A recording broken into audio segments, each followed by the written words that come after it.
This is Audible.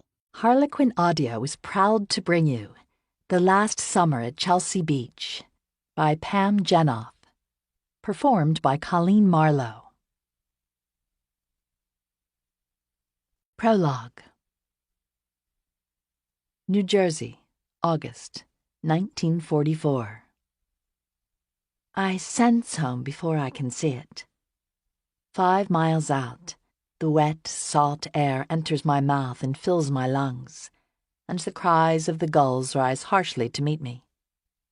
But it isn't until I round the final curve and the wide expanse of murky brown water springs into view that the lump in my chest grows and my eyes begin to burn.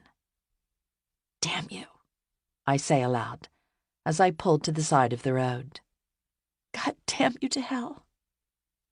Absecon Bay remains unmoved. Its calmness seems hypocrisy. I shift Uncle Meyer's Buick into gear once more. The engine revs weakly. It is mid-afternoon and the sun glistens high above the water, the air late summer warm. The smell of fresh lemon polish rises from the dashboard, mingling with the sea air and lingering cigar smoke. A station wagon passes in the opposite direction, laden with beach chairs and a barbecue grill. Despite the war, some things have not changed. The flight of the summer renters, dusting the sand off their sticky-fingered children and returning to normal life as Labor Day nears, is still the earliest sign of fall. Along the Black Horse Pike on my way down the shore, the prices of peaches and cherries and other summer produce, plentiful even while other food is in short supply, have been slashed, preparing to give way to apples and gourds. Hand-painted signs tout end-of-season corn.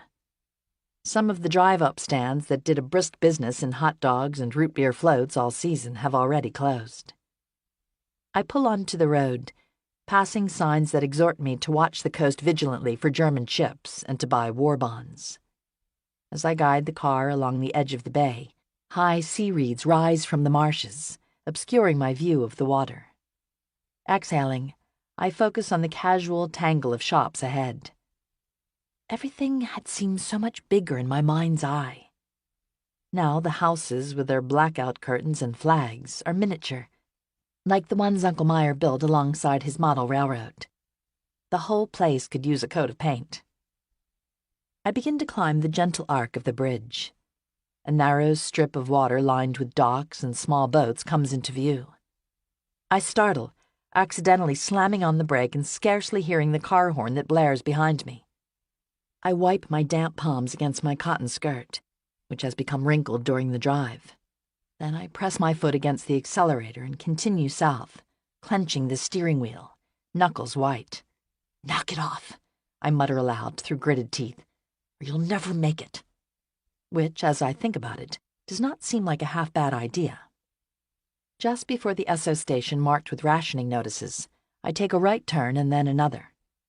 Then I turn left onto Sunset Avenue. The block which holds such weight in my memories is nothing more than a half-dozen or so houses parallel to the bay, built decades earlier, their clapboard fronts scarred, like the lined face of an old woman, from the storms they have weathered. As I drive past each house, I rattle off mentally the people who had lived there. At the 4th house, kindly Mrs. Henderson, known as Aunt Molly to the kids, Joe and Louise Steiner at the 5th. Many of the neighbors are undoubtedly the same, except for the 6th house, which has been vacant since the day the Connollys drove out of my life forever. I stare straight ahead, trying to focus on the road, but it is of no use. Even in broad daylight, I see the nightmare that I have lived so many times in my sleep. I am standing on a narrow, deserted strip of the boardwalk, looking out at the vast green-gray ocean. I watch as the tide comes in and the water level grows continually higher. A black wave rises like an enormous hand to 20 feet or more. The wall of water crashes down from above, knocking me to the ground and enveloping me completely. I fight, unable to stand or breathe, as the water fills my lungs and swallows me whole. Suddenly, my vision clears, the image gone as quickly as it came. I tell myself that it isn't real, that the past will not return. Why be afraid when there's nothing left to lose? But it is no use. My nightmares have returned again, the surest sign that I am home. Part 1. 1. Washington, D.C., November 1943. I did not fight the umbrella which blew inside out as I stepped from the streetcar. Instead, I clung tighter to my nearly soaked cloche to hold it in place against the icy rain that slanted sideways across Pennsylvania Avenue. Navigating the slick pavement carefully, I swam through the mid-afternoon crowd, mostly women and a few men too old or broken for service, who were waiting in line at the Red Cross canteen truck for coffee, or making their way between government buildings and the makeshift tent offices that lined the mall. Brushing the raindrops from my overcoat, I slid under the awning that shielded the security booth outside the Department of State building, pausing to fumble for my press pass. The guard eyed me incredulously as he scrutinized my credentials. Ignoring him, I gazed up at the White House, pale against the stormy gray clouds. Something moved on the roof above. The swivel of an anti-aircraft gun pointed upward. My heart skipped. Washington was a city occupied not just by the thousands who had come here to work, but by the army that defended it as though the Germans might at any moment descend from the sky. Lowering my eyes, I caught a wistful glimpse of my disheveled reflection in the window of the guard booth. I'd left the rooming house in good form to a sky that, if not sunny, had certainly not suggested this downpour. Arriving at the post, I expected a day like most I'd had these past few months, typing stories from shorthand notes on a Remington at a desk barely wide enough to hold it, pressed close to a dozen other girls. I didn't mind. I needed work, and I was grateful that my high school secretarial course had qualified me for it. Though it would have paid a few dollars more, I had dreaded the prospect of working as one of the government girls at the War Department. I couldn't bear to endlessly type letters telling families that their sons were not coming home, seeing Charlie's face in each of them. During my first few months at the news bureau, the work had been quiet and predictable. But one afternoon, nearly 2 weeks ago, a man with his sleeves rolled up had opened the door to the steno pool. "Italian?" he bellowed. A cloud of cigarette smoke appeared before him as he exhaled, making him seem a gray-haired dragon. The room fell silent. Chip Steeves, managing editor at the Washington Post, never came into the typing room. "My secretary is out and I need someone to call the translator." Impulsively, I raised my hand. Then I looked around. I was the only one, and I started to lower it. But Mr. Steeves was already weaving his way through the desks, descending upon me. "You can find me someone to translate Italian?" He spoke through the cigar stub clenched between his teeth. "No." I looked at him squarely. "I can do it myself." He eyed me for several seconds, his face a scowl. "Well, come on," he barked impatiently, as though I and not he had hesitated. I could feel the eyes of the other typists on me as I walked from the room. "Montfort, isn't it?" he asked, surprising me as we entered his office. The desk was covered in piles of papers, the floor littered with dirty coffee cups. "Yes," I cleared my throat. "Addie, that is, Adelia." He didn't introduce himself. He didn't need to. Chip Steeves was legendary as journalist and terror. "You're the girl who caught that mistake in the U-boat story." I straightened slightly. My job was only to type articles, not proofread them. I had seen an error in one of the stories, though, a date that I knew from my own reading was wrong. I had pointed it out to Mr. Steeves' secretary, who oversaw the typists. But I did not know that the message had been passed on, or that I had received credit. "That was good work. You speak Italian?" "Yes. I was born in Trieste." Being foreign-born was not something that one announced loudly these days, and I'd worked hard to remove all trace of an accent. This might be the first time it was an asset. He thrust out a pen as if he might hit me with it, and I fought the urge to cower. "Well, translate this, Adelia Montfort." I took the paper he offered and moved an overflowing ashtray from the nearest chair, then perched on it and scrawled the translation hurriedly. It was a cable about a skirmish that had taken place near Salerno. Brief, but with a few military terms I wasn't quite sure I'd gotten right. When I finished, I handed it back to Mr. Steeves, who scanned the page. "This is good." I could do better with more time, I offered. "Couldn't we all? But you don't botch the feel of it, like the real translators do." After that, Mr. Steeves sent more translation work my way through his secretary, but he had not reappeared himself until this morning. "On fort," he hollered, as he stuck his head into the steno pool, causing me to jump. I'd leapt up and grabbed my pen and pad, assuming it was another translation job. But when I started for the door of his office, he waved me away. "Be at the State Department this afternoon at 3. I stared at him blankly. Me? But why? He tossed me a press pass and disappeared into his office. The guard handed back my pass now, along with the visitor's badge, which I pinned to the collar of my blouse. I stepped uncertainly into the massive lobby of the State Building, marveling at the high chandelier, better suited to a ballroom. But before I could take it all in, Mr. Steeves appeared, grabbing me by the arm. He led me unceremoniously past a marble staircase, down a corridor and into a room with a long oak conference table. "The Deputy Secretary has called a meeting with the press to talk about our coverage of our allies, making sure it doesn't hurt the war effort, that sort of thing." I don't understand. Isn't there something you need me to translate? He shook his head. "Nah, kid. My cub reporter's been caught up, so I need someone to help me cover the meeting. You were the best one for the job." The best one? I'm a typist. I can't possibly cover a story. "Just take one of the chairs against the wall and take notes, and don't say anything," he instructed, then disappeared into a group of uniformed men clustered in the corner. I took off my overcoat and folded it in the lap of my navy blue skirt, noticing as I sat down a run in my nylons. Then I tried to smooth the wrinkles from my pleated front blouse. I was the only woman in the room, except for the one setting out coffee cups. The war might have brought women to work, Rosie the Riveter and all that. But in high-level Washington meetings like this, the seats at the table were still reserved for the men.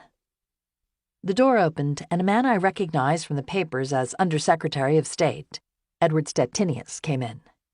"Be seated," he said, as the others came to the table. "I've only got a few minutes, so I'll be brief. I've called you here to ask for your help in talking to the American people about the war."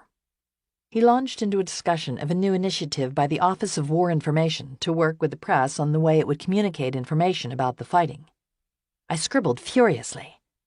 Though I frequently typed the shorthand notes of others, I had seldom taken dictation, and I feared I would not be able to keep up with Secretary Stettinius's rapid English. But as I listened, I became absorbed by what he was saying. The relationship between newspapers and government had always seemed adversarial, one seeking information and the other holding it back. But he was speaking now of ways they could work together. "I'm happy to take your questions," he concluded a few minutes later. A correspondent from the Washington Star, whom I did not recognize, raised his hand, then spoke without waiting. "It sounds good on the surface, but isn't it something of a conflict of interest?" I had been wondering the same thing. Could the newspapers still maintain their independence and integrity while working with the government? Secretary Stettinius offered a vague explanation of how it would all work without compromising the independence of the press. "Surely you aren't suggesting we show you our stories before they go to press?" another reporter pressed. "That would be censorship." "No, of course not," Secretary Stettinius replied, tugging at his collar. "We simply want to be a resource." Across the room, Mr. Steeves folded his arms, unconvinced. "My deputy will be in touch with each of you individually to discuss specifics," Secretary Stettinius promised, cutting the question short. He rose, signaling that the meeting was over. As the newsmen stood and chatted among themselves, I tried to reach Mr. Steeves's eye, but he was engrossed in conversation with the foreign correspondent. I made my way toward the door of the too stuffy room, uncertain whether to wait for him or return to the bureau. As I neared the massive foyer, a door across the hallway opened, letting loose a low din of chatter from another meeting. I started past. Then we are agreed. A voice broke through the others, unexpectedly familiar. I stopped mid-step. We'll meet again when we have the plans drawn up. Charlie! My head swiveled in the direction from which the voice had come. It couldn't be. I craned my neck, trying once more to hear the voice. I had imagined him so many times since coming here, seen him in every uniformed soldier on the street corners, but I'd never heard his voice. I stepped toward the door of the other room, not caring that I had no business being there as I scanned the crowd. "Oh!" I cried so loudly that a man in front of me turned to stare. I brought my hand to my mouth as Charlie's broad shoulders appeared above the others. Joy surged through me, making my head light. It really was him. But how? There was no reason on earth for him to be in Washington. He was meant to be off training somewhere or deployed, not standing in front of me, tall and glorious. Had he come for me? No, there was simply no way he could have known I was here, which was exactly how I had wanted it. Anxiety rose, eclipsing my happiness, and the walls of the immense room seemed to grow close. I started to duck away, the idea of facing Charlie unfathomable. But even as I took a step toward the door, I turned back, drawn to him. He looked different, to be sure, aged by all that had happened, with lines in places I hadn't remembered, and a permanent sadness about the eyes. His brown hair was cut short, and it was thinner, too, without the thick, rich curls he had once had. He was still beautiful, though. My breath caught. That could not change what had happened. I had to leave, now. I stepped back toward the corridor, my ankle turning inward and causing me to stumble. As I struggled not to fall, I dropped my notebook, which clattered against the marble. Heads turned in my direction, seeming more annoyed than concerned. As the others resumed their conversations, Charlie stepped from the group and moved toward me in the hall, his face breaking. "Addie?" His tone was disbelieving. I froze, unable to move or speak as he drew close. He reached out, as if to touch me, but his hand foundered mid-air before falling to his side again. He leaned in to kiss my cheek, and his familiar scent made the room wobble. I struggled not to turn and meet his lips with my own. "Addie." There it was in that single word, that voice which cut right through and connected with my insides as it had since the first time I heard it. "What are you doing here?" He didn't know any of it, that I had left Philadelphia, or how I had come to be here, because he had gone first. "I'm working for the Post." I watched his face for any sign of disbelief. But Charlie had never doubted me. "I never expected you to be in Washington," I added. His face flinched slightly as though he had been slapped. "You aren't pleased to see me." "Of course I am. It's just that I thought you were training." My words came out too quickly, piling on top of one another. He fumbled with the hat neatly folded in his hands.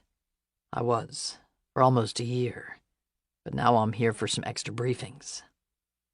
There was a strange undercurrent to his voice. A year had slipped through our fingers. How was that possible? Once it had seemed unthinkable to keep breathing without Charlie, but somehow the clock had kept ticking. I tried to imagine his days in between, all of the things he had done and seen since we last laid eyes on one another. But my mind was blank. "Your hair," he blurted.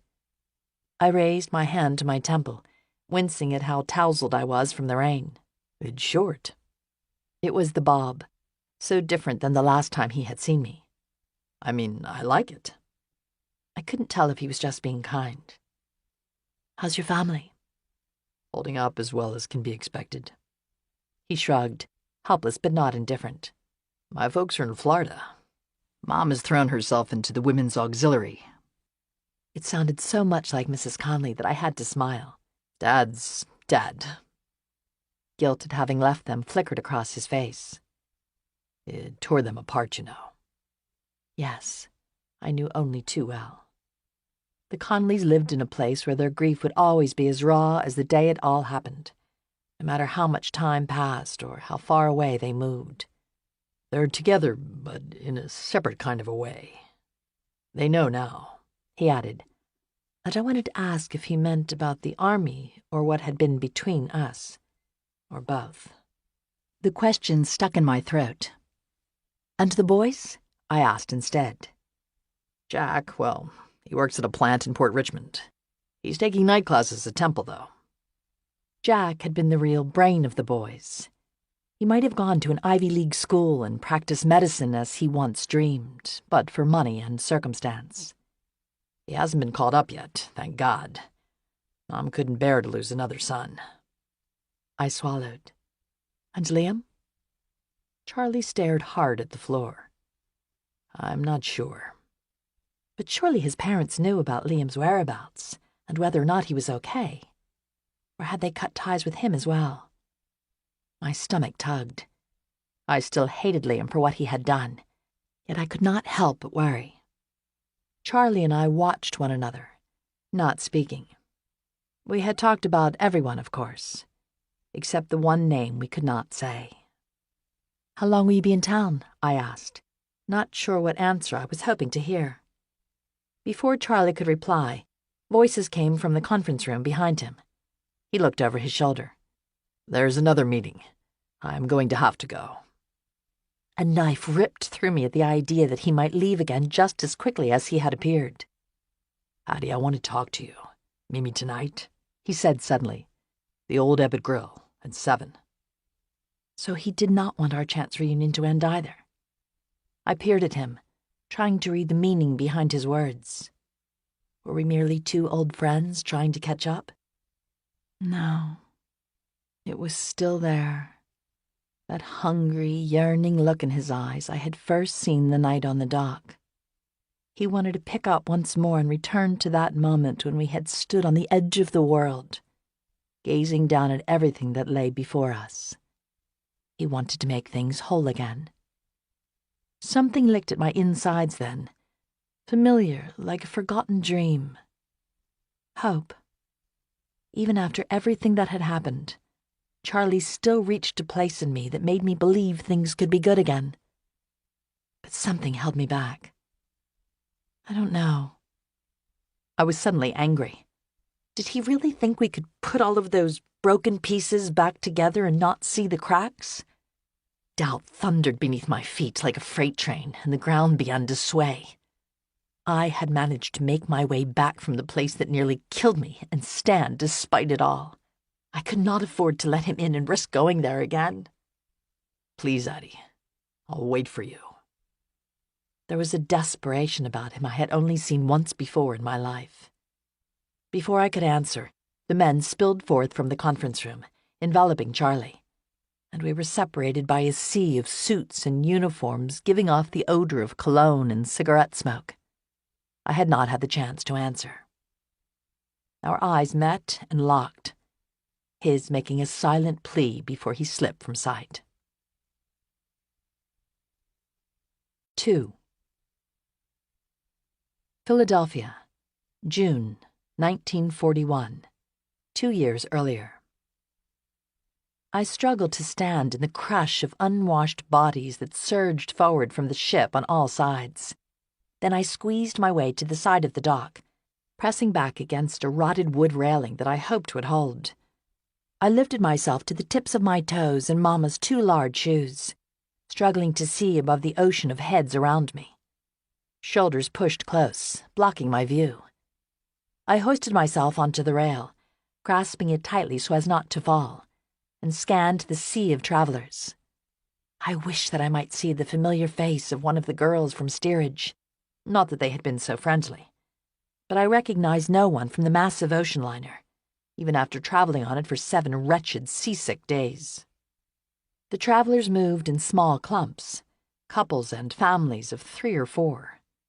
Across the wharf, a woman flew into the arms of a man waiting for her, reunited. Everyone was carrying things, boxes and bags and children. But I was alone, my hands empty. worry mixed with the hunger that had been gnawing at my stomach, growing to a burn. In her haste, Mama had not given me so much as an address for my aunt and uncle who were supposed to take me in. What would I do if no one came for me? Think. I inhaled, then took in the scene again, framing it and trying to find the right angle to make sense of the situation. Back home, I might have snapped a photo with the old camera Papa had given me. But here I was, overwhelmed by the chaos. Great swirls of strangers moving in all directions, colliding with one another. A dog trotted along the edge of the dock, sniffing at garbage. Even his strays seemed to somehow know where it was going. Looking around the smelly, crowded harbor, my spirit sank. Lucky, I'd heard a woman remark days earlier as the Italian coastline had faded from view. Heads around her had bobbed in agreement.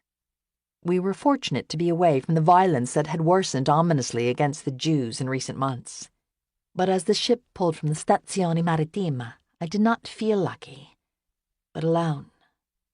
My parents were still there, and I wanted to go back. You, a male voice barked, and I turned with a flicker of hope. Perhaps my uncle had found me after all. But it was one of the burly stevedores who had herded us from the boat. Down. I scrambled from the railing, trying to fade into the crowd. The travelers had moved forward, though, dwindling and leaving me exposed like a broken shell on the beach at low tide. Keep moving. It had been like this the whole of the trip, deckhands shouting orders to the lower-class passengers, not bothering to maintain a pretense of courtesy. Someone here to get you? The man pressed. I processed his English slowly. Good question. What if the message had not gotten through and no one was coming for me? Perhaps they would let me go back, I thought with fleeting joy. But after all of the struggle to get me out of Italy, Mama would think that a failure. It was only a week ago that I had been reading in our 2-story apartment just off the Via del Monte, snug in the bedroom that I shared with Nonna before she passed 2 years earlier, when Mama came running in, breathless. "We have to go." Downstairs, Papa was throwing papers into the fire that never burned in summer, with an energy I thought he no longer possessed. "Come," Mama ordered, urging me down into the street, and lifted me onto the handles of her bike. "Where are we going?" My mother did not answer, but pedaled fiercely through the darkened streets. It was after curfew, and I feared the police might stop us. We neared the harbor, drawing close to the docks where too many people were crowding onto a rickety ship. Mama stopped, climbed off, and pulled me from the bike, breathing heavily. Perspiration glistened on her forehead and cheeks. "You have to go first."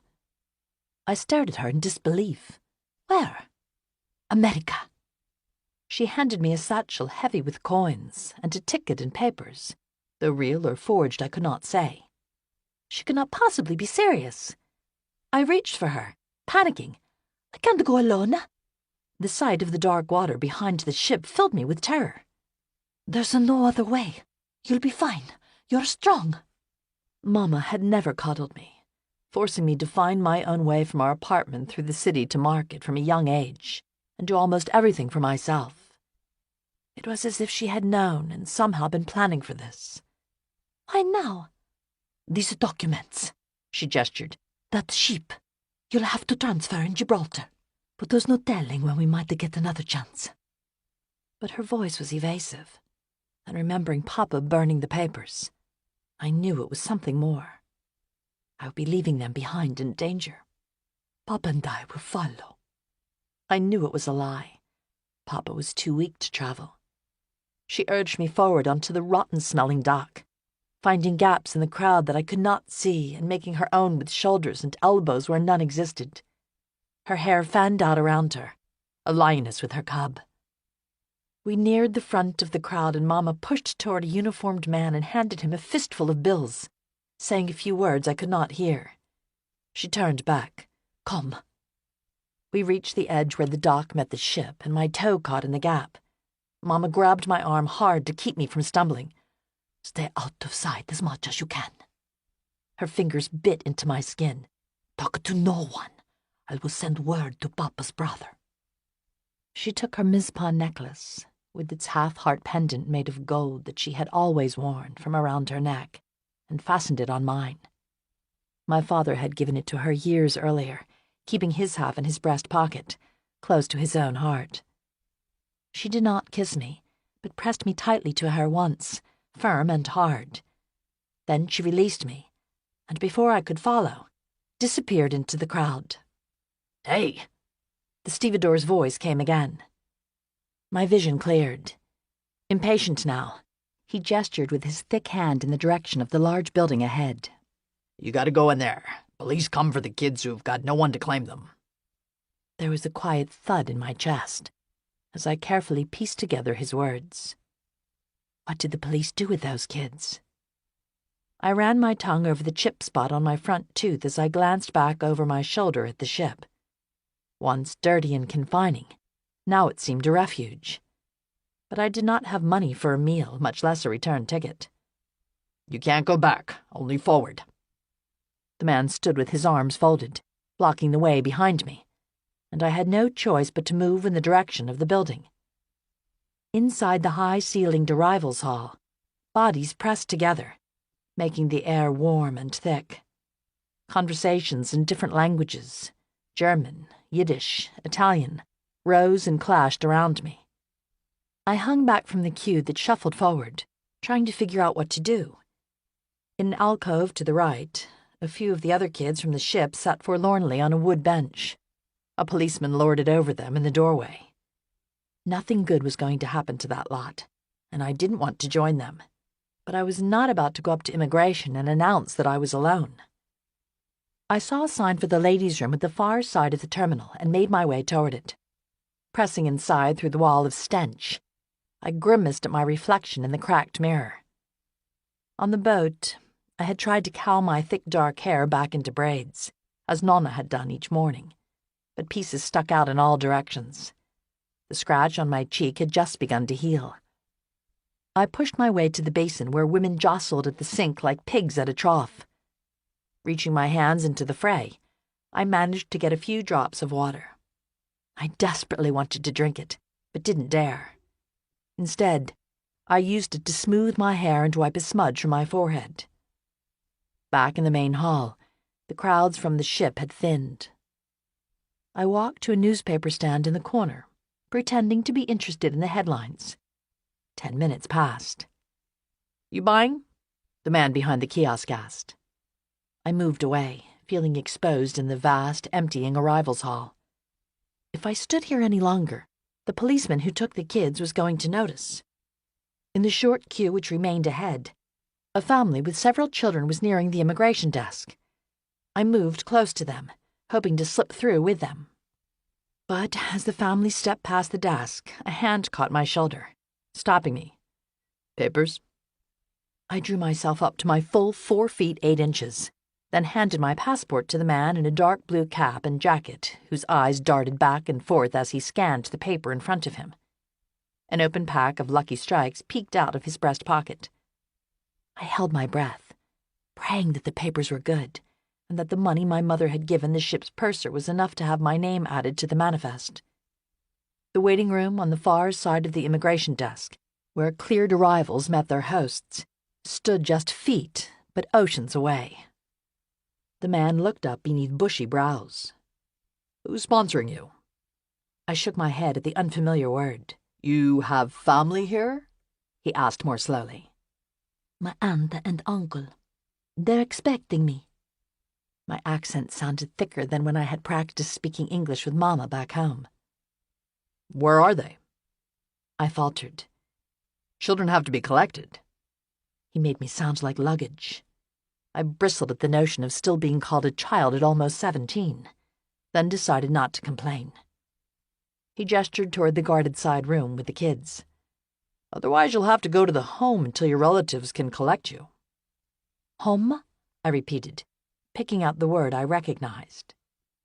"It's a place for kids who have no one." My stomach tightened. My uncle, he is sick, I said, spinning the lie as it came out. They couldn't came. "Come," he corrected. "You have a letter?" It blew away. I gestured with my hand. then fought not to blink as he stared at me. On the boat. He took off his cap and scratched his head. I'd like to help you, but we can't just let kids go loose in the city. Now he sounded like a zookeeper. My heart sank as he raised his hand to wave over the policeman who was guarding the children. Over the edge of the immigration desk, I spotted a grainy family photograph. You have children?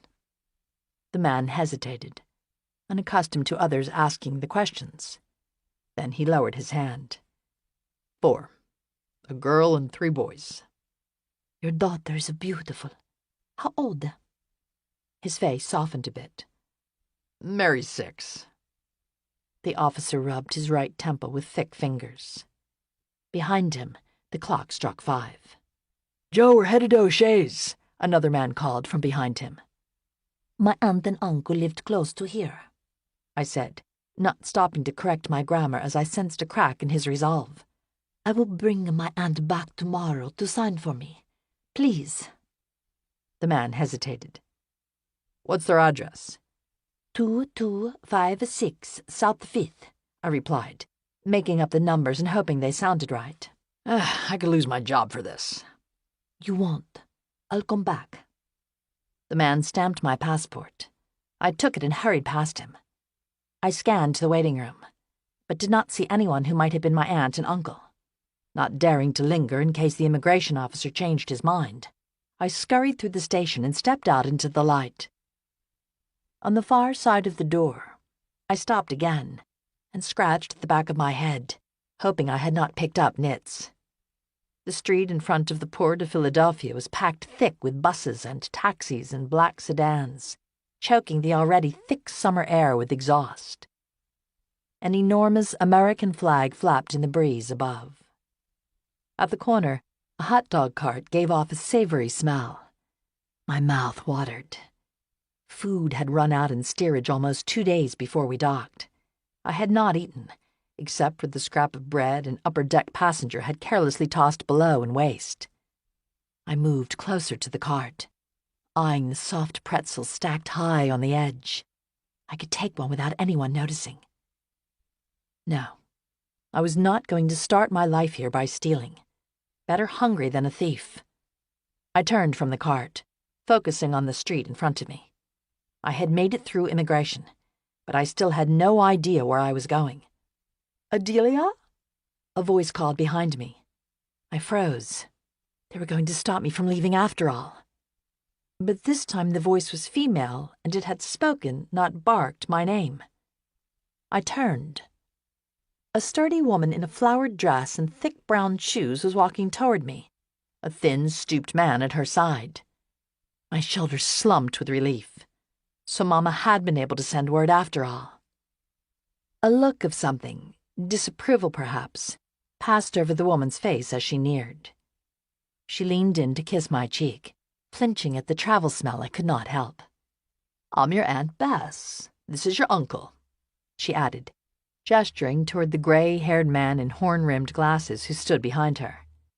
I tried to stand straighter. I wanted them to like me, to be glad they had taken me in.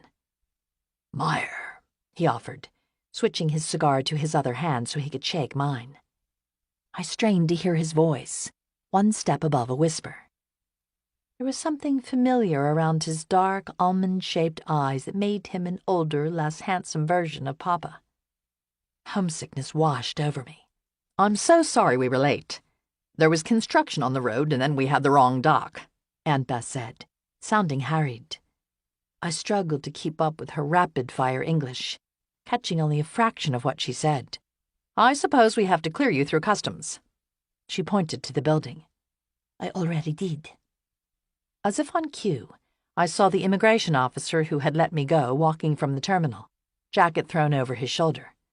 He turned, a wave of recognition crossing his face as I gestured toward my aunt and uncle.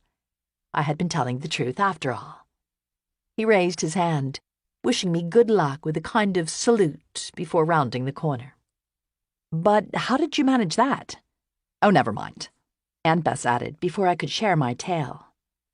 She took me by the arm. Oi, you're all bones. The comment stung. Before I'd left Trieste, I'd been developing, with new curves that made my clothes fit differently. But all that seemed to melt away during the days of hunger on the ship, and now my elbows and knees stuck out like a scarecrow's. You must be hungry, Uncle Meyer offered more kindly. A little, I lied, nearly swooning at the mention of food. My eyes traveled once more toward the stack of pretzels on the hot dog cart.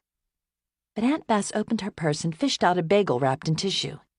She dusted off a bit of lint that had stuck to the corner and handed it to me.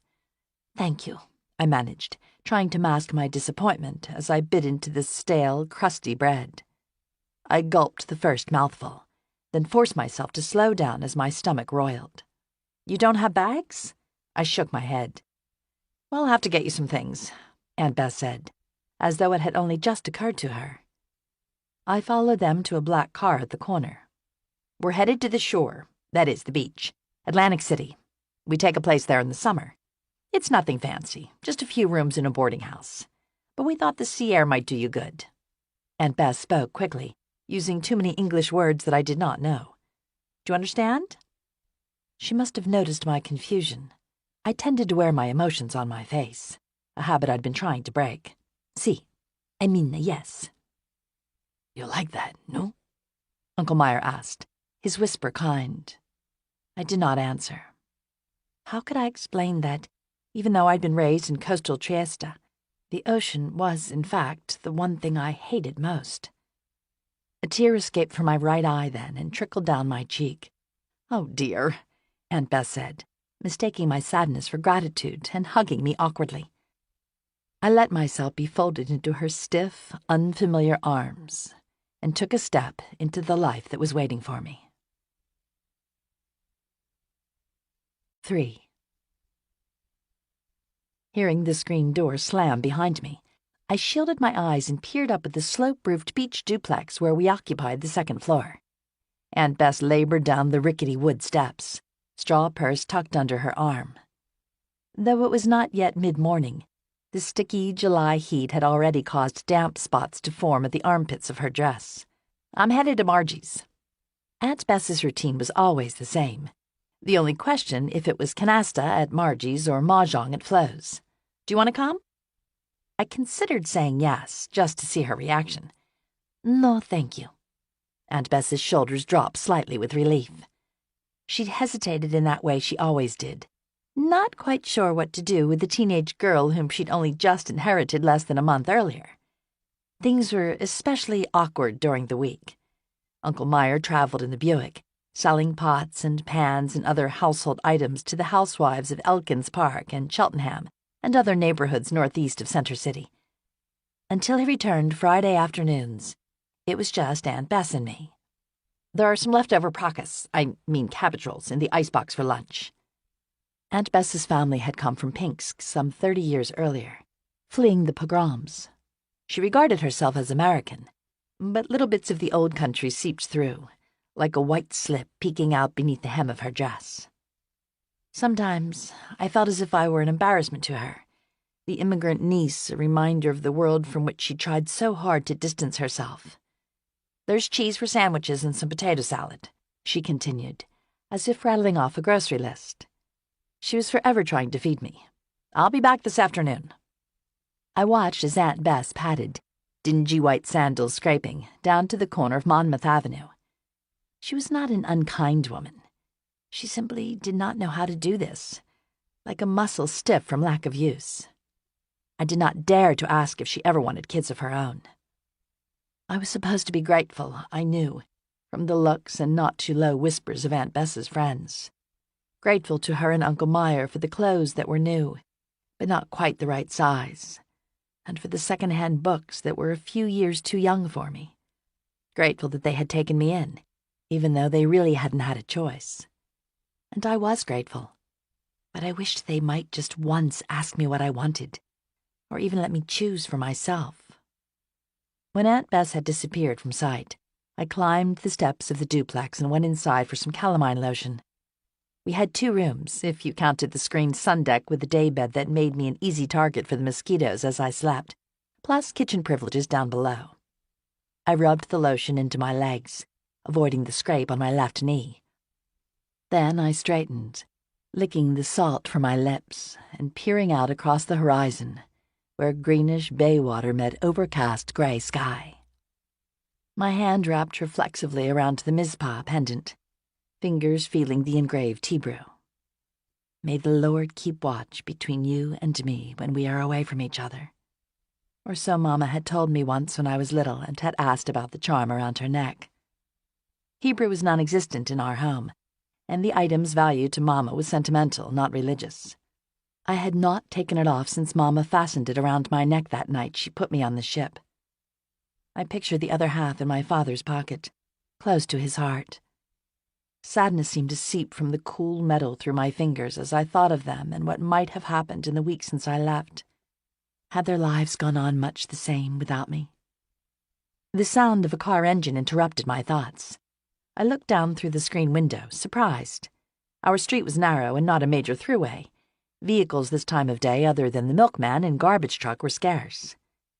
A boxy black station wagon lumbered into view, with suitcases strapped to the roof that looked ready to topple off at any moment.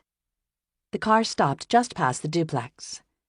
I stood up, curious.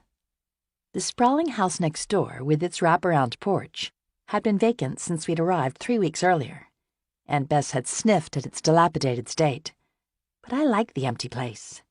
I played under the eaves and even found a rabbit's nest there. There had been signs in recent days that someone was working on it, though. A whiff of fresh paint coming from a suddenly open window. A pile of fresh lumber on the back porch. Once I thought I glimpsed a man through one of the windows, but when I moved closer to peer inside, he was gone. But there was no mistaking the arrival now. A woman got out of the driver's seat.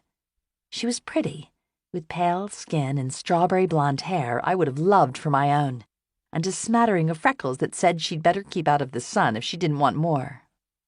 Behind her, several brown-haired boys spilled out of the car and raced toward the house, shouting and laughing. At first it seemed that there were too many to count. A little one, not more than 10 or so, scampered ahead. He was followed by 2 boys about my age. They looked nearly the same, except one wore thick glasses. I'd heard of identical twins, but these were the first I'd actually seen. A dog bounded from the car, barking noisily at their feet. Finally, an older boy unfolded himself from the front passenger seat. He had long legs and wide shoulders, hair in a neat side part, but that still curled at the edges. My stomach flipped, like the time Papa had taken me on a roller coaster at the carnival. A family moving in. I waited for her father to appear, but the woman and the boys began unloading things and carrying them to the house. The oldest boy lifted a case from the roof of the car, his muscles flexing under his t-shirt. One of the twins hung back, head low, until his mother went to him and said something, cajoling a smile. They laughed at a joke I could not hear. When the boys had finished unloading the boxes, they disappeared into the house. I looked down at the street, which seemed emptier than it had before they'd come. Then the screen door to the house next door banged open and the boys appeared once more. They jostled like puppies as they pushed outside.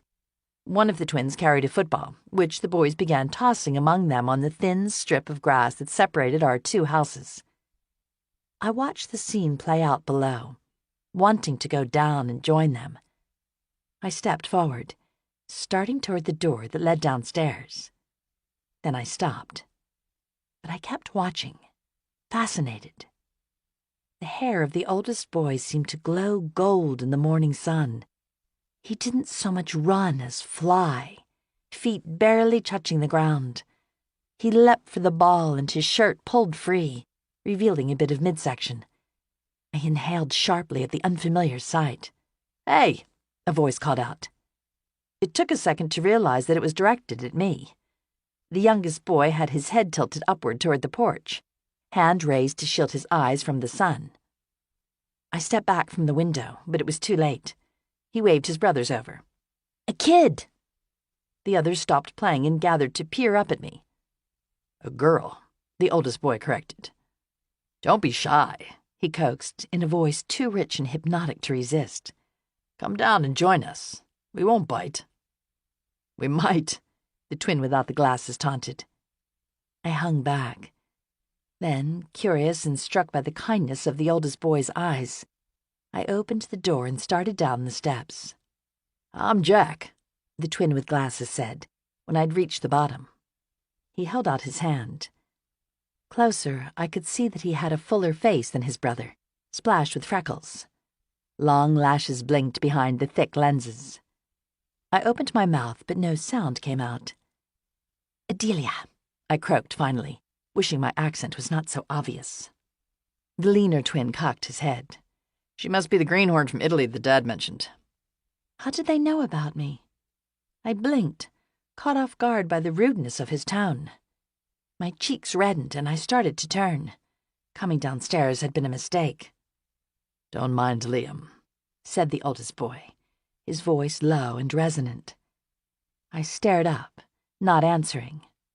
He was even more handsome up close, with hazel eyes and a wide smile. Bright sunlight seemed to cast a halo of gold around him. "I'm Charlie." My breath caught.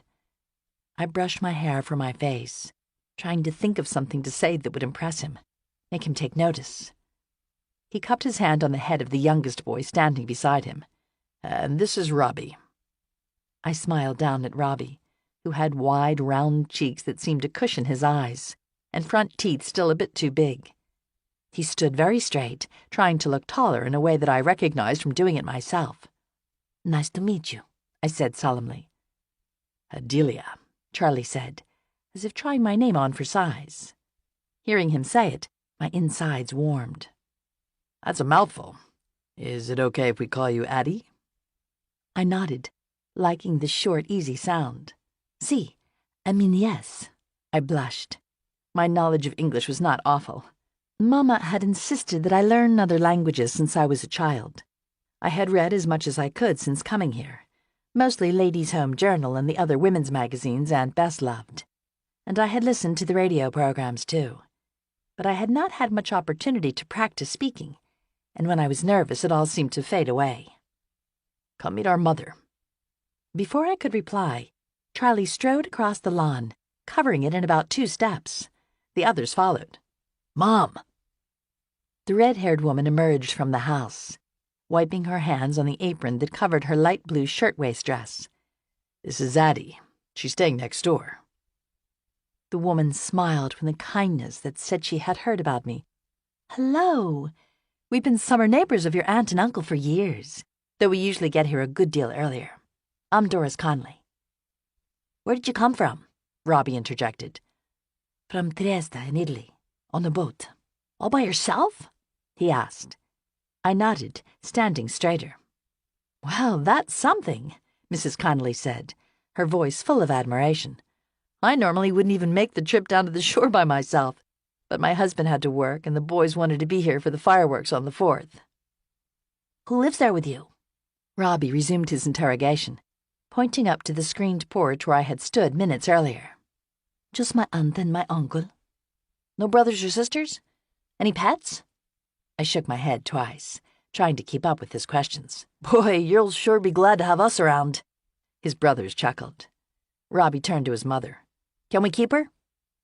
"Robbie, she isn't a puppy. But I do hope you'll join us often," she added. "Because we really need more kids," Liam said wryly. His words stung, but he did not sound as though he was trying to be mean, just truthful. The yellow dog I'd seen earlier bounded down the porch steps and stopped at Liam's feet. "This is Bo," he added, face softening. "Jack and Liam must be about your age," Mrs. Connolly remarked. "I'm 16. I heard my accent again, the way my voice did not sound like theirs. "I'm taller," said Liam improbably.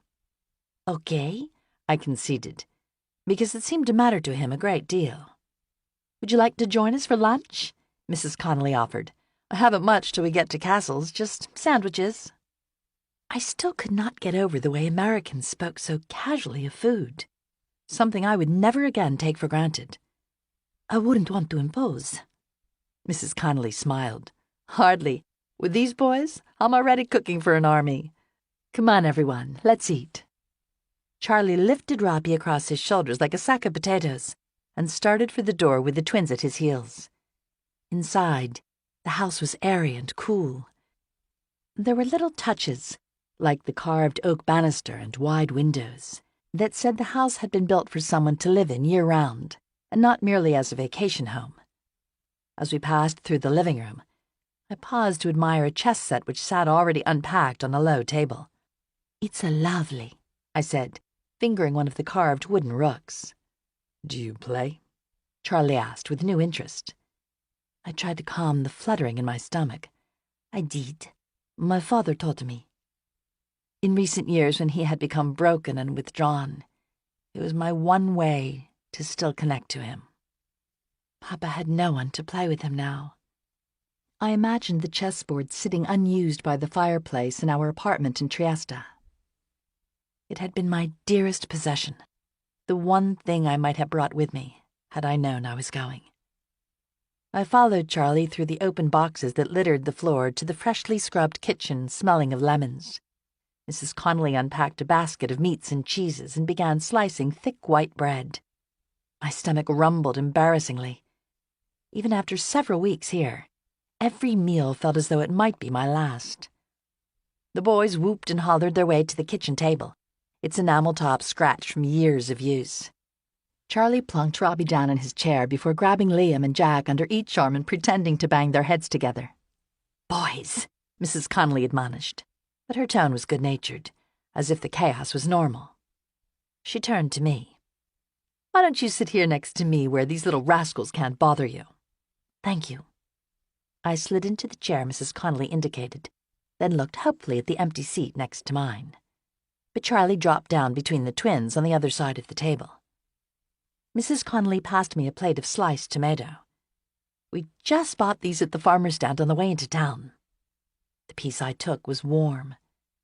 Biting into it, I was taken back to sun-soaked holiday afternoons at the cottage outside Trieste, filling our baskets with tomatoes off the vine for Nonna to make her thick sauce.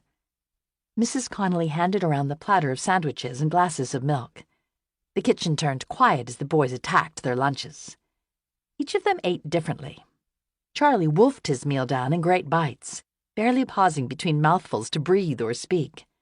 Jack was meticulous, as if auditioning for a part.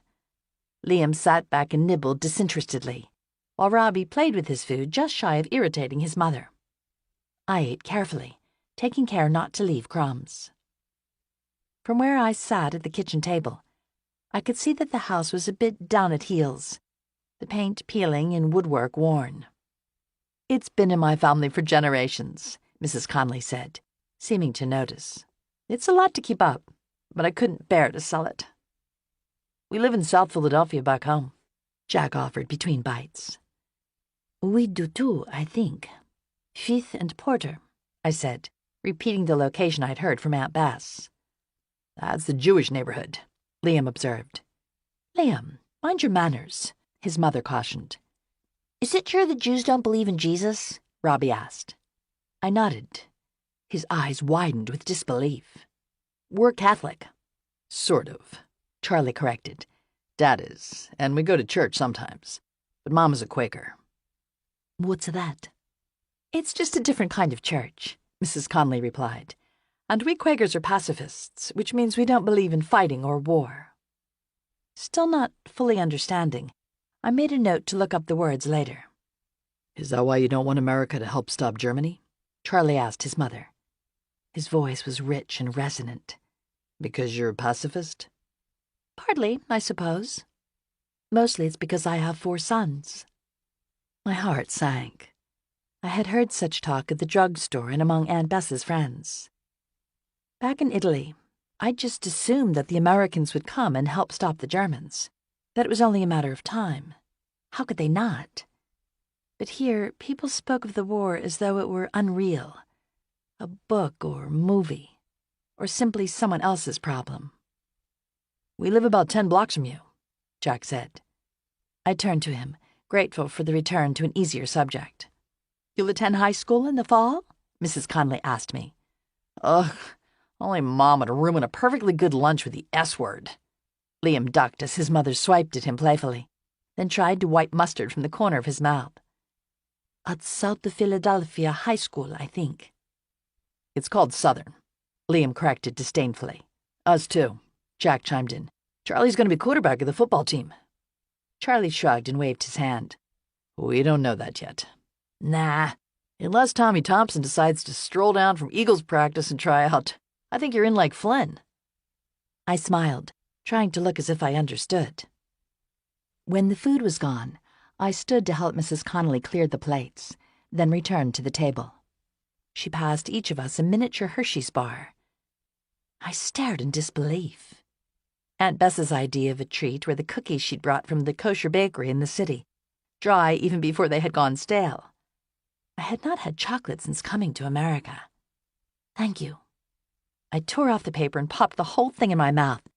Sugar rushed through me, heating my blood. You kids go on back outside while I clean up and unpack a bit more. The boys pushed back their chairs from the table and started for the door. Outside, Robbie held a baseball bat he had pulled from one of the boxes. Want to play? She's a girl, Liam sneered derisively. I bristled. What was his problem? Sure. In truth, I'd never played before, but I wasn't about to admit it to him. The bat I took from Robbie felt strange and cumbersome in my hands. Here. Charlie walked over and adjusted my hands, his fingers pressing warm on my own. Jack threw the ball in my direction, soft and slow. I swung and then released, putting all of my weight behind the movement as the bat made contact with the ball. It sailed high into the yard on the far side of the Connolly house, and there was a sudden crash, followed by the sound of shattering glass. I dropped the bat. Everyone froze. Uh-oh, Robbie said. His jaw dropped. A man came around the fence angrily holding the ball. Who broke my car window? I hesitated, trembling.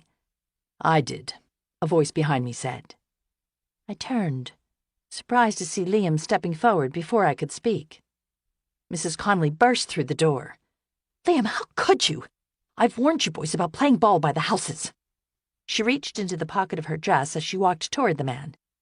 Mr. Steiner, I'm so sorry, she said, handing him some dollar bills. This should cover it. The man took the money and walked off with a harumph. Mrs. Connolly turned back to Liam, hands on hips. You are grounded and no allowance until you earn back what I just gave Mr. Steiner. She stormed back into the house. I turned to Liam. You took the blame for me. He shrugged. People expect me to get in trouble. No one would believe it was a girl who hit that far anyway. I opened my mouth to issue a retort and then thought better of it. Thank you. But he just stumped off around the side of the house. I walked to the door of the Connolly house and knocked softly. Ma'am? Mrs. Connolly knelt over a box, unpacking clothes. Come in, dear. It was me who hit the ball and broke the window. Mrs. Connolly looked up, surprised.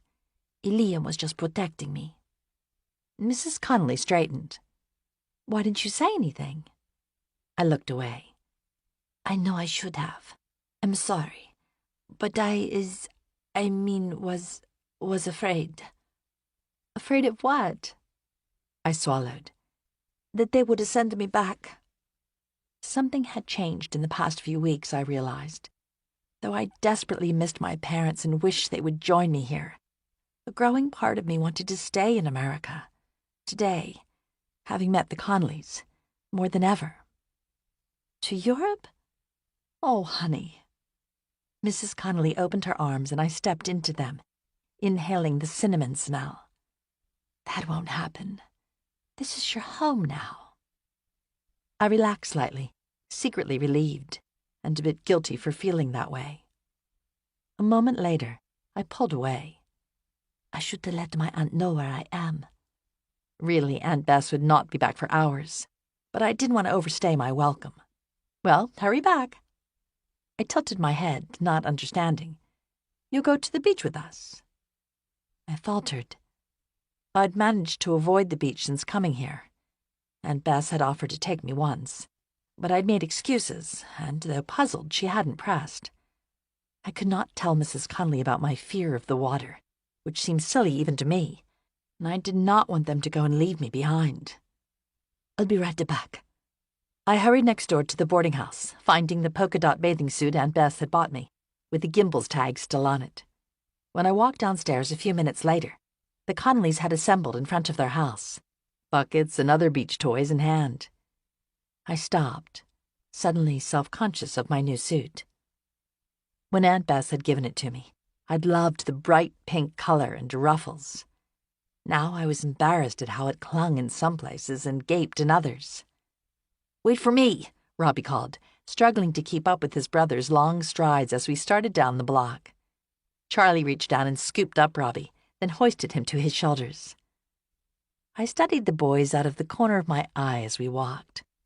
Liam looked more like Charlie than his own twin. With the same almond-shaped eyes and angular jawline, he was almost a copy of his older brother. He was much slighter, though, and his skin was a paler shade. They stood opposite one another like sun and moon. Charlie's movements were sure and deft, and he seemed to hover above his brothers, guiding their movements, steering Jack around a pothole so he didn't trip, then putting out an arm to stop Robbie before he stepped into the street. The other boys fell in behind him like geese following in formation. I was drawn closer, longing to walk beneath his protective wing and be one of them. We soon reached the boardwalk that separated the road from the beach, wide planks forming a neat pattern with a railing that overlooked the sea. Just to the north loomed the Chelsea and other grand hotels. As we climbed the worn plank steps, I could hear waves crashing hard on the other side, so different from the calm Adriatic I'd known as a child. I froze, nauseous. I'd had the nightmares for as long as I could remember, of dark waters rising and pulling me under. The week on the ship, feeling the water rolling beneath, had been nearly unbearable. But this was worse, because even though I had never been to this beach, the spot where we now stood looked exactly like the nightmare I'd had for a lifetime. Charlie set Robbie down. Robbie scampered onto the sand, racing to a dune that lay just below. He began to climb it. But as he neared the top, he wobbled. A look of sheer terror crossed his face as he lost his footing and began to tumble. "Robbie!" his mother cried with alarm. Charlie raced up from behind me. In 2 swift strides, he reached the bottom of the dune and extended his arms, catching Robbie neatly in midair. "You need to be more careful," Charlie scolded, as he set Robbie down. "I'm not always going to be here to save you." But the protective note in his voice suggested otherwise. I hung back as the boys ran ahead down the wide beach, which was dotted with other groups of bathers, women in stylish swimsuits reading magazines, and families with small children digging for sand crabs and splashing in the surf. To everyone else, the beach was a happy, relaxed place. "Are you all right?" Mrs. Conley asked, noticing my distress. She adjusted the wide brim of her straw hat, then took my arm. "Come, let's set up."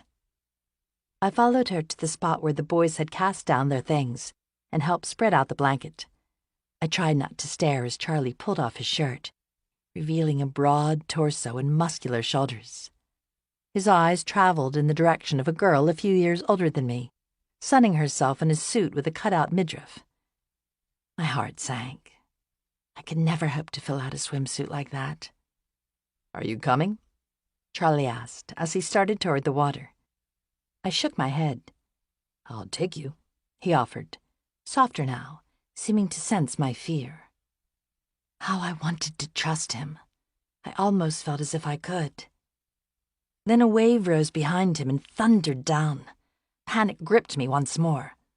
"You were gone." I stretched out in what I hoped would be a glamorous position on the blanket. A biplane buzzed overhead, advertising the diving horse show at Steel Pier. Jack settled down beside me on the blanket and pulled a book from his mother's bag. The Red Badge of Courage. I'd never heard of it. "Summer reading assignment," he said, noticing me looking. "Oh. I didn't know if I was meant to be reading something over the summer." "I'm worried," I confessed. "About school? Don't be. I'm sure the other kids are going to like you a lot." Jack smiled so brightly I almost believed him. "It's the schoolwork. I'm mostly nervous about the writing." "Why don't I help you? Tutoring, they call it." Robbie peered over Jack's shoulder. "What you doing? Homework in summer? Ugh! He ran away. It's the beach, for goodness sake, Liam protested as he followed Robbie to the surf. Buddy system, Mrs. Connolly called after them. Her eyes darted back and forth attentively, never leaving the water. Don't worry, I've got them, Charlie called from the water's edge. He dove in without hesitation, then swam out to meet his brothers, his stroke as smooth and confident as a lifeguard. Come on, Addie, Robbie cried, his voice drowned out by the crashing of a wave. I watched longingly, wanting for once to take part in the fun, instead of simply standing on the sidelines watching. But I couldn't. Instead, I took some of the lotion Mrs. Connolly offered. Sand from my fingers mixed with it as I rubbed it into my arms. I inhaled deeply, gazing northward down the beach where the boardwalk bustled in front of the Claridge Hotel and Convention Hall. Haze swirled around the top of the roller coasters and other amusements on the piers that jutted out into sea. The air was salty but curiously sweet, a bit of taffy or caramel corn drifting in from the piers. A few minutes later, Jack closed his book and went to join his brothers in the water. I lay back, squirming against some sand which had worked its way into the bottom of my bathing suit. I closed my eyes and let the sun lull me into a semi-nap. My parents appeared in my mind. We had been happy once, like the Conleys. I saw Mama and Papa dancing around the kitchen, the three of us and Nana enjoying long, leisurely meals of fish and cheese and bread out on our balcony in summertime. When I was 10, I had asked if it was the lunches that were making Mama's belly round. She just laughed. She and I spent long days strolling the city, wading in the fountains and pointing out interesting things until it was time for Papa to come home. Only one day he didn't. At first, Mama tried to be cheerful. He's just gone to see friends, she reassured. But a night passed, then another, and then she forgot to maintain her pretense of calm. She left me with Nana and did not return by morning. I tried to pray in the darkness at night for their safe return. Please, I said over and over again, because I did not know any other words. It seemed to work, because 2 days later Mama came back. She was pale and drawn, and still alone. She took to her bed. Nana ran for the doctor. A few days later, Mama emerged, but her stomach no longer swelled as much. Is Papa still with friends? I asked. Mama shook her head. No, she replied bluntly, not bothering to cushion the truth. He's been arrested. My heart froze. I'd seen a man once, taken from the street by the police. People whispered that he would not come back. I prayed more, adding more pleases until I was saying the word 1,000 times each night before finally falling asleep. Papa did return a week later, walking through the door as unexpectedly as he had disappeared. He looked the same, right down to the same clothes, now dirty and creased. He'd even managed to keep the Mizpah heart and not have it taken. But he fell into a chair with a wince that suggested he was hurting on the inside, and a haunted look in his eyes that did not go away. He did not return to his work after that, but wrote from home, welcoming in the occasional visitor. Instead, it was Mama who took to the streets, leafleting and attending meetings and protests against the fascist regime, calling for elections. I jumped as a drop of cold water hit my back and the vision evaporated. I rolled over. Liam stood over me, a mischievous grin in his eye. He had come up from the water's edge, shaking droplets of water from his hair like a wet dog. Why, Addie, he drawled, you haven't even gotten wet. You're missing all of the fun. I'm fine, I protested, but he reached down and picked me up. I tried to pull away, but his wiry grip was surprisingly strong. Liam Scott Conley, don't you dare! His mother began to admonish. But it was too late. Her voice faded as Liam carried me toward the water. Please put me down, I begged, flailing, but he stared straight ahead, not listening. The boy who just hours earlier had protected me from a neighbor's wrath over a broken window was now my tormentor. I closed my eyes, knowing what was coming next. The waves thundered in my ears, a sound I had heard thousands of times in my nightmares. Water splashed around Liam's ankles as they reached the surf, kicking up the icy spray against my bare skin. Then he let me go. I screamed as cold darkness enveloped me. I reached wildly for the bottom, trying without success to find my footing. A powerful wave slammed into me from behind, tossing me like a ball until I could no longer figure out which way was up. I flailed my arms, panicking. Water filled my nose and mouth, salt where air should have been. Suddenly, I was lifted to the surface. Hey! Charlie's strong arms encircled me, holding me close as I coughed the water from my burning lungs. It's okay. I've got you. He had reached me in a few long strokes. Easy. His voice was soothing. He raised me higher as a wave lifted them so it would not break on me. I've got you. I did not answer, but leaned my head against the wetness of his chest, still trying to catch my breath. A second later, Jack reached us. Addie, are you okay? That was so cool, Robbie exclaimed, dog paddling up from behind. He and Jack followed Charlie as he carried me to shore. Charlie neared the beach blanket and set me down gently. Mrs. Connolly wrapped a towel around me. Liam, how could you? She demanded. Addie, are you all right, dear? It was a joke, Liam replied defensively. You idiot, Charlie swore. Liam's face crumpled and he slumped forward, as though he had been punched in the stomach. Clearly his older brother's opinion meant everything. I nodded and assured Mrs. Connolly I was fine. A man carrying a white ice cooler on his back walked down the beach calling out, "Ice cream!" Mrs. Connolly fished in her bag for coins. "Come with me, boys," she said, standing. Robbie and Jack started after her. Liam hung back, watching Charlie, as if wanting to make what he had done all right.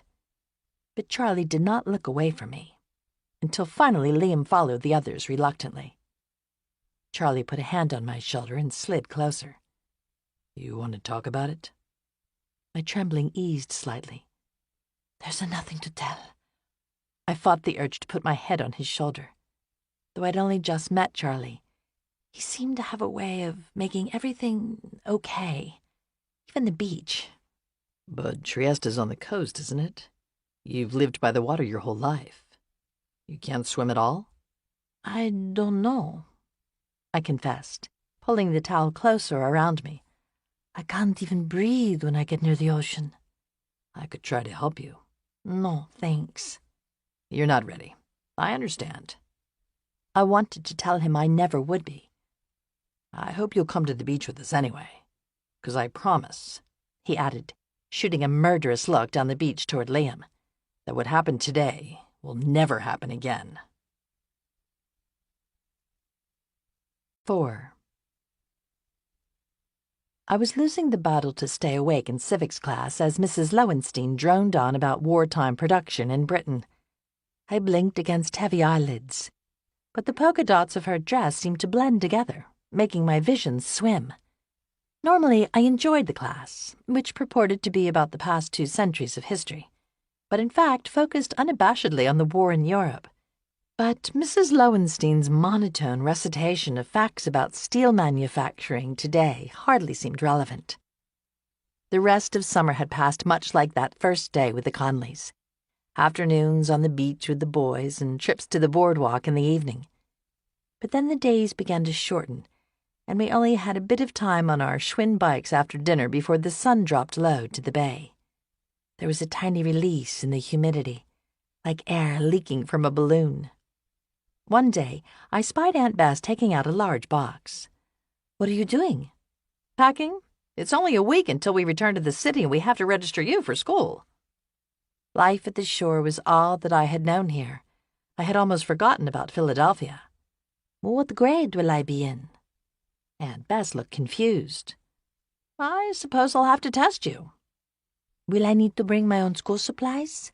How will I get there?" I applied my questions on top of one another, realizing from her expression that she did not know the answer. She had not done this before either.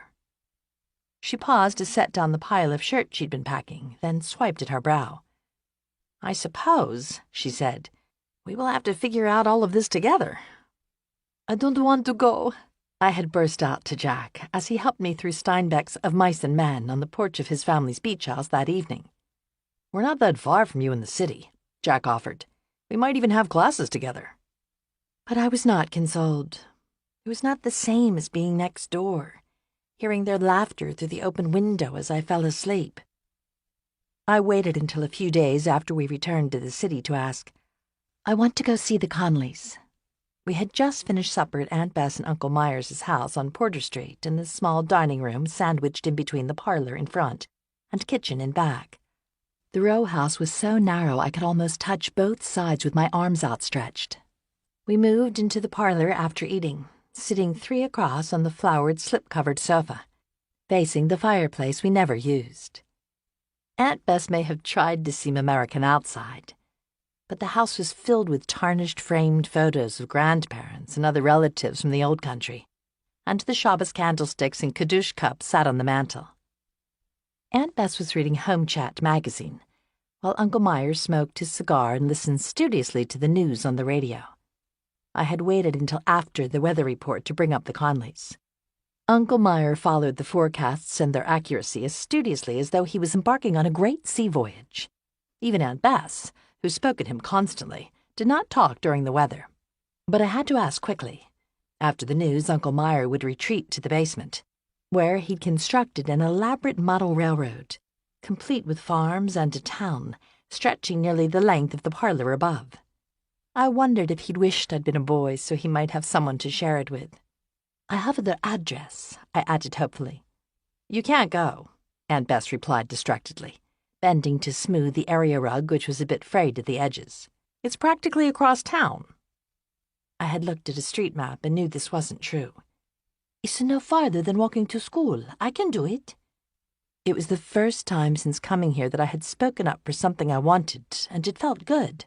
"The Irish neighborhood is dangerous," Aunt Bess replied. "Why?" I pressed. I did not want to be rude to my aunt and uncle, who had done so much for me, but I could not leave it alone. "They don't like Jews," she replied bluntly. So she had not been speaking of crime, but of the hatred of Jews that existed here as surely as it had back home in Italy. "But the Conleys aren't like that." She shook her head, unconvinced. My heart sank. "Uncle Meyer?" He lowered the newspaper, blinking with surprise at being included in the conversation. Normally it was Aunt Bess who did all the talking. My uncle could not be more different from Papa, who was a decade younger and so fiery, or had been at least, before his arrest. "Do you think I can go?"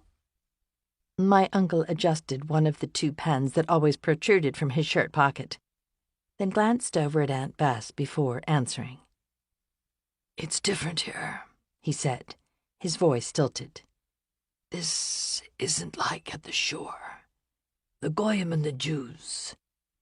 People are separate." "Why?" He took off his glasses and rubbed at a speck of dirt, fumbling for an answer. "That's just the way it is. There are lots of nice kids right here on the block. You should be with your own kind, especially now." He stopped awkwardly. He was talking, of course, of things that were going on in Europe. The Germans had continued their march across the continent, seeming to occupy another country each week. Hitler hated the Jews, was banning them from schools and professions and even the streetcars. There were stories of arrests, and Italy had allied itself with Germany, which meant things were worse now, too, in Trieste. My stomach tightened. My parents had been persecuted for their political activity. They were hardly religious at all. But Hitler would not see it that way. A Jew was a Jew. About that, I licked my lips, changing to the other subject I'd been wanting to ask them about. "I heard on the radio about a program offering visas for some refugees. Maybe my mother and father would qualify." My aunt and uncle exchanged a look. Getting visas for your parents isn't the problem," Uncle Meyer said gently. My spirits lifted. "We offered to arrange it a long time ago. They want to stay in Trieste and keep doing their work." Uncle Meyer's voice was even scratchier than usual. He had left Italy when he was 15 and made his way here alone. His skin was a shade more olive than most here, but beyond that, did not have the slightest accent or trace of the old country. He had not looked back. He still cared for his brother, though, and it pained him that he could not bring my father to safety. Oh. I looked away. All this time I'd assumed that Mama and Papa could not come, and that they would follow when their papers were ready, like Mama had said. But the truth was that their work mattered more than I did. It always had. "When all of the fighting is over, I'm sure they'll come." Aunt Bess spoke as though the war was wrapping up. She had not seen, though, the things I had before leaving. The way people over there were stocking up supplies and digging hiding spots ahead of the armies rolling in. I swiped at my stinging eyes, then stood and walked upstairs to my room. It was tiny, no more than a large closet that could just hold a twin bed and dresser. But Aunt Bess prepared the way she thought a girl my age would like, with pink-flowered sheets and curtains. She and Uncle Meyer were trying their best, but it wasn't the same as my own family. I reached for the photograph of my mother and father, which sat in a frame on the corner of the dresser. When we'd come to Philadelphia from the beach, I'd been surprised to see this photo of my parents by the seaside on the mantel above the fireplace. "They sent it right after they were married," Aunt Bess had told me. "Why don't you put it in your room?" I ran my finger over the image. They looked so young and carefree. So my parents wanted to stay in Italy, or had anyway, the last time we'd been able to reach them. I wrote to them each week, but so far there had been no reply. "Overseas post so unreliable," Uncle Meyer offered, to try to explain the lack of a response. I was not consoled. Things might have worsened for them, and they could be trying desperately to leave. I set down the photo. There was a section of newspaper from yesterday's bulletin on top of the dresser as well. I picked it up, along with the dictionary beside it. I'd been working through the paper at Jack's suggestion as a way to improve my English. But the story, about refugees displaced by fighting in France, just made my heart ache worse. In my memories, my childhood in Trieste was idyllic. That was gone now, though, and the reality of war and violence and suffering leapt off the pages at me. What was life like for Mama and Papa now? The doorbell rang and I looked up from the paper. Visitors were constant on Porter Street, neighboring women dropping by to borrow a cup of sugar or share the latest bit of gossip, and men from the tiny shul on the corner of Porter Street needing Uncle Meyer for the minyan, the 10 men required to pray on Shabbos. "Good evening, sir." Joy surged through me as Charlie's rich, familiar voice flowed up the stairwell. I dropped the dictionary and leapt up, then smoothed my hair, hoping the smell of Uncle Meyer's cigar did not linger about me.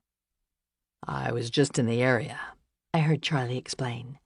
It was, of course, a lie. He had no cause to be in our neighborhood, far from his own home. It was as if he'd heard me calling out for him. "And I thought—" He stopped mid-sentence as he saw me at the top of the stairs.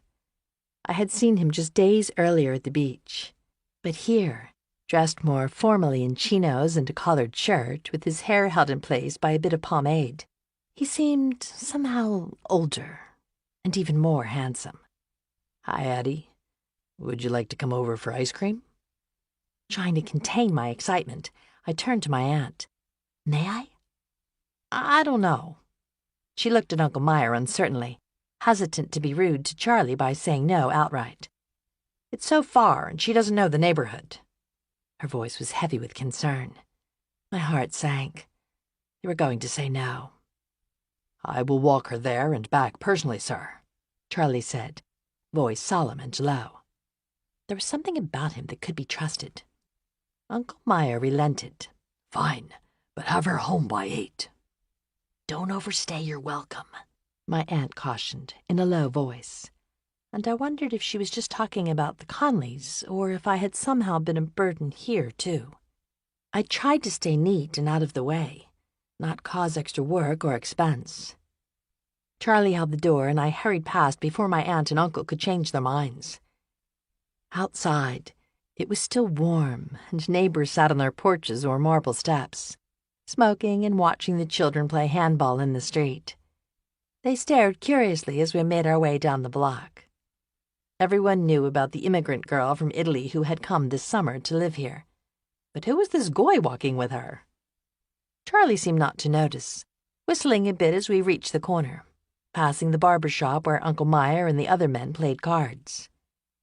I glanced at Charlie out of the corner of my eye, trying not to stare. Mom thought you might like to come over. Oh, I'd wanted it to be his idea. But I offered to be the one to come get you. My spirits lifted again, riding the endless roller coaster I'd boarded the day I'd spied the Conleys across the rooming house yard. I followed him northeast, and the streets grew wide and unfamiliar. The Irish neighborhood ran close to the shipyard, and soot-covered dock workers made their way home, empty lunch tins in hand. Careful. Charlie grabbed my arm to guide me around a pothole at the curb. I shivered at the contact. Then the sidewalk grew even, and he let go of my arm once more. Finally, he stopped at a corner house with bright yellow curtains and a small garden of flowers beside the front step. This is it. But the lights of the house in front of us were darkened. Perhaps the others had gone out.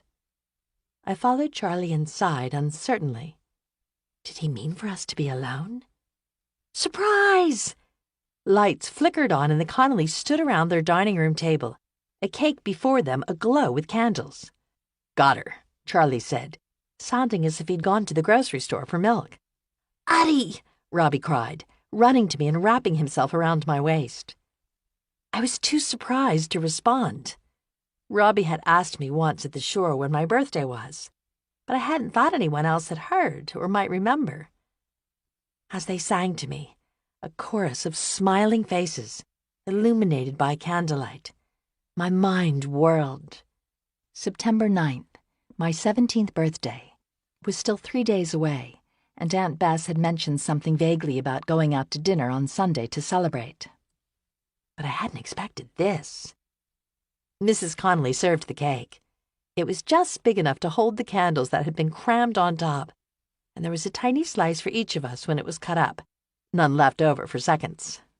It was homemade, though, right down to the wobbly writing that said Robbie had helped. I had not had a real cake since Nonna made one for my 12th birthday in Trieste. After she was gone, Mama had been too busy with her causes to manage more than tiramisu from the cafe down the street. And Aunt Bess, for all her good intentions, could not bake, and relied on store-bought Entenmann's. This was the most delicious thing I had ever tasted. Scraping the icing from my plate, I looked around. The Connollys' house seemed a smaller replica of their place at the beach. Casual furniture, piles of paper and toys stacked haphazardly. A grand piano occupied one corner of the room. When we finished the cake, Mr. Connolly handed me a box with a bow. Happy birthday, Addie. I'd finally met Mr. Connolly a few days after the rest of the family had arrived at the shore. The boys and I had come home from the beach to find a man stepping from the car in a crisp white shirt, short-sleeved and a bit wrinkled from the trip. The boys flocked to him, calling out excitedly, and he lifted Robbie high up in the air. Mrs. Connolly had returned to the house early, and as she greeted him in a ruffled pink cap-sleeved dress, there was a warmth between her and her husband that reminded me of my parents in earlier days. I'd stood back, an outsider as their circle was now complete. But Mr. Connolly welcomed me just as readily as the rest of the family. A large man, reminiscent of a grizzly bear, he seemed to be always smiling. The mustache above his mouth was yellowed from the pipe his wife would not let him smoke in the house. "You didn't have to get me anything." I opened the box, and inside sat a chess set. I lifted it out.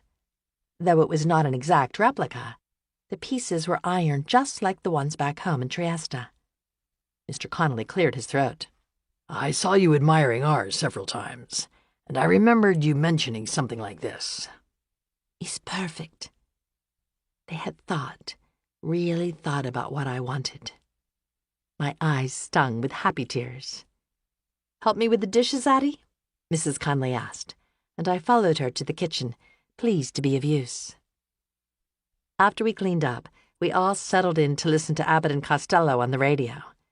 Mrs. Conley sat on a long sofa, Robbie and Jack on one side, Mr. Conley on the end.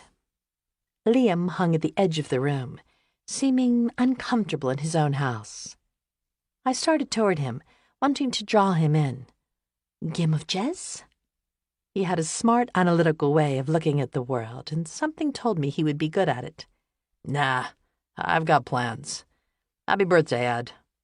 He slipped from the house, leaving an emptiness in the otherwise perfect night. "Come sit." Mrs. Conley patted the small, triangular wedge of sofa beside her. I looked uncertainly toward Charlie, wishing there was room for him, too. But he had already dropped comfortably to the rug. I slipped in close to Mrs. Conley on one side, my leg pressing against Jack's on the other. Beau ambled into the room and nestled on my feet. And just like that, I was home. What was it the Conleys liked about me? I wondered now as I recalled that special night nearly 6 weeks earlier. They already had enough kids, as Liam once pointed out.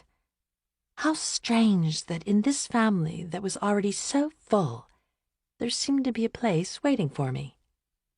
Over the summer, I had become something different to each of them. The daughter that Mrs. Conley never had, a friend to Jack, and the one who would listen to Robbie when the others were all too busy. But what was I to Charlie exactly? A little sister or something else? A loud siren blared unexpectedly, cutting through Mrs. Lowenstein's lesson.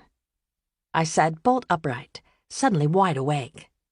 Boys and girls looked around, uncertain how to react to the unfamiliar sound, more shrill than the fire alarm. This is an air raid drill. Under your desks, everyone, Mrs. Lowenstein instructed calmly. Put your heads beneath a book. The others obeyed slowly, joking and talking as they went. But I scrambled under my desk, trembling. Mrs. Lowenstein, Roberta, I'd heard another teacher call her once, crouched down and put her hand on my shoulder. "It's only a drill." America was not at war. We were only practicing. But the fact that the drills like we had back home had begun here seemed to signal something ominous. The siren droned on relentlessly. The hard linoleum floor pressed unpleasantly against my knees. The exercise seemed futile. If bombs actually came, a desk would not protect me. A minute later, the siren ended, and there was a beep signaling the all clear. We climbed out. Mrs. Lowenstein smiled reassuringly at me as I took my seat. With respect to shipbuilding, she continued, resuming her lecture. I jumped when the bell rang 10 minutes later, but this time it was just signaling the class was over. "Have a nice weekend," Mrs. Lowenstein called over the din of chatter and desks slamming. I gathered my books and walked down the hall, which was covered in student-made Halloween decorations and smelled from a mixture of Clorox disinfectant and leftover lunches. I put my books in my locker and grabbed my coat and lunch bag, then closed the door again and leaned against it. The sharp knob cut into my back as I pressed against the wall to escape the surge of students, laughing and talking as they jostled roughly past between classes. I drew my cardigan more tightly around myself like armor. I still could not get used to the size and chaos of Southern High. I looked longingly in the direction of the tunnel. Southern was in fact 2 schools, one for the boys and one for girls, and our homeroom, cafeteria, and gym were separate. But they were connected by an enclosed walkway so kids could take classes together on either side. When there was a gap in the crowd, I started for the cafeteria. I eyed the swarming lunchroom warily from the doorway. The girls seemed to camp in clusters. Italians in the far right corner, Irish on the far side of the room, as if trying to recreate the divisions of the local neighborhoods. A few of the girls from Porter and Rittner Streets sat at the first long table in a tight circle. Aunt Bess tried to help me fit in, buying me the popular plaid wool skirts and sturdy saddle shoes, so unlike the loose, flowing dresses and sandals I'd worn most of the year back home. "Maybe you could invite a friend over after school," she'd suggested more than once, as if it were that simple. My olive skin was still darker than the others, my accent undeniable. The girls from the Jewish neighborhood, who had grown up together, had no room for a foreigner. I carried my lunchbox toward a nearly empty table on the far edge of the room. At the end, a little girl with skin even darker than mine sat by herself, staring straight ahead, chewing purposefully. "Collards," Liam called the small group of black kids at Southern. They, too, kept to their own group, except for this girl, who was alone like me. "Mind if I sit?" The girl shrugged. "I'm Addie." "I'm Rhonda. You talk funny." The girl's tone was matter-of-fact. "Where you come from?" "Italy. I moved here a few months ago, but we were at the shore for the summer." A harsh laugh came from 2 tables over. A few of the Irish girls were looking at Rhonda and me, making jokes. Rhonda finished her lunch and stood, casting the remnants of her lunch in a trash can. "See you." I watched her go, wondering what Aunt Bess's reaction would be if Rhonda was the friend I invited over. Not wanting to remain at the table alone, I took the rest of my sandwich and folded it back in the wax paper. I still could not get used to the amount of waste or take for granted that there would be food tomorrow. My science class was in the boys' school, so I started down the tunnel. Unsupervised, the long, dim corridor was the one place boys and girls could meet, and I averted my eyes from the couples that loitered close to one another against the walls, necking. I didn't know much about sex, other than what I'd gleaned from a few books and whispers in the girls' bathroom, but I sure saw some things here. I glimpsed Liam at the far end of the tunnel. Seeing just one Conley boy was always strange, like a game piece that had been separated from the rest of the chessboard. My eyes caught his and I started toward him, hoping we might talk before class. I didn't even mind if he teased me. But Liam had become more aloof since returning from the beach, not just from me, but from his brothers. I saw him hanging on the shadowy outskirts at the edge of the playground with kids who smoked and more often than not had only one parent at home, a place he didn't belong.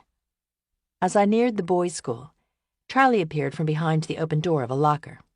Happiness flooded me as it always did when I saw him, but it quickly disappeared. Looking up at him adoringly from beneath his arm was Stephanie Weidman, a blonde senior who led the cheerleading squad.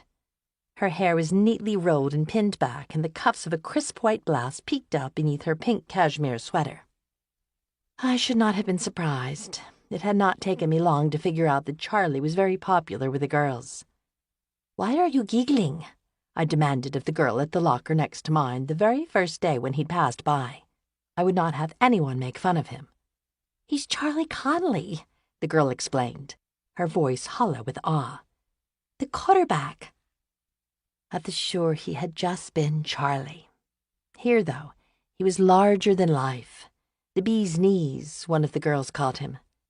Crowds seemed to part as he passed, and girls looked at him in a way that I had not understood before. Even those who didn't like football and didn't understand the game, including myself, sat in the stand shivering with their hands around a paper cup of metallic-tasting cocoa just to see Charlie in all his glory. I started to duck away now, but Charlie's head swiveled in my direction and he started over, leaving Stephanie standing alone.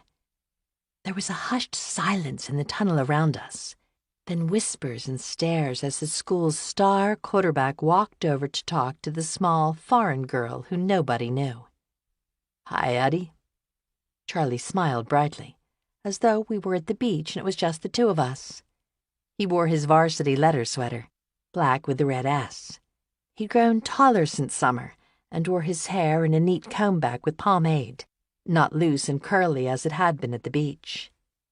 Behind him, I noticed Liam watching our exchange, eyes longing. He always seemed so separate from the rest of us. In a way, he just didn't have to be. "Join us," I pleaded silently. If I went to him, he just might. But my feet remained planted, not wanting to give up this one moment with Charlie. Charlie turned to Stephanie, who had come up behind him. "Do you know Addie?" Of course not. Girls like her would never even see me, nor would Charlie if it hadn't been for the shore. "Addie's like family," he said. The words, intended with kindness, stung.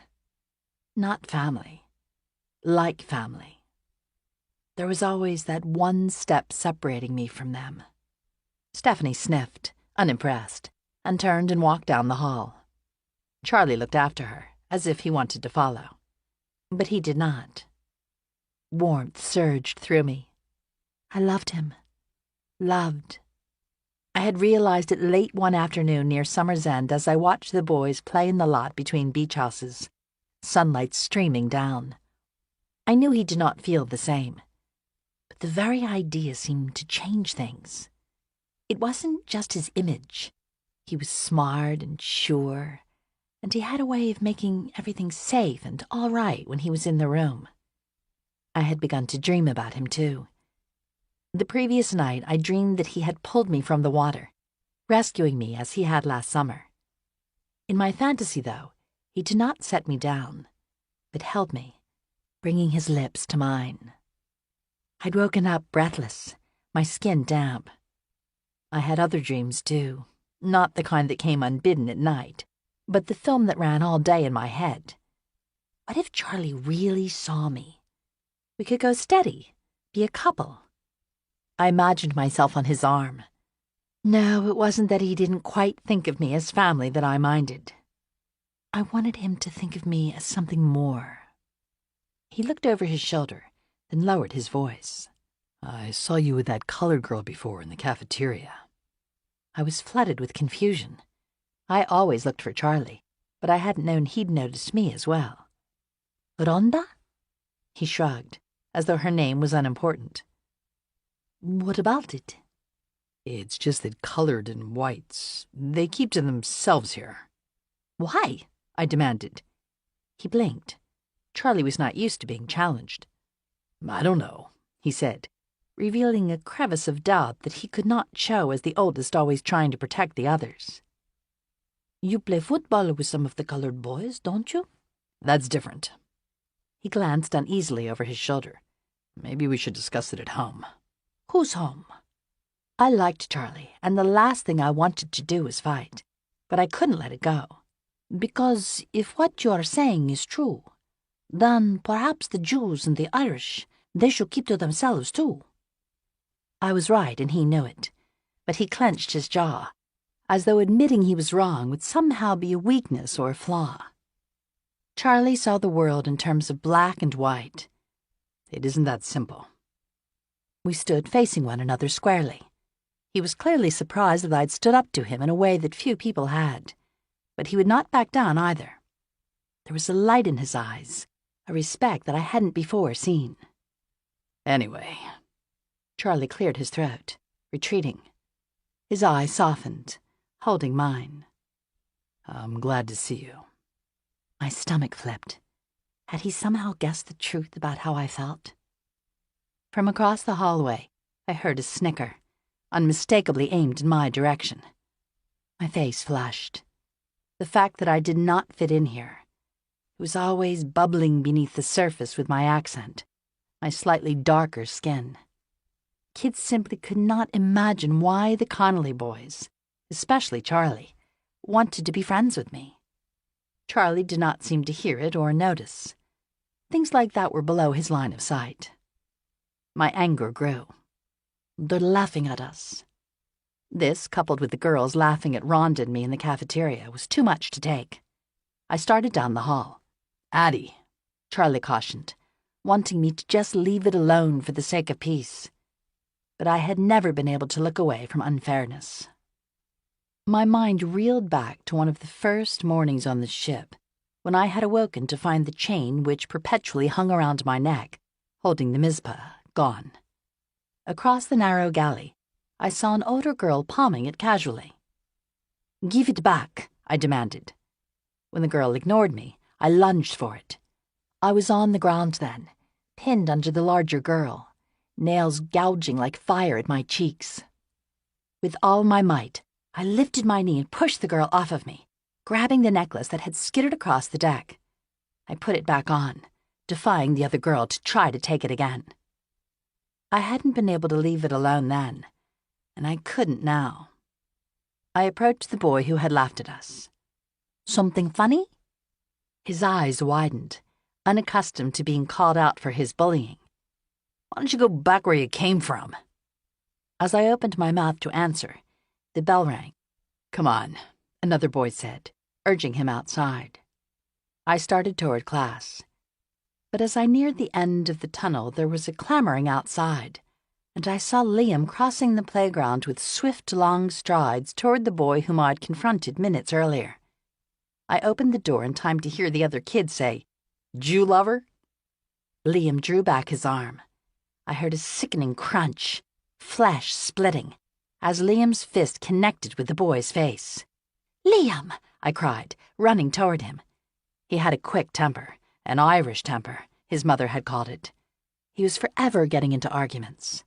This was the first actual fight I had seen him in, though. The last thing he needed was further trouble.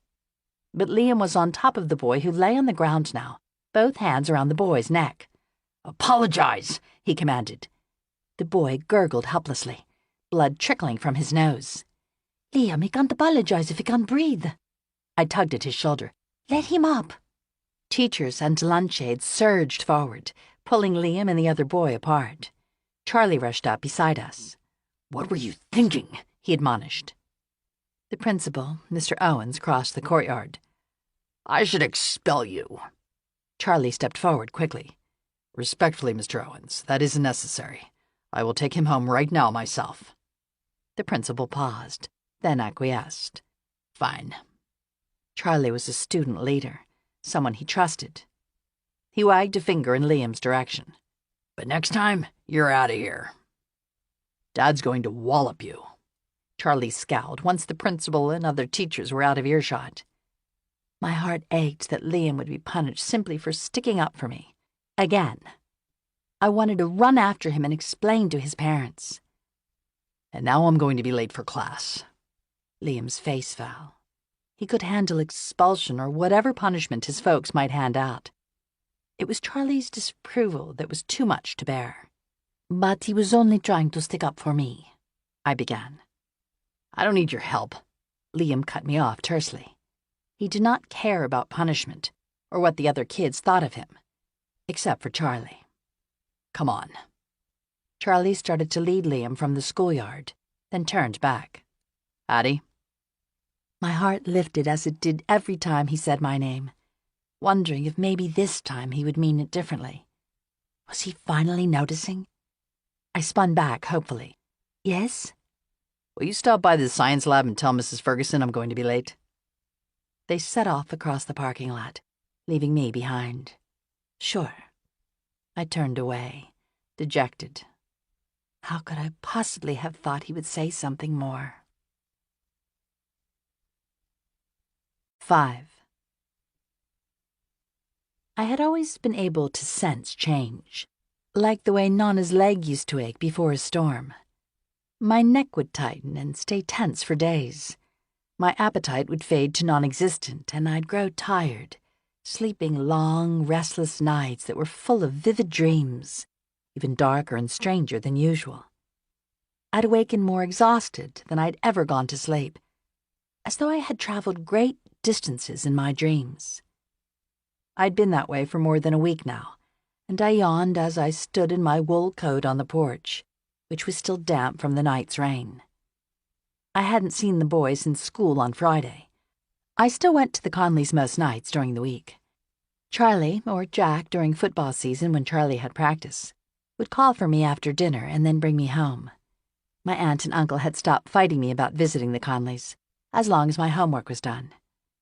They insisted, though, that I stay home on Shabbos. Back in Trieste, My family had been secular, attending the large synagogue in our neighborhood only on high holidays. But here the block quieted Friday nights and Saturdays, the men making their way to shul and the women keeping the children busy without putting on the radio. It was always a long, sluggish day in the tiny house, and I filled it as well as I could, doing my assignments for school and writing letters to my parents. "They haven't written back," I fretted, the day before at lunch. "The mail is disrupted," Aunt Beth said, speaking authoritatively, though she could not possibly have known for sure. "I'm sure they're fine." "But what if they aren't?" I'd pressed. "They could be trying to get word out or even want to leave now, and we would have no way of knowing." My question hung, unanswered, in the air. It was Sunday now, and I could leave the house. But there was no sign of Charlie. Perhaps he had forgotten about me. Did I dare to find my way to the Connollys on my own? "I'm going out," I called inside to Aunt Bess, who was getting ready for her Hadassah meeting. Then I closed the door before she could stop me. Pulling on my stocking cap and gloves, I hurried down the steps and ran, past the drugstore and the shoe-shine boy at the corner, until my feet hurt beneath the stiffness of my Mary Janes and my blouse grew damp, finding my own way for the first time. The sun shone down brightly on the worn pavement, but a breeze, sharp for early December, cut across the street. I walked south, past shops on the bottom floor of buildings, shoe stores and dry cleaners. I turned east toward Pensport, the Irish neighborhood where the Connollys lived. Soon the streets began to change, like an unmarked border crossing between countries. Breathless, I slowed to a walk.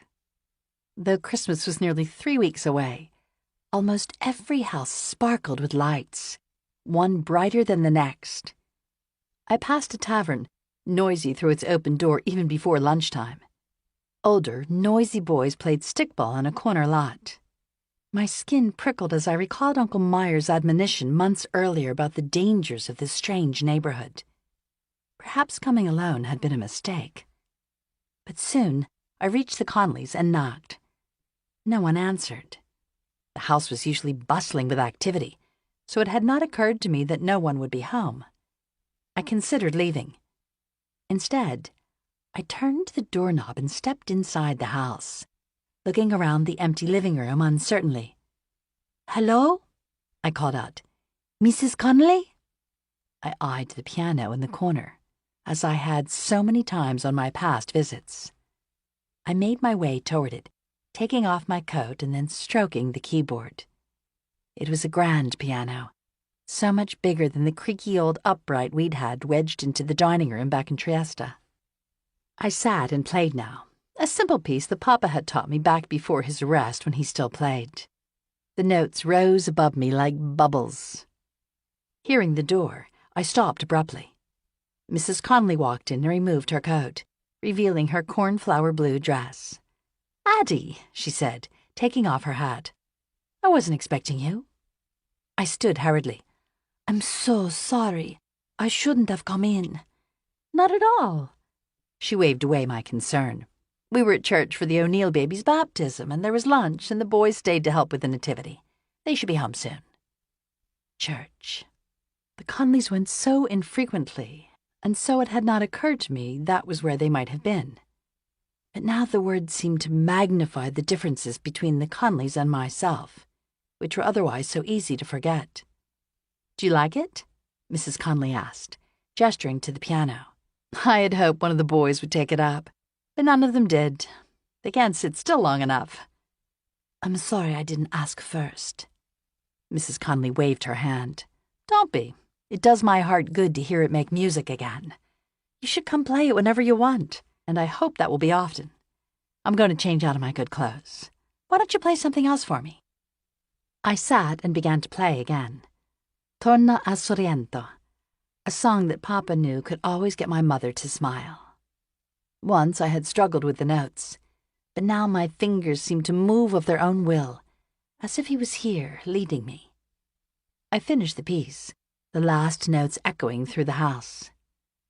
There was a noise behind me, and I looked up, expecting Mrs. Connolly. But Charlie stood watching me from the doorway. more handsome than ever in his navy church suit. How long had he been there? Our eyes met. Several seconds passed, my throat too dry to speak. He took a step toward the piano bench. Hey. Something seemed to shift with that single word in that quiet space between us. At school, he was larger than life, but here it was just the two of us away from the eyes and remarks of the other kids. Despite my fantasies of being his girl, this was the part I really wanted. The two of us alone, away from our families and the world. That was just beautiful, Addie, Mrs. Conley said, as she appeared on the stairwell. Then she stopped. Charlie, I thought you were helping with your father. He tore his gaze from me, then cleared his throat. I was, but I ran into Coach and he said there's a scout from Georgetown coming tomorrow. I want to get in some extra practice. Though football season had ended weeks earlier, Charlie continued to work on his game with a few of the fellows, hoping to catch the eye of one of the colleges. Georgetown? That's great, honey, but... Conflict washed across Mrs. Conley's face. I suspected they couldn't afford a school like that. Maybe somewhere closer. There are scholarships, Mom. I knew Charlie had never even contemplated foregoing college for a job at the factory as his father had, or even applying to a lesser school. He had always known he was meant for something great. I've got to go. He disappeared upstairs. A minute later, Jack walked in with Robbie in tow. Dad's still at church finishing up, he told his mother. Hi, Ad. I followed them to the kitchen. Addie, the boys had sandwiches at church. Have you eaten? I nodded, thinking of the leftover gefilte fish and reheated soup from Shabbos that was a Sunday staple at my aunt's and uncle's. She pulled a carton from the icebox. Chocolate or vanilla? Both, Robbie interjected. Not too much. I'm putting in the roast and dinner is at 4. Mrs. Conley handed me a bowl. Thank you. I broke off a bit with my spoon. Ice cream here was harder than Nonna's creamy gelato. It almost needed to be cut. I spilled, Robbie wailed as his ice cream bowl tipped, sending a creamy pool onto the linoleum. Jack quickly set the bowl straight and scooped some of his own into it, evening things out as he so often did. Want some help with the science homework after this? He asked me. Sure, I said, grateful for the excuse for having come over later. Can I help too? Robbie asked eagerly. Jack knelt by his brother. How about you give us a little while and then maybe we can all play dominoes? Marbles, Robbie sniffed. All right, but no cheating, Jack teased. But Robbie's face was serious. I'm going to beat you fair and square.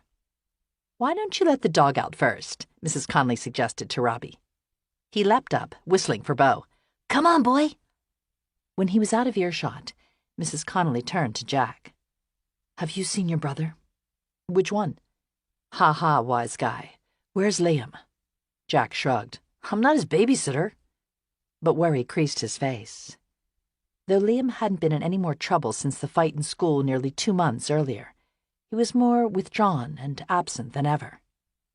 Jackie, his mother pressed. Where is he? I don't know. He was hanging out with some of the fellas. He did not sound as though he was talking about the kids from church. Mrs. Conley cringed. I told him to come home right after you were finished. I know, I reminded him. He told me to mind my own business. I followed Jack up the stairs.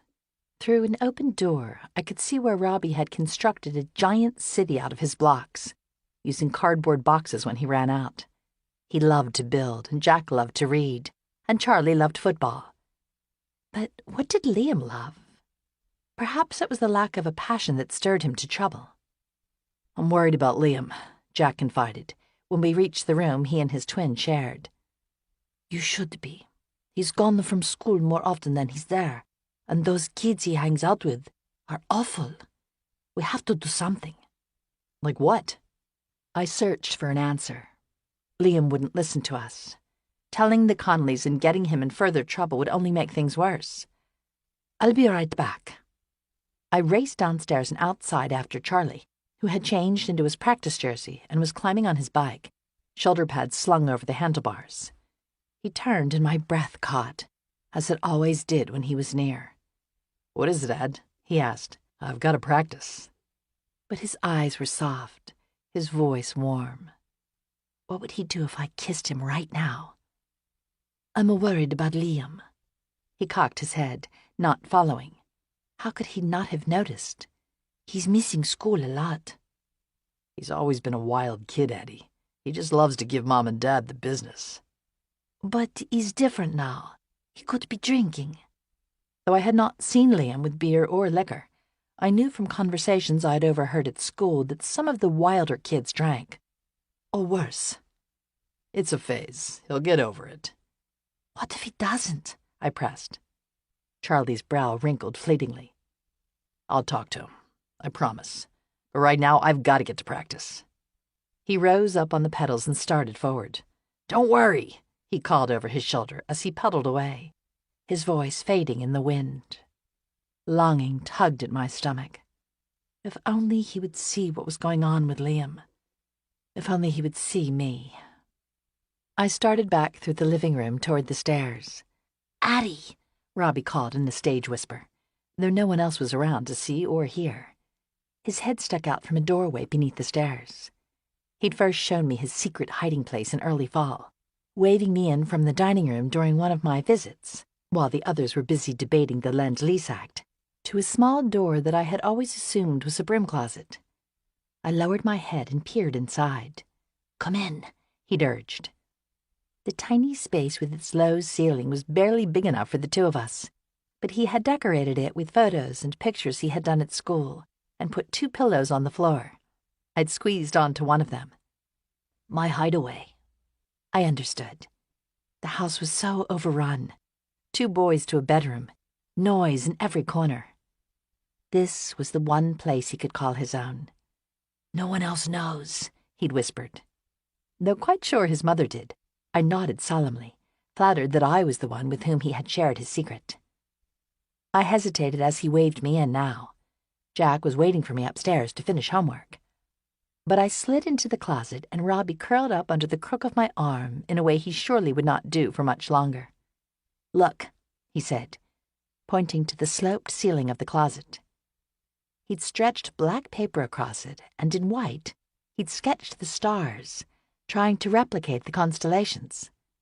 I don't have them quite right, he fretted. I imagined how he'd worked on the design, biting his lip with grim concentration as he tried to get the positioning of the stars just right. You should ask Liam.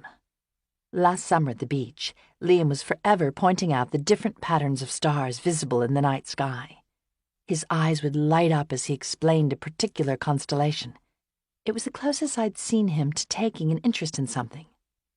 He's never around anymore. Robbie's words were a refrain of my earlier conversations with Jack and Charlie. Even at 11, Robbie could see the change in his brother. My anger toward Liam rose. Couldn't he see that Robbie looked up to him and needed him in the same way that he needed Charlie?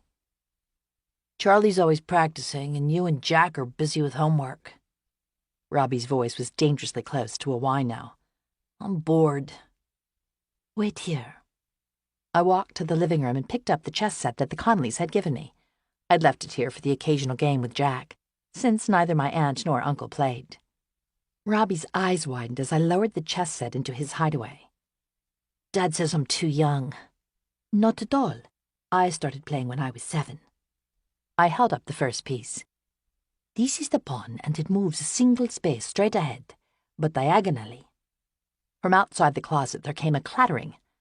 At first I thought it was Jack, coming to see where I had gone. But Mr. Connolly's voice, low and urgent, rose from the entranceway. What on earth? I unfolded myself from the closet, meeting Jack as he came down the stairs. We found Mr. Connolly in the kitchen with his wife. His usually jovial expression was dark as a storm, and he did not greet me. A rock formed in my stomach. What's happened? Grim-faced, he turned on the radio. The Japanese have attacked Pearl Harbor, Hawaii, by air.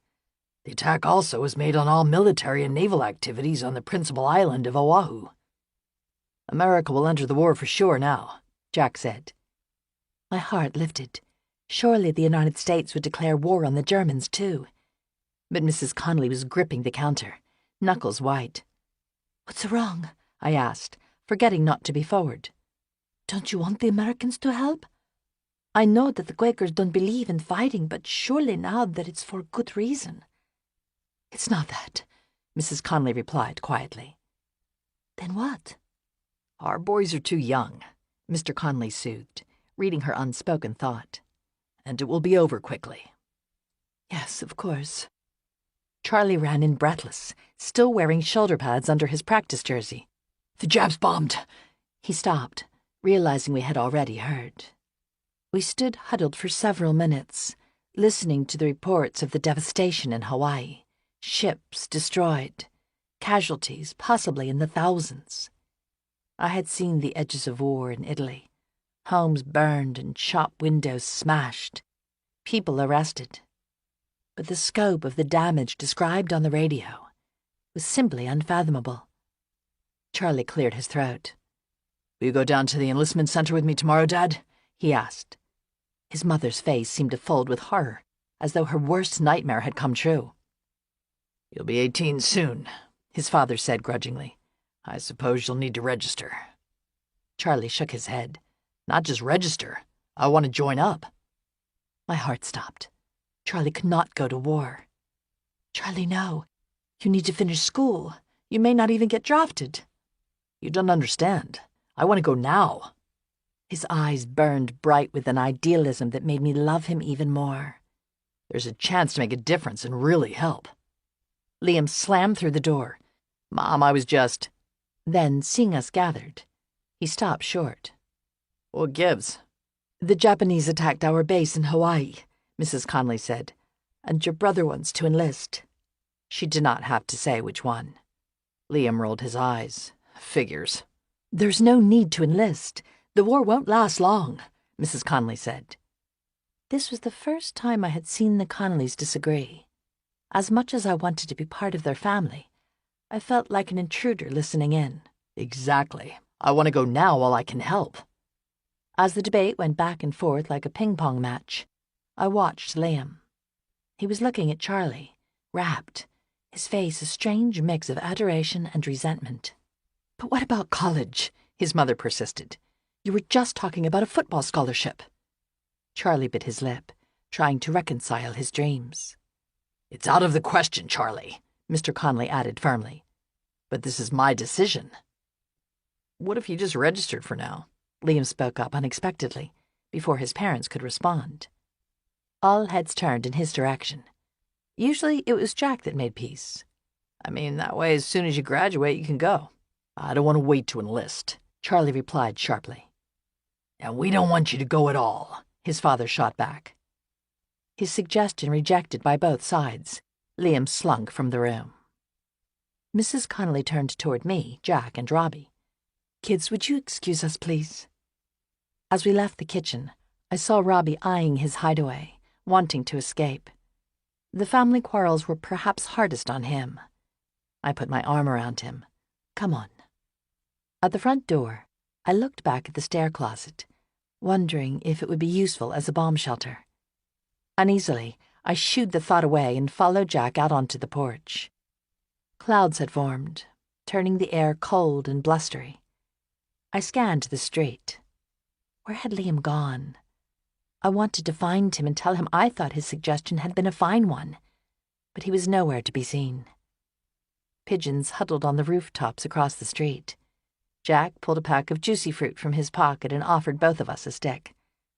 I unwrapped it and popped it in my mouth, the syrupy sweetness a contrast to the somber mood. "Why is your mom so against the war?" He shrugged. "She doesn't believe it solves anything." Anger rose within me. It was so easy to sit here thousands of miles away and say that. "Is your dad a pacifist too?" "Injured," Jack replied. "The army won't take him." I was puzzled. Mr. Conley looked just fine to me.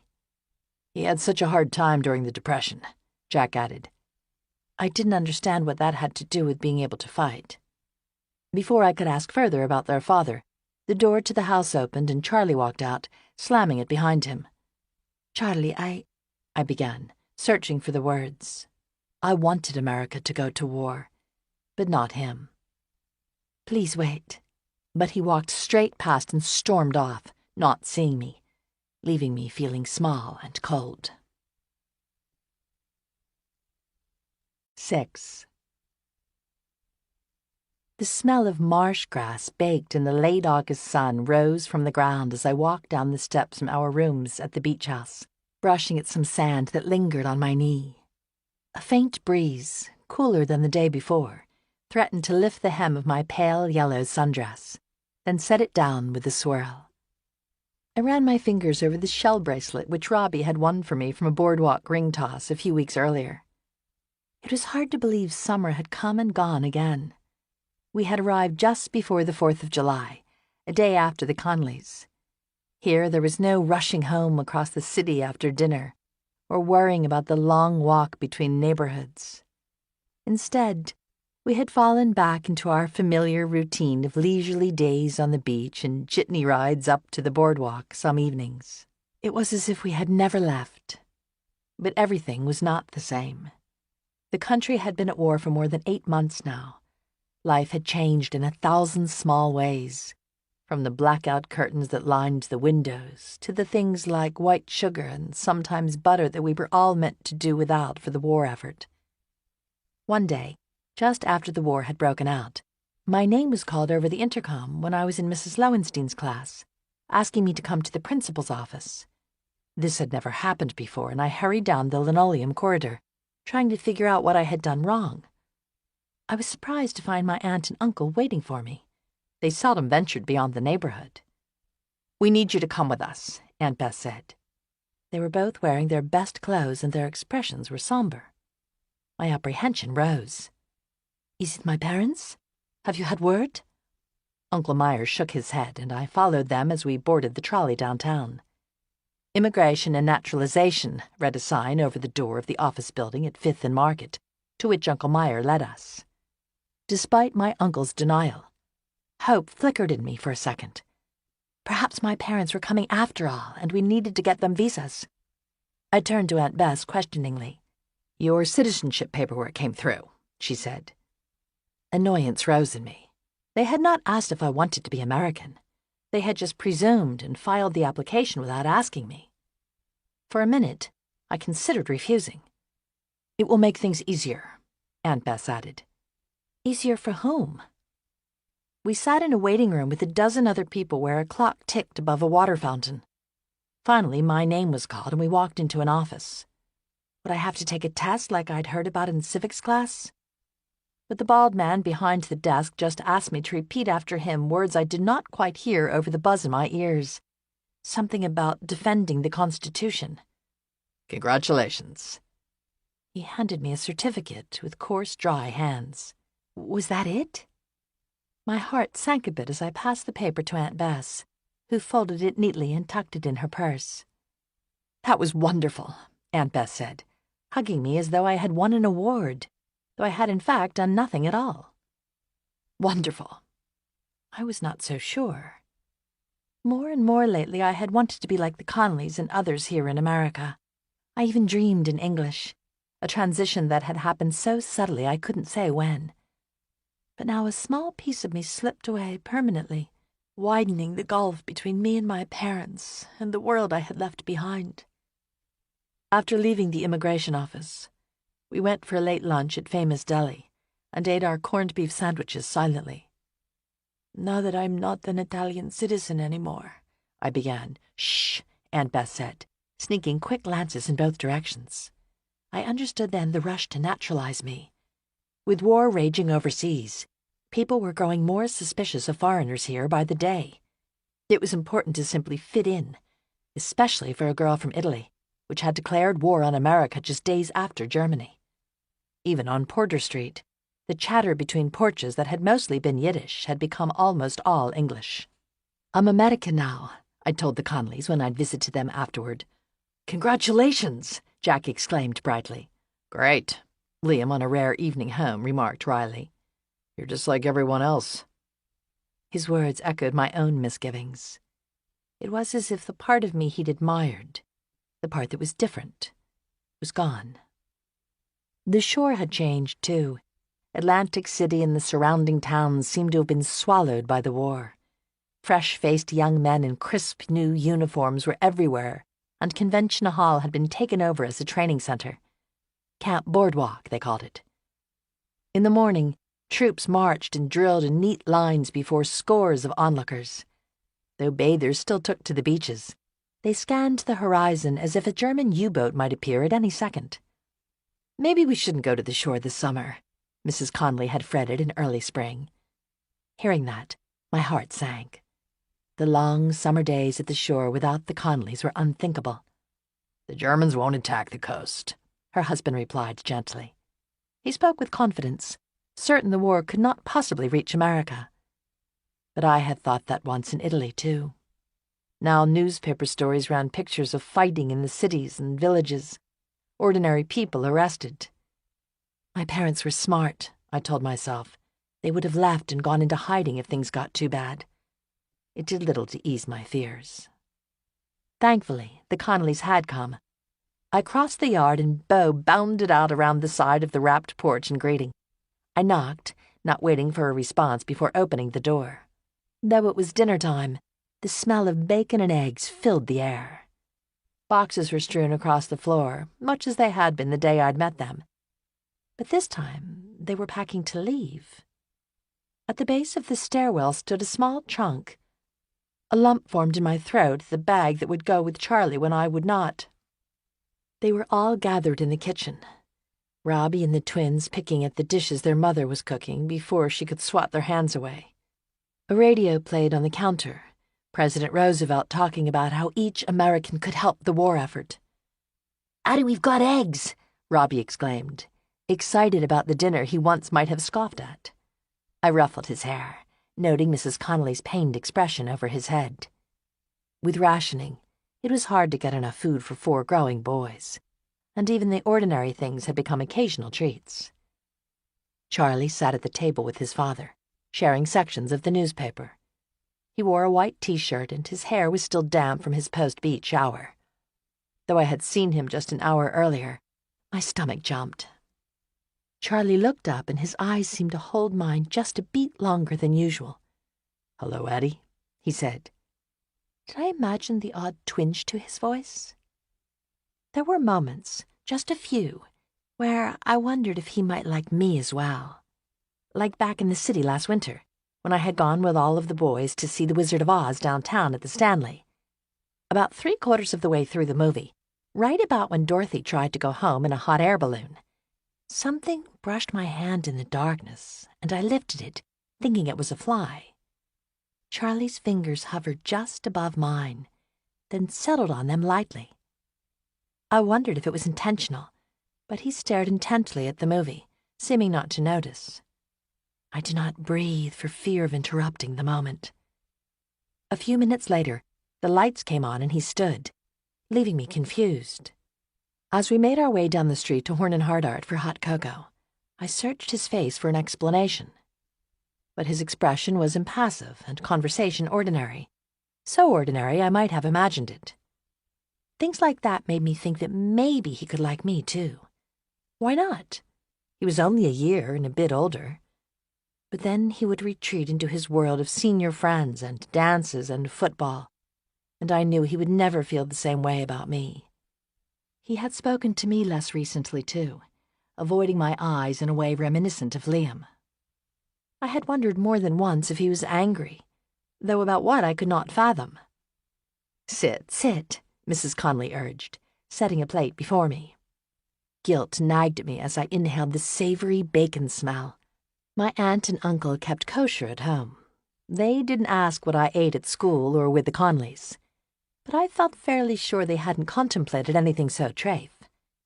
My stomach grumbled. What they didn't know wouldn't hurt them. I took a bite. "We're going to the boardwalk while Mom and Dad pack up," Jack offered. He'd gone a bit pimply around the chin, an awkward phase that the other boys seemed to have been spared. "I promised Robbie at least 1 carousel ride." 2, Robbie corrected. "Want to come?" Sure. I wanted to buy a box of saltwater taffy to bring back for Rhonda. We'd become friends in a way. I didn't see her outside of school. She had a gaggle of 5 younger brothers and sisters to babysit, and I was busy with the Conleys. But we sat together at lunch every day and partnered up for relay races and gym. The other girls had either grown tired of mocking us or simply stopped noticing. I took a sip of the juice Mrs. Conley had set before me, secretly studying Charlie as I ate. He was reading about a particularly difficult campaign that the army was waging in North Africa. I should be there, he burst out, slamming his hand onto the table with uncharacteristic frustration. He had gone to register for the draft, waiting more than 2 hours in the line that snaked around Federal Street. He had not enlisted, though, in accordance with his parents' wishes. Next year when I join the army, Jack began. Gentle Jack was not a fighter, but he would do anything he could to be like his older brother. Next year the fighting will be over, his father interrupted firmly. Please, God, Mrs. Conley mumbled. This may be the only time that I wish I had daughters instead. You're lucky you're going to college, Liam pointed out. Charlie had been accepted to Georgetown on the full football scholarship, just like he'd hoped. I'd been helping Mrs. Conley plant her victory plot last April when he'd come home with the news. Mrs. Conley had always made the tiny garden into an oasis, roses climbing trellises, stubbornly looking for sun in the shaded patch of green, honeysuckle giving off a fragrant smell. When the war had come, she had reluctantly dug out some of her prized flowers to plant vegetables. Charlie had run down the sidewalk whooping, I got into Georgetown! But how do you know? His mother had asked. There hasn't been a letter. There will be. Coach found out. He'd lifted me and spun me around. Then he'd set me down to hug his mother, and I stood motionless, emotions cascading over me.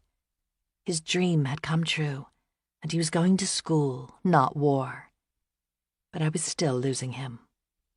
Charlie had talked about going away since the day we met. The neighborhood simply could not hold him. But his excitement about college had not staved off the fact that part of him, a big part, felt duty-bound to go and fight. Maybe you can get a part-time job in Washington with the War Department when you're at Georgetown, I offered now, trying to ease his frustration. His face relaxed and he smiled slightly. That's an idea. But I couldn't tell if he meant it or was just humoring me. Thanks, Addie, Mrs. Conley said, in a low voice as Charlie walked from the room. When we finished eating, Jack, Liam, and Robbie spilled outside with their football, tossing it in the grass yard between the two houses. The boys were outpacing me now, I noticed. The twins were as tall as Charlie had been the day we met. Even Robbie's shoulders now nearly matched my own.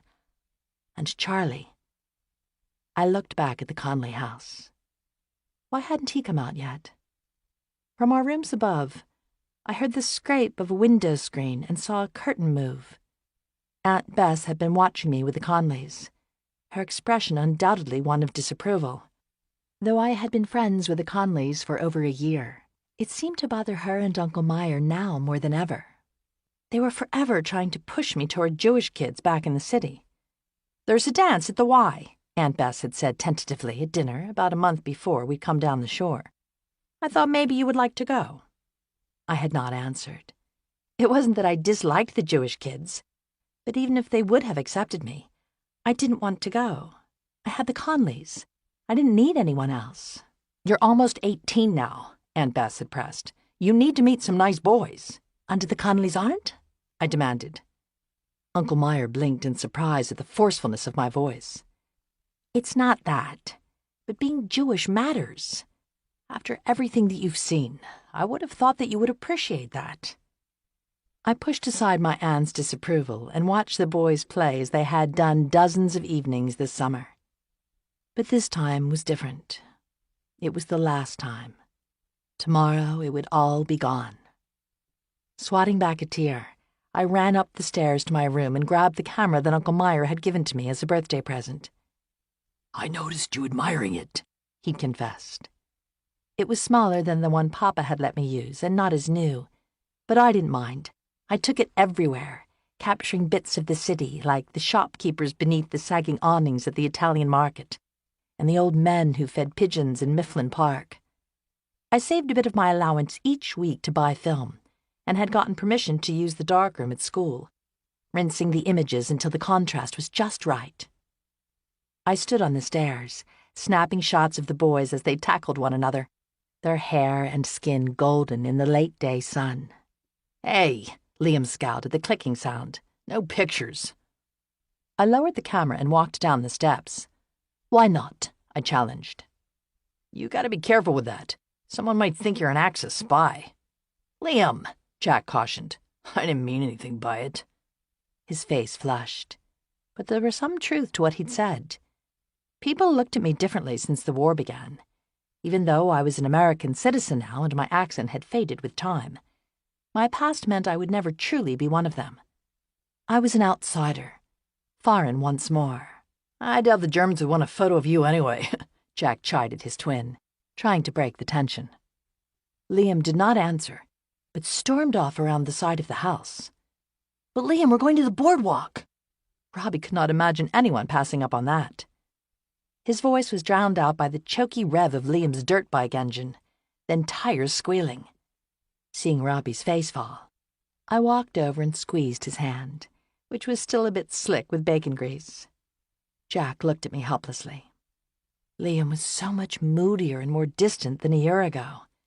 We had hoped that the summer away from the city, where trouble was so easy to find, would have done something to calm Liam's wild ways. There were moments when he seemed his old self, playing with his brothers in the surf, but his darkness always returned.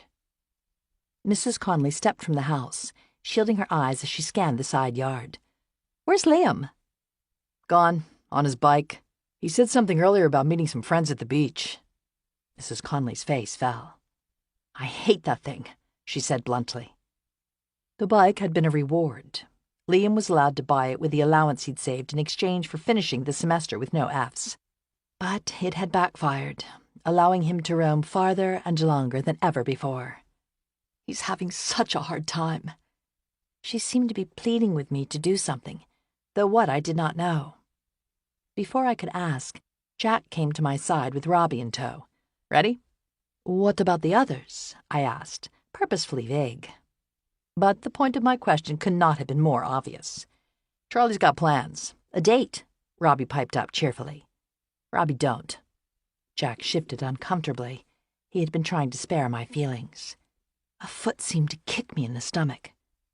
I had seen Charlie talking to the girl who worked the concession stand by the beach a couple of times.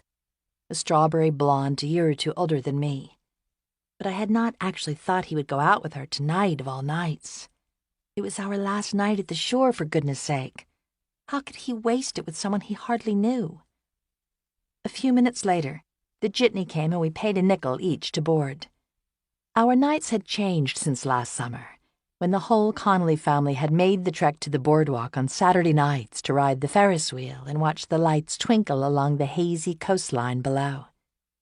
On the 4th of July, we'd crowded together on a blanket, sharing caramel corn as fireworks exploded above and an orchestra played on the pier. Now, everything was different. Liam was off getting into trouble and Charlie was with that red-haired girl. My mind was flooded with images. Where was he taking her tonight? So those moments I'd glimpsed between me and Charlie had just been my imagination. How foolish of me. I had no right to stop him from dating, but it still felt like a betrayal, and it hurt worse than I could have imagined. "We're here." Robbie tugged at my arm and we climbed off, then walked the last few steps to the wide promenade of the boardwalk. The shops and arcades stood in a row beneath brightly colored awnings. The heady aroma of taffy and funnel cake and caramel corn, which I normally savored, seemed stifling now. Roller coasters and other amusements rose on the massive piers that jutted out like freighters into the sea.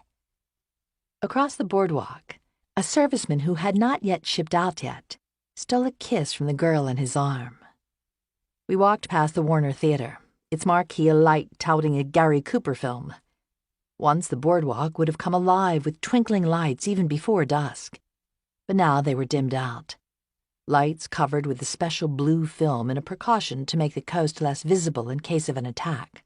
"The Miss America pageant is coming," Robbie announced, as they passed a poster of a striking woman in a swim costume.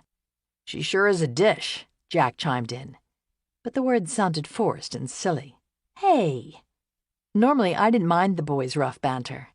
That's rude to say in front of me. Sorry, Ed, Jack said, chastened. But his apology did no good. My frustration, with Charlie and Liam and all of it, suddenly boiled over. The lights and merriment only seemed to amplify my sadness. I could stand it no longer. I'm a girl too, you know. Maybe it's time you remembered that.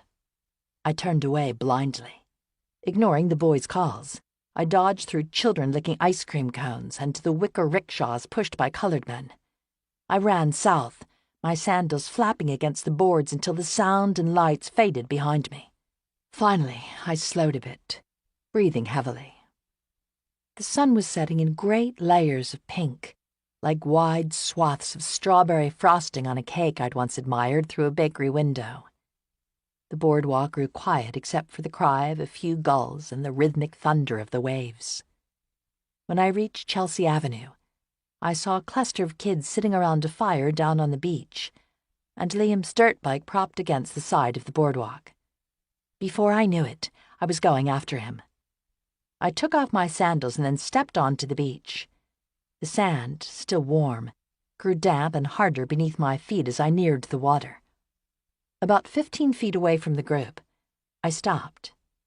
7 or 8 kids sat in the surf smoking and drinking out of glass soda bottles that I guessed contained something stronger.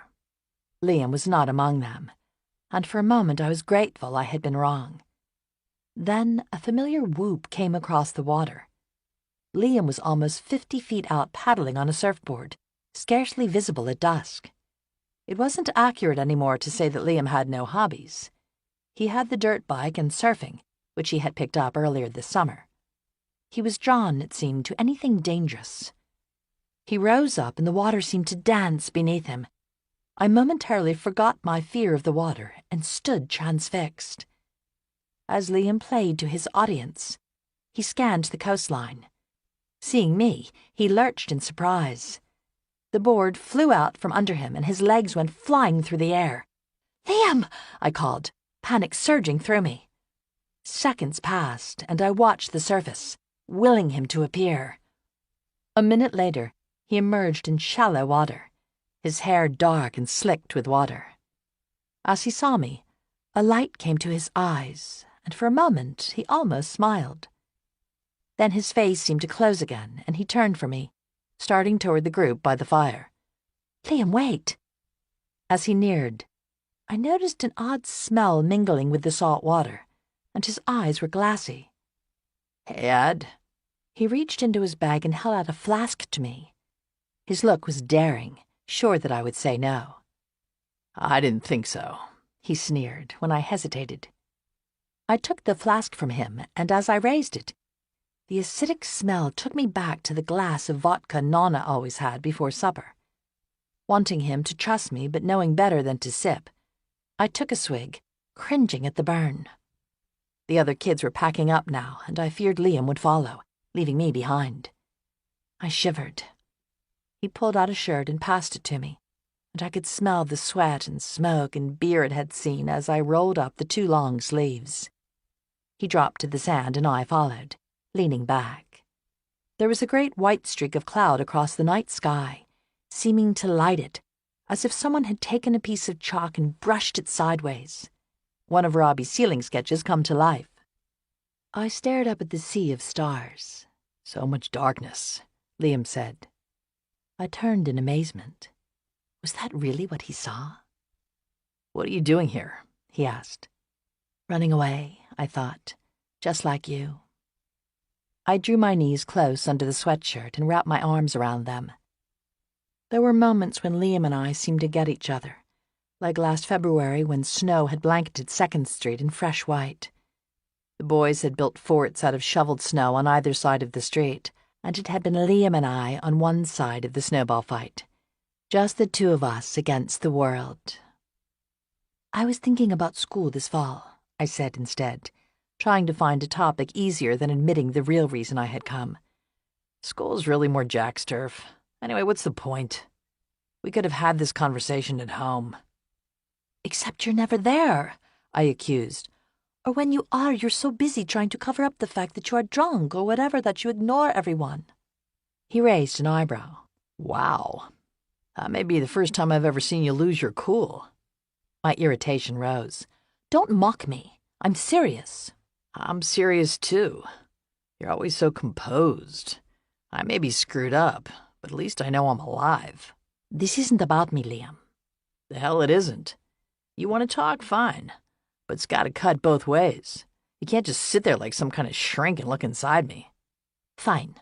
I decided to try another approach. Truth or dare? What? You heard me. I hoped you wouldn't pick dare because there was no challenge I could think of that he wouldn't do. Dare. He smirked. I dare you to tell me what's eating you. I dare you to tell me why you've changed. That's a truth, not a dare. Liam protested, but then he answered. Nothing. This is my life. What else is there to do besides drink and surf and sleep? My turn. Truth or dare? Truth. I knew it. You would never pick dare. Well, it's my choice, I said defensively. Have you ever gone all the way? I reared backward, shocked. Liam! It's a fair question. No, of course not. I hoped he couldn't see my face turn crimson in the dim light. Why not? That's the second question. I wouldn't right now, not with anyone. Not even with Charlie? That's your third question. Now it's my turn to ask. Ignoring me, he pressed on. You love him, don't you? My breath caught. Was it really so obvious? That's your fourth. Truth or dare? Addie, this is stupid. You'll keep choosing truth and I'll keep choosing dare because that's who we are. There's nothing left to say. One more, I pleaded. Okay, I choose dare. I dare you to succeed, Liam Conley. You can rebel all you want, but you don't have to go to hell in a handbasket while doing it. Hang in there. Do your homework. Just get by, and for goodness sake, don't get yourself killed. Now you sound like my mother. A quiet moment passed between us. Truth or dare? I took a deep breath, desperate to reach him and pull him from the corner into which he had withdrawn. Dare. Really? Surprised, he thought for a moment. Come swimming with me. Behind him, the ocean at dusk roiled, darker and more menacing than ever. I can't, Liam. You know that. Please, he pleaded, in a voice that tugged at my heart. For a moment, I considered trying. It might be my only chance to reach him. But fear clamped down anew. I'm sorry, I can't. He held out his hand as though inviting me to accompany him on a journey. And I wanted, really wanted, to take it. Come on, Addie. Live a little. I shook my head. I thought so. His voice was guarded once more. You're telling me to change, but you won't. I'm sorry. Me too. I thought you trusted me. I do. He picked up his bag. This is a joke. I've got to go. Don't walk away like this. Now it was my turn to plead. What else is there to say? You've done your good deed for the day, trying to reform me.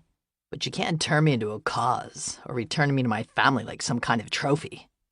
What about your family? He stiffened defensively. What about them? You're hurting them. They'll be fine no matter what I do. And Robbie, I countered. He looks up to you. He's got no shortage of big brothers. Jack and Charlie are the better role models by far. Do you really believe that? He did not answer but looked away, eyes distant. When had Liam slipped away from us? In the middle of a noisy Conley kitchen, or in a quiet moment when no one was looking? He seemed gone down a path now too far to reach. This has got to stop, Liam, before someone gets hurt. But he turned and walked up the beach. I watched helplessly as he slipped back into the destructive lifestyle that seemed to be claiming him for its own. 7. I reached Sunset Avenue 40 minutes later, feet aching from the long walk back. The brackish smell of low tide rose from the bay waters, unseen in the darkness. I eyed the Connolly house, my disappointment rising anew. Liam was still at the beach or God only knew where. Charlie on his date. Nothing was the same anymore. I started for our house, then stopped with surprise. My aunt and uncle were waiting for me on the front porch. It was nearly 10 o'clock. Were they mad at me for going out without asking? Or coming home late? Or simply for spending more time with the Conleys? But there was no anger in their eyes. "Addie, come sit," Aunt Bess said, as they led me to the stairs up to our rooms. Aunt Bess sat down beside me on the daybed in the sunroom. "It's about your parents." She looked at Uncle Meyer uncertainly, and then back to me. "They've gone missing." All the air seemed to leave my lungs as all of the worries I'd had about the Conleys vanished. "Papa was arrested before." I willed myself to breathe against the tightness in my chest. "But he came back." My parents had remained in my thoughts, of course, though fuzzier and more remote with time. Now their faces appeared sharply before me, and my guilt rose. How had I let go of worrying about them, even for a single second? Uncle Meyer brushed at his eyes. "It's not like that. I'm afraid they're both gone." In his hand, he clutched a small bundle of worn envelopes. I reached out and took them, trembling as I recognized the letters I'd written to my parents, one each week since coming here. I'd described my life with great care, focusing on the best parts in hopes that it would make them stop what they were doing and come to America. It had hurt that other than once at the beginning, they had not written back, even for my birthday and the holidays. My uncle's explanations about the inconsistency of wartime post had been of little comfort. Now my letters had been returned, each one stamped undeliverable. "How long have you known?" My aunt and uncle exchanged uneasy looks. "We knew the letters were coming back, but we didn't know why until just now," Uncle Meyer answered. "Why hadn't they told me?" He passed me a torn piece of paper containing a scrawl in Italian. "Monteforte is no longer at this address. No forwarding address given." "They could be in hiding," I said, clinging desperately to hope. Uncle Meyer's eyes flickered, and there seemed to be something more he wanted to say. My parents would not have gone without sending me away to reach them, unless they were taken unexpectedly, not given a choice. "We don't know if they were arrested," Aunt Bess offered, as though this might make things better. She had never been there. How could she possibly know? I turned and ran down the steps of the duplex and across the yard. I knocked, then opened the door without waiting. Mrs. Connolly sat alone, reading on the sofa. Seeing me, her face crinkled with concern. "Addie, what is it?" "My parents." I told her what I had just learned. She enveloped me softly, letting me sob into the softness of her skirt. A few minutes later, I straightened. "If I hadn't left, they might be safe." Of course it had not been my choice. Mama had not even told me I was leaving Trieste until we reached the ship, knowing I would refuse. But I could have fought it and even run away and gone back. "If you hadn't left, you would have been taken as well," Mrs. Connolly said softly. "Your mother did what all good mothers do, fight for their children's survival. I would have done the same." "No, you would have gone with your boys." I was not talking back, just being honest. Anger rose up in me then. Why couldn't my parents have put caring for me first? Robbie pattered into the room then, rubbing his eyes. "Addie, what are you doing here?" "Just talking," Mrs. Connolly said quickly, as I wiped the tears from my cheek, trying to shield her youngest from bad news. "You can stay here tonight if you want," Mrs. Connolly offered. "Like a slumber party?" Robbie asked, brightening. His mother chuckled. "Something like that. I'll let your aunt know." I nodded gratefully, and Mrs. Connolly walked from the room. Robbie dropped down beside me and slipped his hand into mine, sensing my sadness. Mrs. Connolly returned with the pillow and blanket, which she arranged on the couch. "Off to bed," she shooed Robbie. He stood, but lingered by the doorway. "Where are the others?" I asked. "Jack sleeping, and Liam—" Mrs. Connolly gestured helplessly. not wanting to say more in front of Robbie. So Liam had not come back after I had seen him at the beach. Our talk, it seemed, had done no good at all, and Charlie was not back from his date either. Jealousy wormed its way into the worry about my parents and nagged at my stomach once more. "Can Addie stay for breakfast in the morning?" Robbie asked. "Of course, if she likes. Now go." After Robbie disappeared up the steps, Mrs. Connolly hung back. "I would never try to replace your mother." The word twisted in my stomach like a knife. "And I know that you have your aunt. But I'm here for you. We all are. And with all of these boys," she added, gesturing upward, "well, I'm glad you're with us." As she started up the stairs, I exhaled quietly. Though I so often wanted to be a Connolly, I was glad for once she had not said I was like a daughter. Tonight, I could not have stood it. I lay in the darkness, the news about my parents pressing down on me. I burrowed into the covers, trying to remember the feel of my mother's dress as I hugged her, and her smell so much like a field of lavender in early spring. There were 1,000 other details that had already begun to fade with time. My eyes grew heavy. I drifted off, and the ocean loomed, churning darkly before me. A wave rose, but before it could crash down, a crackling noise startled me awake. I reached for the pocket knife that I kept under my pillow, the one Aunt Bess and the others did not know about. But it was not there. I sat bolt upright.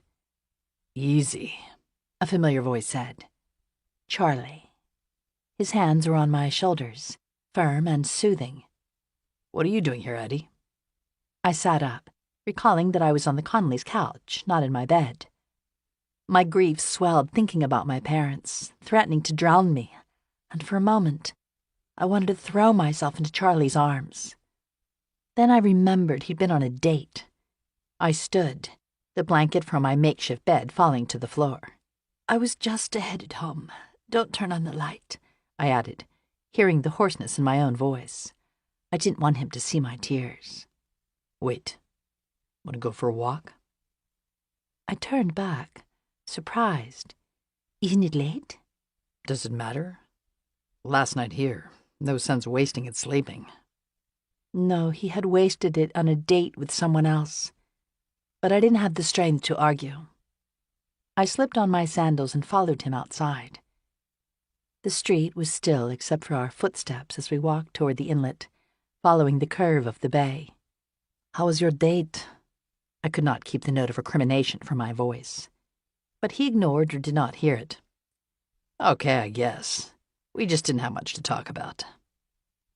We reached the jetty by the bay and lowered ourselves to the rocks. I averted my eyes from the dark water below.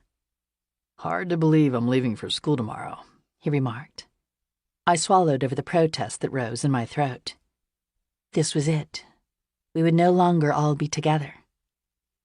"Hey, what's the matter?" he asked, as I burst into tears.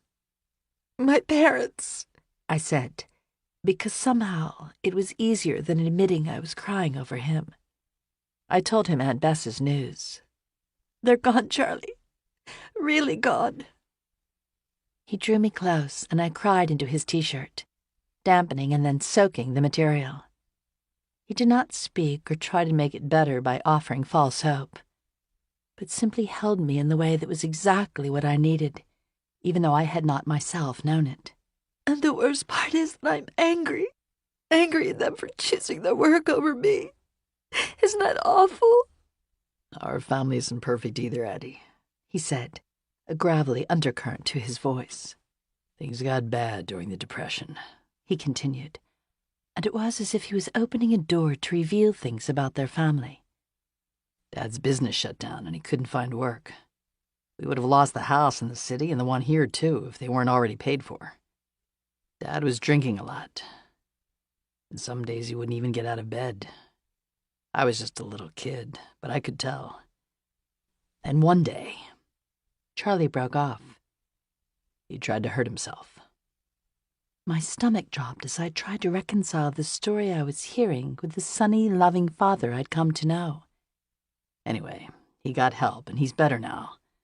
but that's why he isn't eligible for the draft. Oh, Charlie, I sighed, momentarily forgetting my own grief. Scars ran deep, even in a family as close as the Conleys. I touched his arm, the skin warm beneath my fingertips. I'm so sorry. It's fine. It isn't anywhere near what you've lost. We're here for you, Addie. I'm here for you. I leaned my head on his shoulder. There was a peaceful silence between us, only broken by the gentle lapping of the water against the bottom of the dock. A minute later I straightened, lifting my head. Our eyes locked. Charlie lowered his head, and before I knew what was happening, his lips met mine, sending waves of electricity through me. A moment later, he drew back. I shouldn't have done that. I love you, I blurted out. A chasm seemed to open between us, threatening to swallow me. Should I take it back? No, I would not hide from the truth. I love you, I repeated, raising my chin and meeting his eyes squarely. In that moment, I was falling from the sky, nothing to catch me if Charlie did not respond. The entire world hung in the balance. I do too, he said, and the declaration, just short of mine, was somehow enough. I landed in his arms, saved. He kissed me, and it was the moment of purest joy, tasting and touching the very thing I had wanted for all of this time. I've been trying to keep my distance, he said, when we broke apart. So that explained why he had been avoiding me. Before I could respond, his lips were on mine again, this time more intense, a freight train neither of us could or wanted to stop. Then he pulled back. We shouldn't, he repeated, more firmly this time. Was he having second thoughts?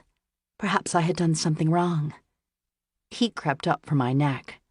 I could see the struggle within him, wanting more. If I pressed, would he stop resisting? But he straightened, intent on doing the right thing, as he always had. I'm not a child, I protested. It's not that. I mean, I held off for so long because you're like family and I didn't want to screw it up. But there's something else. I tilted my head, unsure what more could be said on this night. College. You're leaving tomorrow, I interjected, not wanting to disrupt the moment with unpleasant thoughts. I'm not expecting to go steady. I moved closer to him, but he held me off. That's just it. Addie, I'm not going. To Georgetown? What do you mean? Of course you are. He shook his head. I've deferred it. I'm still leaving tomorrow, only not for college. For boot camp. That is, I've enlisted. He paused, waiting for my reaction. A cold chill raced up my spine. So college and your scholarship? You're just letting that go? He shrugged. I'll go someday. But this is about something bigger than football and classes now. It's a chance to make a difference in the world. His face glowed with the very idealism I had fallen in love with in the first place. The same thing that was driving him to do this now. There's a whole world to explore, and I want to be part of it. Then his expression turned grave. You can't tell Mom and Dad. But how can you possibly do this without them knowing? I'm 18. They can't stop me. So you're going off to war without ever telling them? I could not keep the rebuke from my voice. What if something happens? Charlie, they have to know. Telling them would only worry them. Let them think I've gone to school. I'll come back at Thanksgiving when I've finished basic training and I'm about to deploy. I sat silently, stunned by the audacity of his plan. By then they will see it as for the best. Remembering Mrs. Conley's fear that the war would take our boys, I knew it would never be true. It will give them something to be proud of. They're already proud of you. Cold terror enveloped me then. I wanted to ask, no, beg him not to go. But it would do no good. I've arranged to be inducted in Baltimore, not Philadelphia, he continued. and I'm slated for boot camp at an army base just outside Washington. So if I write and call like everything is normal, they won't notice." He stopped, seeing my face. "It's the best thing, don't you see?" I did not answer, unable to acknowledge the twisted logic in what he was saying. "Promise me you won't tell." "I promise." The words came out before I could think about what they meant. The gravity of keeping Charlie's enlistment secret from his family. "Do you mind that college will be delayed?" Nah, they said that they'll hold my football scholarship. I'm sorry to put this all on you, Eddie. But now that there's this between us... I wanted to ask what this was exactly, but he took my hand. "And I was hoping..." He paused, swallowing. "That you might wait for me." "Wait for you?" I repeated, trying to get my mind around the words. Of course I would wait, the same as his parents and siblings. Wait and hope and pray. But there was a deeper note to his voice, more deliberate. He was talking about something bigger. "Wait and be my girl," he clarified, erasing any doubt. "I know it's hardly fair of me to ask." "I want to. I've always wanted to." "Then I guess that it's settled." An awkward moment passed between us, and he kissed me, his embrace purposeful and strong, because now it was all real. I pulled back, struggling to catch my breath. "Should we tell them?" Charlie whispered, his breath warm against my ear.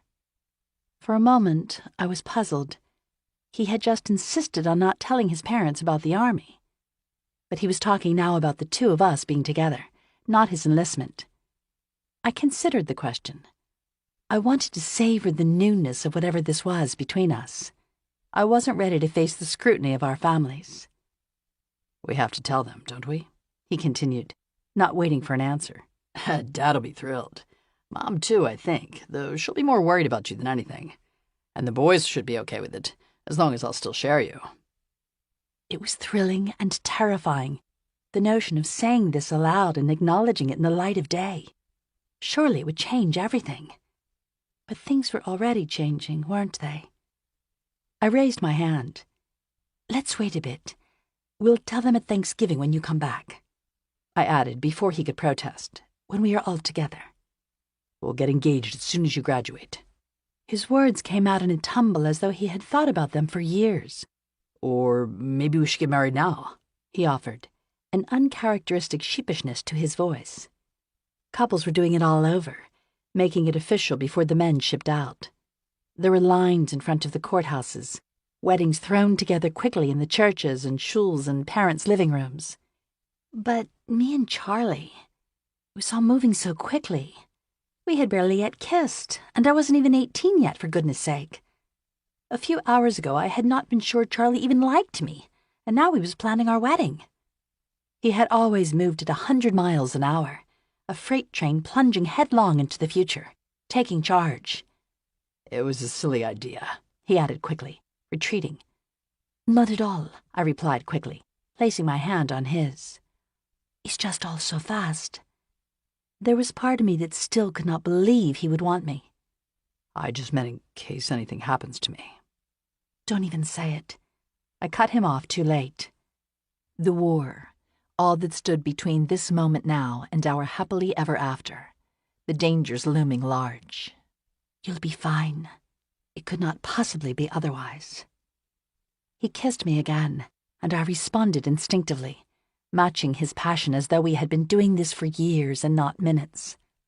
His arms tightened around me, and as the heat rose between us, I wondered if he might go further. I wanted him to. But a moment later, he broke away and drew me close to his chest. I pressed my cheek against the rapid-fire beat of his heart, trying to catch my breath. A gull called out then, and I turned to see the dawn pinkening the sky behind us over the ocean. "We'd better head back." Wordlessly, we stood and started walking back, and as we reached our houses, there was a moment of awkward hesitation. I could go back to the Conleys and the sofa bed that awaited me, but something told me that if we were under the same roof, Things might go too far. You'll tell your mother I went home? He nodded. I wish you didn't have to. You have to be up in a few hours. You'll need your rest. His train was just past 7. I had seen his suitcase, packed and waiting, and tended to look as though he was going to school. He would have to change it for a rucksack at some point, like the ones I'd seen enlistees carrying back in the city. The deception seemed to grow larger, and I was enveloped by sadness. What is it? I shook my head. I did not want to burden him when he was enlisting. It's hard to leave you when we just found each other like this, he said, trying to read my thoughts. But in some ways it's going to make things easier, knowing you're waiting for me, and I'll be back in 3 months. That sounded like an eternity. But when he did return, we could tell everyone, and our life together could begin in earnest. We were together now, just like I had always dreamed. It almost seemed too good to be true. He kissed me once more, then stepped quickly back. I raised my hand to the chain that hung around my neck, holding the Mizpah half-heart, and unfastened the clasp. Then I slipped it from my neck and handed it to Charlie. To keep you safe. But this belonged to your mother. Conflict washed over his face. I couldn't possibly take it, especially now. I closed his hand around it. You must. Just don't forget about me, okay? Me and us, and the morning we watched the sun come up. I realized then that he was scared. I wanted to tell him it was going to be fine, and that he was destined for greatness wherever he stood. But I could not find the words. Look behind us. The sun had burst through the horizon, spreading its wings and talons through the dark clouds like a golden eagle. It's beautiful. Beautiful, I echoed, seeing him silhouetted against the sunrise. I sighed as I watched Charlie disappear into the beach house, and in that moment, I knew he was already gone. 8. I put on my overcoat and stepped out onto Porter Street. A late autumn breeze blew sharply, and the sky above was a medium gray. Though it was still afternoon, lights burned yellow behind blackout curtains not yet closed for the night. A bit of foil that had escaped one of the collection bins for the war effort blew along the gutter. I started northeast toward Pensport, a tingling anticipation rising in me. Tonight was Thanksgiving. Charlie was finally coming home. The actual moment he left was unemotional, an awkward kiss on the cheek in front of our families. Then he was gone. For me, the real goodbye had taken place at sunrise hours earlier, but it was still unbearable to watch him go, every step taking him farther from me and what we had just found between us. "Take me!" I wanted to shout, as Charlie and his father drove away, headed for the city and the train at 30th Street Station. Of course I did not. Instead, I stood silently with the rest of his family, understanding so much more than they did what this goodbye really meant. The 3 months since Charlie's departure and our return to the city had passed slowly. Southern High, which had a year earlier seemed vast and terrifying, seemed to have shrunk in size, the high school halls now narrow and confining. A kind of darkness settled over me that fall. My parents were gone, Charlie too. Even visiting the Conley house had at first seemed unbearable. For weeks I avoided going there altogether. "Are you mad at us?" Jack stopped at my locker one day in early September, clearly having noticed my absence at their house. I averted my eyes. "Not at all. I've just been busy." It was not just that I didn't want to be in the Conley house without Charlie. Surely something, my voice or my expression or something I said, would give away the truth. That Charlie had not gone to college, but had enlisted in the army and was training for war. But by late September, when school had settled into its routine and the smells of summer were replaced by a tinge of crispness, I found myself heading toward 2nd Street, passing factory workers, now women as well as men, coming and going from round-the-clock shifts at the Navy Yard. I walked up the Conleys' porch steps and hesitated. Would they still welcome me after I'd stayed away so long? but Mrs. Connolly had spied me through the glass. "Addie, come in!" She was baking cookies while Robbie and Jack tussled over who got to lick the bowl.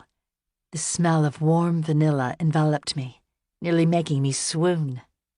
"Hey, Addie," Robbie called, not looking up from his struggle. "Here." Jack smiled good-naturedly at his little brother and seeded the bowl. Mrs. Connolly handed him the batter-covered spoon, a consolation prize. Jack held it out to me. The taste was a little less sweet, and the lack of eggs, which were scarce due to rationing, made the texture grittier, but it was still delicious. There were no questions that day about my unexplained absence. I was back, and despite my fears of awkwardness, I found instant comfort being among those who spoke Charlie's name with affection. Mrs. Connolly read his weekly letters aloud. He always asked about each family member and me. His references to his own life were vague, mentions of bad food and interesting people that could have been at college or the army. He was walking a line, keeping the secret of where he really was, while trying not to lie to them. And now, in a few hours, Charlie would be back. I shivered in anticipation at the thought, scarcely able to believe it. I reached the Connolly house and stared up the steps, envisioning Charlie striding toward me with that same smile that seemed to lift the world. I would manage somehow not to run and throw myself into his arms, to keep the secret just a bit longer until the right time. Worry pushed in then, nagging at the edges of my excitement. My love had not changed during the months we had been apart. If anything, it was stronger. But did he still feel the same? He had written to me directly a few times, his letters brief and vague. I wanted to believe he had kept them general on purpose, so as not to give anything away if my aunt and uncle happened to read them. I couldn't send him V-mail like the posters told us to, not without giving the secret away. We'd managed a phone call once, me in the booth in the back of Schaum's soda fountain behind the penny candy wall. But he'd been rushed and the call had cut off before either of us had the chance to say much. I walked inside. "Hello?" The Connolly's house was filled with warm, savory smells. "Hi, Addie." In the kitchen, Mrs. Connolly was peering into a steaming pot and did not look up. She drained off the excess oil, storing it as we'd all been instructed. Nothing was to be wasted now. She leaned sideways to kiss my cheek. "Oh, you're cold." She was wearing pants, her hair tied up in a red checkered kerchief. About a month ago, Mrs. Connolly had taken a job at the steel plant. "It will be fun to do my bit," she'd explained gamely.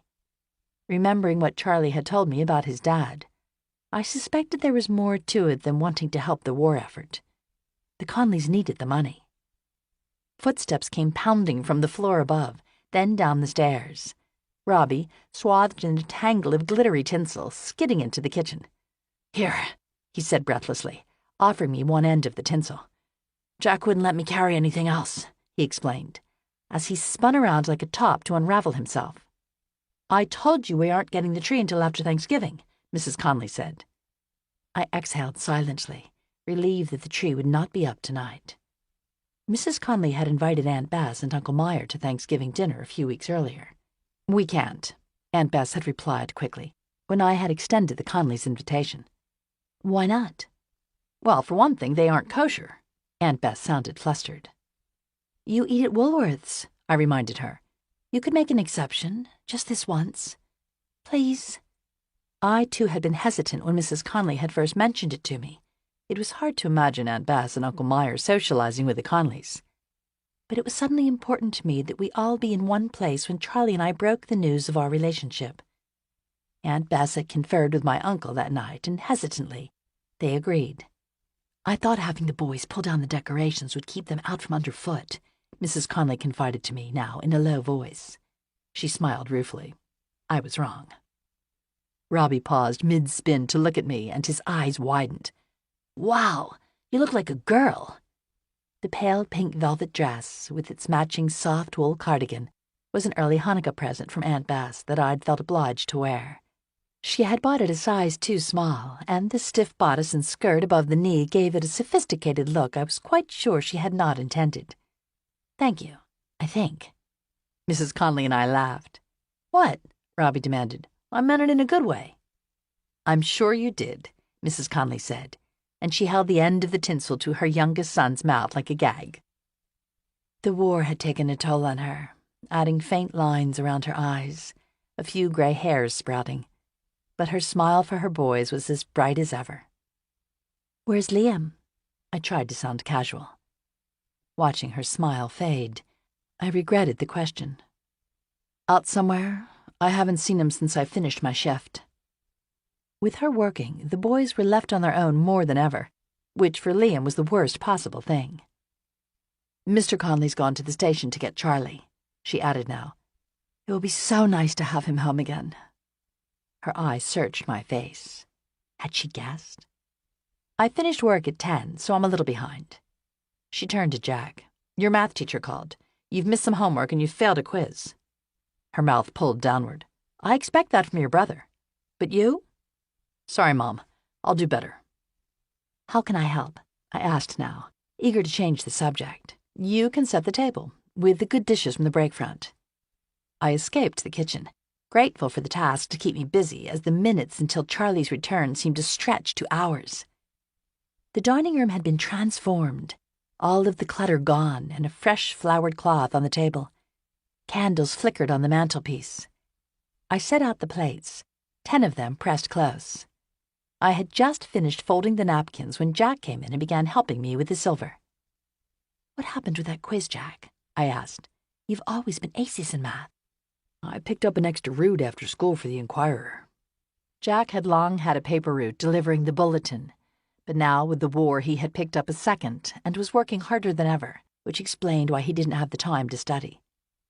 "I thought maybe Mom wouldn't have to work so much at the plant." That was Jack, always trying to fix things for everyone. "But won't she want to know where you got the extra money?" "I'll tell her they gave me a raise." He was willing to lie to protect the people around him. But his shoulders slumped.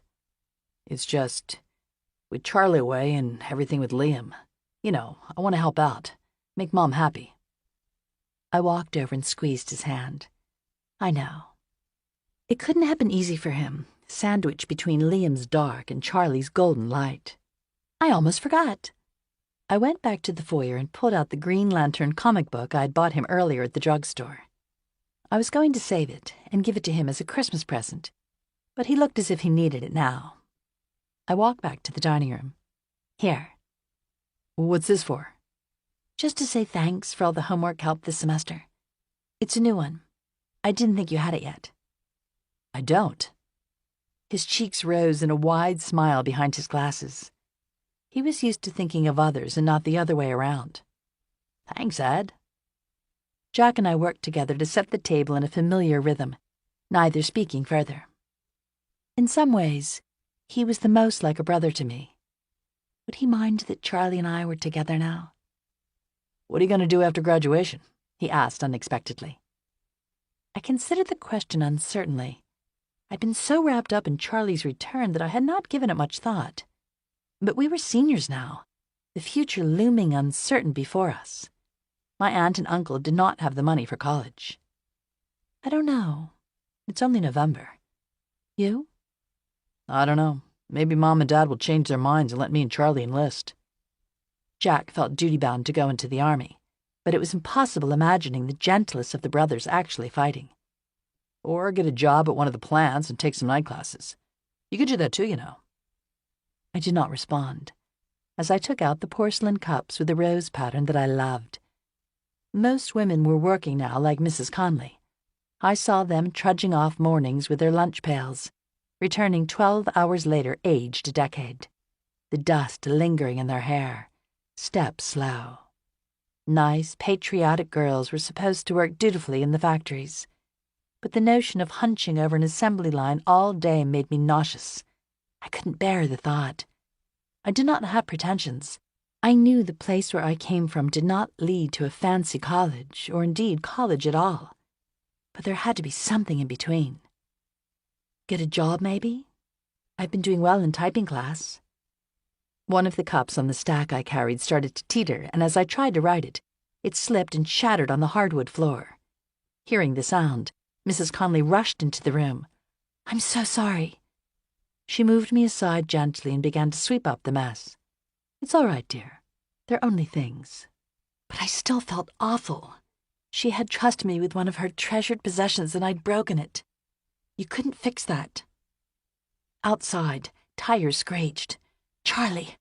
I raced to the front window, but it was not him. An unfamiliar car, long and dark, had pulled up at the curb. 2 men in uniforms got out.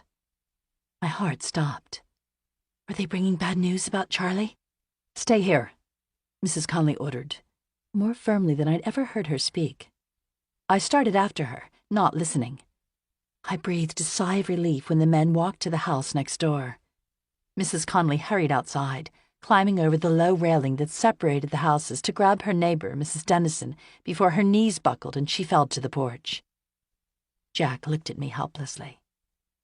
Until now, the war had been abstract here, but suddenly it had truly reached us. Watching Mrs. Conley care for the other woman, I felt lightheaded. She did not know that her own son might soon be in the very same kind of danger. Mrs. Conley came back into the house, face ashen. Her son Todd was killed in the Pacific. Before we could react, the front door opened once more and we all turned toward it with anticipation. But Mr. Conley was alone. My heart jumped. Where's Charlie? His train was delayed 2 hours. He should have been here by now, Mrs. Conley fretted, shaken by her neighbor's experience.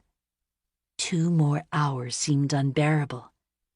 I walked outside to get some fresh air, staring at the house next door with its service flag hanging limply. Though I did not know the Dennison boy who had graduated before I came to Southern, I cannot begin to imagine his family's grief. An icy rain, almost sleet, began to fall. I shivered and drew my cardigan more tightly around me. I looked up to see Liam walking toward the house, his gait a bit unsteady. I started forward. Hey! A confused look crossed his face as I neared, as though he was surprised to see me. Howdy. For a second there was a light in his eyes like I'd seen that evening on the beach. Then it disappeared.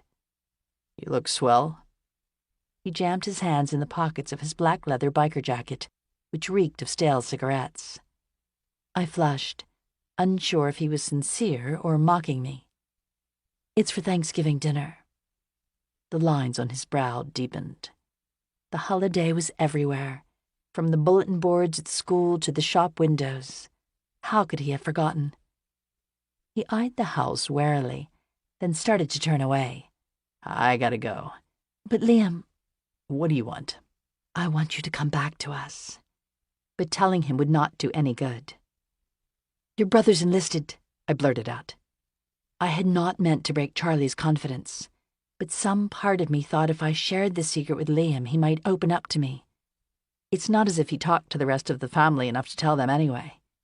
Liam flinched almost imperceptibly, a slap to the face I might have missed, before straightening and recovering once more. Great. So he gets to be the hero. Again. He couldn't admit that he was worried about Charlie. Doing so would let down the exterior he had worked to harden. So where are you going? I asked, changing the subject. To McGinley's to hear a band. Was that a lie? A minute earlier he had been walking home, but now he was trying to escape the family Thanksgiving dinner.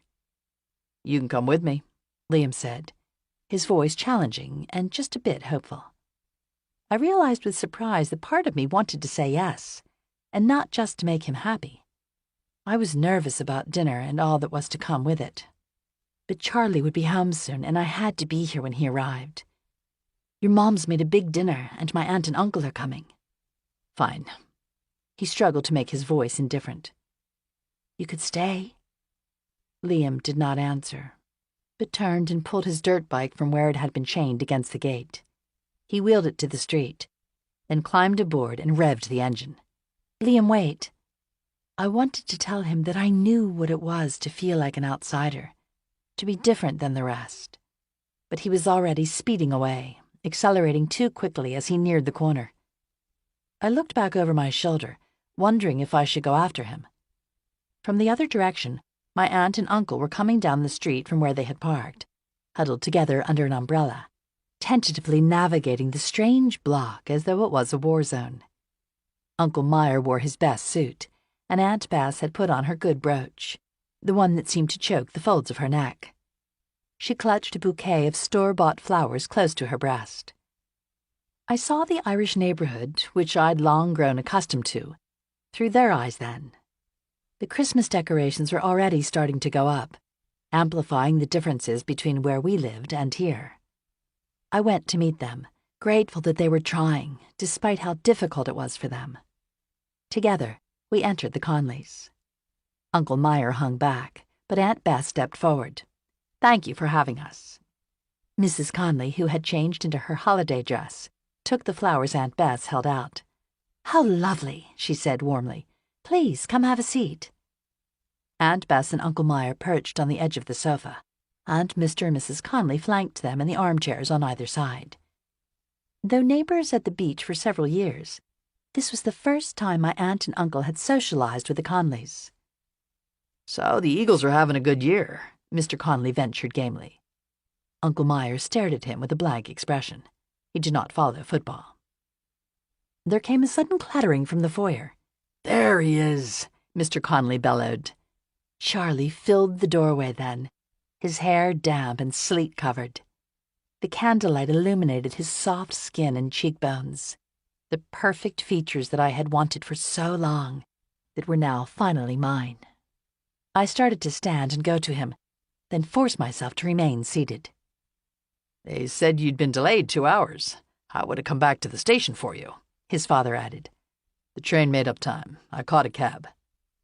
Charlie's eyes met mine, and a spark of excitement danced between us, sharing the secret that was ours alone for a bit longer. Doubt flashed through me. Maybe we shouldn't tell anyone just yet. Nurture the tiny flame a bit longer before subjecting it to the cold wind of family and friends, with all of their opinions and reactions. Charlie's mother was hugging him tightly now, his father clapping him proudly on the back. "The football star. I wish you would have let us come to a game." "They don't let you play that much when you're a freshman," he said mildly. I could see how much he hated lying to them. "I spend a lot of time on the bench." Robbie flew down the stairs and threw himself around his older brother's legs. Bo followed, wriggling excitedly. "Hey, champ!" Charlie scooped Robbie up, then groaned. "You're getting heavy." But over his head, Charlie's expression grew serious. "I saw one of the Dennison cousins out front. He told me about Todd." "It's awful, isn't it?" his mother said in a low voice. "You see now why we didn't want you to enlist, and why that was for the best." Charlie did not answer, but his jaw stiffened with resolve. If anything, Todd Dennison's death would make him more determined to fight. "Your hair is so short," Mrs. Conley added. But it went beyond the hair. Charlie had an air of confidence about him, older for all he had seen. Had he changed in other ways as well? "I guess that's his style now with the war and all," offered Jack, who had come into the room and now stood at Charlie's side, grinning widely. "And you look so thin," his mother fretted. "Is the dorm food that bad?" Charlie smiled weakly. How could they not see? Charlie set Robbie down and greeted Aunt Bess and shook Uncle Meyer's hand. He looked around the room, his brow furrowing. "Liam's not here." It was more a statement than a question. A moment of silence passed between his parents, not wanting to discuss the matter in front of my aunt and uncle. Should I say anything about the fact that I had seen Liam a bit earlier? "He's probably with his friends," Jack said. "Kids who aren't with their families on Thanksgiving," Mr. Conley sniffed, the thought of little comfort. "I'm sure he'll be here any time now," Mrs. Conley said with forced brightness. "Why don't we sit for dinner?" We shuffled to the dining room and found seats. Charlie squeezed in next to me. I looked down, trying to contain my excitement.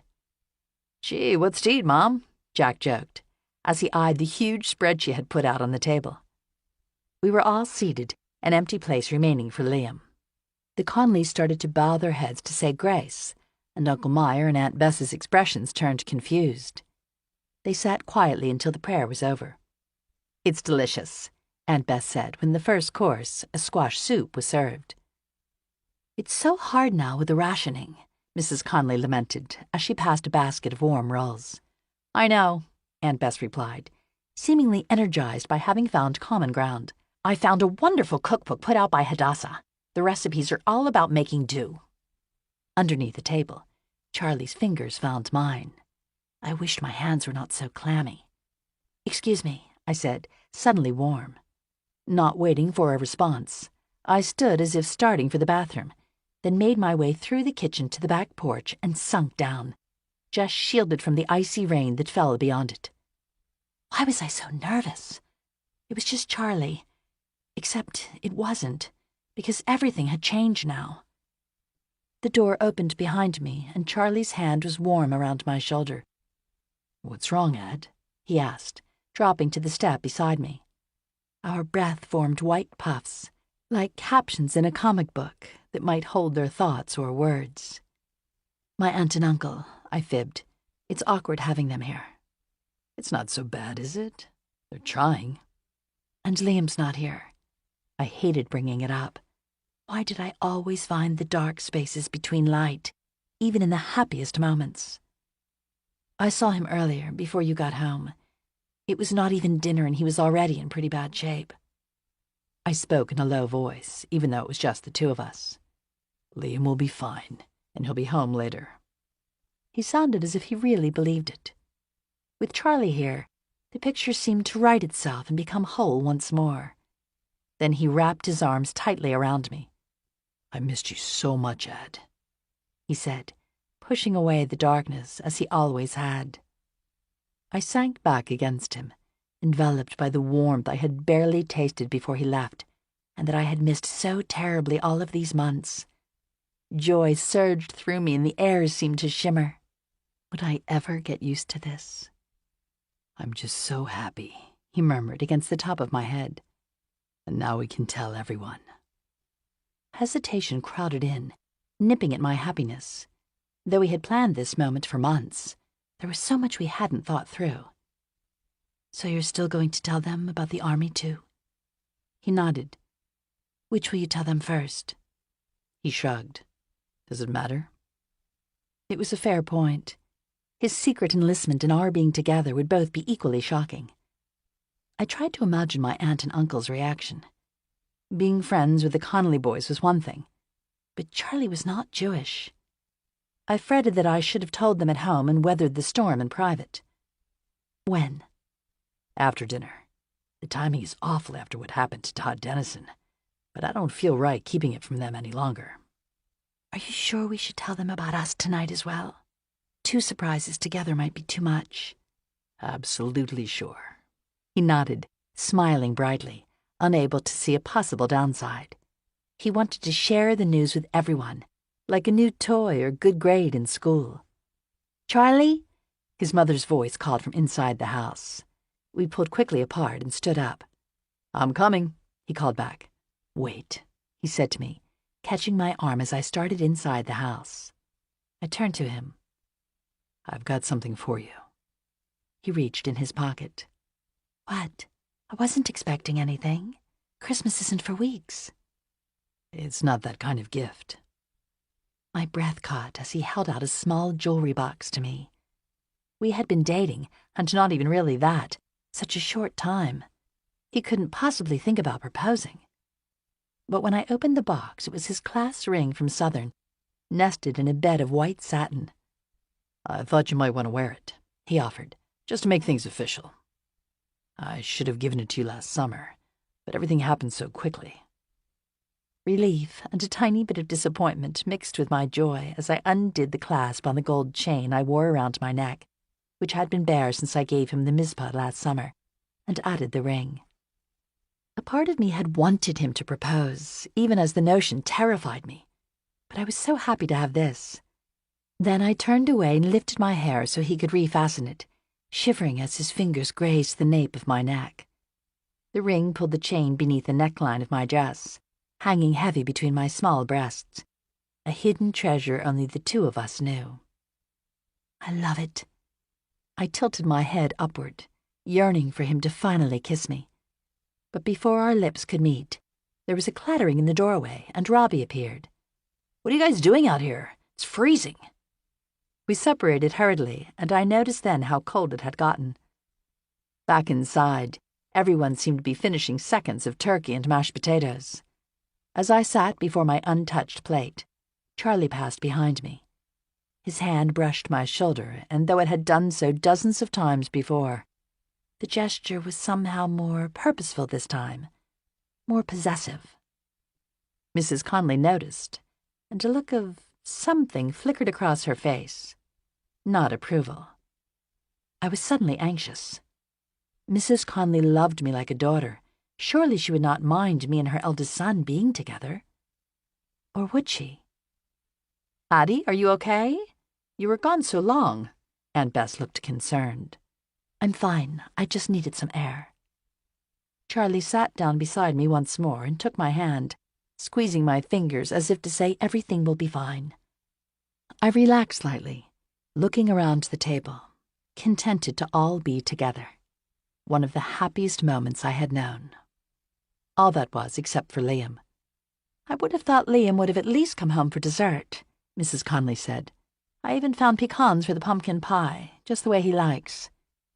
But she was seeing a younger boy, one who still cared about his mother's desserts, fresh and warm.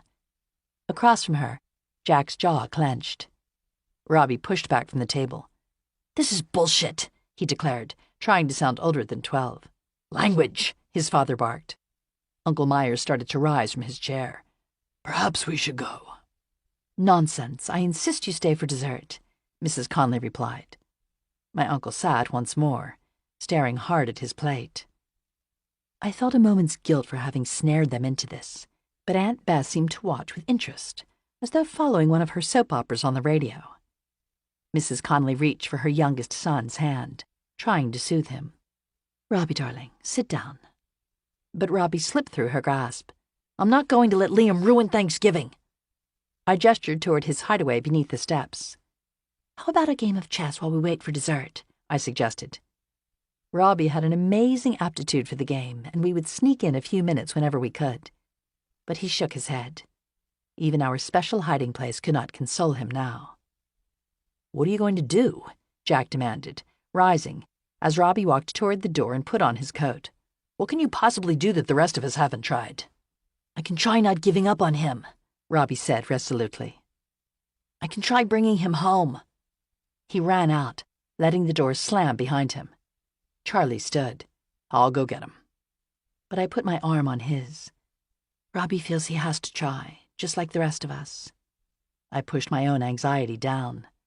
Robbie knew the neighborhood as well as the older boys. If he doesn't find Liam soon, he'll hurry back for dessert.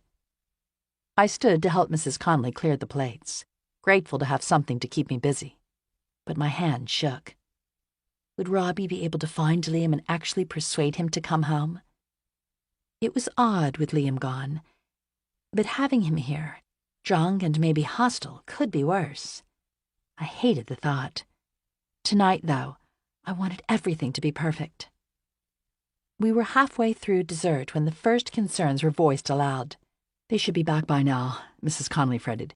"Robbie would have found Liam or come back by now." "It's fine, Mom," Charlie said, but his voice sounded forced. "Yeah," Jack chimed in. "Just like that time Charlie was late at football and you worried and worried." "Thanks, pal." Charlie's tone was sarcastic. "Don't mention it." "The weather was bad then, too," Charlie pointed out. His mother shook her head. "This is different." She served coffee and we drank it quietly, all of the small talk gone. Another half an hour passed. "Let's tell stories," Charlie suggested. "I want to hear the one about when the twins tried to come early." "Well," Mrs. Conley began, "your father was at work when it all started." As she began to recount the blizzard and the fire truck that had rushed her to the hospital, her husband chimed in, adding parts she had forgotten. "And the doctor was so surprised when there were two."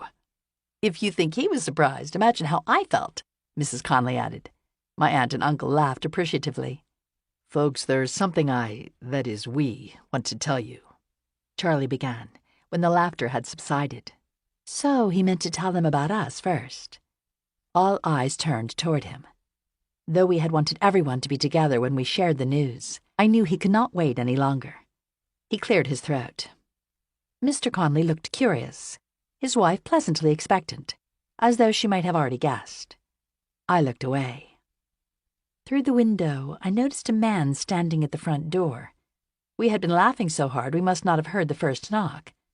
He was wearing a uniform, and for a minute, I thought it was one of the army officials who had come to the Dennison house earlier in the afternoon. But his jacket was dark blue, a police badge on the breast pocket. A chill ran up my spine. "Charlie, there's someone at the door." I was interrupted by the bell ringing and the sound of a fist knocking hard and fast against the wood of the doorframe. "What on earth?" Mr. Conley said, as he rose to answer it. Everyone else stood, too. Instinctively, Jack moved closer to his mother. I felt Charlie come up behind me. As Mr. Conley opened the door, the red lights of the police car flashed on the living room wall. "Mr. Conley?" the policeman asked. "There's been an accident. You need to come with us." As if from a great distance, I heard Mrs. Connolly gasp. "Is it Liam?" Aunt Bess put a hand on her shoulder. "Stay with Mom," Charlie ordered Jack, following his father and the policeman out the door. He did not object as I came with him. Mrs. Connolly's wail followed us out the door. Seconds later, I found myself wedged between Mr. Conley and Charlie in the back seat of a musty police car. We lurched forward. A loud buzz in my ears nearly drowned out the police officer's words. "Accident. Unconscious." I understood then that Liam had crashed his dirt bike. Bile rose in my throat. I knew he had been drinking. Why hadn't I stopped him from riding off? Charlie's hand found mine, gripped it until my fingers numbed. The policeman kept talking to fill the space, and I made out that he was the father of one of our classmates and had recognized Liam, which was how he had gotten to us so quickly. "How bad is it?" Mr. Conley croaked. "I don't know. They're still treating him at the scene." That meant he was alive. I exhaled slightly. He would come through this. He had to. The police car turned onto Front Street, which ran parallel along the Delaware River, and then slowed by the wide expanse of water. Lights gleamed high on the Ben Franklin Bridge to the north, but on the far banks the warehouses and factories of New Jersey were shrouded in darkness. We ran from the car. The twisted wreckage of Liam's dirt bike lay by the edge of the choppy river. Stale, brackish air filled my lungs. Several feet away stood an ambulance, its rear doors open as the stretcher was loaded in. Charlie raced to it, and I struggled to keep up. Liam thrashed wildly as the medics tried to treat him, his soaked hair plastered to his forehead. There was a deep gash on his head. "Liam, are you okay?" Charlie demanded. Liam's eyes darted wildly from side to side. He did not seem to know we were there. Robbie. Then he grasped Charlie's arm. "Save him, man." He groaned, then fell back, semi-conscious. I froze, the ground seeming to slide from beneath me. Charlie spun away then, scanning the river. He ran toward the water and jumped in. "Charlie!" his father cried. "What the hell?" the policeman exclaimed behind me. But I understood. The policeman had only mentioned Liam. He hadn't known about Robbie, who had gone looking for Liam, and undoubtedly found him. "His little brother!" I recovered, turning to the policeman desperately. "He must have been on the bike, too." "Christ!" the policeman swore. He ran back to the car and picked up his radio. "Get the search and rescue boat out here, stat!" I swung back to the water, lunging forward. "Charlie!" I searched the choppy surface. I made out his head for a second, before he dove back under, searching, heedless of the rough, icy water. I started forward, then stopped again, powerless to help. "Go with Liam to the hospital," Mr. Conley said hoarsely. "We need you there." "Please, I want to stay." I started to protest. I could not possibly leave until I knew Charlie and Robbie were safe. But hands pulled me toward the ambulance. I climbed in and sat down beside the stretcher. Liam's face was calm now, eyes closed. He looked like the boy I had met 2 summers ago. Pity and anger washed over me. Beside me, the medic was working to start an intravenous line in Liam's arm. I shrank back against the cold wall of the ambulance, trying to stay out of the way. The ambulance sped through the streets, sirens blaring. A few minutes later, We reached Pennsylvania Hospital, and the doors opened to garish light. After they had lifted the stretcher and wheeled Liam in, I stood helplessly in the entrance bay to the emergency room. "Dear God," I began, trying to summon the prayers I had not uttered since the day my parents went missing. The words stuck in my throat.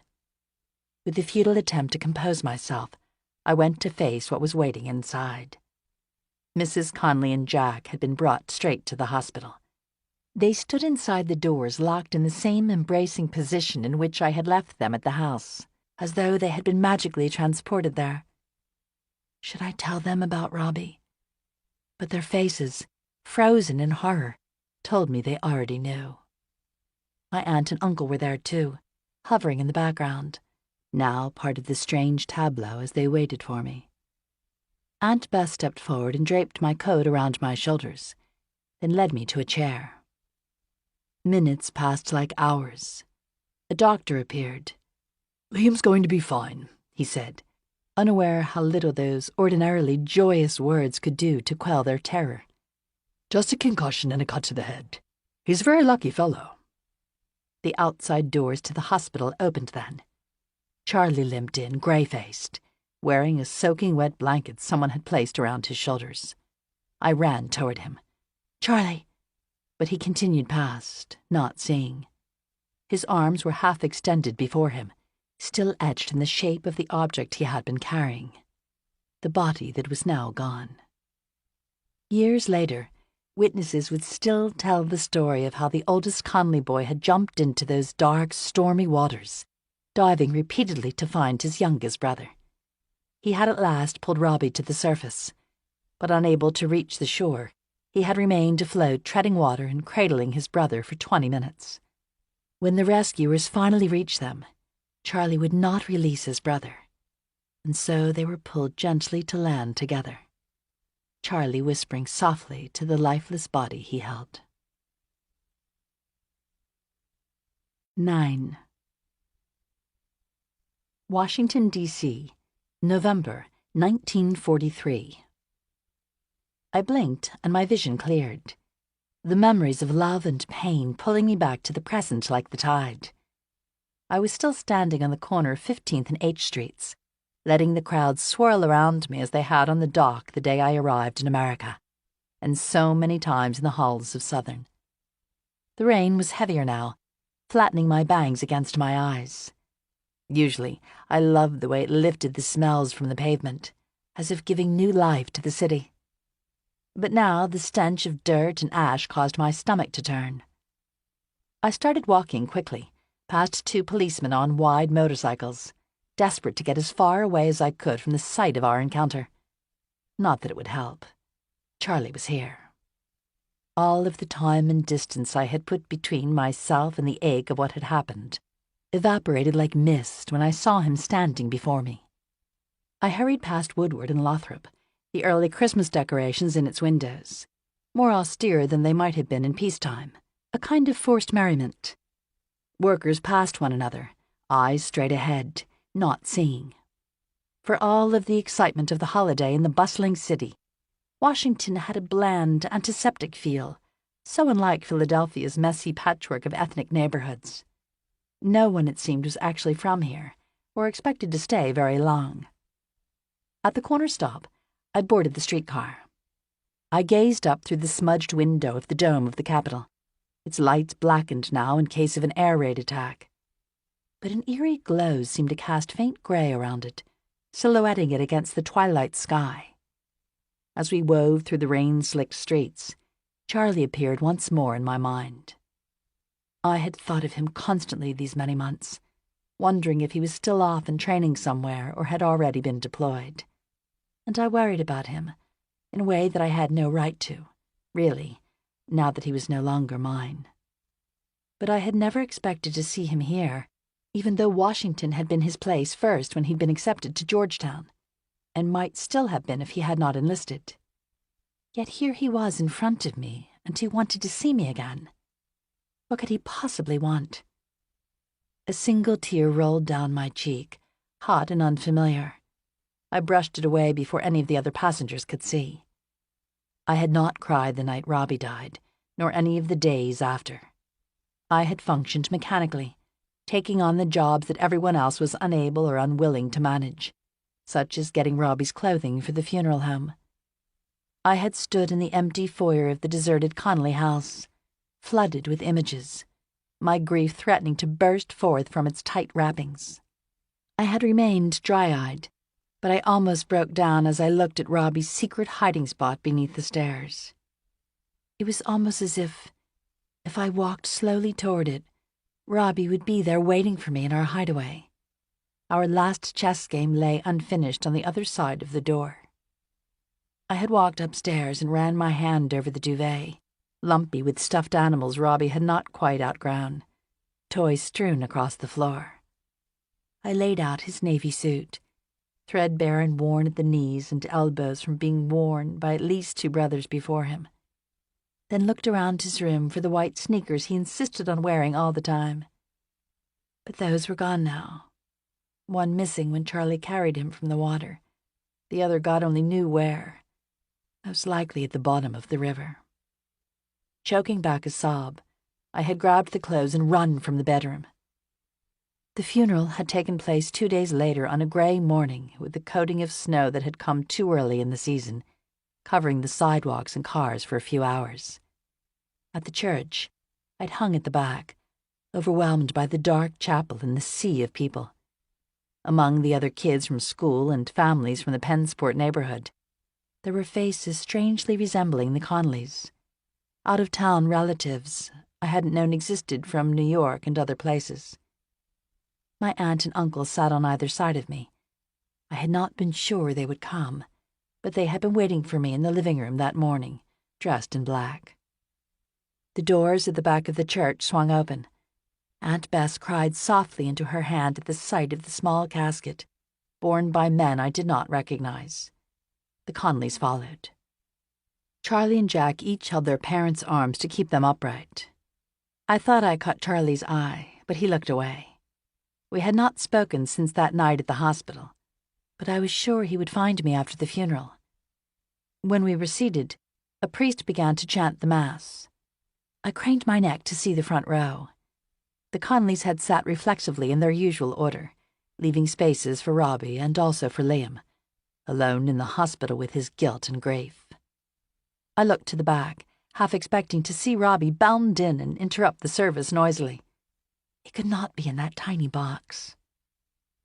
As the priest went on, my thoughts turned improbably to the Connollys' next-door neighbors who had also lost a son. The blue star in the Dennison window was gone. The gold one hung crookedly in its place. There would be no stars for a boy like Robbie, who had died in an ordinary if tragic way. The Connollys had tried to do all the right things to keep their family safe.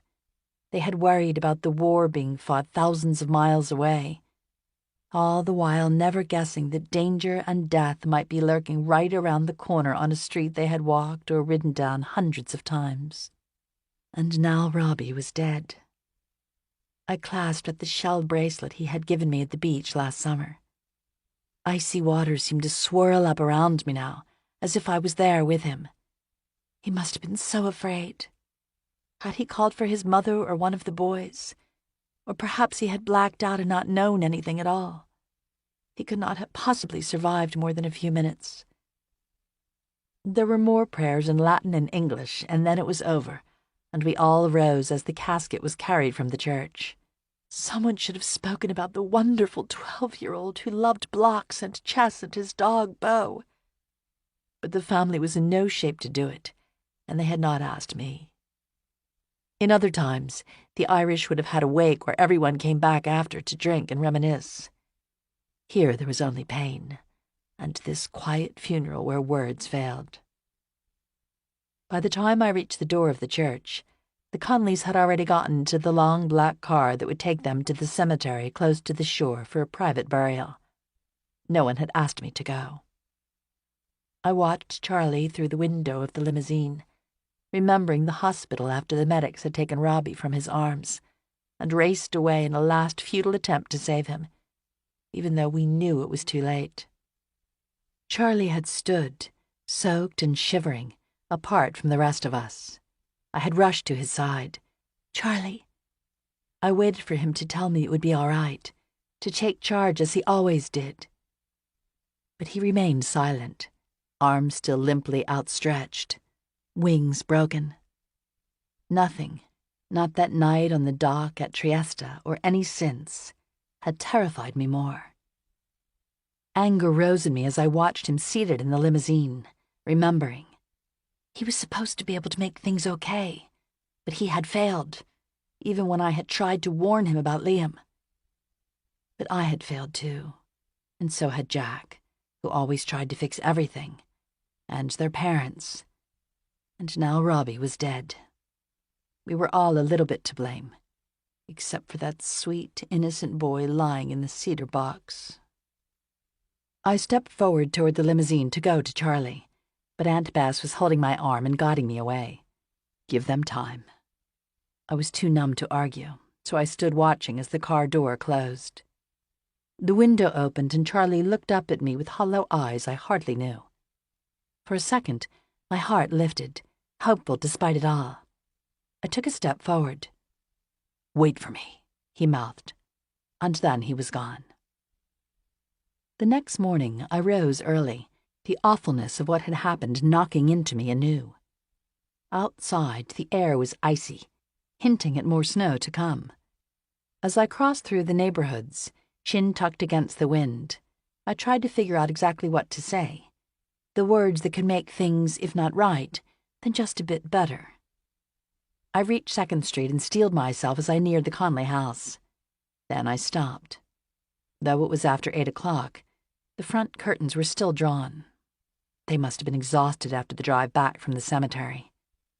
For a minute, I considered going home and coming back later. But maybe I could make them breakfast.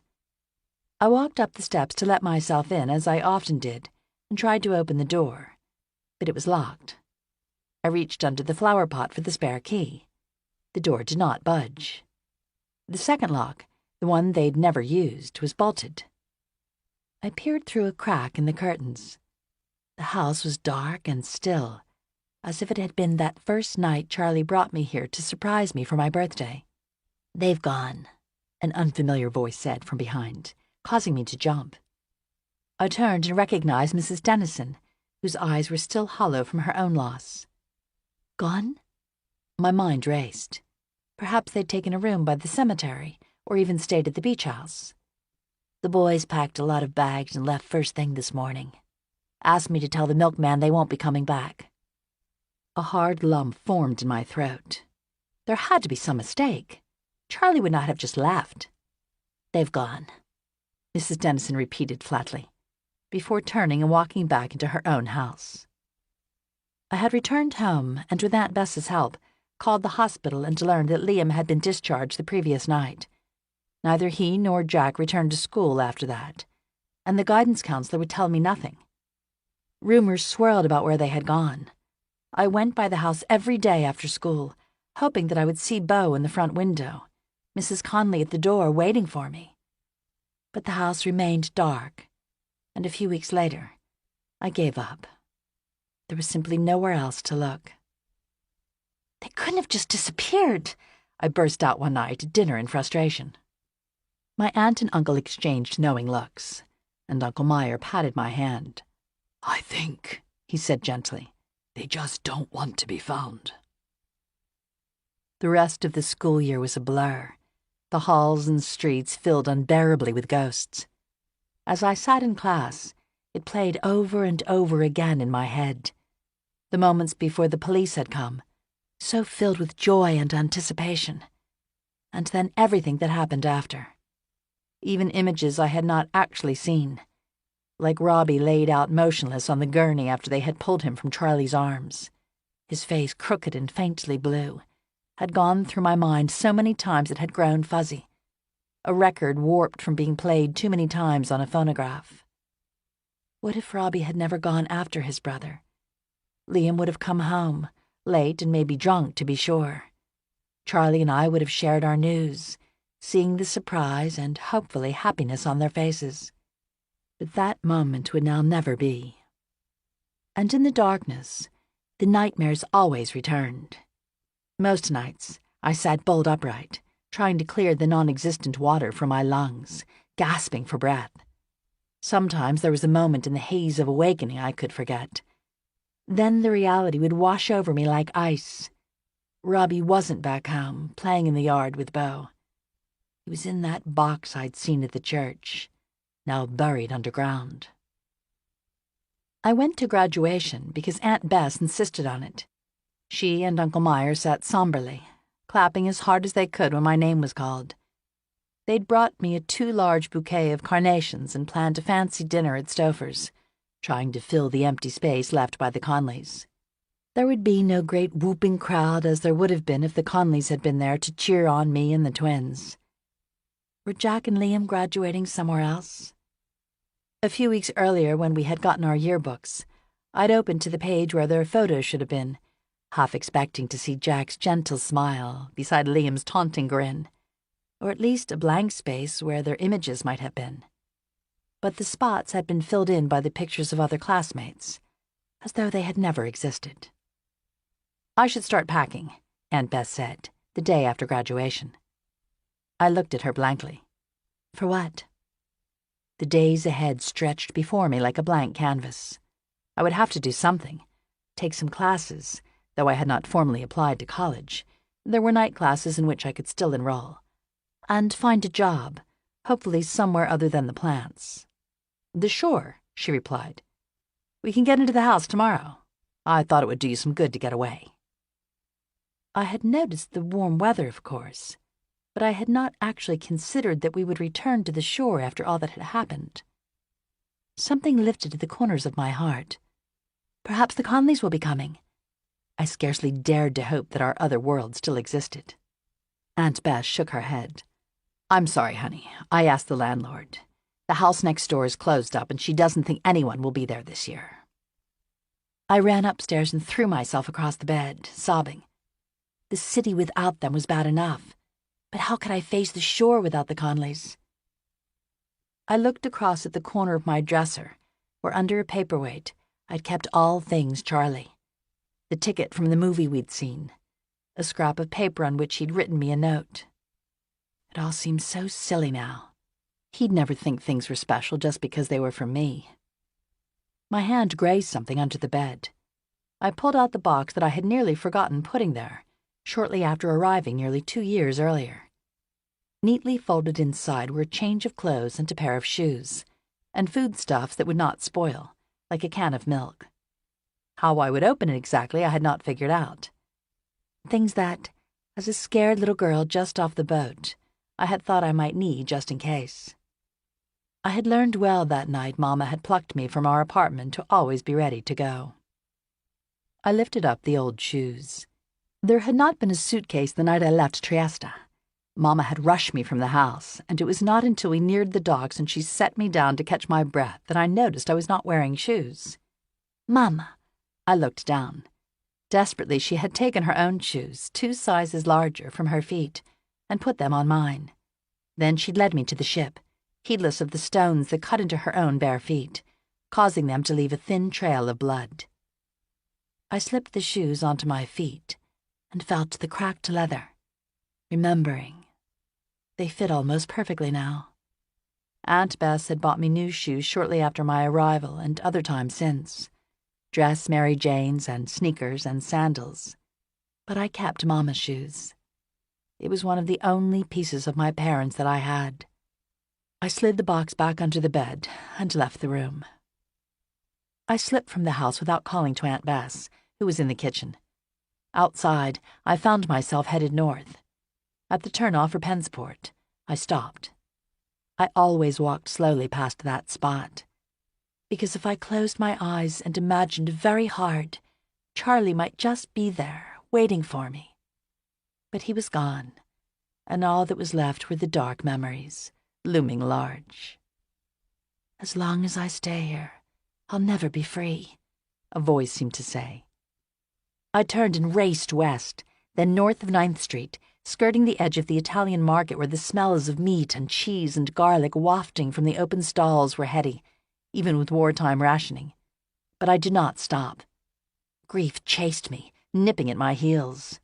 I pressed on, not quite sure where I was going, just wanting to get away from the neighborhood and all of its memories. Almost an hour later, I neared Center City, the streets thick with the midday crowds. I crossed Market Street, enjoying the bustle of the city street and the feeling that nobody knew me. Flags flapped in the breeze above the display windows at Lit Brothers department store, and a placard on a light post bore a woman sewing, exhorting passers-by to support the war and make do or mend. I looked west past the shop awnings toward the clock tower above City Hall. A few blocks farther, the bus station loomed, and I knew then that I was going somewhere, away from here. I crossed the street. At the bus station, I navigated around the crowded benches and 2 soldiers sitting on their rucksacks, playing cards. I walked up to the ticket window. "Where to?" I peered uncertainly over my shoulder at the fronts of the Greyhound buses which sat idling, belching exhaust fumes. For a second, I thought fleetingly of trying to find the Conleys, but I had no idea where they had gone. And as Uncle Meyer had said, they did not want to be found. One bus was headed to Washington. Charlie had spoken so glowingly of the capital when he was applying to Georgetown, a city of new beginnings, where the ground just seems to shake under your feet. Impulsively, I opened my purse and counted the $23.50, all the money I had in this world. I hoped it would be enough. Addie? I looked up. Uncle Meyer sat in his car by the curb. He must have seen me go and followed me to the station. Guilt washed over me. My aunt and uncle had given me everything and been so kind, and here I was about to go without so much as a goodbye or thank you. He stepped from the car and I walked toward him. "You're leaving." I remained silent, unable to deny it. Would he try to stop me? "Take this." Uncle Meyer reached in his pocket and handed me a thick, neatly folded stack of bills. "I can't take that." "Think of it as a graduation present. I know we haven't been a substitute for your folks, and, well, I'm sorry." "You've both been very kind to me." The fact that he cared was somehow enough. "You forgot this." He held out the camera, which I had left behind in my haste. I would not have felt right taking it from him without asking. "Where will you go?" It filled my hands, the sureness giving me courage. "I'm going to Washington," I said. My voice grew more certain with each word. "Let us know when you get settled, and that you're all right." "I will." I kissed his cheek, touched. He and Aunt Bess had tried when I had nothing else, and that was something. "Thank you." I thought he might stay until the bus had left, but he turned and got back into his car. I bought my ticket, which thankfully only cost $8.40, and climbed on the bus, then realized that once again I was going without a suitcase. The graduation money Uncle Meyer had given me and the camera were all that I had. That would have to be enough. The streetcar screeched to a stop and I pushed my memories of home aside and climbed off. The neighborhood east of Capitol Hill, with its tony Federalist brick front houses, would have been too expensive for me before the war. But now living quarters were at a premium, and the once grand residences had been subdivided to let. I walked to the rooming house and unlocked the door to the room too tiny to be shared, with space for no more than the bed, chair, and dresser wedged in. I couldn't control the radiator that gave off an endless hiss, and the air was uncomfortably hot, cracking my lips and skin. There was a shared kitchenette and bathroom that was too crowded for all 6 rooms. But it was a place of my own, and I loved it.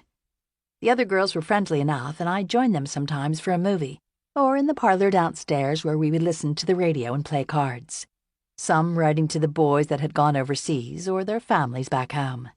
We'd planned to go ice skating on the reflecting pool when it froze. I had built a life here, created a place where I was not just the Conleys' girl, not quite part of a now broken family. Only now Charlie was here, looking at me in that way again that seemed to reach right inside. I might have missed him if Mr. Steeves had not asked me to accompany him to the meeting, or if I had not walked out to get air, or if I had turned right instead of left. So many ifs. I started to peel off my wet clothing. As I reached in the dresser for fresh nylons, I remembered Charlie's class ring. It had hung around my neck in the murky days that followed Robbie's death.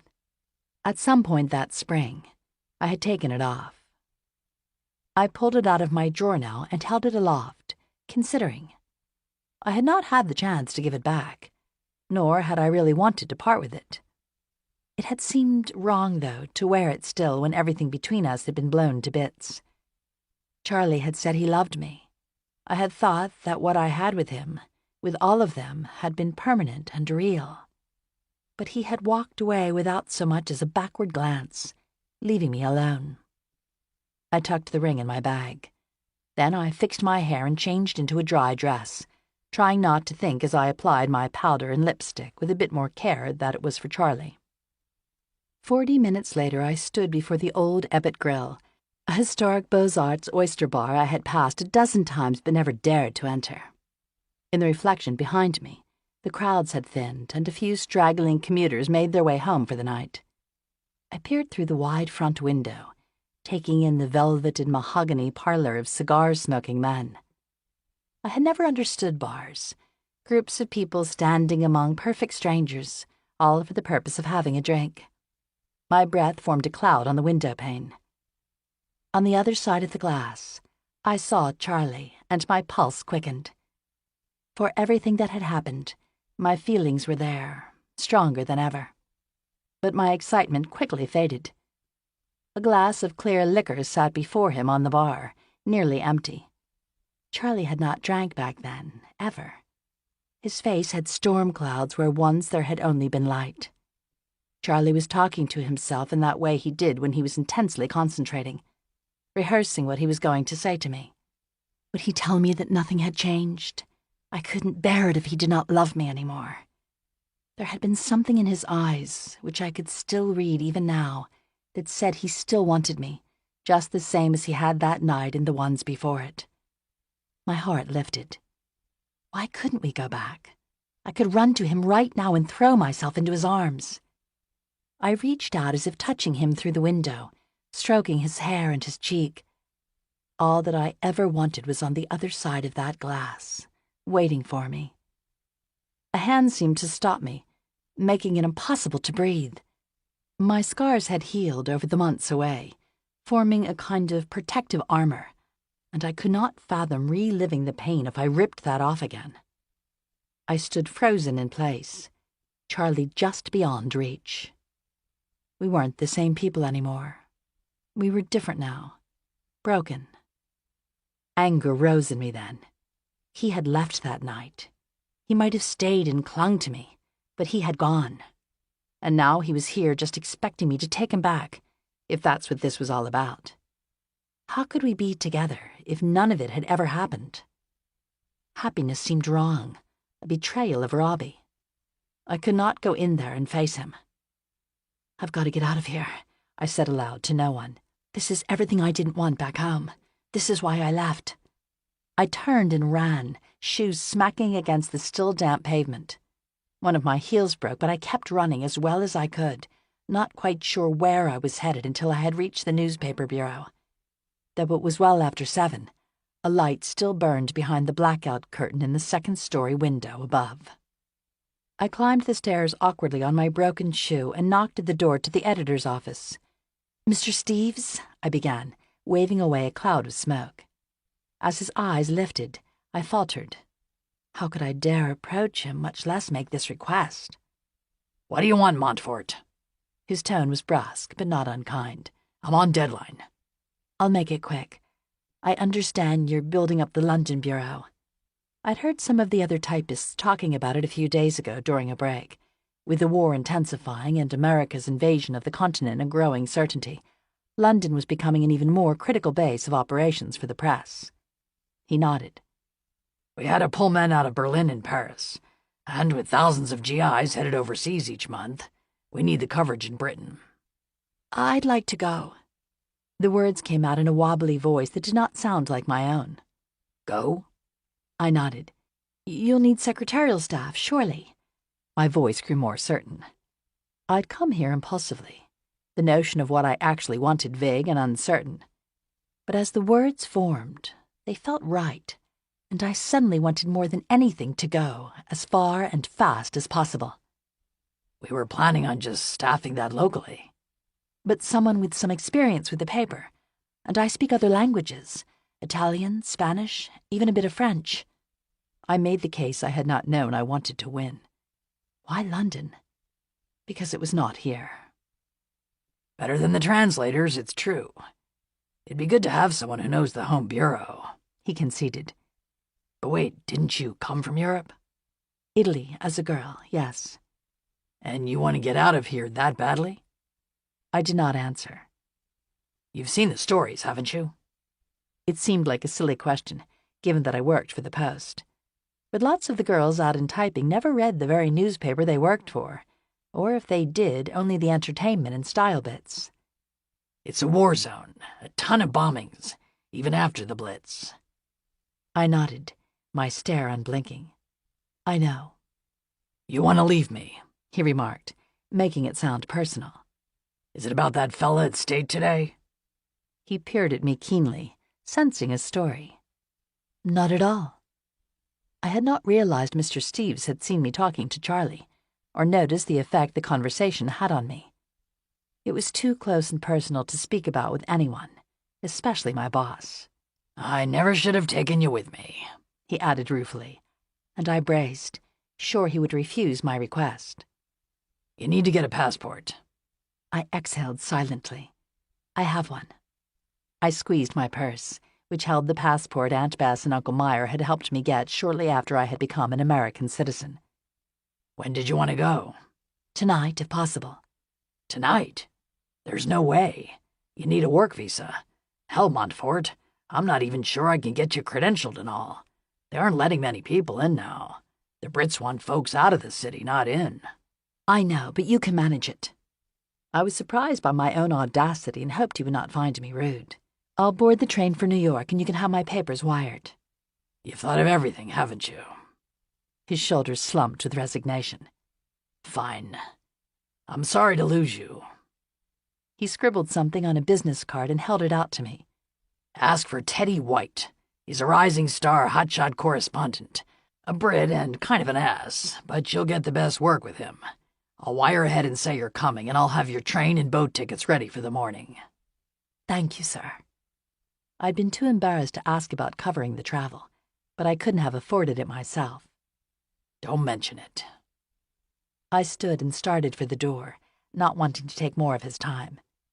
But kid, I turned back. Whatever it is you're running from, you're going to have to face it sooner or later.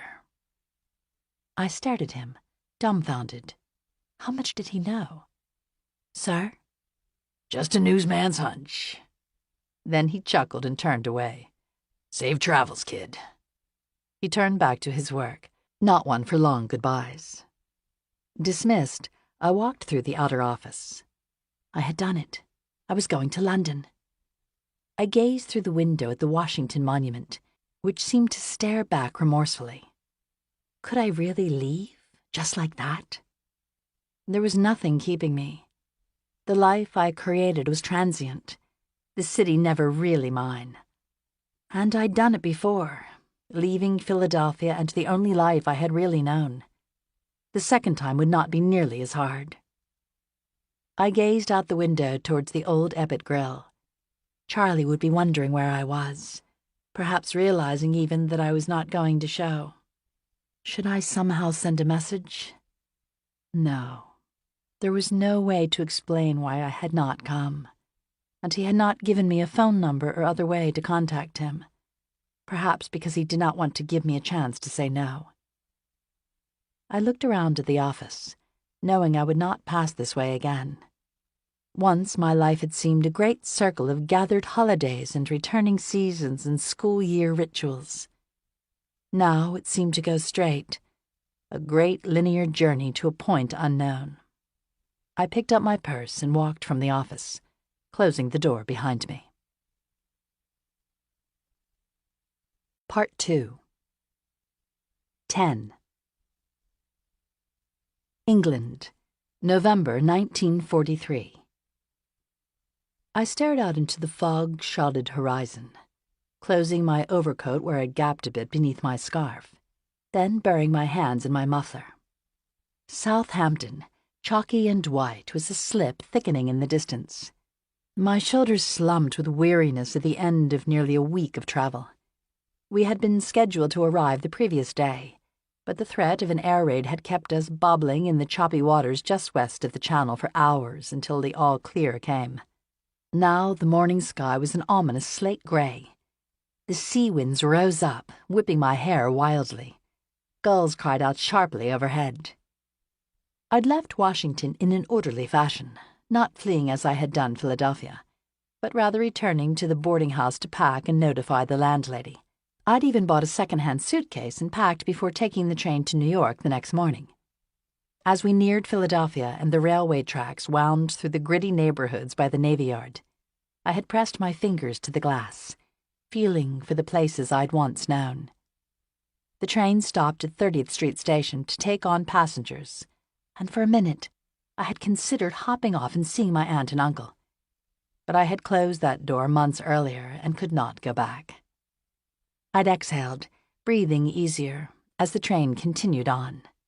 I would write to let them know that I'd gone instead. After I boarded the ship in New York, I stayed on the deck, heedless of the icy rain that fell lightly, needing to see. As we pulled from the harbor and the Statue of Liberty slid from view, I was flooded with doubt. Thousands of refugees were trying desperately to get to America, as I had done when I was a girl. And yet here I was leaving. London had been an impulse in my haste to avoid facing Charlie again. But England was at war, and I was going there alone. The second-class cabin Mr. Steeves had arranged was tiny, even smaller than my bedroom in Washington. It was all mine, though, and opulent compared to my earlier voyage to America. I was one of just a handful of civilians on the ship, so few had a reason to cross in this direction now. I did not mingle with the soldiers and nurses that danced and laughed on the decks at night. Instead, I read, trying not to think of the dark, rough waters below. But the rocking ship taunted me, going back, going back. At night I tossed feverishly. I dreamed of Thanksgiving night, Charlie striding up the porch steps of the Connolly house toward me. "Now we can be together," he said, his smile as broad as it had ever been. I reached out for him, but as he neared, a wave of water rose from nowhere, throwing me to the ground. When I stood up again, he was gone. I'd awakened with the start, staring around the cabin, trying to see and breathe through the darkness that surrounded me. Other times, I lay awake, seeing Charlie seated at the bar in Washington as he realized I was not going to show. I was flooded with remorse. How could I have given up on the one meeting I had hoped for months to have again? A bump pulled me from my thoughts, and I held the railing not to be jostled as the ship came into a harbor, guided by a tugboat. A low fog swirled, obscuring the tops of the vessels around us. "We'll be disembarking soon," someone said. I nodded and slipped through the crowd and along the deck, suitcase already in hand. The air was a thick mixture of smoke and salt. Some 20 minutes later, we anchored and the gangplank lowered. "Quickly, please." The purser's voice sounded harried as he cast an eye warily upward. Taking in the area, I understood. Southampton, a key port city, had been a major target of the Luftwaffe. Buildings were flattened as far as I could see in either direction, as though a giant had come through, crushing the entire town under its feet. It was 1,000 times worse than anything I'd seen on the newsreels back home. I joined the orderly queue that snaked forward from the ship, passing a military vessel unloading wounded soldiers on stretchers into ambulances. My lower stomach churned, and I wondered if it was nerves or something I had eaten, or whether I was getting my period and would need to find a drugstore. We shuffled toward the arrivals hall, seemingly the only building that still stood whole.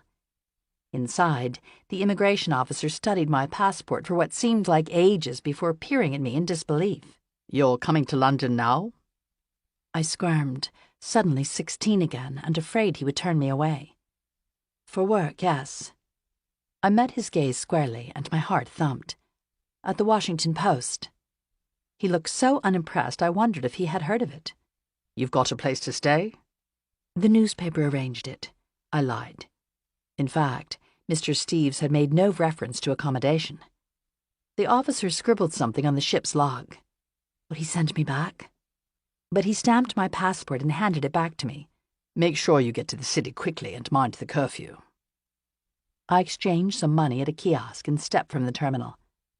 Travelers with their luggage navigated between cars and taxis through an intersection where the traffic light listed to one side, broken. On the far side of the road, the wreckage of what had once been a pub smoldered, sending up smoke that made my throat burn. I walked toward an old man selling matches and other odd bits on top of a wooden crate. The bus station? I asked, wishing I could spare the money to buy something from him. I had just over $60 on me, most of that from the 100 Uncle Meyer had given me for graduation, the rest from what I had earned in Washington. I needed to hold on to every penny until I was settled into my job here and figured out what things would cost. He shook his head. Gone. Buses pick up from the corner. 20 minutes later, I boarded a bus bound for London and paid the driver my fare. We pulled away from the devastation of the coast. Sheep grazed the withered hills, the landscape nearly untouched. But as we neared the city, I could understand why the immigration officer had been incredulous at my coming here.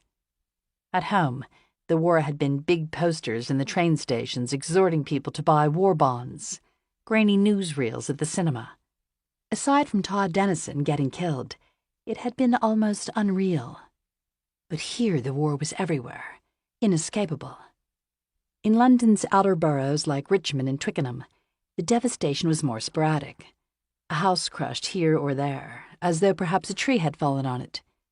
Amidst the wreckage, people were doing strangely ordinary things. Going to work and putting out the garbage and hanging wash on the lines. Closer to the city centre, the scope of the damage unfurled. Entire blocks lay smashed. Traffic slowed and the bus inched forward, following the taxis and other buses through a detour where debris had made the road ahead impassable. Then came another street like that, and another, until I had lost count.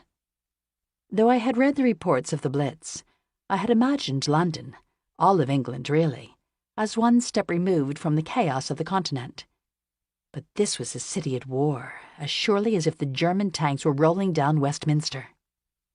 The bus pulled to a complete stop at an intersection, and I studied the passers-by on the street below. In front of a corner butcher shop, women queued for whatever there was to be bought with the ration coupons. Though their expressions were calm, there was a weariness about them. Shoulders stooped, the months of bombings having taken their toll. There was something odd about them, too, and it took me more than a minute to realize. None of them had any children. Not babies in prams or toddlers shifted from hip to hip. They had all been shipped out of the city to safety with families in the countryside ahead of the Blitz. And even now that the bombing had stilled, most remained in exile in case it should resume. As the bus moved forward, I looked back, shivering. What would it take for Mother to put her child on a train and send them away, not knowing if or when she'd ever see them again?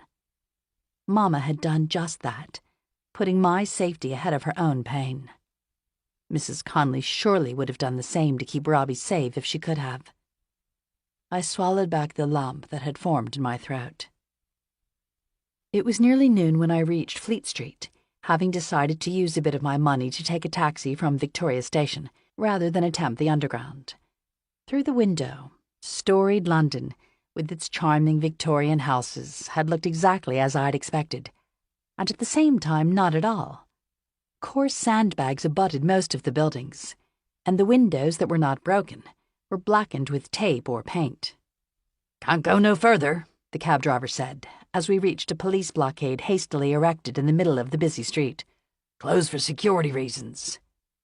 Were the newspaper offices that lined the famed block some sort of target? I paid the driver and stepped from the cab, then paused to get my bearings. I started up Fleet Street, navigating the pavement carefully to avoid the sea of craters and debris. As I walked, my stride grew lighter. Despite the wreckage, I savored the freedom of a place I did not know at all, and where no one knew me.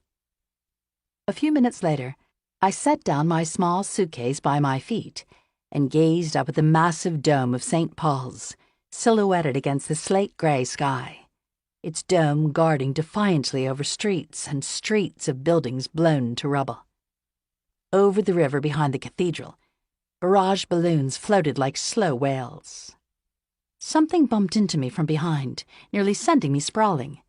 It was a man who had been walking with his head drawn low beneath the wide brim of his hat, focused on the papers he held. I waited for him to apologize.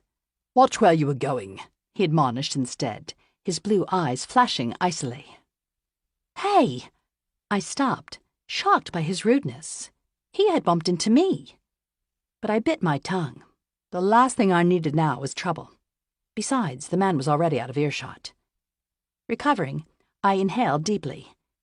The air was different here, cold-tinged and mixed with exhaust. I studied the numbers of the buildings. Number 19 Fleet Street, which housed the Post's London office, should be just ahead.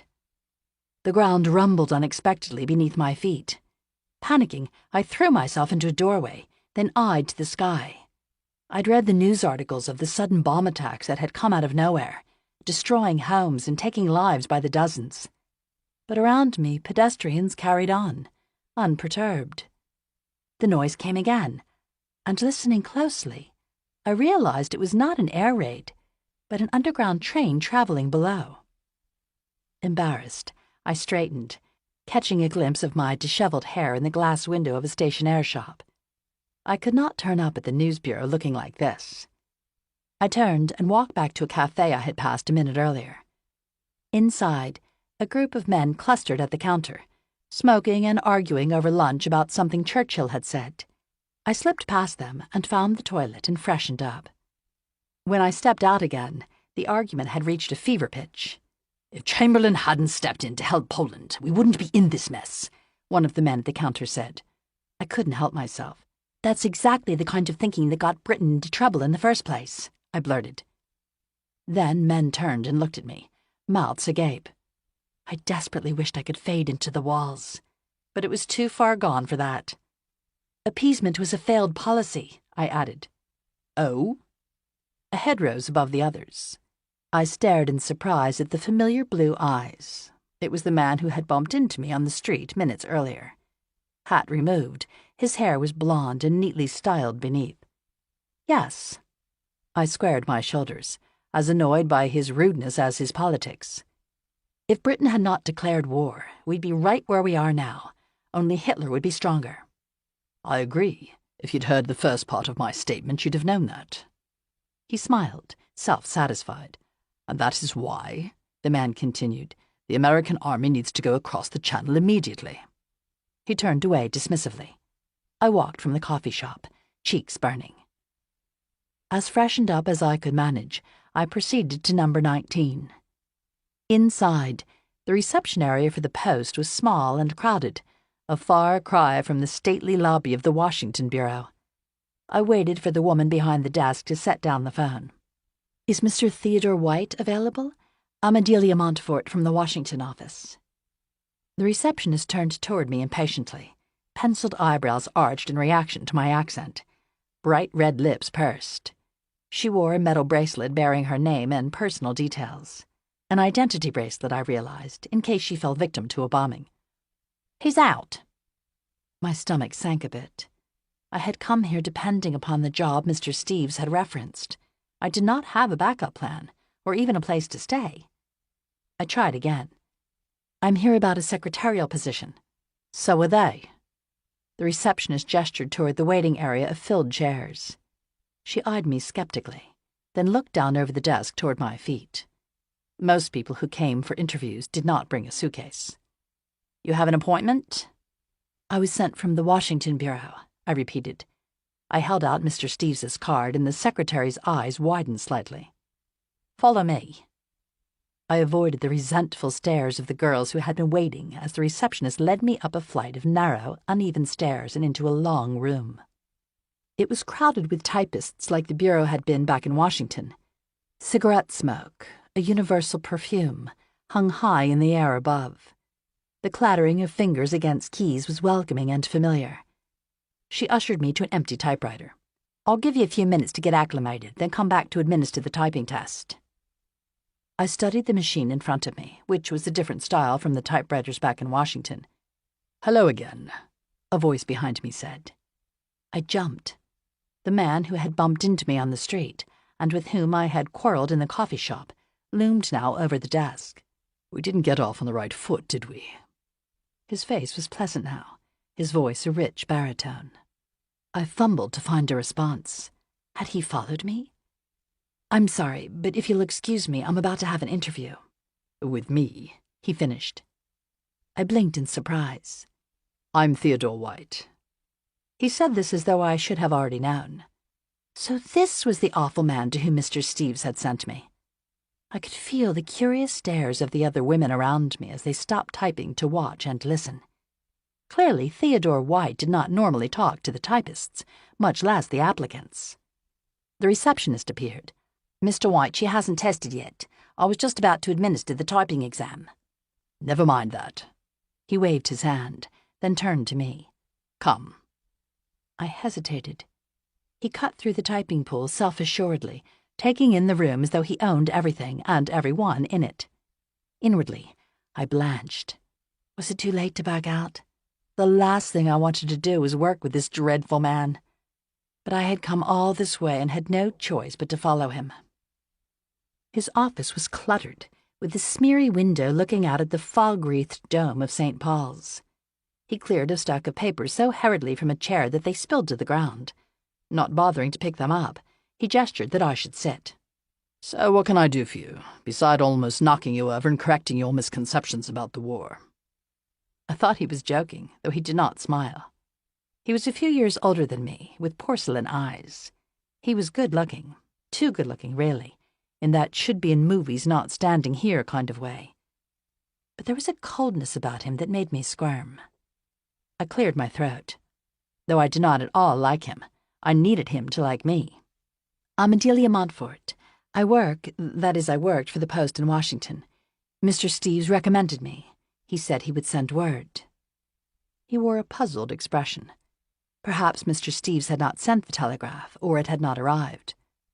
"He sent a secretary all the way across the pond?" Theodore White harumphed.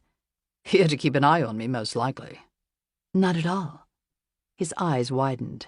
Clearly he was not used to being contradicted, at least not by a typist. "I requested the transfer." I hoped he would not ask why. "Well, the work here is pretty straightforward, typing and some proofreading." In Washington, I was doing the copy edits too. I had only done copy edits a handful of times for Mr. Steeves, but I stretched the truth a bit, wanting to sound more useful than the average typist, and hopeful that he could not tell the difference. He raised an eyebrow. "Oh? Let's see how you do with this piece." He passed me a paper and pencil. His fingers were long, with flat nails that said he might have been an artist. They reminded me of my father's. I tried to recall my mother's hands, but found that I could not. The little things faded with time, no matter how hard I tried to hold on to them. I scanned the article about the displacement of the residents of a village in North France, making notes in the margins. "Well?" I handed it back to him, and he scanned my corrections. "What else?" I hesitated, smelling the minty pomade in his hair as I leaned in to point. "It's not just the grammar, see? It's about the voice. You need to put the reader in the shoes of the people, the families and children. Make them care." I was going beyond the copy edits I knew, and into the substance of the piece, overstepping my place. But he had asked, and I needed this job. "There's a reference here to this family, Rimbaud. What about the children? How this affected them? How long have they lived there, and where will they go? I'm not trying to tell you how to do your job, but you should talk to the writer." "You already are." "Oh." I felt my cheeks go crimson. Without realizing it, I had been criticizing his work. But he waved his hand, not seeming to take offense. "Not at all. You found exactly what the piece was missing. I'll take another shot at it and show it to you again." "Are there photographs?" He nodded, then handed me an envelope. I didn't take these. They're from a stringer. I studied the images, which were a bit stiff and generic, capturing the scene the way a child might have drawn it. I'm afraid the photos are all wrong, too. They focused on the line, but look at the mother holding her child back from the police. I traced it with my finger. I would have centered here. You're a photographer, too? The word seemed somehow too big. Just for fun. I like taking pictures. We have a darkroom here at the paper. You're welcome to use it in the off hours. Those supplies are scarce, so you'd have to find your own. Though he had not formally made me a job offer, it sounded then as though he wanted me to come to work. Does that mean I can keep copy editing? Yes, you've got the job. Steves would kill me if I sent you back. You'll be working for me. He pointed to a tiny desk in the corner of his office. You can start tomorrow and sit there. I had imagined myself sitting with the typists like I had been in Washington, not working in such close quarters with him. I did some translating for Mr. Steves also, I added. Some French, but mostly Italian. You're from Trieste, he said, surprising me. I noticed then the telegram that sat open on his desk. So Mr. Steves had written after all. Why couldn't White have just said so instead of playing games and leaving me to dangle? My annoyance at him grew. Yes, my parents sent me to America as a child. Are they still in Italy? I shifted uncomfortably at the question, too intrusive for someone I had only just met, and now my boss. I don't know. They disappeared over a year ago, and there's been no word. And you're a Jew. His bluntness surprised me. There was anti-Semitism here like back home, I was sure. I hadn't mentioned my religion at the post in Washington. My Italian surname had made it easy to avoid the subject. Mr. Steves must have known, though, and told him. Would it keep me from getting the job? Maybe I should deny it. Does that matter? Not at all. My mom is Jewish, Teddy said, but I keep it quiet. I nodded. I'm not a bigot. I'm just surprised you'd returned to Europe. I held my breath, again waiting for him to ask why I had left Washington. He could not possibly know that, too. It's brave of you coming here. Brave or stupid, the jury's out on that one. I looked for the smile that did not come. I shrugged. It's just London. He eyed me levelly. You think the city is safe? I hadn't thought about it before leaving, but after all I'd seen since arriving that morning, I knew that it was not. As much as anywhere else, I lied. Nowhere would ever feel safe to me. There's no halfway in this war, Delia. Here you're in the thick of it. I was supposed to go, he added quickly. Though we had only just met, he seemed to need to explain why he was not off fighting. With the army, I mean. But on the third day of basic training, I broke my shoulder trying to climb a wall. It was a bad fracture and never quite healed properly. His shoulders slumped with resignation. Right. Well, we'll give it a try, he said, jumping abruptly back to the topic of my employment. Then he stood up and began pacing the floor. There was a restlessness to him, a constant moving and tapping of the feet, as though there was music playing even when there wasn't. So, our work here is out in the street, he began. A loud explosion cut him off, rattling the windows. He grabbed me and pulled me down under his desk. The sound came again, raining bits of plaster on top of my feet, which stuck out beyond the desk, exposed. This was not the train rumble I'd felt earlier on the street. It shook my insides like nothing I had ever experienced. All clear, he said a minute later, when the noise had stopped. He straightened and returned the teacup which had fallen to his desk. Then he walked to the window and scanned up and down the street. Must have been that unexploded shell that hit on Whitefriars a few nights back. But I thought the Blitz was over. It is, but the war rages on. The raids come at any time. Still keen to stay? He asked, testing me. I thought back to my journey into the city. The rooftops which had been sheared off, their jagged wooden beams that pushed upward to the sky. Then I squared my shoulders. Danger came where one least expected it, on city streets lit for the holidays just blocks from home. I would not be daunted. I straightened. Yes, More so than ever. Well, that's all sorted. His eyes crinkled a bit at the edges, and a dimple appeared in his left cheek. Then his expression grew somber once more. It's been a bloody awful year. He did not apologize for swearing. The people here, well, they wear a stiff upper lip, but inside they're knackered. I cocked my head at the unfamiliar term. Shattered, exhausted. You have a place yet? He switched topics without warning. There's a boarding house in Maida Vale where some of the girls live. He scribbled an address down on a piece of paper. And there's a reception tonight at the American ambassador's residence. Early, you know, because of the curfew. But we should be there. We. I started to protest that I was only a secretary, then thought better of it. I'll pick you up at 7. I had not even said yes. Mr. White. Call me Teddy. Like the bear, I blurted, instantly regretting it. He chuckled. I suppose. Or the president. No one has ever put it quite that way before. I've only just arrived, and I'm a bit weary for a party. Early dinner, then. He smiled gamely, eyes dancing, cajoling me to say yes. I stared at him, incredulous. Even after everything with Charlie, I was still that gawky girl off the boat, unwilling to believe that a man might find me attractive. But you just said you've got to be at the reception. He waved his hand, dismissing the event that just seconds ago was so important. And we've only just met, I added. Not quite. We met in the coffee shop earlier, and I was terribly rude. I'd like to correct that. But the intent of his words as he looked at me with sparkly blue eyes was undoubtedly something more. All right, I said, feeling my cheeks warm.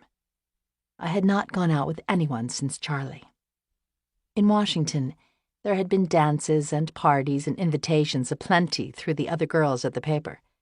Despite the grimness of the war, or perhaps because of it, the thousands of workers who had come to the capital to help seemed to need the gaiety to shake off the long hours of toil. I went along when I could no longer refuse, and even danced a few times. But it all felt wrong. I wondered again if the job was a mistake. I had come here to get away from things like this, and it seemed important to set the boundaries from the start. I'm just, as you said, knackered. We both laughed. Another time, okay? Another time, then, he repeated. He reached out and shook my hand solemnly, his fingers warm around my own. Then he handed the refugee article back to me. There's still a story to be rewritten, though. Me? Even Mr. Steeves had not given me the chance to do substantive editing. Yes, deadline is 6 if you think you can manage it. I can. For that, I would muster the energy. Then it's all sorted. An unexpected twinge of disappointment tugged at me as he released my hand and turned back to his desk. Let's get to work. 11. I sat alone at my small desk in the corner of Teddy's office, wading through correspondence that he had let accumulate and sorting it into piles. Matters that needed his attention, those that could be filed and those that could be discarded, or reused if they were not confidential, for scrap paper. Nothing was to be wasted. I set down the pencil I'd been chewing on and pulled back the blackout curtains to reveal the curving edge of the dome of St. Paul's, set against the azure late morning sky. Rows of broken chimneys beneath it. Smoke rose above the coal-dipped rooftops, mixing with fog and soot. I took a sip of the Earl Grey tea before me, now too cool. Then I leaned back, my eyes drifting downward to a photo of Teddy with former Prime Minister Chamberlain that sat on the windowsill. Teddy had been gone for 2 days on a trip, though he wouldn't say where, just that he was following up with a lead. The office was quiet without him. I had grown accustomed to his dry humor and quick laugh, his constant movement these past several months, the way he chewed on his lip when he was concentrating, or paced back and forth when trying to get his head around an idea. Thankfully, my initial impressions of him had not borne out, though he was impatient and stubborn. Teddy was not a jerk. But he was the subject of endless speculation among the typists, I'd quickly learned after coming to work here. They say he flew into occupied Poland just to get a story. They say he's related to the Rockefellers. He's never been seen with the same girl twice. That last one irked me, though why I was not quite sure. I eyed the photo of Teddy with Chamberlain once more. It was the only picture in the office, and I wondered as I had before about his family and the home in Kent where he had grown up. I went to Eton, then uni at Oxford, read English at Magdalen College, he'd explained once when I asked, reciting facts that I already knew from the diplomas that lined the walls. I was meant to go into banking or law. My family's aghast at what I do. To them, being a correspondent is dreadfully working class, but I love it. Teddy was something of an odd duck at the Post, the lone British correspondent at the American press. He'd been with the Times before that, but had left under circumstances that no one seemed to know, or was willing to discuss. They pay better here, he'd offered airily once, but there was no force behind the explanation. The cathedral bell chimed 12, and I set down the correspondence and put on my overcoat and scarf. I wove my way through the steno pool where the handful of typists clattered away on their machines, the BBC radio droning news of the war continuously in the background. A half-dozen or so other offices lined the perimeter of the room, their lights off as the correspondents chased stories out in the field. I did not stop at the tea room where some of the other girls had surely clustered, gossiping over thin cheese sandwiches wrapped in wax paper. They treated me coldly in the months since I'd come. For a while I thought it was because I was the only American among the typists and other clerical staff, but they didn't seem to hold that against the American correspondents whom they admired from a distance, or the GIs who took them dancing on the weekends. Most likely they resented me for coming over and being immediately put a step above them working for Teddy. I tried not to mind. They reminded me of the girls back home who went all silly over boys, in a way that I could never be after growing up in a big pile of Conleys. I walked downstairs and stepped out onto Fleet Street, eyeing the grey, late April sky warily. The unsettled weather blew through so quickly here, clouds forming and starting a downpour seemingly from nowhere at all, then clearing again just as quickly. 3 American GIs walked shoulder to shoulder down the pavement, and I stepped sideways in order to avoid bumping into one of them. London was, even more so than Washington had been, a city under occupation by the thousands of American soldiers who were stationed here, filling the pubs and prowling the seedy nightlife at Piccadilly Circus. "Excuse me," the soldier nearest to me said, giving me a long sideways look. I averted my eyes, not answering. I had come to London to escape Charlie, but the boys in uniform were a constant reminder. Once, as I transferred from one double-decker bus to another in Trafalgar Square, I'd imagined that I'd seen him, an image so real I had disembarked, frantically searching the crowd. But it had been an illusion. Charlie, of course, was not here. I began to walk as I did each day at lunchtime, slipping into the crowd and moving with it. I loved winding through the back streets of the city, enjoying the freedom of life here, where no one knew me or my past. "I wish you wouldn't," Teddy had said more than once, his mouth pulling downward. "It's dangerous." "I'm just as likely to get hit by a bomb here as outside," I'd protested. But in truth, I walked because of the devastation, not in spite of it. It had started one day as I made my way home from the bureau to my flat, which was just north of Hyde Park. As I reached the northern edge of the park, I'd been stunned to see a giant crater in the middle of the street, an empty bus dangling precipitously from it. Had there been passengers? It seemed unlikely, or I would have heard about it at the paper. Bombings were so commonplace that only those with large-scale casualties seemed to be making the news these days. I pulled out Uncle Meyer's camera from my bag and began snapping photos.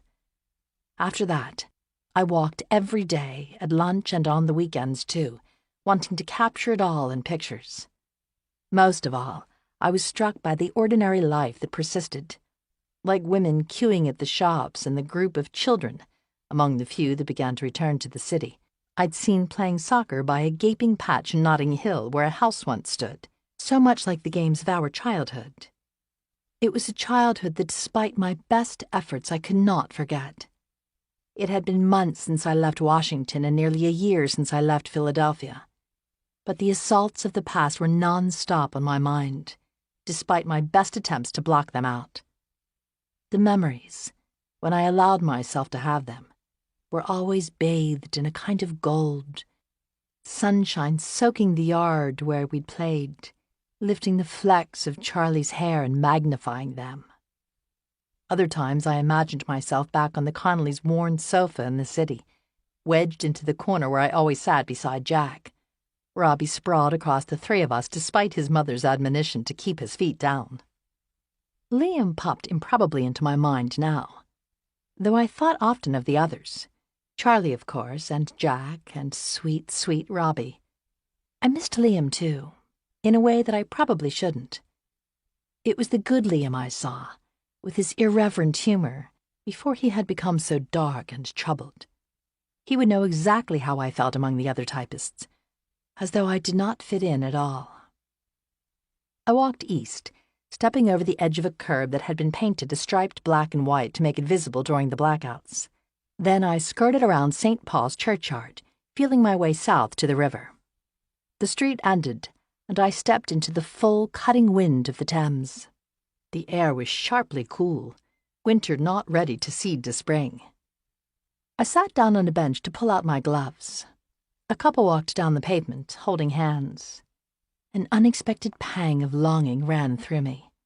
Charlie appeared in my mind, large and unbidden, images cascading upon me like books falling from a shelf. I saw him now as I had at the State Department that day, tall and lovely in his uniform. Had he shipped out yet, or was he still in training? I opened my purse and pulled out a letter. It had been waiting for me when I returned home from work the previous evening, addressed in Aunt Bess's flowery script. Inside was another envelope, my name printed in what looked like Charlie's blocky writing. My breath had caught. The postmark was weeks old, though whether Aunt Bess had delayed in sending it or it had been slowed by the wartime post, I did not know. I'd held up the still-sealed envelope with trembling hands. Was Charlie begging me to come back or cursing me for having left? Dangerous thoughts, the kind I had kept at bay for so long, leapt up at me, a flicker becoming a flame. If I opened the letter, I would know the truth and be forced to respond. No, better to leave the past alone.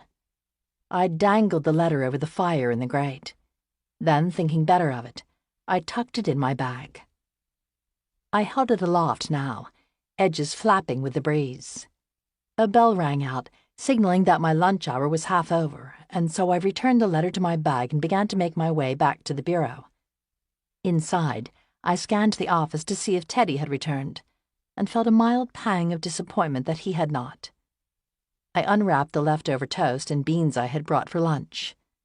I found English food bland, lots of breaded white fish and shepherd's pie filled with potatoes and little else. It reminded me of my aunt's cooking back home. But, thanks to Teddy, I had an extra book full of ration coupons and was able to get plenty of whatever there was to be purchased. I had no business complaining.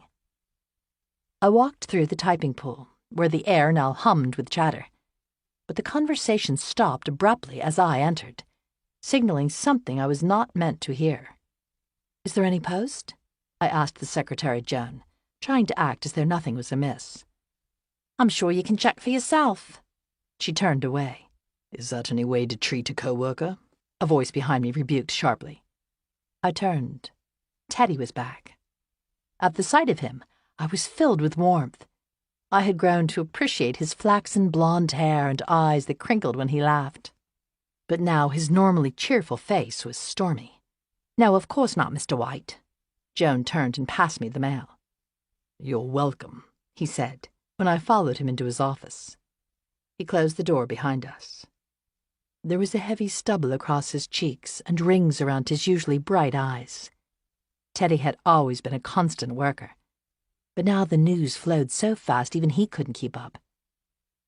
"I wish you wouldn't say anything," I fretted. "Your sticking up for me just makes them hate me more." "Why should you care about that?" "Because in some ways I would always be that new girl at Southern, looking for a friend. But I couldn't tell him that. You should have me sit out there with the others." "I need you here." I knew from the way his mouth set stubbornly that I would not win on the point. "It's not personal to you how the girls act," he added. Those girls have just been through a lot. Most of them are from the East End." I nodded. The devastation had been so much worse in Stepney and Bethnal Green. Midge, for example, lost almost her whole family in the Blitz. The girls did not just resent me for my closeness to Teddy. I had not been here through the worst of the bombings, and was not one of them. And Edie's husband is missing in North Africa. I was surprised that Teddy, who scarcely seemed to speak to the other typists, knew so much about their personal hardships. No, simply changing the location of my desk would not make things better. But perhaps, understanding what all the other women had been through, I could try a bit harder to be friendly. I noticed then the fine coating of soot and ash on his jacket, which he had tried without success to brush off. "You've been over there, haven't you?" As he poured 2 glasses of water from the pitcher on the windowsill, my concern grew. I'd suspected for months that Teddy had been making secret trips across the Channel to France, trying to learn what was coming. "Only as far as Guernsey this time. That's still Britain." "But it's occupied. You could have been arrested by the Germans. What were you thinking?" But I already knew. Teddy's doggedness went beyond good journalism. He was trying to prove himself. Part of him felt less than enough because he was not a soldier fighting. He waved his hand, brushing away my concerns.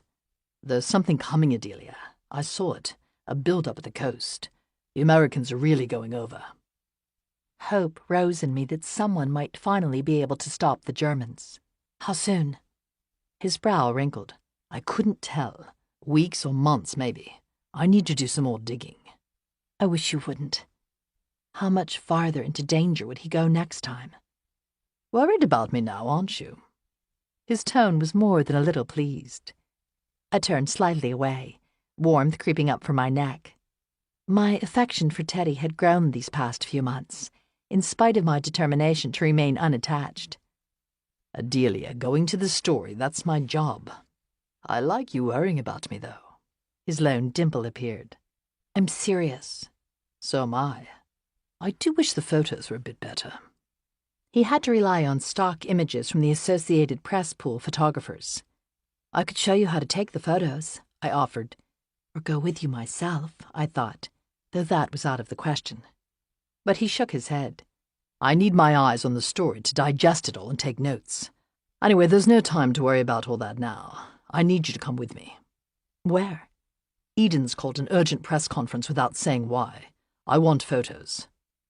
The correspondents usually worked alone, and Teddy did not have a colleague to ask for help, except for me. He started for the door. I hesitated. Teddy had never asked me to help him with the story before. "Come on." I gestured to his clothing. "You can't go like that." He looked down blankly. "Oh, right. Meet you there, then." 20 minutes later, I stood uneasily outside the massive Foreign Office, waiting for one of the guards to decide I did not belong and ask me to leave. Teddy soon arrived in a freshly pressed jacket and polished Oxfords, the aroma of steam and sandalwood soap rising from his collar. As I followed him through the stale marble corridor, I was reminded of the day Mr. Steeves had brought me along to the meeting at State, where I had run into Charlie. "What is it you want me to do?" "Just take down what they say. We'll see if they're allowing photos, or if there's anything worth shooting."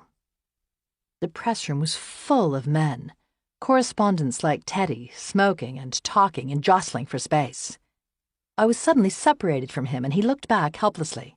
"You go on," I called. "I'll circle around." "And bring us some coffee while you're at it, love," a man overhearing us joked. Ignoring him, I slid to the back of the room, trying to peer over the sea of tall shoulders. Through the crowd, I could see Teddy striding to the front, his style sure and easy among the room of stiff-suited men. Impulsively, I reached in my bag and pulled out my camera then and took a snapshot of the scene. A hand clamped down on my shoulder. A red-coated guard towered over me, glaring. Without speaking, he led me from the room, then ripped the camera unceremoniously from my hands. "No photos," he said, ushering me toward the security desk. Was he going to arrest me or simply kick me out? I searched over my shoulder, hoping to signal to Teddy for help, but he had vanished from sight. I'm sorry, I didn't know, I stammered. The guard still held my camera as he led me to the front door of the building and opened it. My camera. May I have it back, please? He pulled it out of reach. I'll have to keep it. Security reasons. But it's mine. My cheeks began to burn. So now, a voice interjected behind the guard. We both turned. A sturdy woman in a wide-shouldered pinstriped navy blue suit stood behind me. There's no need for that. Just take the film and give the girl her camera back. The voice of the strange woman was surprisingly firm, and the guard complied. She still has to go. Reluctantly, I walked from the Foreign Office building, grasping the camera in both hands. Teddy had given me a chance to do something more, and I had failed. I started down the street, past two men in dark suits and caps who leaned against a low wall. Wait. The woman in navy had followed me out the door. Thank you. I raised the camera slightly. I'm Claire. She extended her hand. She stood a good 6 inches taller than me, with posture that Aunt Bess would have loved. Adelia. Her grip was firm, just shy of masculine. You're a correspondent, aren't you? I'm helping one out. Or was, I added, gesturing toward the door that had slammed behind me.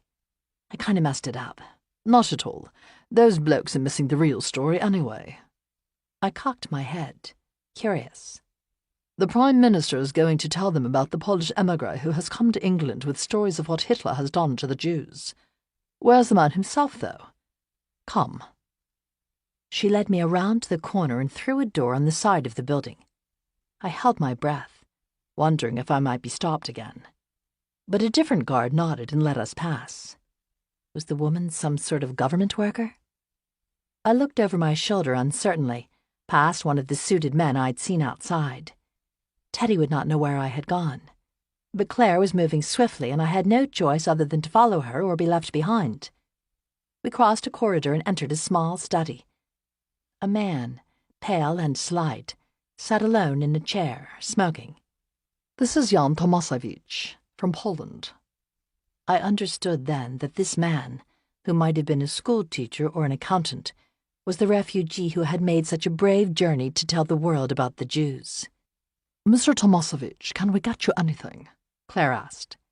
The man shook his head, just barely understanding. He's too nervous to speak to the press himself, Claire explained in a low voice. The Foreign Minister is just going to introduce him and tell the press generally what they've learned from him. But if someone could speak with him first, it might put his mind at ease. I looked up at Claire, surprised. Me? She nodded, and I sat down beside him. You came from Poland? I asked tentatively in Yiddish. You're a Jew? He asked. A light seemed to dawn in Tomasowicz's eyes as I nodded slightly. I'm not, he said, his voice almost apologetic. But the language is close enough to German. Can you tell me about your trip? He dipped his chin. I'm not supposed to talk about the information I brought. I'm not interested in the information. I'm interested in you. The man seemed to relax slightly. I was raised in the town of Lodz. My wife and daughter, she's 9, are still there. A shadow passed his face. I really shouldn't say more.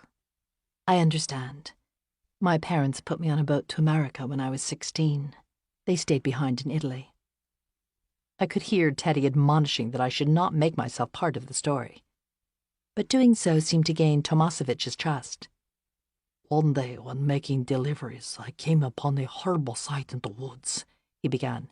They were forcing Jews in a truck, a regular delivery truck, you know, one that might deliver boxes to the store.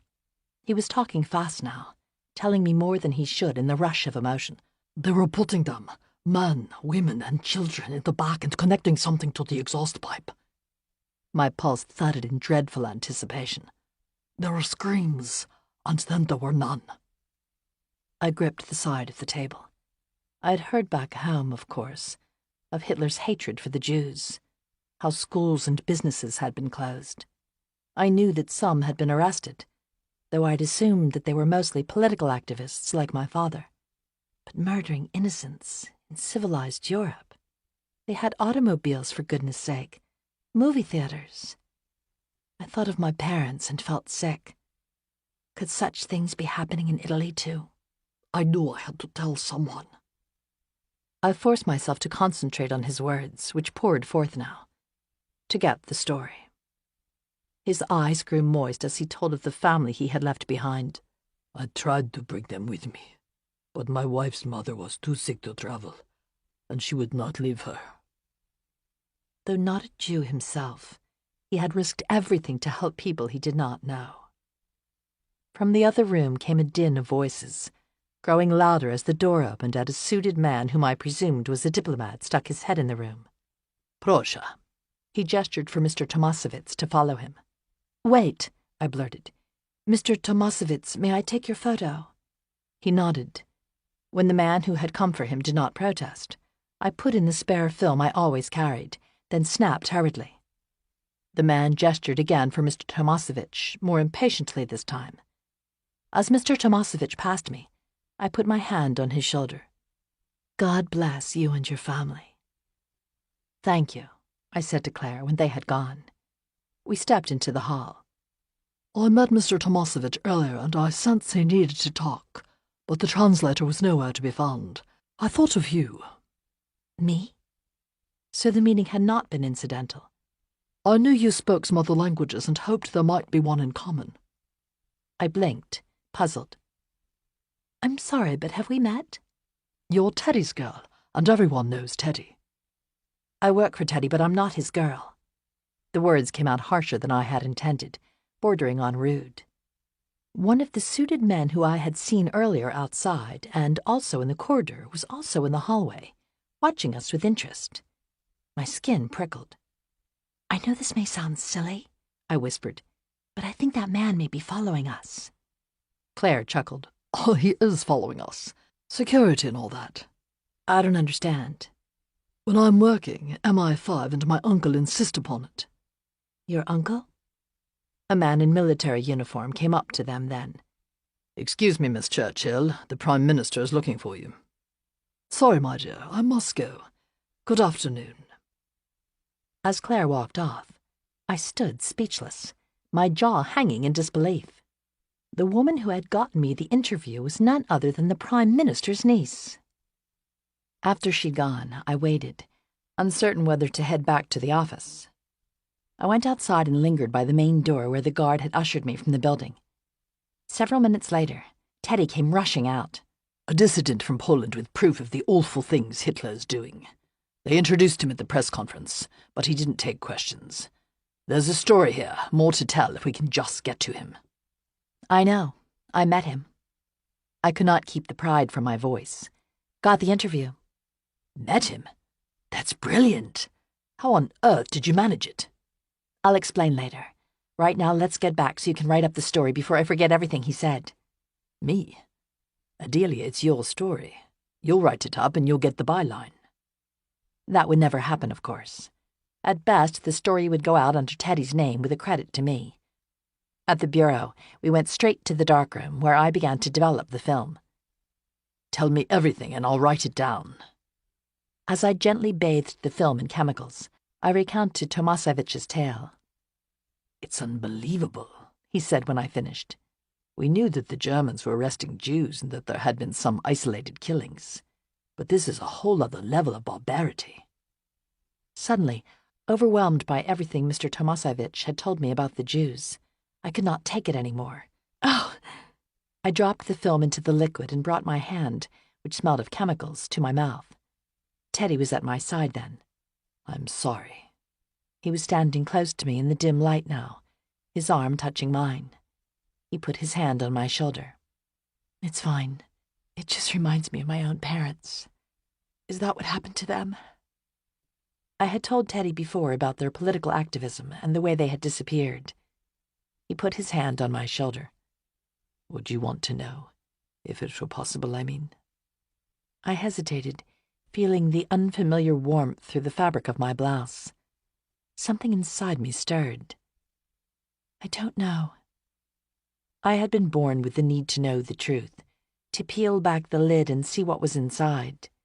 But there was a fantasy I'd allowed myself that somewhere my parents were still out there. Finding out could destroy all that. Would it be better to no longer have hope? I suppose, I replied finally. In some ways, I'm still a child, waiting for them. I'd give anything for that to be true. Finding out what really happened might help to explain why they disappeared. It doesn't matter, does it? We just don't know. And probably never would, I finished silently. He looked at the photo I was hanging to dry. These are phenomenal, Adelia. They were good, I conceded inwardly, secretly pleased.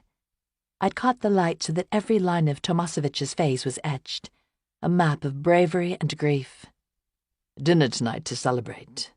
That's the wrong word, of course, for such a sad story, he hastened to add. But you've done really good work here. I hesitated as I cleaned up the darkroom, searching for the right answer. Teddy had made clear his interest in me ever since I arrived. I'd held him at arm's length, the idea of being with anyone but Charlie unthinkable. I opened the door, letting in harsh light. I'm sorry. I can't. You would almost think there was someone back home, he baited as he followed. I flushed slightly. It's nothing like that. And it wasn't a lie, because there really wasn't anyone, was there? Then what is it? I can hardly date the boss, I replied, keeping my voice light. I'll fire you. Was he serious? But his eyes crinkled and that dimple appeared. Don't tease. I can't.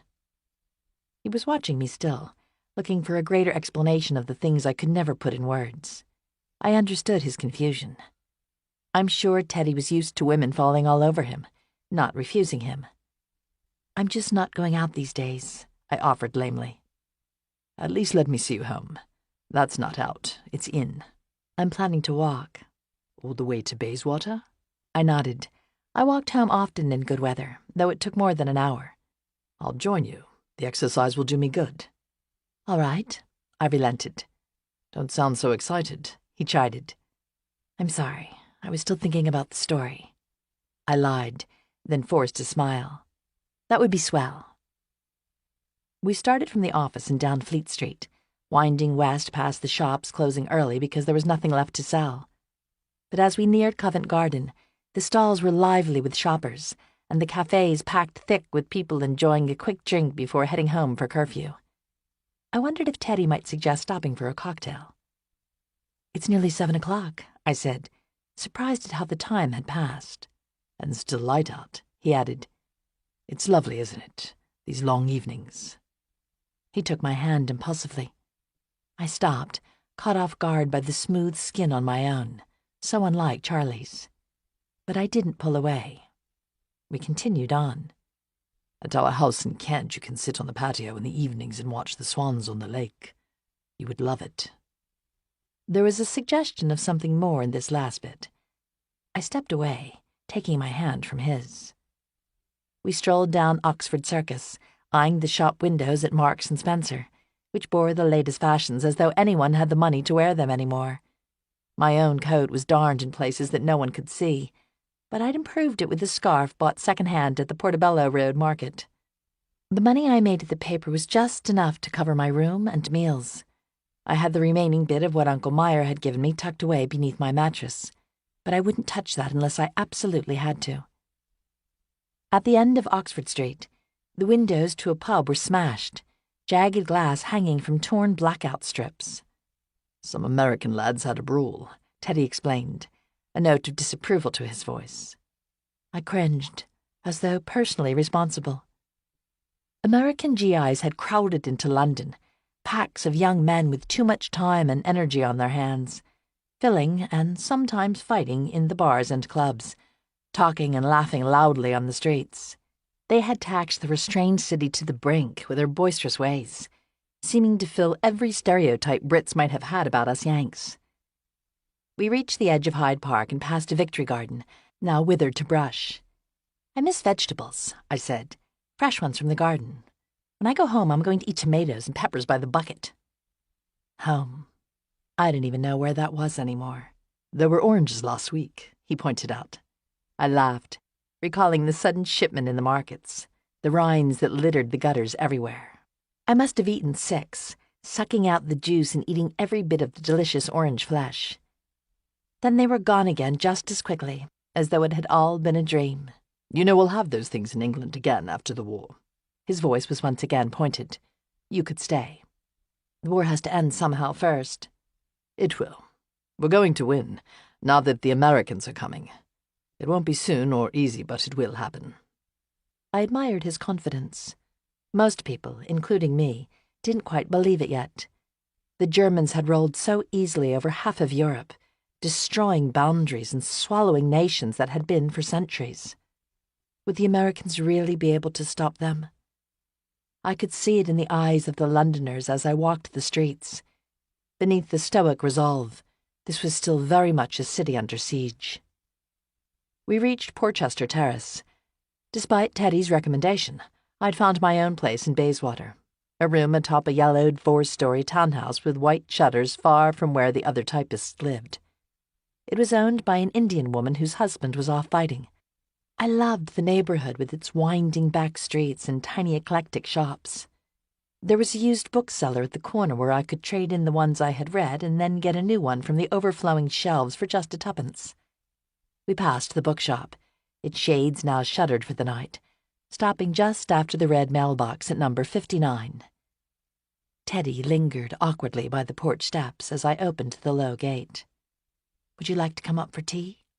I wasn't sure of the propriety of the situation and hoped he would not take it for more than what it was. I don't want to keep you, I hastened to add. You must be exhausted from your trip. Not at all. Teddy seemed to run on pure adrenaline, always chasing the next story. But it is a bit late, and I want to make sure our story has been filed properly. Ours. I stood a bit straighter at the word.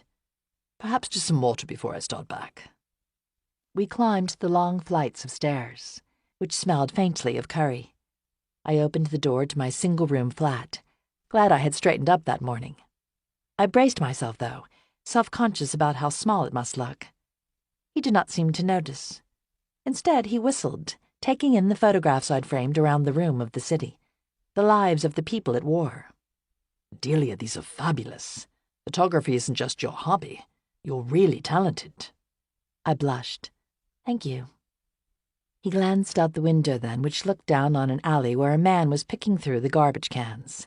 His brow wrinkled. But you're here all by yourself. He was concerned about me, I realized, touched. Impulsively, I reached up and kissed his cheek.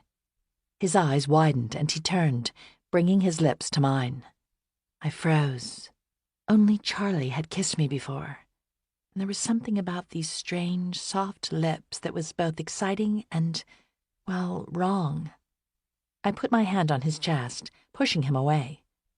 Oh, God, sorry, he stammered, jumping back, face flushed. I didn't mean for that to happen. Except that he had, ever since the first day we met. It's all right. In other circumstances, I might have been offended by him taking such liberties without so much as a date. Everything moved faster with the war, though. I saw couples intertwined in the corners of Green Park at dusk, lined up to marry at the churches on Sunday. It would have been fine if I was any other girl. But I wasn't, and my heart was still somewhere else. I'm sorry, Teddy. I'm just not up for that right now. With anyone. Teddy raised his palms plaintively. There's been no one since I met you, Adelia. Not that you asked me to be exclusive. Heck, you haven't even agreed to go out with me. But ever since I met you, I'm ruined for the rest. He smiled bashfully. My whole life I've felt as though I was writing the story. With you for the first time, I feel a part of it. I took his hand. I know, and I'm grateful. That's the last thing a fellow wants, he groaned. We're perfect together, he added. Behind him, the sun had dipped low to the buildings. The sirens are going to go soon, I pointed out. Being caught out after curfew would result in a fine. I don't care, he said, still staring at me, his longing unabashed now. Good night, I said firmly, my head swimming with confusion. I closed the door to the flat, shaken. For a moment, I might have liked him back. But I couldn't. The memories of home and of Charlie loomed large again. I remembered the envelope in my purse, still unopened. I pulled it out, too curious to resist any longer. As I opened it, a photograph fell out to the ground and I picked it up, choking back a cry. It was an image of myself and all 4 Connolly boys set against the backdrop of Steel Pier that last summer. Usually I was on the other side of the camera, obscured from view. Who had taken it? I tried to remember. Jack was lifting Robbie playfully, as if about to toss him over the railing to the water below.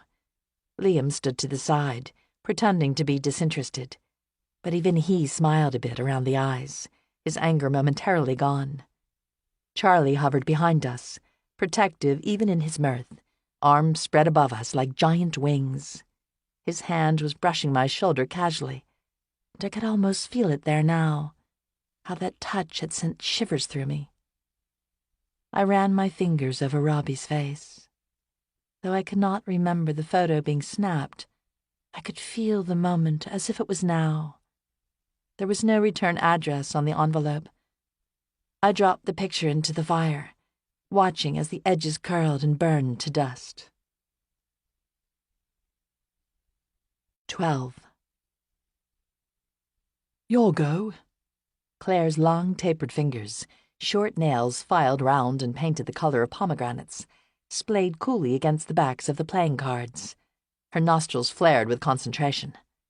I discarded a 7 of clubs in favor of a Jack of hearts. Now I just needed the queen to complete the suit. But Claire picked up a card and then revealed her hand before her.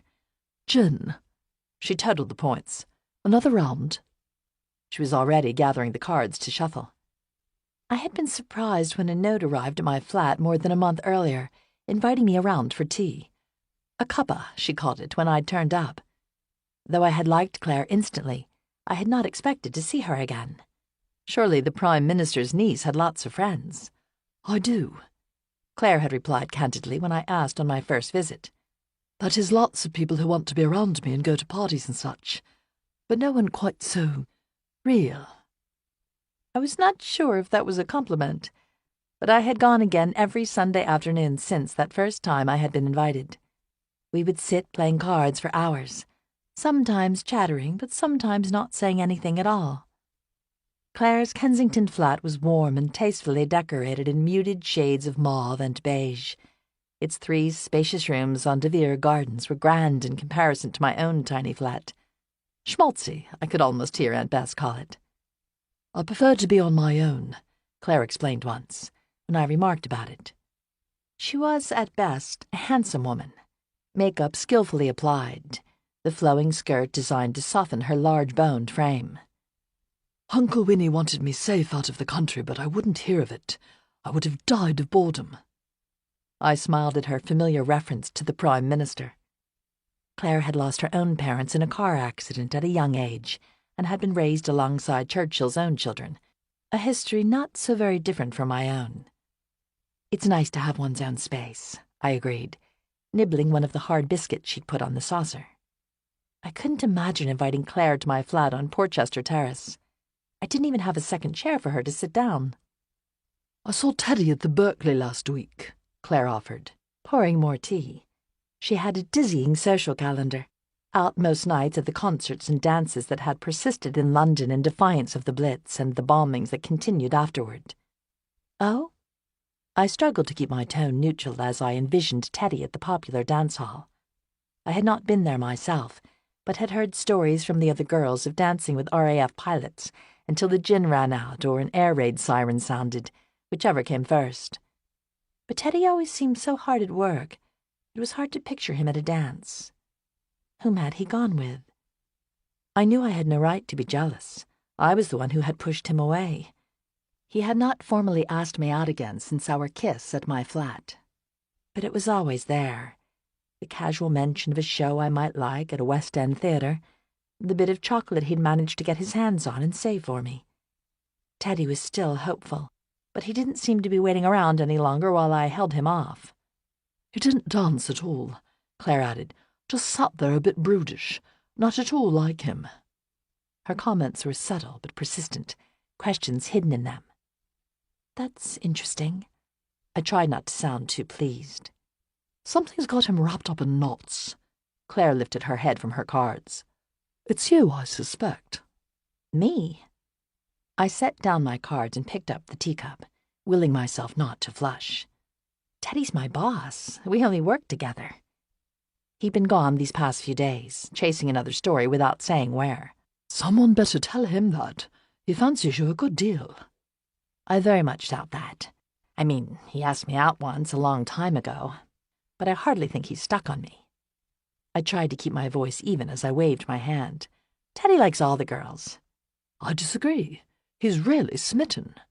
Teddy's used to women fawning all over him. Telling him no is quite a game. I'm not playing a game, I protested. I gazed out the window at the treetops of Hyde Park, just visible above the grey brick chimneys. What is it, then? Claire pressed. Because if men aren't your thing, I know some lovely girls. Claire, no! I cut her off, shocked. It isn't that at all. Then what? Oh, you don't have to tell me. Claire raised a hand. In fact, I rather prefer the mystery.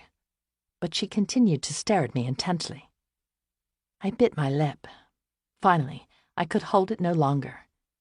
Charlie. The whole story began to spill out of how I had met the Conleys at the beach. A summer boy, Claire smiled. How lovely. But it was more than that, I continued, explaining the awful events that had led up to Robbie's death.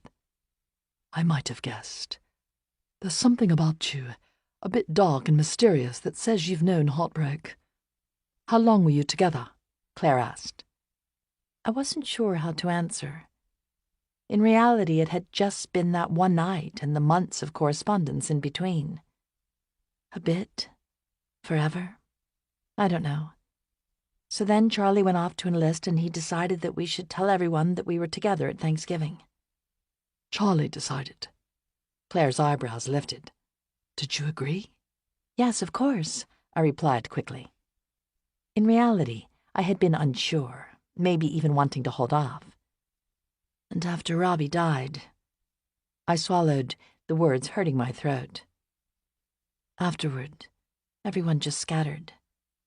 Then, after a year apart, I saw Charlie in Washington last November. And you ran. There was an unmistakable note of disapproval in her voice. Because you didn't want to be with him. It's not that simple. You can't be with Charlie, but you're not giving Teddy a chance either. You are using grief as an excuse not to move on, Claire pronounced, her voice pointed but not unkind. I opened my mouth, ready to deny it. But that was the thing. I didn't want to stop hurting. Because letting go of the pain meant accepting what had happened to Robbie, moving just a step farther away from him. Letting go. I'm just not ready to start up with anyone new, even a fellow as swell as Teddy. Despite Claire's bluntness, it was a relief to finally talk to her about what had happened. Chatting with Claire about boys seemed so normal, a life I might have imagined but never really thought I would have. So you ran away to London. Are you happy here? I paused, the card I had just picked up mid-air. Happiness was not something I thought much about. I had been happy that one night with Charlie before it had all fallen apart. But sometimes I wished I had not known such joy in light of the unbearable sorrow that was to follow. Having had it once made knowing it would not come again all the worse. You could be happy, you know, Claire said, answering her own question. Be Teddy's girl and enjoy life for a while. I bit my lip, not answering. If only it was that simple. Teddy and I knew each other as children, she added. Did you? I had no idea. I had assumed they were friends from the London social scene. I had not imagined them to have such a long history.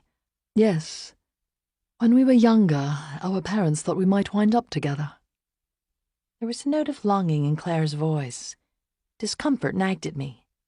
Did Claire think I had stolen Teddy from her? It was never on the table, though. Do you mind at all? Goodness, no. I'm having too much fun to settle down. Teddy isn't for me, she said, and I'd like him to be happy. Plus a correspondent, how common. Her protests came too quickly on top of one another, each seeming to contradict the last. Anyway, there is someone else, but he's married. Claire, I blurted, unable to hide my surprise. So you see, I know how it is to be stuck on someone. I wanted to protest that I was not stuck on Charlie, but it was the truth. Who is he? I could not help but ask. Where did you meet him? She hesitated momentarily. Lord Radingley. He's a member of Parliament. Her voice was atypically breathy, but surely someone of Claire's background would not have been impressed just by the title. We met at a reception a few months back, and manage some time away whenever we can.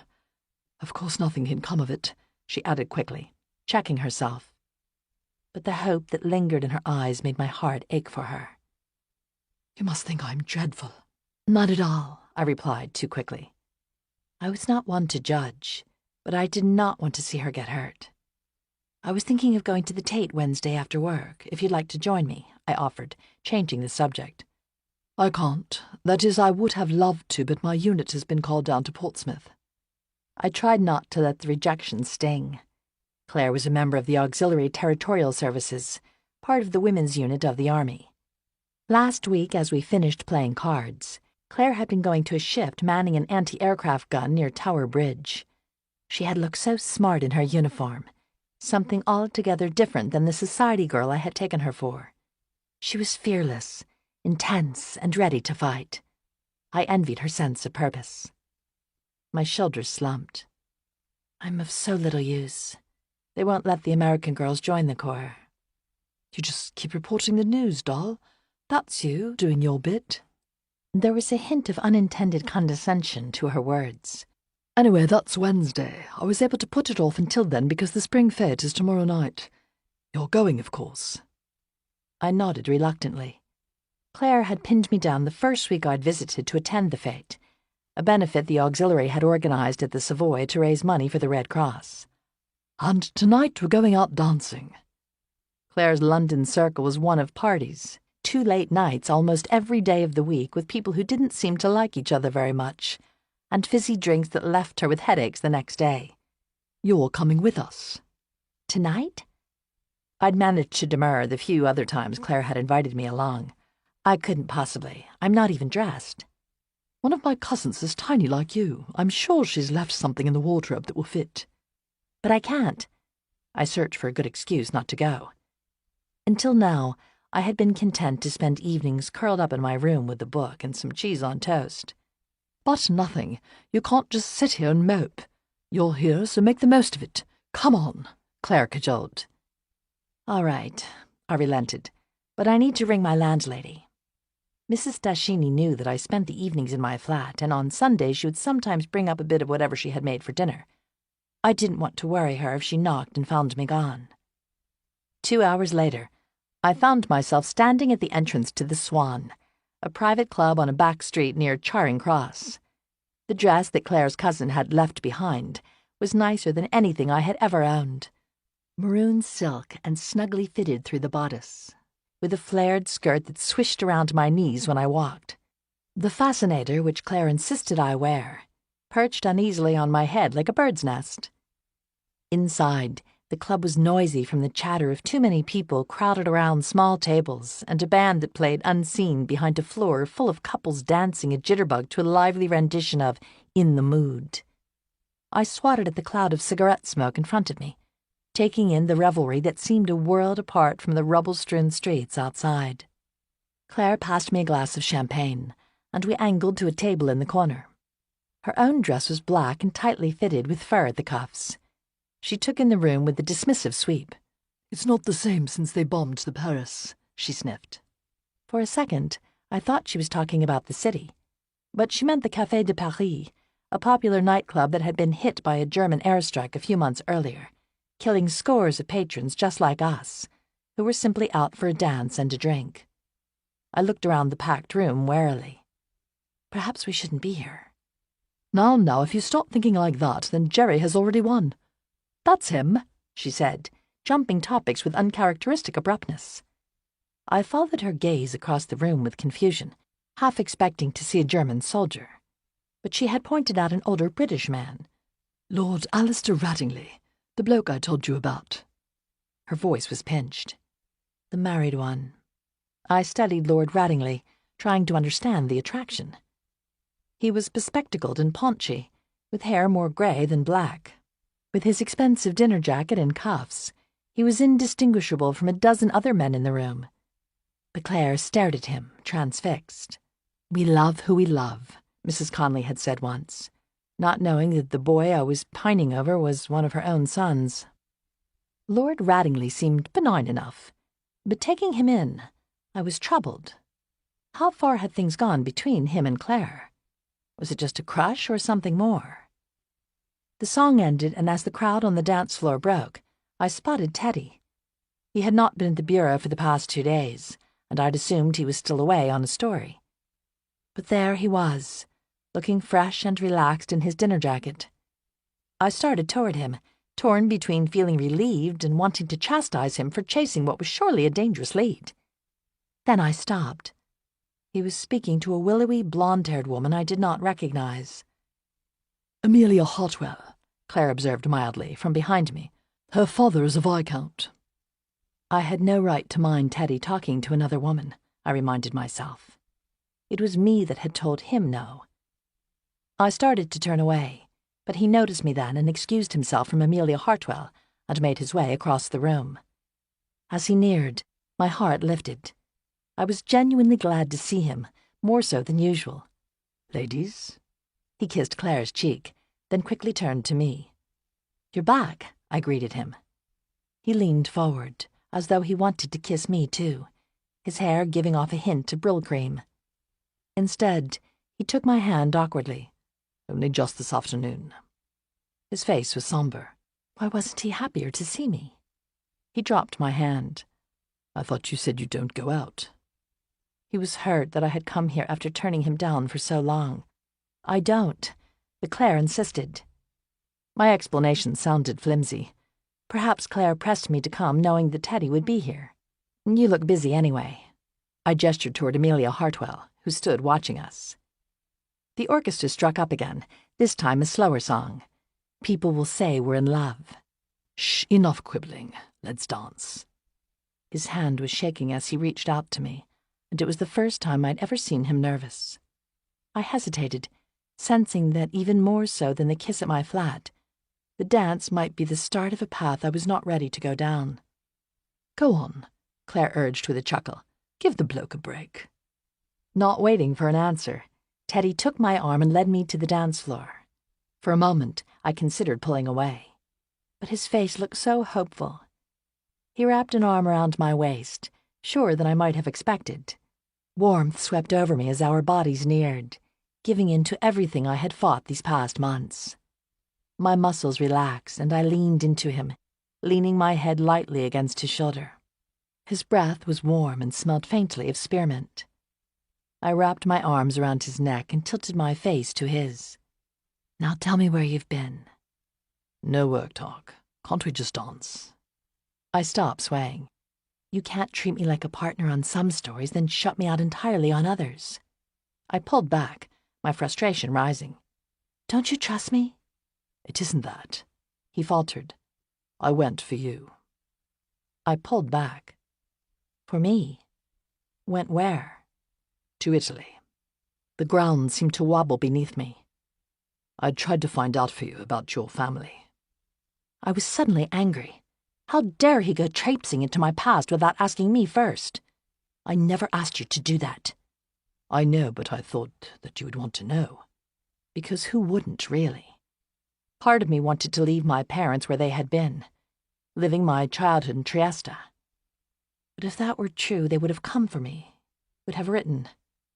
No, they had disappeared. "And?" I asked, fearing the answer. "I failed, Adelia." His face collapsed.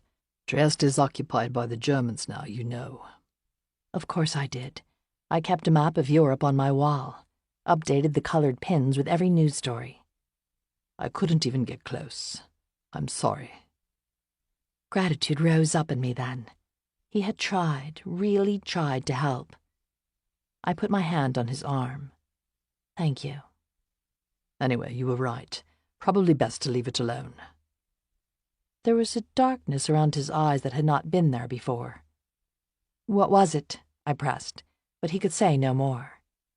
He drew me close as another slow song began to play. I melted into him. Teddy was a good man, and he cared about me a lot. Claire was right. Things really could be good between us, if I would just let them. I rested my head on his shoulder and let the song carry me away from my memories. He pulled back to look deep into my eyes. How do you do it, Delia? Disarm me like this. I saw then the depth of his feelings.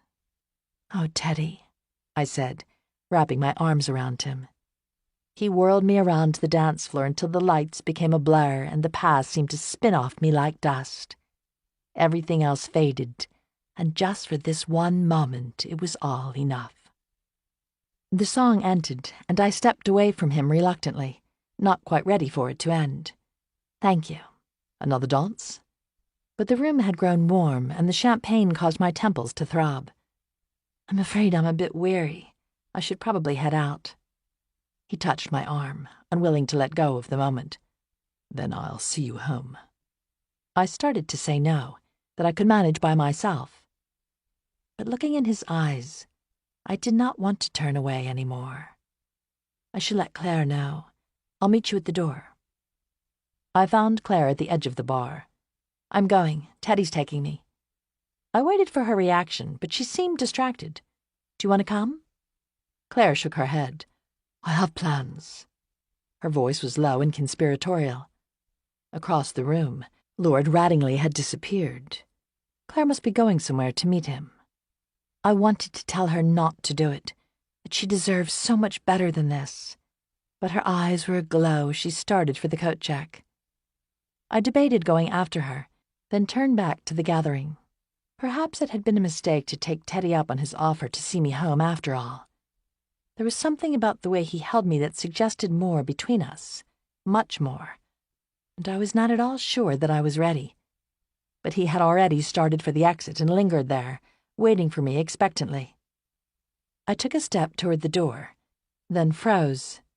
A roaring came in my ears, so loudly it seemed for a second as if there might be bombs. But the room around me continued unaffected. I stared at the door, unable to move or speak. Standing behind Teddy, in the entrance to the club, was Charlie. 13. Charlie? I blinked twice. Surely it was my imagination, like that afternoon by the buses on Trafalgar Square, or the dream that I had so many times. But he was still standing before me in that crisp olive green that seemed to have painted all of London. He was real. The uniform fit as though made for him, smooth across his broad shoulders.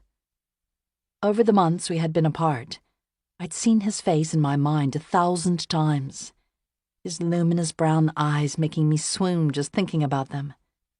I'd wondered sometimes if it was my memory that had made him seem more beautiful than he was. But now I knew without question. He was the best-looking soldier and man in the room. But what was he doing here, thousands of miles from where I had left him? "Looking for someone," came the answer as I watched his head swivel, gaze predatory and intent. He scanned the room, assessing it, and for a minute he was back on the football field, in command and planning the next play. He had not seen me yet. I could duck into the crowd and slip out the side door, run away, again. My feet remained planted, though, legs concrete. A moment later, Charlie's head turned in my direction, and his face lifted with recognition. It was Washington all over again. He did not look surprised, though, as he had then. This time he was looking for me, and his finding me here was planned and deliberate. Our eyes met. Several emotions seemed to cross his face at once. Joy and relief, and yes, even a bit of anger, collided with one another, then exploded like fireworks in the air between us as he started toward me. He crossed the room in 3 steps, seeming to slice through the crowd. "Addie." His voice was guttural and hoarse with relief. He removed his hat and folded it, fiddling with the gold insignia pin. His hair had been shorn even shorter than in Washington, leaving a fuzz that reminded me of a baby chick. I wanted to reach out and run my hand over its softness. Once it had reminded me of the ocean on a breezy day, dipping and rising once more. But most of it, including the curly bits that had once brushed against his collar, was gone. As he leaned in to kiss my cheek, a familiar whiff of aftershave tickled my nose. I fought the urge to turn my lips to meet his. He straightened and I stared at him. "You're in London." I still could not believe that he was actually here, standing before me. I reached out and touched his sleeve to be sure. "Are you following me?" He laughed, a loud chuckle that unsettled me. "Hardly. You and I just have a way of always winding up in the same place." "Is that true?" "I'm sure as heck glad to see you, though." "It's just so odd how we both keep turning up. First Washington, now here." "A kind of kismet," he replied, taking it a step further. I didn't believe in fate anymore, not since that night by the Delaware River, because fate meant accepting that it was all part of a bigger plan, and that sweet-faced 12-year-old Robbie was meant to die. "My unit was transferred here," he explained. My eyes traveled to the winged pin on the front of his uniform. "You're flying?" He nodded. "We're based out of the airfield at Duxford, East Anglia." But something did not make sense. "I thought you were infantry." "I was." I had been almost relieved when he told me that back home. I remember thinking that it would take months, maybe a year, to get all of the soldiers over there by foot, and perhaps the war would be over then. But now he would have to fly planes, presumably into enemy territory, because Charlie the Great always had to do something larger than life. My anger rose. Why couldn't ordinary ever be enough? "It's a long story," he added. "Anyway, that's what brought me to England." He had not come looking for me. But something about his explanation still didn't make sense. "If you're stationed at Duxford, then what are you doing in London?" He looked uncomfortably around the room. "I'd rather not discuss it here. Maybe if we went somewhere else." "Okay." Over his shoulder, I glimpsed Teddy. He was still standing by the door holding our coats, his face puzzled. "That is, I can't. I'm sorry." Charlie followed my gaze. "Theodore White?" "You know him?" He grimaced. "I know of him. What does he have to do with anything?" Before I could answer, Teddy walked over. "Adelia, I thought you were ready to go." He put his hand on my back, and I squirmed at the sense of ownership the gesture seemed to convey. His face was still bright and hopeful from our earlier dance, but my affection for him a few minutes earlier was dwarfed by my ocean of feelings at seeing Charlie standing before me. "Teddy, this is Charlie Conley. Charlie, may I introduce Theodore White?" "Not necessary. I've read your work." The two men shook hands. Charlie's eyes dropped to Teddy's left hand, which lingered at my elbow, and a storm cloud formed on his face. "Addie and I are childhood friends," I finished for him. The phrase echoed hollowly, so far short of what it should have been. But I certainly couldn't explain what existed between us then, or now. I held my breath, waiting for Charlie to contradict me and tell Teddy it was something more. "Addie?" Teddy repeated the nickname, a bemused smile about his lips. "How charming." I watched helplessly as the divide between the past and the life I had created here seemed to evaporate. "Teddy!" a man called from one of the tables. Turning, I recognized Ed Reyes, the senior editor from The Guardian. Conflict washed over Teddy's face. "Ed, I've been trying to corner him for ages. Do you mind?" he asked me. "Not at all. I'll wait." As he walked away, I exhaled silently. "You're with him?" Charlie said when Teddy was barely out of earshot. His voice was full of disbelief. My annoyance rose. Couldn't Charlie imagine Teddy liking me? But it wasn't that, I realized. He simply could not fathom me being with someone else. I struggled for the answer. "What difference does it make?" "Because when you left Washington, I thought you were on your own." Charlie had assumed that if I couldn't be with him, I wouldn't be with anyone, which until tonight had been true. I had done the same. In my mind, Charlie was frozen in time, alone with his sadness when I stood him up at the bar. Had he dated others in the time since I had gone? I had no right to be mad about it, even less right than he, since it was I who had done the leaving this time. But the notion still stung. Around us, the festivities seemed to intensify. The band swept into a raucous boogie-woogie bugle boy. From the bar came the popping of a champagne cork, followed by a cheer. "You still haven't said what you're doing in London," I pressed, even though Charlie had already said he didn't want to talk about it here. "I might have come into the city to make sure you were all right," he confessed. "I can see you are." His voice was unmistakably jealous as he gestured stiffly with his head toward Teddy. "I'll just leave you two." He started to turn away. "Charlie, wait." I reached for his arm, and he seemed to wince slightly at my touch, but he did not pull away. "You don't owe me any explanations." "How did you know I was in London?" "I went to the bureau in Washington and asked." I tried to imagine Charlie confronting Mr. Steeves. "He gave me your address. I couldn't come looking for you, of course, until I was transferred here. I got leave as soon as I could to come down to London. Your landlady told me where to find you. You left for England without saying a word." His tone was accusing. "Like you did after Robbie died," I wanted to counter. He was the one who had first broken the silent pact I'd thought I had with the Conley boys to always be there for one another. But I was not ready to rip open that scar, which ran so deep. "You didn't come to meet me at the bar that night," he said. I stepped back as sharp thorns seemed to form a barrier in the space between us. "I never said I would," I countered lamely. "I just couldn't bear it after everything that happened." I searched for an explanation that would somehow make what I had done better, and found none. "I'm so sorry."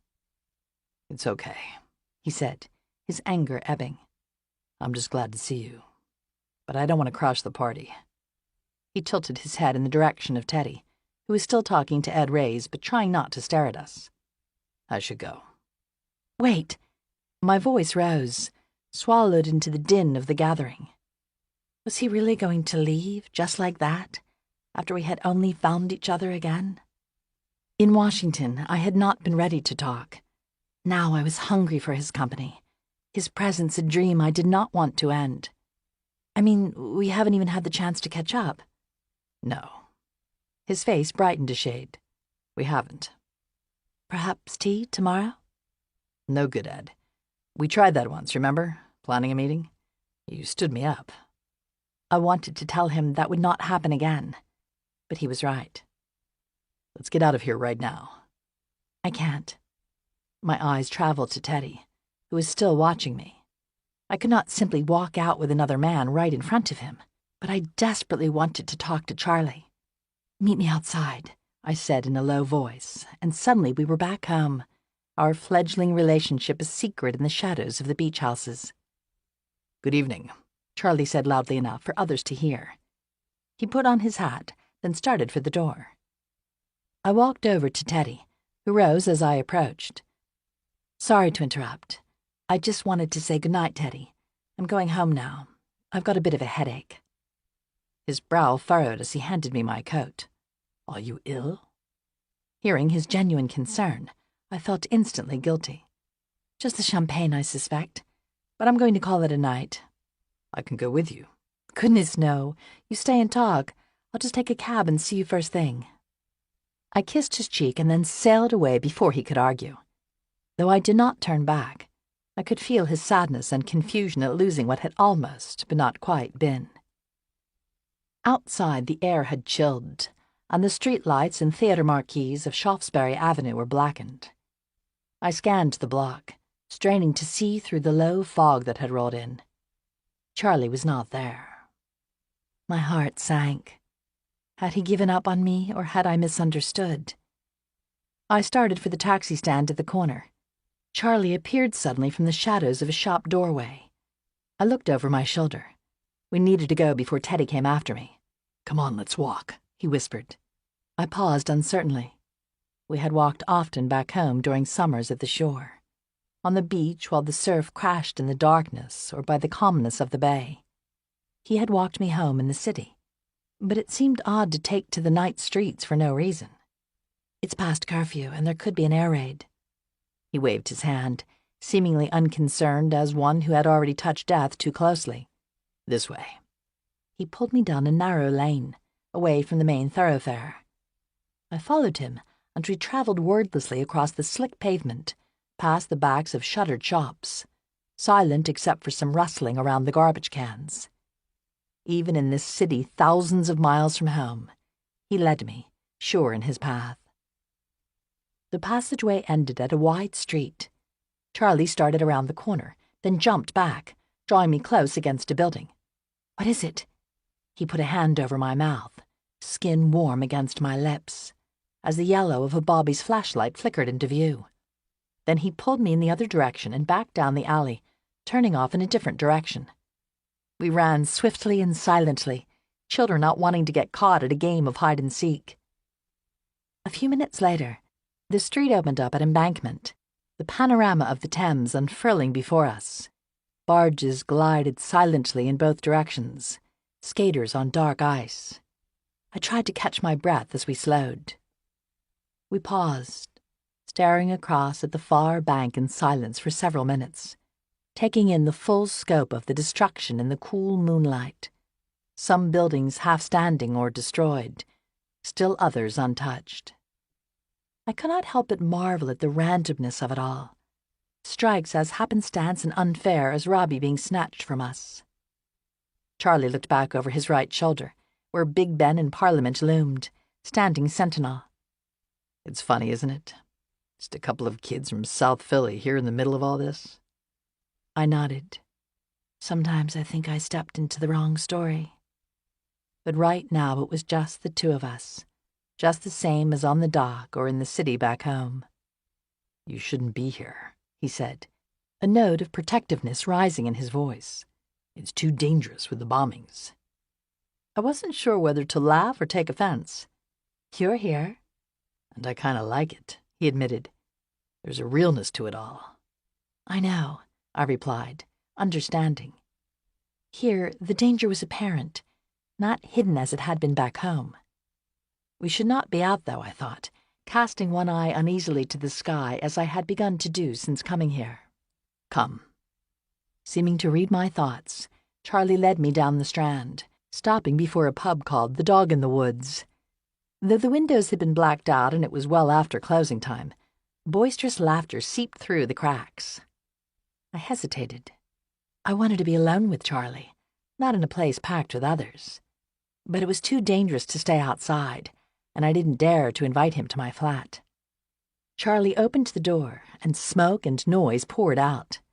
We can go somewhere else, he offered, over the din of male voices, as the smell of stale beer assaulted my nose. Not much of a place for a girl. Woman, I corrected. My spine stiffened. Let's go in. He led me through a mix of GIs and locals to a small table beneath a Boddington sign, then left me and squeezed through to the bar. I sat down. The low-key pub was a welcome respite from the club and nightlife where I never quite felt comfortable. Beneath the hum of voices, Glenn Miller played from an unseen phonograph. Charlie returned a few minutes later with a half-pint of cider for me and scotch for himself. So the hard drink I'd seen in front of him at the bar in Washington had not been an aberration. I studied his hair again as he sat down, again missing the way it used to roll and dip. But the trim cut gave new definition to his jawbone and cheeks. He leaned in, one hand beneath his chin. Closer, I could see that there were circles around his eyes, and his mouth was grimly set in a way that I did not remember. Tell me everything. Charlie always had a way of drawing a person out, making him or her feel like the only one in the room. Looking into his eyes, it would be easy to fall back into the old ways. But there was so much embedded in his request, I did not know where to begin. I was working for the Post, and there was a chance to come over here. Right about when I saw you in Washington. His eyes were challenging. Yes, just then. I swallowed, glossing over the bit about how I'd asked for the transfer after seeing him. His hand was on the table, and I had to force myself not to reach out and take it. How could I not, when all that I ever wanted was right here in this very room? The ache was excruciating. It's still mostly secretarial, but Teddy lets me do some copy editing. I hated mentioning his name to Charlie. Charlie's eyebrows rose. You work for him? Yes. My eyes met his. I mean, I knew he was with the Post. I guess I just hadn't put two and two together. He frowned, not bothering to hide his displeasure. You two must spend a lot of time together. It's not just me. There are about a half-dozen or so British girls. They're not fond of me. That's hard to imagine. The American and all that. I could not, of course, tell him that their resentment had as much to do with the fact that I shared office quarters with Teddy as with my nationality. Do you mind? I shrugged. Not really. The lack of company wasn't so bad. I enjoyed my lunches strolling the streets and peaceful Sundays in my flat, not really speaking to anyone. And I had Claire as a friend now. But the feeling of being disliked took me back to my early days in Philadelphia, trying to fit in with the other kids. It wouldn't change anything if I did. Thank you, by the way, for the photograph you sent. His brow creased. I didn't send anything. Oh. There was an awkward silence, embarrassment warming my cheeks. His denial and the confusion that accompanied it seemed genuine. But if he hadn't sent me the photo of the boys, then who had? Cheers. He raised his glass to mine, then downed about half the scotch without grimacing. You still haven't said if you and Teddy are together. I took a sip of cider. Not in any real way. Charlie's shoulders dropped slightly with relief. Does it matter? It doesn't, I suppose. He stared hard at his nearly empty glass, fingers tapping against it. He was jealous. I was pleased and at the same time annoyed. Had he dated? I suspected again that I did not want to know the answer. Tell me more about your family. You said Jack's taking classes? Jack has a friend, he said bluntly, pronouncing the last word with emphasis. I cocked my head, not understanding. Jack always had friends. You see, it turns out Jackie doesn't like women. Oh. I brought my hand to my mouth. I had heard jokes about gay people. Fegala, the women on Porter Street called it, referring to Odd Sol Shearson, the haberdasher who lived alone in the apartment above his butcher shop. I wanted to protest that it wasn't true. Suddenly, though, it all made sense. The way Jack seemed different and a bit uncomfortable, and the way he couldn't really join in the banter about girls with the others. There had been a dance once at school, and as I had hung back by the wall, trying not to stare at Charlie and his friends, Jack had come across the gymnasium in an act of mercy and asked me to dance. His hands on my hips had been stiff and formal, in the places they were supposed to be, but immense discomfort which I had chalked up to him thinking of me as a sister. I don't think Mom and Dad have figured it out quite yet. I don't understand it myself. He swirled the bit of remaining liquor at the bottom of his glass. To Charlie, Jack's strange choices were just another part of life that had not turned out the way he had planned. You still haven't told me about your work. Just Army stuff. He shifted. I was picked for flight school down in Georgia, and I did well enough. Now we're all just waiting for orders. We'll all be shipping out soon. The planned American invasion and the opening of the Second Front was the worst-kept secret in Britain. It had been debated hotly in pubs and cafes for months. The question not if, but when. The conversations had become more hushed lately, though. It was as if everyone knew the moment was drawing near and didn't want to give anything away. He gestured toward my cider glass, still half full. Another? That has to be getting warm. I shook my head. It's late. We should go. Last orders had been called a few minutes earlier, and around us the crowd had thinned. The barman was wiping down tables now and sweeping up, gently signaling that they were about to close. Charlie helped me on with my coat. Outside, the air had cooled. As I started across the pavement, my foot slipped on a broken pavement stone and I lurched forward. Charlie's hand shot out as though lunging for a pass at one of the games, and he caught me. For all of these months, I had tried to stand on my own. Yet here he was, rescuing me again. His hand lingered on my arm. It felt good, So good, and I hated myself for that. I pulled my arm away.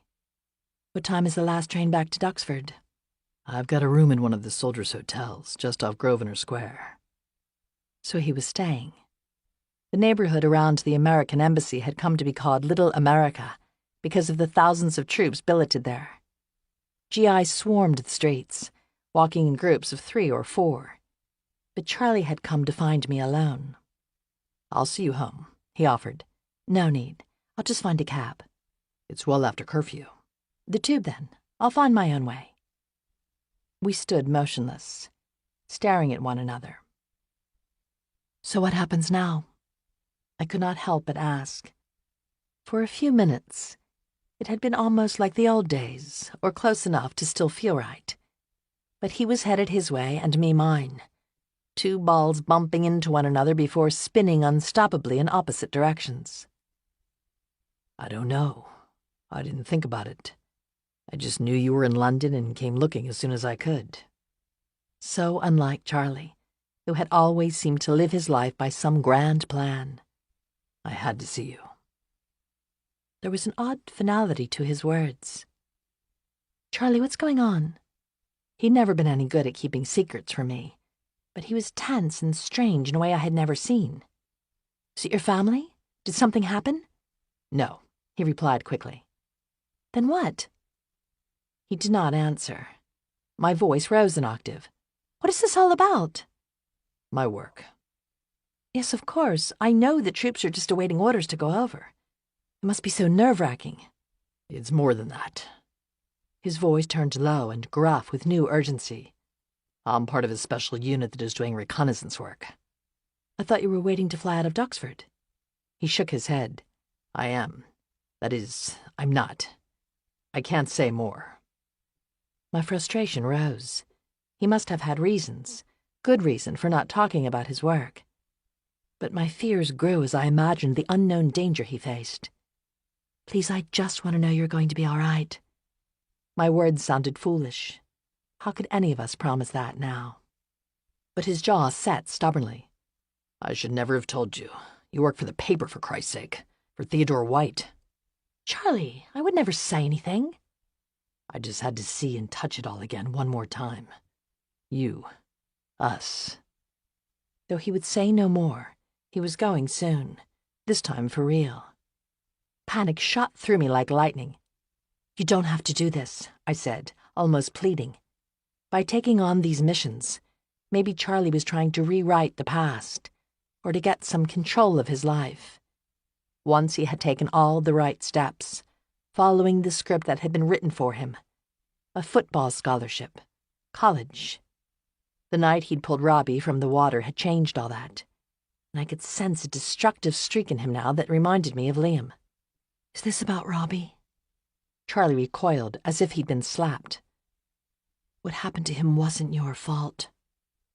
I dream about him all the time, he replied after a minute. That he's falling from that dune like the day we met you. He still could not bring himself to say his brother's name. You caught him that day. Right. Only in my dream I can't. And I couldn't when it really mattered. There was a wild, desperate look to his eyes. He should be here now, playing sports and starting to like girls, not lying in a box in the ground. Getting yourself killed isn't going to change that. You're chasing a memory, I said, my tone pleading.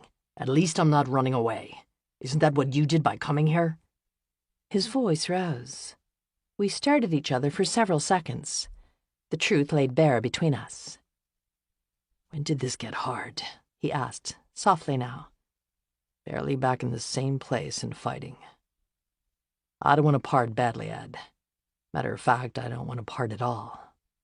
He stepped closer. Me neither.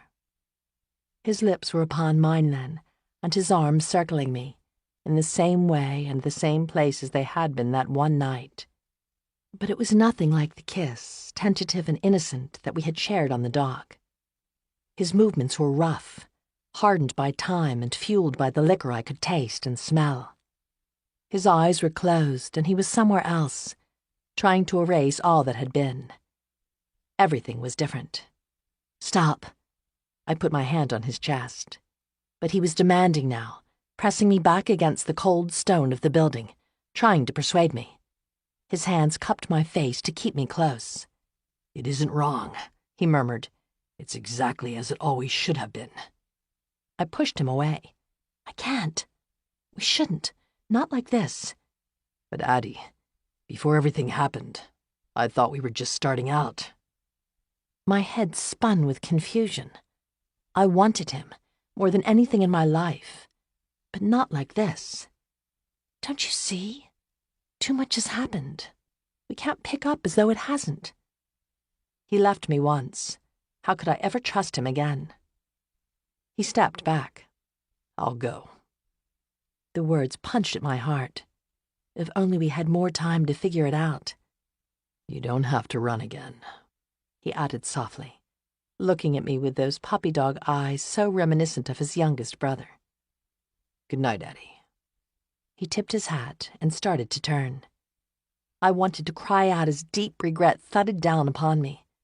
I had only just found Charlie. Though I needed him to go, I fought not to call out and stop him. I could scarcely bear to have him walk away from me again. 14. As Charlie disappeared around the corner, I turned, lost in the darkness and fog that suddenly swirled all around me. Regret loomed, and I started forward, wanting to run after him and throw myself into his arms, to tell him that I had been wrong. But then I stopped, remembering all of the reasons I'd held him off in the first place. I stood, immobilized. Coming to London had seemed the answer, a way to escape the past. It had not removed my pain, though, just dulled it for a time. Now it was back, throbbing 1,000 times worse for having been denied. Suddenly a siren cut through the air. This was not the familiar signal of curfew that had rung out hours earlier, but something louder and more intense. A buzzing came from overhead, growing rapidly. At the corner, people streamed down the stairs of buildings with none of the usual weariness, running for the shelter at the corner. An air raid, and this time it was for real. As I started for the shelter, an explosion rocked the street below me, sending me sprawling forward. Not daring to get up, I crawled to the base of the nearest row house, shards of glass and rubble cutting into my hands. I cowered in the corner by a staircase, covering my head from the hot dust and debris. The sky above lit up like fireworks over the boardwalk on the 4th of July. I'd heard tales of the Blitz, and even felt a distant rumble from a V1 on occasion as I lay in my flat at night. A few times I'd been roused from my bed by Mrs. Deshani's knocking, and we made our way to the corner shelter, only to return after the all-clear. But this was my first real air raid, and as the explosions came, closer and relentless, I grasped frantically at the pavement, willing myself to become part of it. There was a moment's lull between detonations. I peered up, choking against the smoke and dust that filled the air. On the sidewalk where I'd stood moments earlier, a boy, no more than 5 or 6, stood motionless amidst the people that rushed past him to shelter. I started to go toward him, but there was another explosion, shattering the window above my head and sending glass raining down upon me as I ducked for cover once more. When I looked up again, the boy was gone. Had I imagined him to be there? It seemed impossible that a child could be out in this alone. I started once more in the direction where I had seen the boy, but someone grabbed me from behind. "Bloody fool!" a Cockney voice exclaimed harshly. Hands pulled me into a cellar shelter closer than the other one I had seen. "Get inside!" Where was Charlie? He could not have gotten far before the air raid began. I prayed that he had made it to safety. I scanned the street again. Not seeing the child, I climbed the rest of the way down the ladder to the shelter. It was crowded, with a dozen or so people squeezed awkwardly into the tiny closet-like space that should have held half as many. The air was thick with the smell of sweat and smoke. I blinked, trying to adjust my eyes to the dim light. Across the shelter, I saw a familiar figure, seated on a crate, half facing away from me. It was Lord Rattingley. What was he doing here in this run-down basement? A woman sat close on his lap, torso pressed against his. Claire. I started toward them, squeezing in between people and trying not to step on anyone. They must have been caught on the street, too. Closer, I stopped. The woman on his lap was not Claire, but another woman, yellow-haired and heavily made up. Her body was pressed close to his in a way that left no mistake about their intimacy. I stifled a gasp. A minute later, the siren stopped, and the air outside grew still. People began to unfold themselves from the crowded space. I climbed up the ladder and stepped out onto the street. At the curb, something sat hunched in a ball, teetering dangerously close to the road and threatening to fall into it. As I neared, the ball straightened. The child I had seen during the bombing raid had not been an apparition after all. "Are you okay?" There was no response. The child stared straight ahead, not meeting my eyes.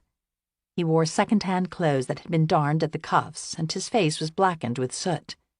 But beyond that, he did not appear to be injured. "Hello? Are you hurt?" He looked at me blankly through a too long fringe of blonde hair. Perhaps he was in shock or did not speak English. I tried again in Italian, then switched to French, then Yiddish.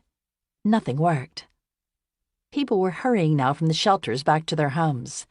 Sirens wailed from emergency vehicles racing to the sites with the most damage.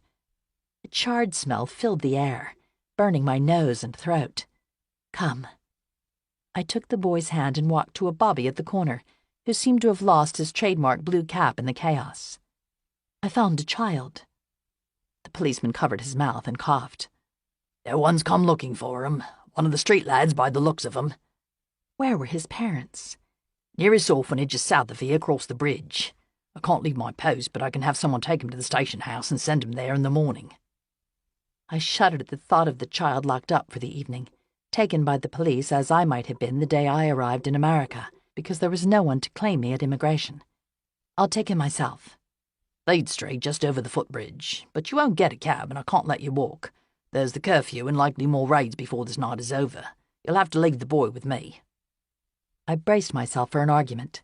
I would take the child to my flat if I had to before I would turn him over to the police. But before I could make my case, there came a crashing noise from the corner as the roof of a building that had been hit by a shell began to cave in. "Bloody hell!" the policeman swore, running in the direction of the collapse. I turned to the boy and held out my hand. He hung back uncertainly. What would I do if he refused to come with me? I couldn't force him. Then he slipped his hand in mine, and the soft, warm fingers felt so much like Robbie's, I might have cried. But there was no time. I looked around for a taxi and found none. "Come," I said softly, and began to walk quickly through the streets, relieved that the boy kept up without complaint. A few minutes later we reached the river, not far from where I had stood with Charlie just hours earlier. I stared at the Hungerford Bridge spanning the Thames, long and bare and exposed. Searchlights licked the sky, looking for the next wave of bomber planes. I started forward toward the footpath, but the child pulled back. "Don't be afraid," I urged, not sure why he should believe me. But then I noticed he was missing a shoe, and the cracked sole of his foot was seeping blood into the pavement, just as Mama's had the night she put me on the boat. It must have hurt him terribly for blocks, and yet the strong little boy had said nothing. I peered desperately across the bridge once more. Then I knelt, gesturing for the child to climb on my back. He was denser than his slight frame suggested, and I struggled under the weight. I started across the bridge, trying to stay low. We reached the other side, and I straightened, breathing easier. Bede Street was, as the policeman had said, not far beyond the base of the bridge. As we turned onto the unlit street, the door to one of the houses flew open, and a woman dressed in black and white nun's garb rushed out. "Leo!" I set him down, and he ran toward her. Kneeling, she grabbed the child and began speaking close to his face, scolding him in German, though whether to the boy or herself I was not quite sure. I was caught off guard by the language, which no one spoke openly in London these days. "I'm Jane Highsmith," she offered in English. "Sister Jane, they call me here." "Adelia." The woman wrapped her arms around the child, then looked up expectantly at me. I must look so odd in the party dress I'd borrowed from Claire, now wrinkled and filthy. I found him on the street over by St. Paul's. Leo's always running off, the woman explained apologetically. He's one of about 24 children that we were able to bring over from a refugee camp near Lille. We managed to get sponsors to bring them here before the German occupation. It's a bit cramped, and they'd be better off outside the city, but we've had no choice since a bomb damaged the Abbey in Surrey last month. They're the lucky ones. We still have another 30 little ones awaiting their papers in the north of France. Lucky. Someone had called me that once, and in retrospect they had been right. Appreciation welled in me for my aunt and uncle, who had been willing to take me in. Are they orphans? Some have parents back in Europe who sent them ahead for safety. Leo's had it worse than most. His parents were killed on Kristallnacht. I'd heard of the rampage in Germany and Austria. Jews beaten, their homes and shops destroyed. And no one here can communicate with him. She stopped, seeing my puzzled look. Leo's deaf. So that explained why he had not responded to my questions. I looked down at the boy, who must feel so isolated and confused. He's all alone. He has a sister among the children still waiting for paperwork in France. Couldn't all of the children be brought out at once? I asked, curiosity making me more direct. We only had papers for so many, and we got the most urgent cases out first. Leo, without his hearing, was most vulnerable. I nodded. There was no telling what would happen to someone like him if he had stayed. His sister will be here soon enough. There came a faint rumbling, and the woman looked upward uneasily. We should be inside. You're welcome to stay until it's light out. No, thank you. I should be getting back. I patted Leo's shoulder, and he looked up with an almost smile, watching as he followed the woman back into the house. A part of me wished I was going with him. I started back toward the bridge. The sky was beginning to pinken now, illuminating the street before me. The devastation of South London was beyond anything I had seen since my arrival. Entire blocks decimated, not just from this night, but the past months of bombing. At the entrance to the underground at Waterloo, which had been hooded with aluminum to keep its lights from planes overhead, people climbed the stairs to the street with rolled blankets in hand. The tube stations had become places to sleep during the Blitz, and many still went there, either for safety or because their homes had been destroyed and there was simply nowhere else for them to go. Their faces were haggard from lack of sleep, but they moved forward, jaws set grimly. A mother leaned against a light post, holding 2 infants and looking as though she might collapse at any second. I reached in my pocket and fished out whatever coins I had, then handed them to the woman, wishing that I had more to give. I recrossed the footbridge into the city. The streets were calm now as Londoners began their morning, stubbing around the broken boards and rubble as they made their way to work. At the corner, the fire brigade hosed down the charred rubble of a building, and a policeman guided traffic around the wreckage which protruded into the roadway. At the base of St. Paul's, I found a cab and gave the driver my address. As I slumped in the back seat watching the shops of Piccadilly Circus scroll past, I tried to make sense of what had happened with Charlie. The very deepest part of me had wanted to see him and to run into his arms. But something had stopped me from getting too close again. I asked the driver to stop short of my address on Porchester Terrace and paid him. Then I hurried up the steps, past Mrs. Deschaney's door before the landlady could see me in the previous evening's clothes. In my room, I took my dressing gown from the hook, then walked to the toilet down the hall to run a bath. 10 minutes later, I sank into the steaming tub, guiltily avoiding the line where the hot water was supposed to stop for rationing. Baths were one of the things I loved best here, the steep porcelain tub on brass-footed legs. I poured in some of the bath salts I'd splurged on at Boots. As the water enveloped me, my thoughts returned to Charlie.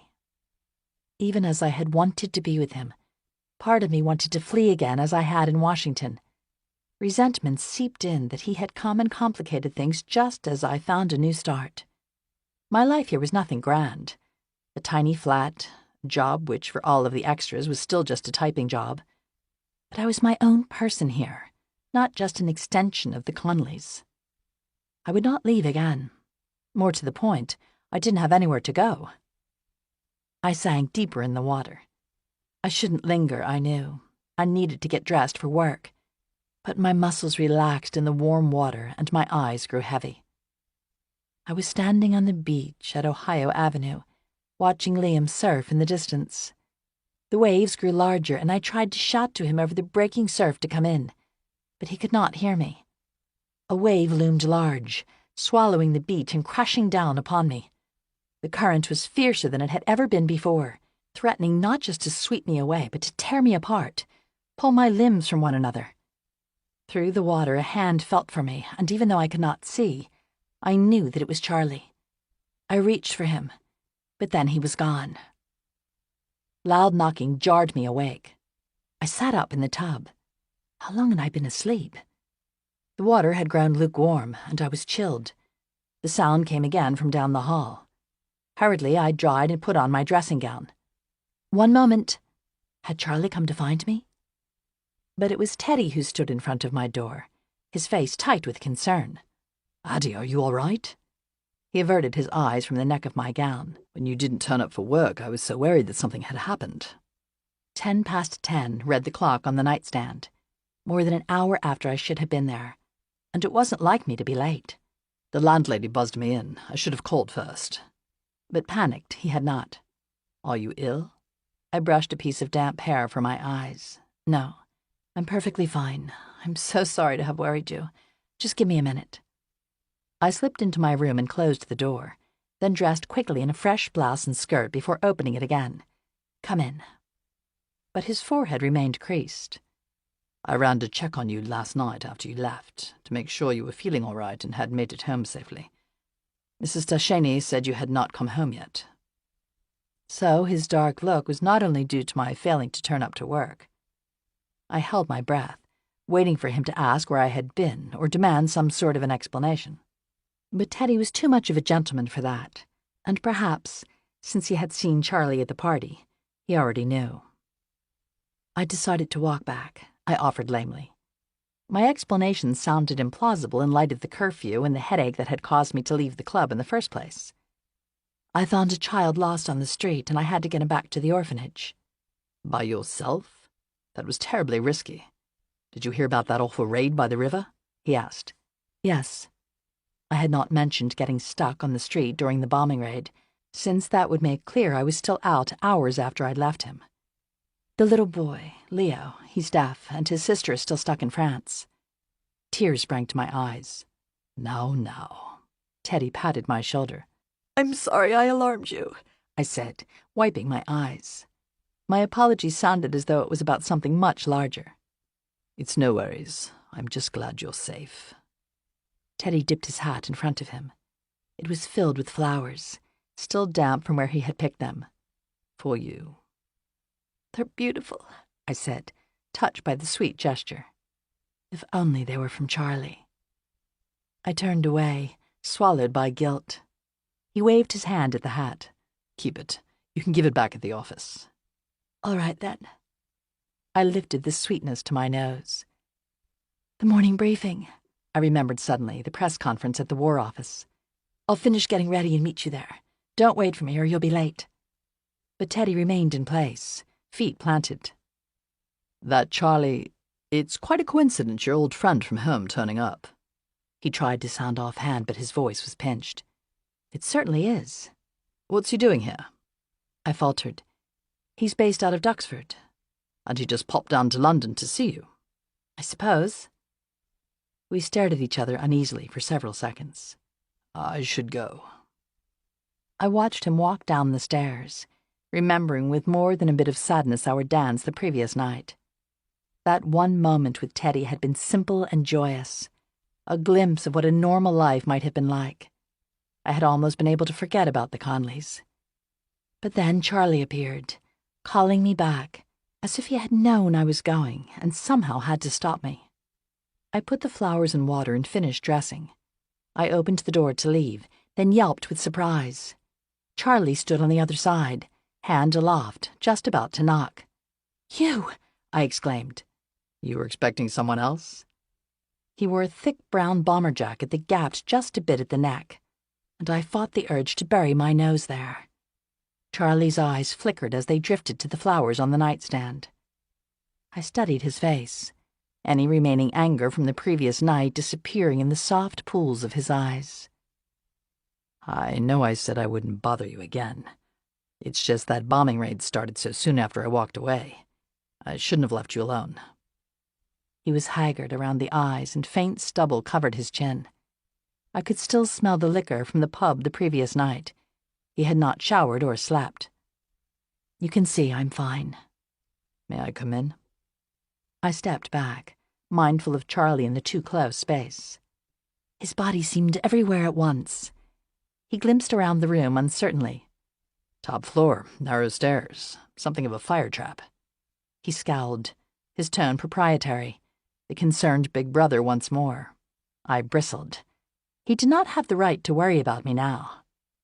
But the old habits died hard, and at the same time, I was secretly a bit pleased. He went on. And even more dangerous with the bombing raids. What was White thinking? My anger rose at his criticizing the flat of which I was so proud. Teddy had nothing to do with it. I found this place on my own. I love it here, I persisted.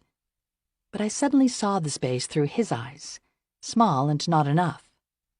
So you were okay last night during the bombing? Yes. You?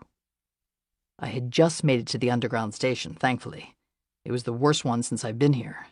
I'm glad you're all right, he added. I was. And then the most unusual thing happened. I told him about Leo and the other children.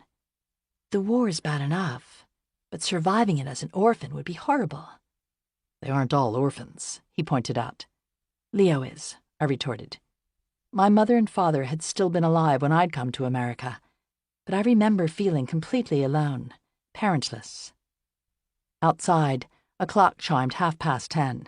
I have to get to work. I'll walk with you. I opened my mouth to argue, then decided against it. It was a brisk spring morning as we made our way along the northern edge of Hyde Park, the grass and bushes damp as though it had rained the previous evening. The fences had been torn down, melted for the war effort, and patches had been cleared and tilled for victory gardens. We passed a line of couples outside a church, women dressed a bit too smartly for the weekday morning, men mostly in uniforms. A lot of people getting married, Charlie mused. We might have had a wedding. Nothing fancy, just a justice of the peace and perhaps a small party in the Conley living room. I watched, feeling the lost promise of what might have been ours if things had turned out differently. Then he stopped and turned to me. I'm sorry. It was the first time I had ever heard Charlie apologize. I got it all so very wrong last night. I couldn't bear to leave things that way between us. It's all right. We've been through worse. I tried without success to make this last bit sound light. His face remained troubled, suggesting something more. What is it? He bit his lip. He looked over his shoulder, then lowered his voice, unable to hold back any longer. Like I started to say last night, I've been doing some reconnaissance missions and that sort of thing over northern France. A chill ran through me. He had already been over to the fighting and I hadn't even known. Being with the boys up at Duxford is cover. This is top secret stuff. None of the Brits, and only a few Americans, even know. We can't risk leaks, especially now. I'm not supposed to talk about it. I already said too much. But the words spilled out and he was trusting me now, as he once had. I'll be leaving soon, and I probably won't be coming back to London.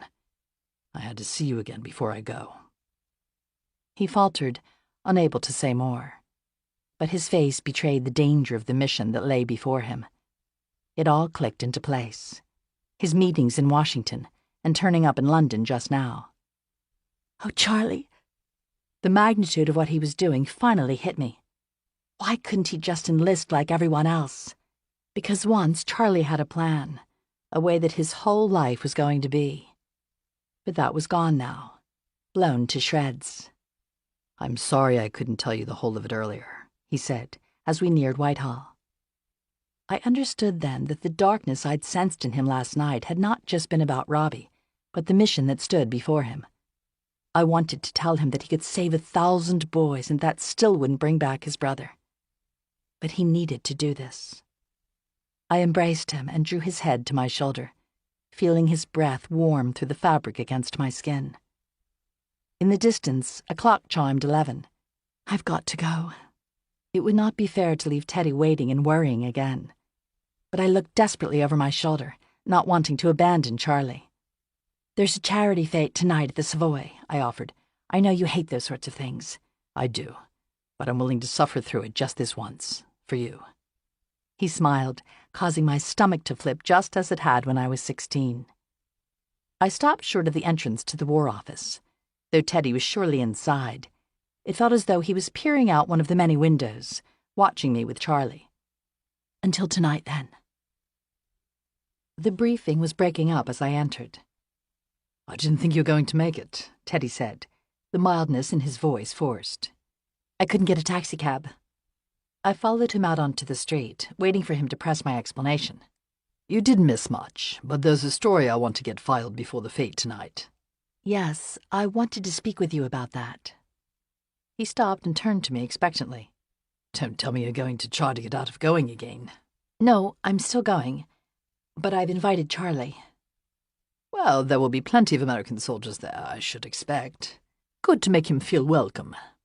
He sounded as though he was trying to convince himself. We reached the office, and I followed Teddy through reception and up the stairs.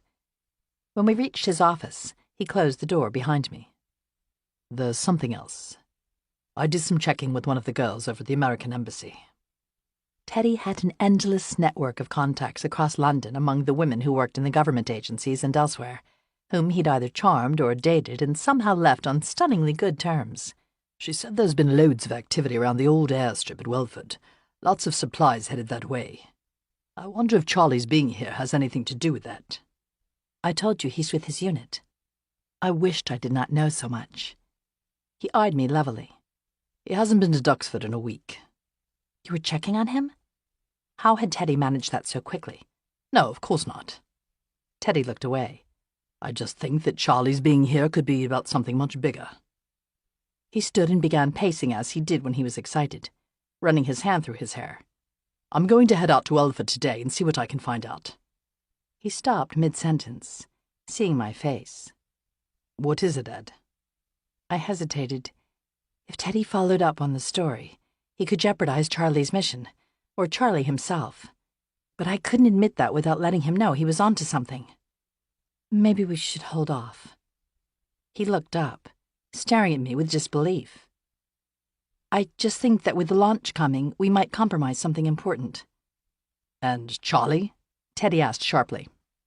I braced myself for the confrontation that I had been dreading. What does he think? He blinked, and conflict registered on his face.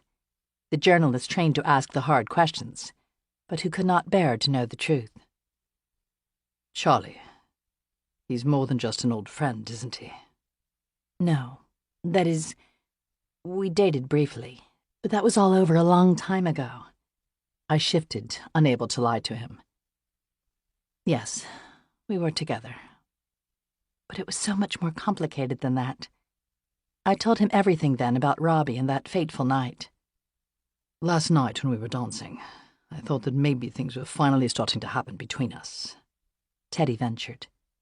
He looked at me hopefully, wanting to hear that Charlie's reappearance changed nothing. He cleared his throat. I'm sorry about his brother. It's tragic. But it's in the past. This is personal and it's clouding your judgment. I'm not asking you to leave this alone for Charlie, but for the good of operations. You know that, don't you? He did not reply, tacitly admitting the truth of what I'd said. Please. Sensing a crack in his resolve, I put my hand over his. Do this one thing for me.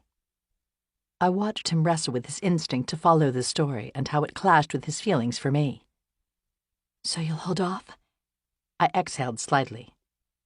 Thank you, Teddy.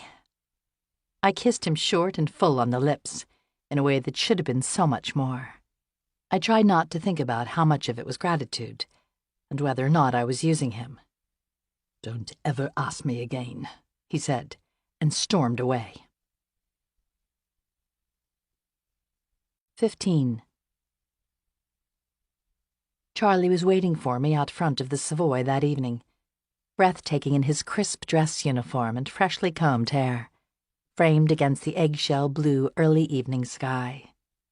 He watched me somberly as I neared. "You look like you did the day I came home from training." I smiled. In fact, the dress I wore now was reminiscent of the one I'd worn that Thanksgiving night in color only. The light fabric of this one so unlike the heavy velvet of the first. I'd put that one away for good. The memories it bore too painful to wear again. We walked into the club and stood awkwardly by the bar as a sea of partygoers swam around us on all sides. The evening dresses were a step up from what they'd been at the Swan the previous evening.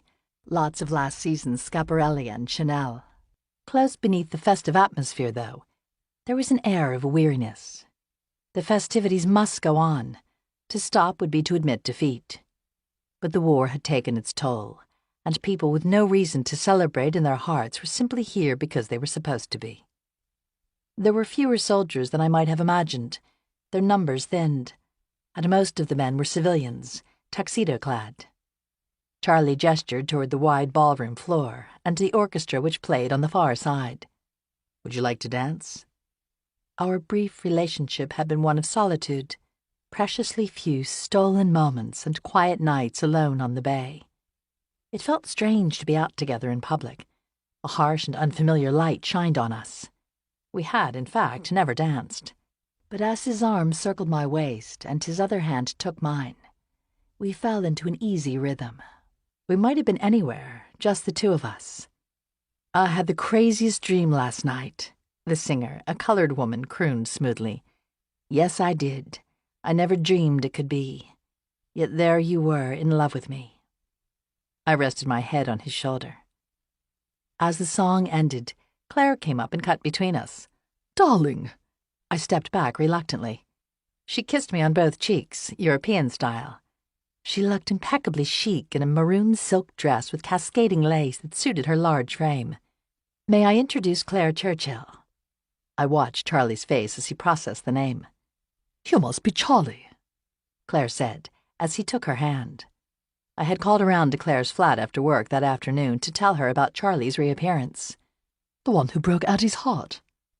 He dropped her hand abruptly as though it scalded him. "Do it again and I'll kill you." She laughed, as if to take a bit of the edge, but none of the meaning, off her words. Charlie's mouth fell open. "Excuse me, I'll go get us drinks," he said, recovering a moment later before escaping. "He's a handsome one," Claire exclaimed when Charlie was barely out of earshot. She was a bit unsteady, I noticed then. It was not like Claire to drink to excess.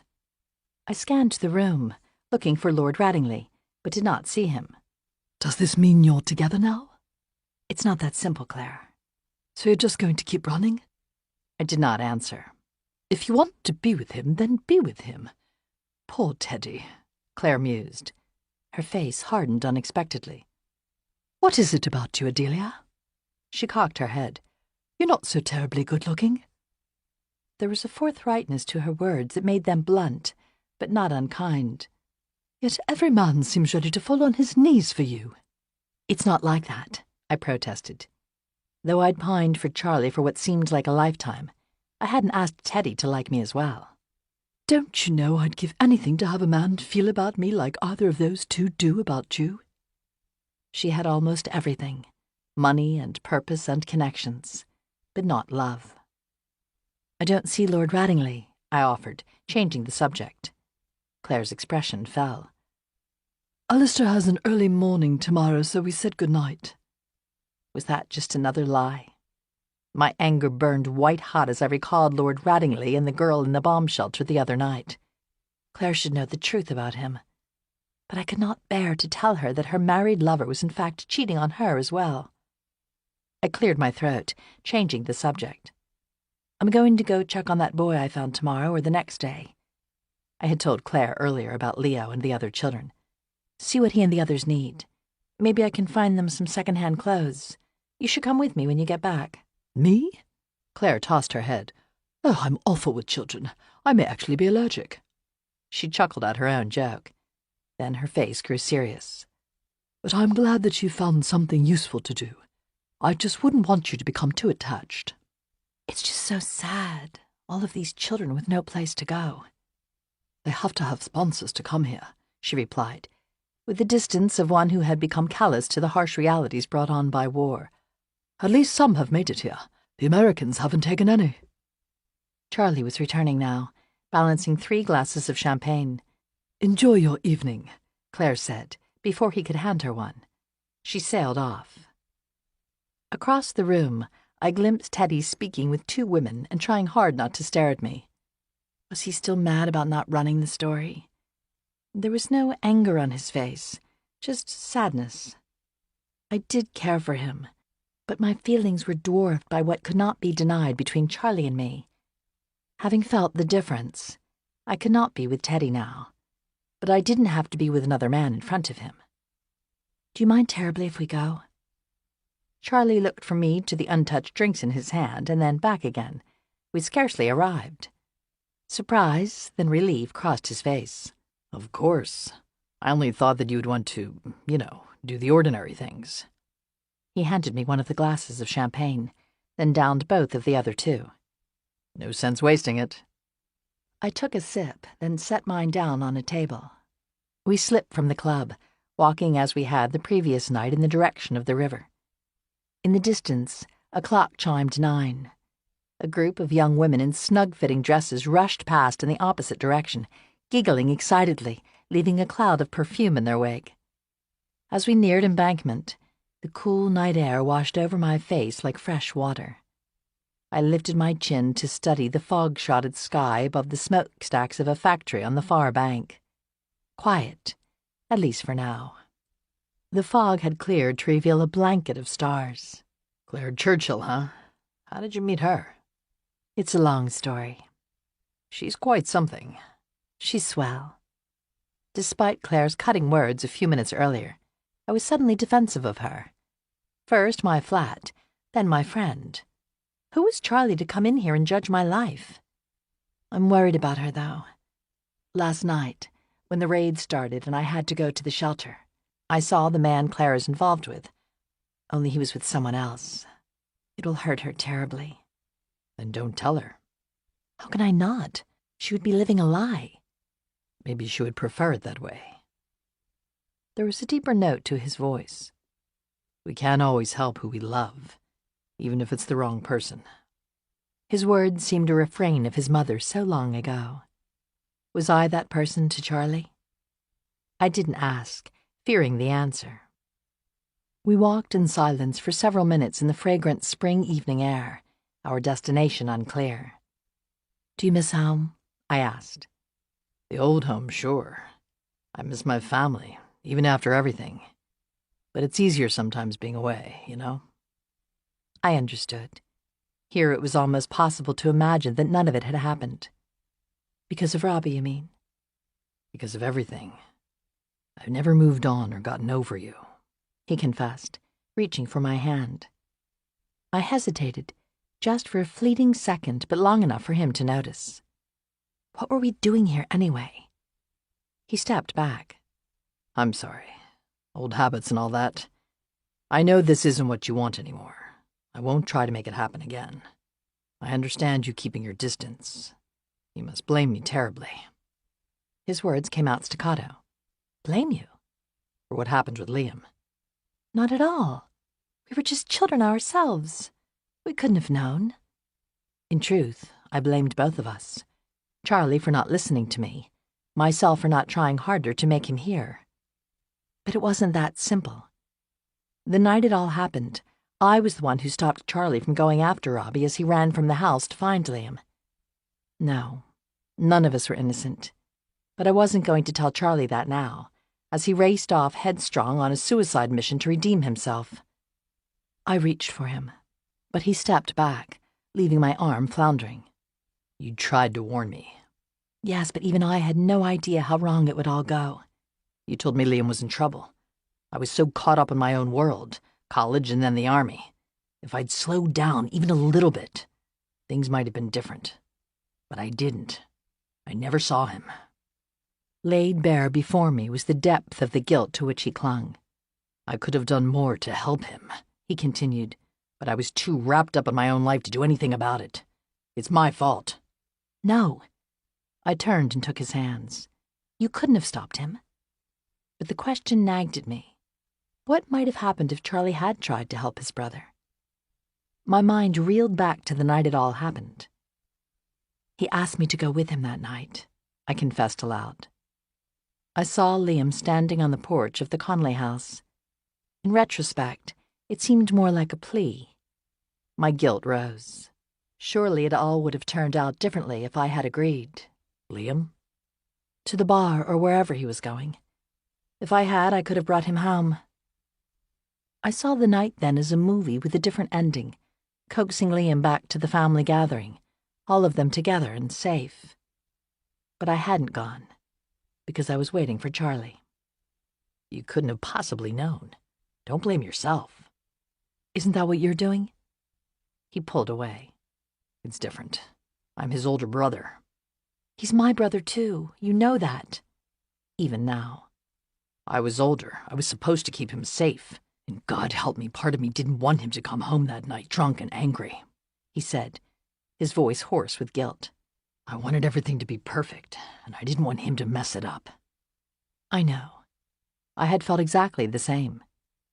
"Are we really going to spend tonight fighting over who can take the blame?" I asked, cutting off the refrain before it could begin anew.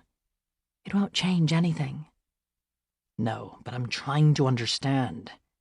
If you aren't angry at me about Liam, then what's keeping us apart?" "You left," I blurted, fully realizing the reason myself for the first time. "In Philadelphia, I mean." There it was, out on the table between us. "I didn't." "The day after the funeral, I came to the house and you were gone. All of you." "No, Eddie. It wasn't like that. Mom was so devastated she couldn't go back to the house. I helped Dad take her away because he wasn't much better off himself. I got them settled with my aunt down in Florida. But by then my leave was up and I had to report back to the base. I wrote to you and tried to tell you. Letters and letters." I could tell from his expression that he was telling the truth. "You never got them?" "Not a one. It might have been the war and the mail, of course. But had someone intercepted them, hoping to keep us apart?" I found it hard to believe my aunt and uncle had intercepted them. "I assumed you never answered because you were angry. I came back in June on my next leave to make things right. But you were gone, and your aunt and uncle wouldn't say where. I figured you didn't want me to find you." So he had come for me. Too late. The realization threatened to overwhelm me. All of this time I had told myself that he had not cared enough. But some part of me had never believed it. And now I knew the truth. I had no idea. I scuffed my foot against the pavement. "Now you do. There hasn't been anyone else," he added. In case you were curious. Not for a single second." Floodgates of relief opened within me. He held his arm out. I hesitated and then took it, burying my fingers against his side for warmth. Walking this way, we might have been any couple, happy and unscarred. "Did you ever wonder what it might have been like if that night had never happened?" I asked. "All of the time. You and me together somewhere, living a normal life." "Or maybe it wouldn't have worked." He squeezed my hand tighter. "Nah, it was always going to be the two of us." Charlie stopped again, turning to me. "How long are we going to keep trying to do this, Addie? Trying to outrun each other? Maybe for once we could run in the same direction." "Being together again won't change the past." It had not just been Charlie, but his whole world I had fallen in love with. Could we still work together now that that world no longer existed? "I don't want to be loved for a memory." He touched my cheek. "Not a memory. It has always been you." I raised my hands, a kind of surrender. I had fled halfway around the world to escape him, and yet here he was standing in front of me with that same smile I'd known since the day we'd met. I simply couldn't run any more. I reached up and cupped his face in my hands, bringing his lips down to mine. There were no more protests inside me, or reasons it could not be. He kissed me, and I stepped closer, allowing myself to feel the full force of his embrace. A moment later, he pulled back, holding me close and breathing hard. "So what happens now?" I asked. A siren went off before he could answer. I looked around helplessly. We were by the wharf, exposed and far from any shelter. Charlie took my hand and we ran, him pulling me so hard I thought I would either fly or fall. The ground thundered beneath my feet, threatening to throw me down. Abandoning any hope of finding a shelter, he pulled me into a doorway as something exploded overhead. He buried me in his arms, protecting me from the shower of hot rock and debris that pelted down on us. "We're going to die right now," I thought, as we fell, his weight crushing me. Had it been like this for Robbie those final moments in the water? "In here!" a civilian defense warden across the street called to us, holding open a door to a shelter we had not seen. But it was across the wide street. Taking my hand, Charlie decided for me and pulled me low across the road. We dove into the shelter, already packed to the door. He pressed close against me, opening his jacket to keep me safe. I wrapped my arms around his warm midsection. His heart beat hard against the side of my head. The bombs were dropping closer now, rattling the walls. Plaster fell from the ceiling above, choking my throat and nostrils. Reaching the shelter was no guarantee of safety. One had been hit not 5 blocks from here last week, killing all 26 people in it. The bombing was not directly overhead now, but concentrated to the south. I thought of Leo and the other children on the other side of the river and prayed that they were safe. Time passed. 40 minutes, maybe more. Finally, the bombs grew fewer and fainter, like a distant thunderstorm waning on a summer evening. "All clear," the warden said. Reluctantly, I pulled away from Charlie, the air chilling between us unpleasantly. I straightened, my back aching and stiff. "Look," Charlie said as we reached the street. A piece of shrapnel had embedded itself in the collar of his military jacket. I shivered, grasping the magnitude of what had just happened. He could have died. Of course we were all going to die. I'd understood that harsh truth since losing Robbie. But that didn't make the imminent prospect any less terrifying. "Not me," he said. "I'm lucky." For all that had happened, some part of him seemed to believe fortune would keep him safe. "Anyway, I was with you, so I would have died happy." Our eyes met. He brought his lips to mine, seeming to forget that we were in the middle of the city street with dozens of passers-by climbing from the shelters, emergency crews running to fires the bombs had set off. I should have stopped him, but warmth and memory rushed over me, extinguishing any sense of propriety. I reached up and grasped his shoulders. His lips were a salty mix of the sea and the tears that had once been. He broke away and took my hand and began walking toward the taxi stand at the corner. We were almost running now, the past nipping at our heels.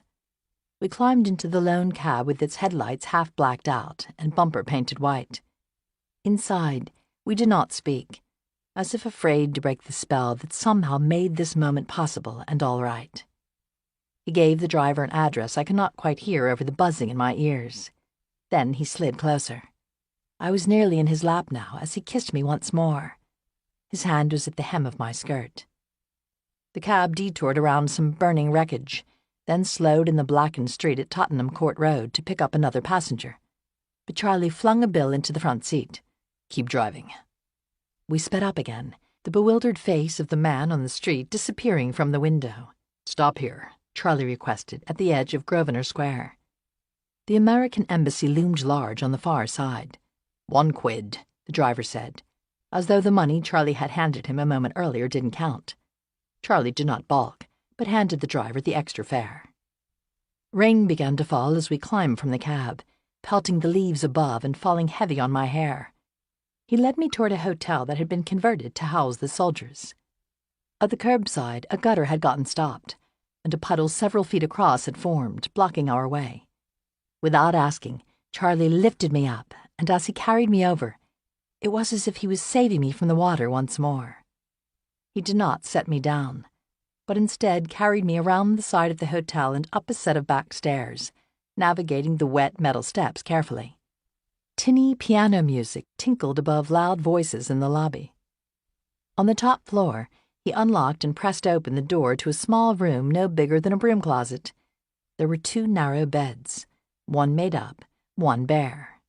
Charlie's rucksack stood in the corner, packed neatly, as though he had just arrived. The air had a dank smell, like laundry not quite dry. He set me down and we stared at each other. Wet clothes clung to our bodies. Charlie. I should not be here, but it was too late. I could not walk away from him again. His fingers reached the top button of my dress and it fell open, followed by the others, one by one. I pulled his wet shirt over his head to reveal the torso I had seen 1,000 times in my dreams since we had last walked the beach together. Clothes seemed to slide from us, and I was pressed up against him, the one body I had always wanted, with nothing in between. He laid me down on the sheeted bed, cradling my head, then squeezed in beside me as well as he could in the narrow space. His hands ran along the silhouette of my body, as I had dreamed 1,000 times, only better. I rose beneath his touch, the strange feelings I had known all of these years suddenly making sense. It was like getting the birthday present I'd wanted for years, only to find that it was even better than I'd imagined. He murmured my name against my ear as he entered me. It hurt for a moment, and then it didn't, and it all faded until there was nothing left. Afterward, he lay beside me, not speaking, holding on tight. I wanted to ask, what now? We could not possibly go back. But the questions were too many and too hard, so I burrowed deeper into his arms. Do you mind that it happened? He asked. Not at all, I replied truthfully. I had always expected to wait for marriage, but the rules were all different now, jumbled. I'm glad. He reached behind me for a towel and dried my hair carefully, as though I was a child. I'm sorry I left without telling you, in Washington, I mean. Though he had already forgiven me, I felt the need to explain. I just wasn't ready to face you. And now? Now, yes, I think so. I was clearer, in a way that I had not been before. Lying here in Charlie's arms in this odd, smelly little room, I felt as if I was home for the first time since Robbie had died, and I never wanted to leave again. His face broke into a wide smile, and I kissed him, owning what had always been between us. When did you know? About us? The first day we stepped out of the car at the beach house. I saw you upstairs through the screen, even before the others did. Then you stepped outside. A light dawned in his eyes as he relived the moment. Your hair was all blown from the bay breeze. I stared at him, so surprised. So he had known from the first as well. You were just a kid, he said, with a rueful laugh. Scrawny as a stray cat, with those dark, dark eyes. He cleared his throat. And then that day I came into our parlor and you were sitting at the piano, wearing that peach dress, playing so beautifully I thought my heart would break. How had he remembered that? And it all changed. Changed indeed. Was I glad? I had pined after Charlie, craved his attention for years. But it had been simpler somehow when it was just a crush, the feelings unrequited. All that time I thought he had not seen me and considered me just a child. He had loved me back. But you always talked to my brothers, he added, so I thought it was just me. I was nervous around you. Nervous? Ha! That's a trick. Not nervous now, are you?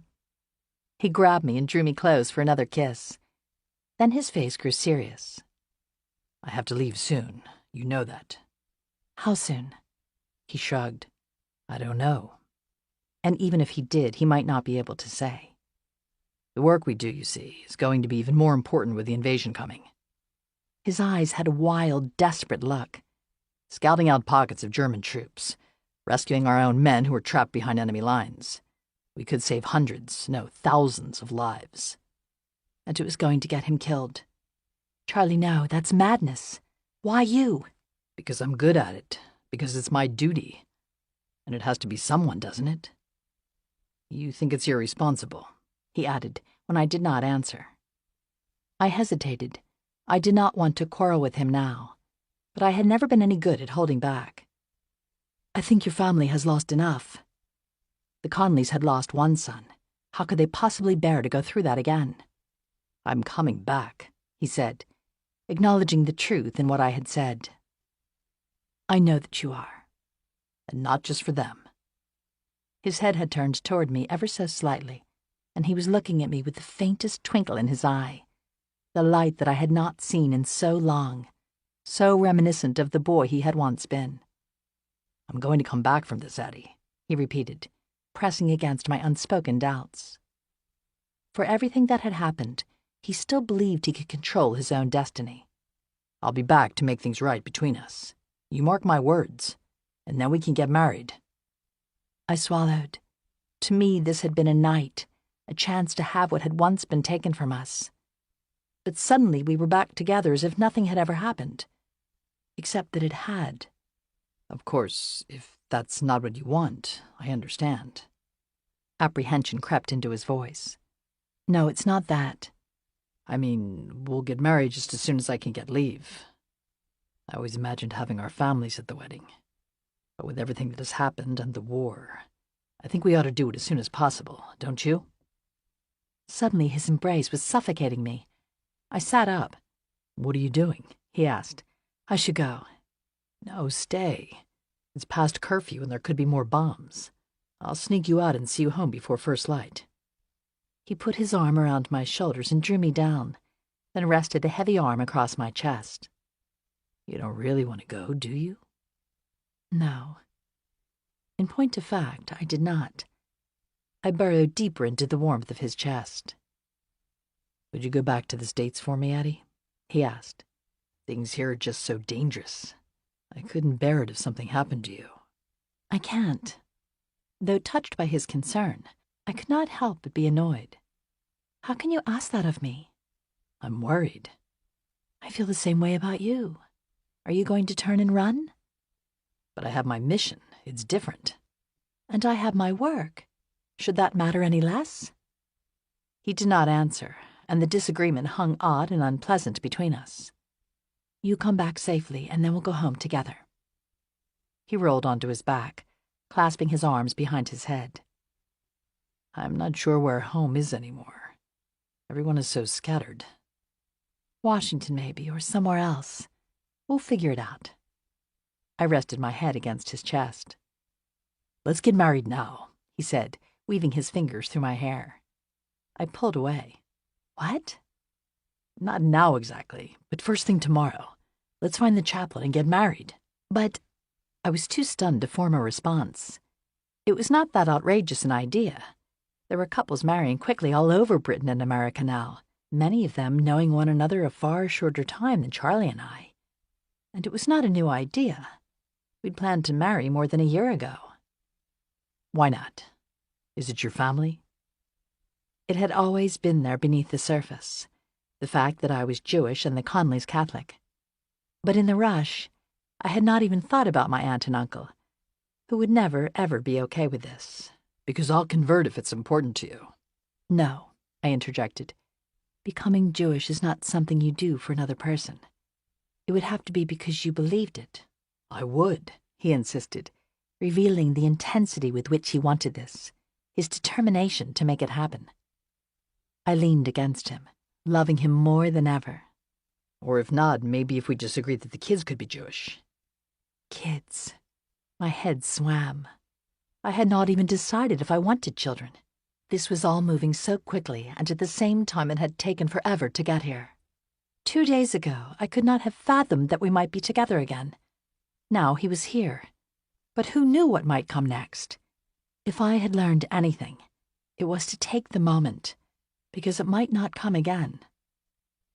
Okay. I mean, yes. Really? His eyes were wide and disbelieving. Yes.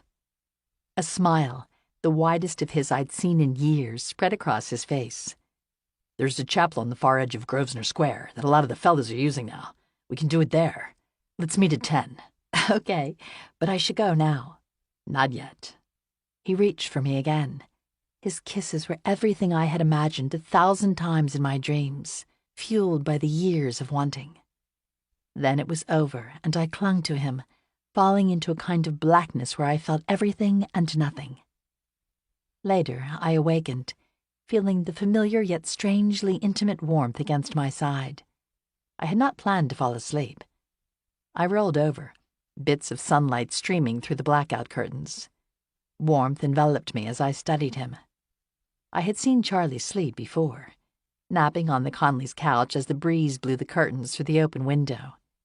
Then his face had been peaceful, but now he wrestled in his sleep, fighting an enemy unseen. I reached for his shoulder, and he calmed beneath my touch. Perhaps it was a battle I could help him win. I rummaged in my purse for a scrap of paper and something to write with. Going to my flat to freshen up. Meet you at the chapel at 10. I set the note on the nightstand, then took one last look at Charlie, fighting the urge to lie down beside him once more. I had to go now, but in just a few hours we would be married. I blew him a kiss. In his sleep, he smiled. 16. I slipped from the Soldiers' Hotel and started to make my way west toward Hyde Park and my flat, conscious of my evening dress that stood out among the morning commuters. Excitement surged through me, quickening my step. Today was my wedding day. I would take Charlie's last name, really become one of them. I tried it on for size. Adelia Conley. Meet him at the chapel at 10, he had said. Darker thoughts intruded then. I would have to send word to Teddy that I would be late to work again. I would not tell him why, of course, until after. He would be crushed. Would he even go so far as to fire me? Brushing away my worries, I walked onward. The air was fresh and warmed by the spring sun, and a few faint buds had begun to sprout on the bushes that lined the park. I paused at the newsstand at the corner to pick up a copy of the Times. Teddy and I wired our stories to be filed in Washington thousands of miles away. We seldom saw the finished product, and only then weeks or months later. Air raid worst since Blitz, read the headline. It was hard to believe that just hours earlier we'd been caught in the bombing. The raid, the story said, had been worst south of the river. My breath caught, thinking of the orphanage. How had Leo and the other children at the orphanage fared? I had to know. The clock over the hotel at the corner read 7:10. Still more than 2 hours to get back to Charlie. Impulsively, I walked to the taxi stand at the corner and gave the address of the orphanage. The cab wound through the streets of Belgravia, past the still posh shops and Georgian houses that were well tended even amidst the wreckage. Sitting alone on the wide taxi seat, I could not help but remember Charlie and the ride we had shared the previous evening. I grew warm, thinking of his hands all the places they should not have been. I had let things go further than they should have, much further. But it would not matter now that we were getting married. As we neared the river, the memories vanished. The morning sky over South London was dark grey, streaked with pink. A thick cloud of smoke from the previous night's raid seemed to smolder, as if something was still burning. The cab made its way painstakingly across the bridge in thick traffic, then drove east along the river. At the corner, a woman sat among the tall heap of rubble that had once been her house, not seeming to notice the blood that ran down her cheek. Beside her on the ground lay 2 bodies covered with blankets, one unmistakably small. My throat tightened. We stopped once more, blocked by a snarl of buses ahead. "I'll get out here," I said, unable to stand it any longer. I paid the driver and leapt from the cab, running in the direction of the orphanage. I reached Theed Street and exhaled with relief. Though there was a giant crater in the street and a lorry turned on its side, the house where the children lived stood intact.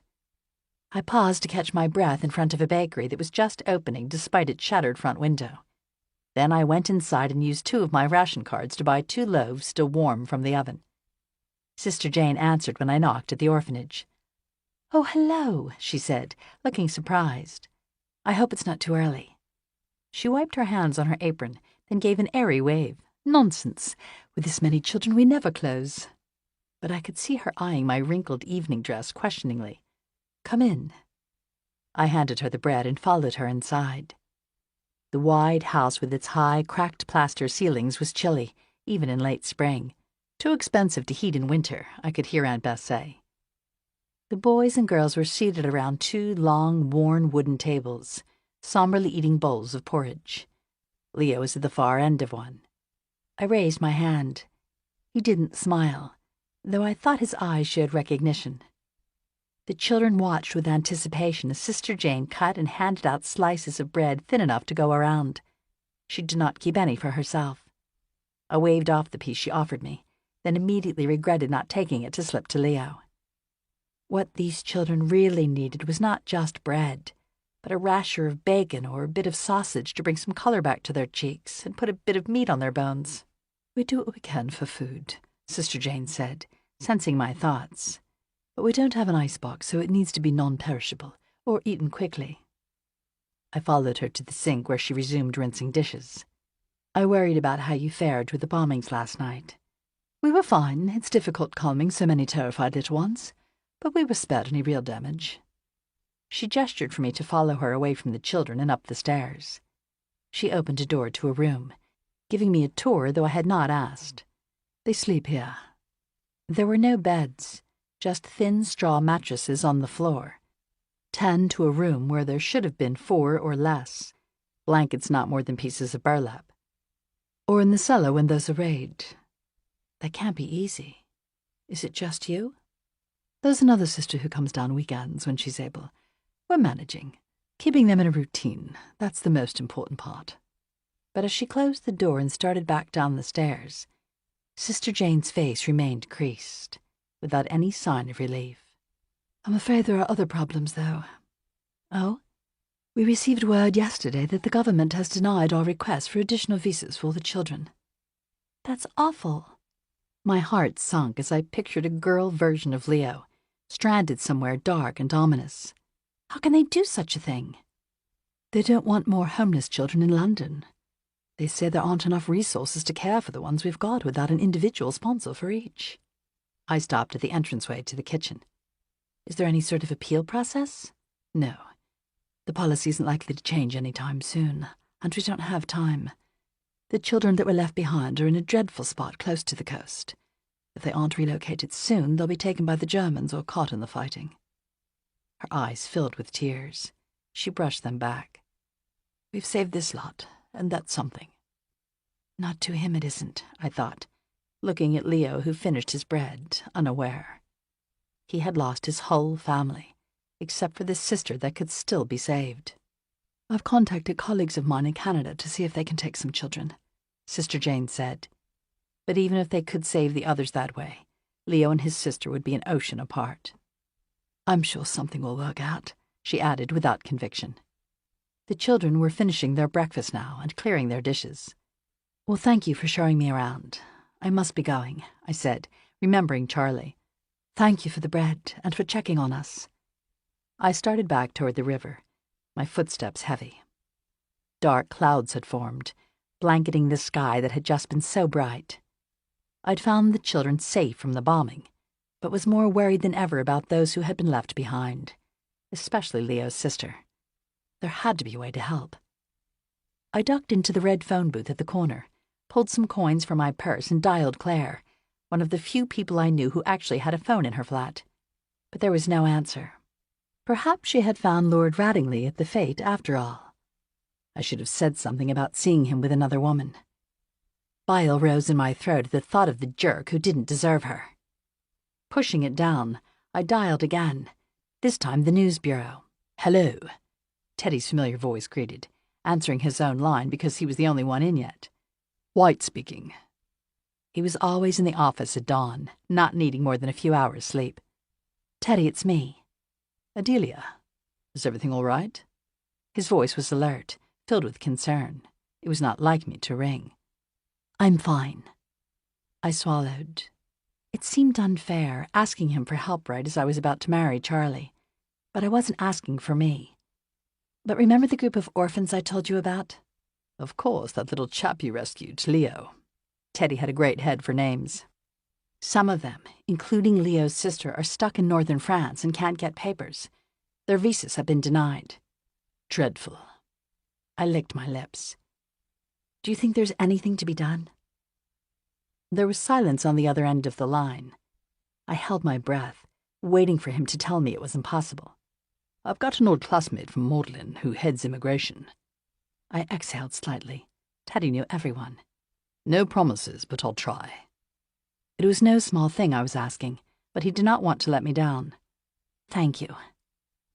There was a moment's silence, and I could hear him wondering about the previous evening, where I had gone after leaving the Savoy. You'll be in? I knew I should tell him that I would be late, but I could not bear to tell him why, not until it was done. Yes, see you soon. I set down the receiver. Teddy would try, and that was better than nothing. Rain had begun to fall heavily, a sudden morning shower. I hesitated, looking uncertainly in the direction of the river. I needed to get back home quickly and change, but did not have enough money for another cab. I ran to the corner and ducked into the underground station.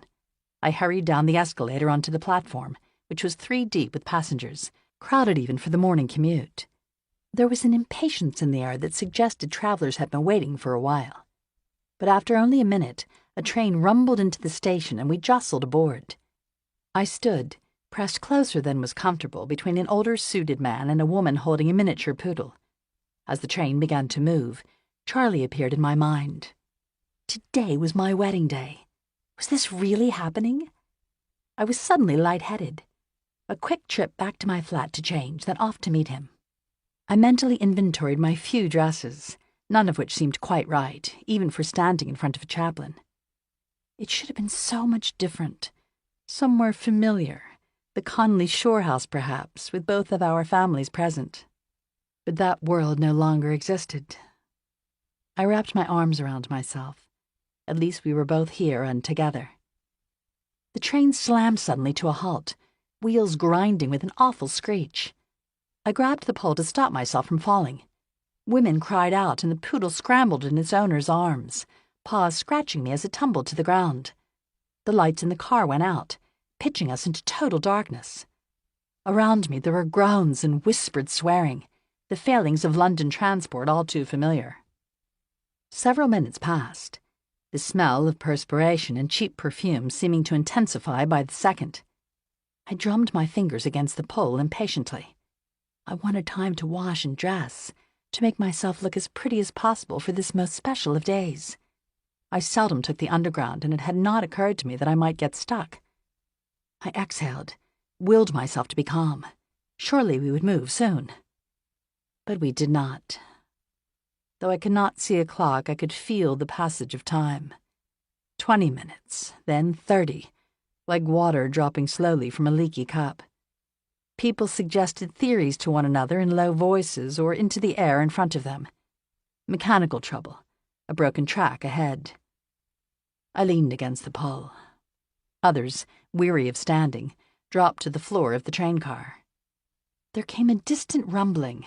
The poodle whimpered from below. Voices grew louder and more frantic. What was happening? I tensed, fear mingling with my urgency. Daytime air raids were rare, but they had happened.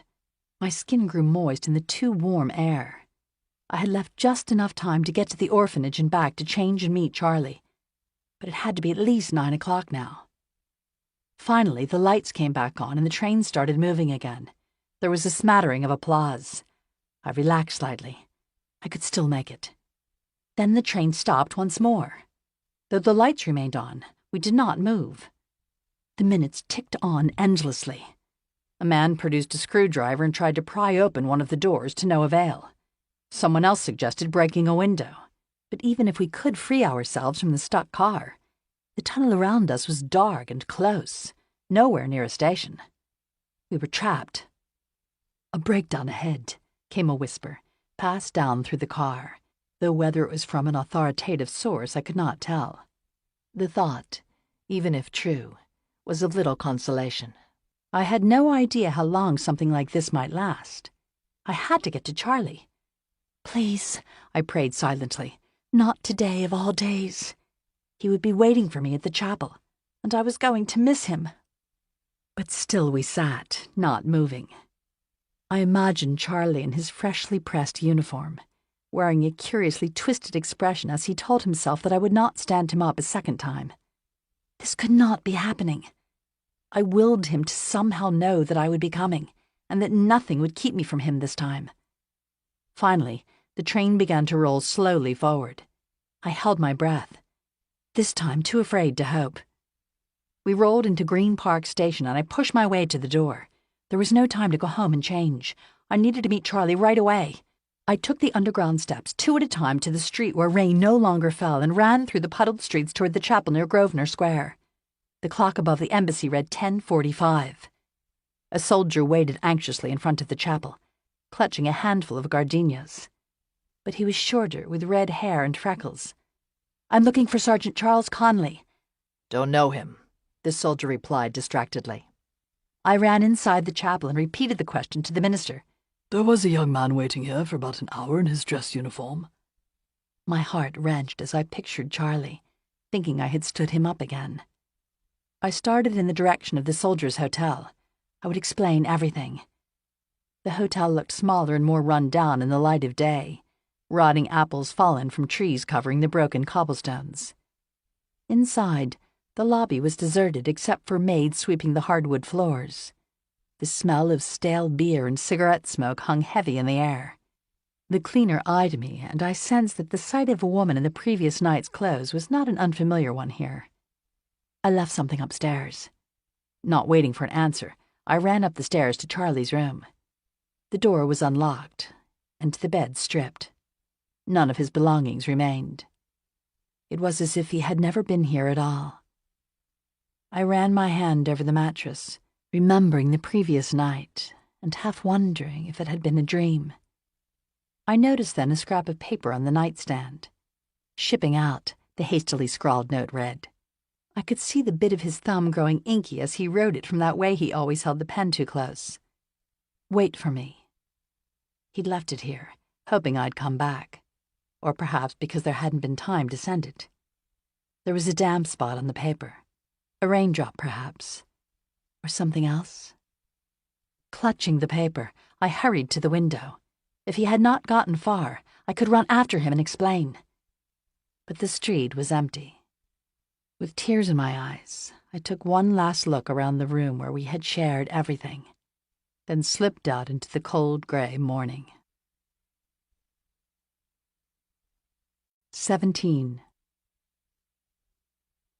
An hour later, as I stepped freshly washed from my flat on Porchester Terrace, I was still in a daze. Charlie was gone. I thought back to the hotel where we had been so happy just hours earlier. He must have known the previous night that he was being deployed soon. I recognized now the finality in his words, the reason for his urgent push to marry me. But he hadn't wanted to pressure me or use his leaving as an excuse. If I'd known the truth, I would have hurried to the chapel instead of risking the detour to the orphanage, and we would be married. I started east along the pockmarked pavement which had begun to dry under the rising sun, headed in the direction of the news bureau. It was late morning now, and commuters should have been at their offices. But as I reached Oxford Street, I realized that something was different. People clustered at the shop windows, huddling close to listen to the radios. Outside a music shop, someone had set up a speaker. I moved closer. "What is it?" "Haven't you heard?" a man asked. "The Americans have gone across. The invasion of Europe has begun." So that's why Charlie had left. Though his reconnaissance work would not likely have made him part of the initial invasion, he would be needed to fly more than ever now. Panic seized me as I pictured the dangers that he would face. I pictured him lying beside me just hours earlier. Everything we had always wanted finally ours for the taking. And now he was gone, perhaps this time for good. If only I had made it to the chaplain's on time. He still would have left, I knew, but we would have been man and wife. Now he was gone to face terrifying danger, not understanding why I had failed to meet him yet again, perhaps believing I didn't love him. Tears began to gather in my eyes as I ran, trying to block out the drone of the broadcast that spoke of anti-aircraft fire and tanks and casualties. The Americans entering the war in Europe was something I'd wanted for so long. But now all I could see was the peril Charlie faced. A few minutes later, I stopped, breathless. I knew I should go to the bureau as planned. Stories of the invasion would be bursting, Teddy trying to cover all of them at once. But I was on the edge of Hyde Park, not far from Claire's flat. I headed in that direction, eager to confide in her about Charlie and have her help me make sense of it all. Then I stopped, remembering Claire's unkind words the previous night, the resentment I'd glimpsed for the first time about the attention I received from Teddy and Charlie. It was just the liquor, I told myself. She was still the closest thing I had to a friend. Claire answered the door looking fresh in her auxiliary uniform, no sign of weariness from the previous night's revelry. Of course, with the invasion on, she would be deploying herself, and have more important things to do than chat with me. I'm so sorry to show up unannounced. I searched her face for any sign of the anger she'd shown last night, but she smiled warmly, then stepped aside and let me in. Not at all. I've got to report in an hour, but there's time for a quick cup of tea. Is something wrong? I followed her upstairs to her flat. Charlie. Claire's face tightened to a storm cloud. What has he done now? It's nothing like that. It's just that... I faltered, wanting to confess everything, but somehow unable. Then she smiled devilishly. You've done it, haven't you? I stepped back, mortified. You can tell? Only me, yes. No one else will see it, not even Teddy, I promise. Teddy. He would have been so hurt to know about me and Charlie if we had gotten married. There's a glow about you. Was it wonderful? Better than that, I confessed with a flutter of excitement as I remembered the feel of Charlie pressed close. Only now he's gone. My tears came then in spite of myself. I swiped at my eyes, ashamed to be moping about such things when there were so many bigger problems of war and suffering to worry about. There, there. Claire handed me a tissue. You can't cry now with all of the soldiers going and whatnot. Very un-British, stiff upper lip and all that. Don't be glum. You had your moment. That's the most any of us can hope for right now. More, even. I waited for Claire to reassure me that Charlie would be all right, that he would come back. But after everything she had seen, she would not make false promises. Wait here, she instructed instead, then disappeared into the kitchen. As I looked out the window across the treetops, my shoulders slumped with exhaustion. Maybe I should go home. Charlie wanted me to, and Teddy would surely understand. Claire returned a minute later with some toast and tea. I hadn't eaten since the previous day. Better? I swallowed and nodded, not really sure if that was true. Good. No sense moping about. I suppose. Poor Teddy, Claire mused. I suppose he doesn't have a chance now. No. How could he? Even gone, Charlie had all of my heart. I'll have to tell him. Why? Charlie's gone, and things with Teddy are just for fun. Don't be so stiff about it all. Just take it as it comes. I wished I could be as light as Claire. But an image of Charlie pulling farther away into the darkness shrouded my mind. Anyway, it wasn't just fun with Charlie. He asked me to marry him. Oh? Claire's eyebrows rose. You hadn't mentioned. No. Was that because I feared she might disapprove? We'd originally planned to wait until he came back, but then Charlie decided we should do it sooner. Claire cut me off. He decided? Yes. Again? It was not a question. I could see where Claire was going with this, the way it seemed to reaffirm her perception that Charlie called the shots. I wanted to take issue with how Claire was interpreting the facts. But now, seeing it laid before me, she was right. Charlie had made the decision for both of us, had presumed I'd want what he did. He rang looking for you, by the way. Teddy, that is. Her point about Charlie having been made, she seemed content to change the subject. Did he?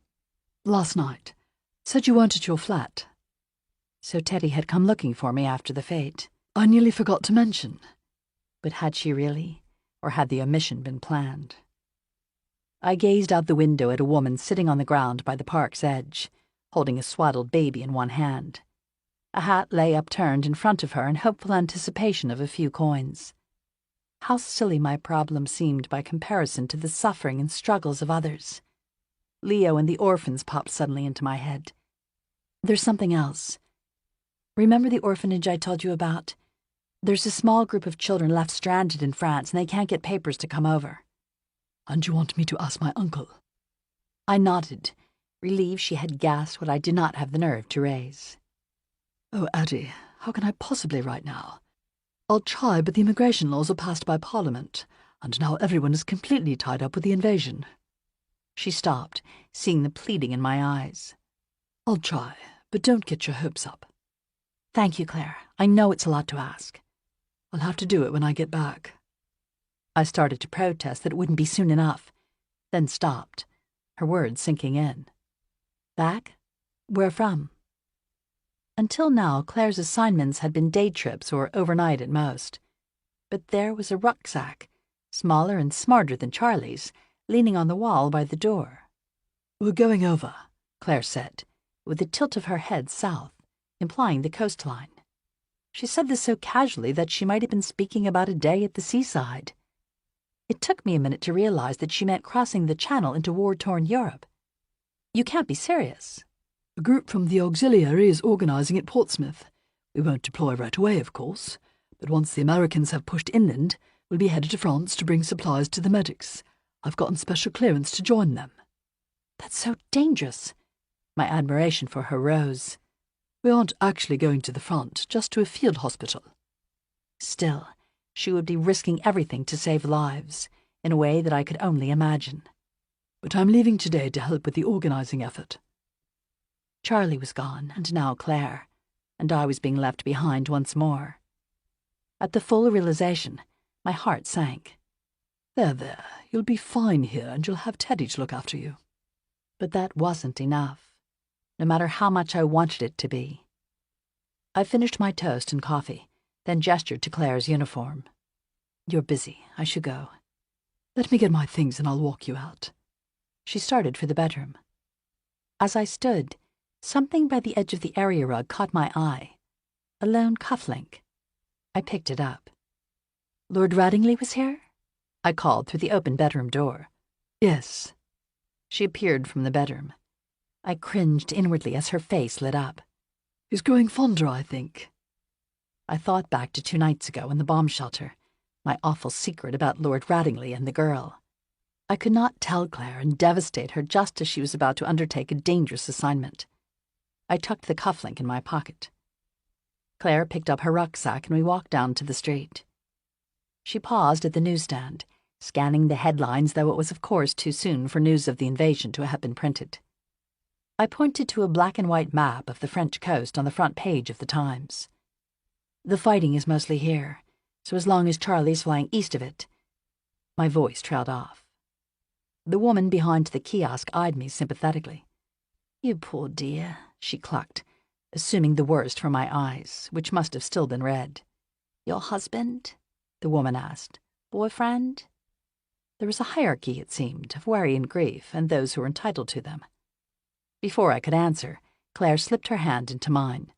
Father of her bastard child, she quipped wickedly. The woman's jaw dropped, and before she could respond, Claire had whisked me down the street. We parted at the corner. Promise me you'll be careful, I pleaded. I was suddenly aware of the danger that seemed to lurk at every turn. Back in a few weeks. Claire gave me a firm hug instead of her usual airy kiss. As I watched her walk purposefully toward South Kensington Station, my shoulders slumped. I had been strong like that once, too. I remembered the girl who had come to America alone, who had fought her way in and made a place for herself. Then I had thought myself small and helpless. But I realized now what it had taken to make my way. That girl, the strong one, I hardly knew anymore. From a church tower above, a bell began to chime. I looked up. It was past lunchtime and I still hadn't made it to the bureau. Hurriedly, I walked back down the stairs to the red phone box at the corner. The post, Mr. White's desk, Joan answered. It's Adelia. May I speak with him? Adelia, he's terribly busy. There was a clattering, the phone being grabbed from her hands. You still aren't here. What the hell happened to you? Teddy's voice burst through. Are you all right? I'm fine. Are you with Charlie? He did not bother to hide his jealousy anymore. No, Teddy. He shipped out this morning. I'm sorry I'm not there yet, I continued, before he could ask anything else. I was on an underground car that was delayed. The explanation, a half-truth, seemed the most appropriate. I'm on my way. Good. I can't manage without you. Did he mean in the office, or was he talking about something bigger? But I wanted to tell you also, I spoke to my friend over at immigration. I'm afraid it's a no-go. Helping those children before today would have been hard enough, but now with the invasion, well, it's impossible. I knew Claire would not be able to help either. Parliament has shut down all of the visas by legislation. There's nothing to be done. His voice was sympathetic. Thank you anyway, I said, knowing that he had really tried. But I was flooded with disappointment. Charlie was gone, Claire too, and now I couldn't help the children. I felt so useless. I reached in my pocket and my hand touched the cufflink I'd inadvertently taken from Claire's flat. An idea began to form in my mind. If you can spare me a bit longer, I'll be there shortly. But you said you were on your way. Adelia, what are you up to? I hated keeping secrets from Teddy, but he was a journalist and his job was to expose the very things I was trying to protect. I'll be there soon, I said, replacing the phone in the cradle. Big Ben was chiming 1:30 as I crossed the park in front of Westminster. I paused, steeling myself, then walked up the grand entrance of Parliament and through the gilded foyer to the front desk. Adelia Montfort. The guard tilted his head at my accent, mostly American with a bit of Italian and not at all British, and his face hardened as he prepared to turn me away. I'm here to see Lord Radingley. I raised my badge from the post, hoping that it looked official. But the guard remained unimpressed. You have an appointment? Yes, I lied. He rang the office and gave my name, then listened for several seconds. The minister is busy. My heart sank. I squared my shoulders, trying again. Tell him that I'm a friend of Miss Churchill's. I held my breath and counted. 1, 2. Exactly 90 seconds later, Lord Radingley appeared on the marble stairwell. He looked at me blankly, trying to place where we might have met. People like him did not notice ordinary folks like me. Let's walk, he said, anxious to get out of the lobby and away from the curious eyes of his peers. I followed him out of the building into the park across the street where pigeons fed by the garbage cans. He stopped by a bench but did not sit. How can I be of service? I'm sure I don't have to tell you that today of all days parliamentary business is more than a bit frantic. I'll be brief. I'm a friend of Claire's. Something flickered across his face. I've met her socially. Socially at her flat last night, I thought, but I did not want to overplay my hand. A lovely young woman. I considered challenging his lie directly, then decided to take a different tack. I need your help. There's a small group of refugees in northern France, Jewish children, about 30 of them, who have been stranded by the fighting. I want you to arrange their papers. That's quite impossible, he said, in the practiced voice of those used to denying requests. The government isn't issuing any more visas right now for anyone who does not have an individual sponsor. I bit my lip. You dropped something in her flat, I think. I opened my palm to reveal the cufflink, holding it back far enough so he could not grab it.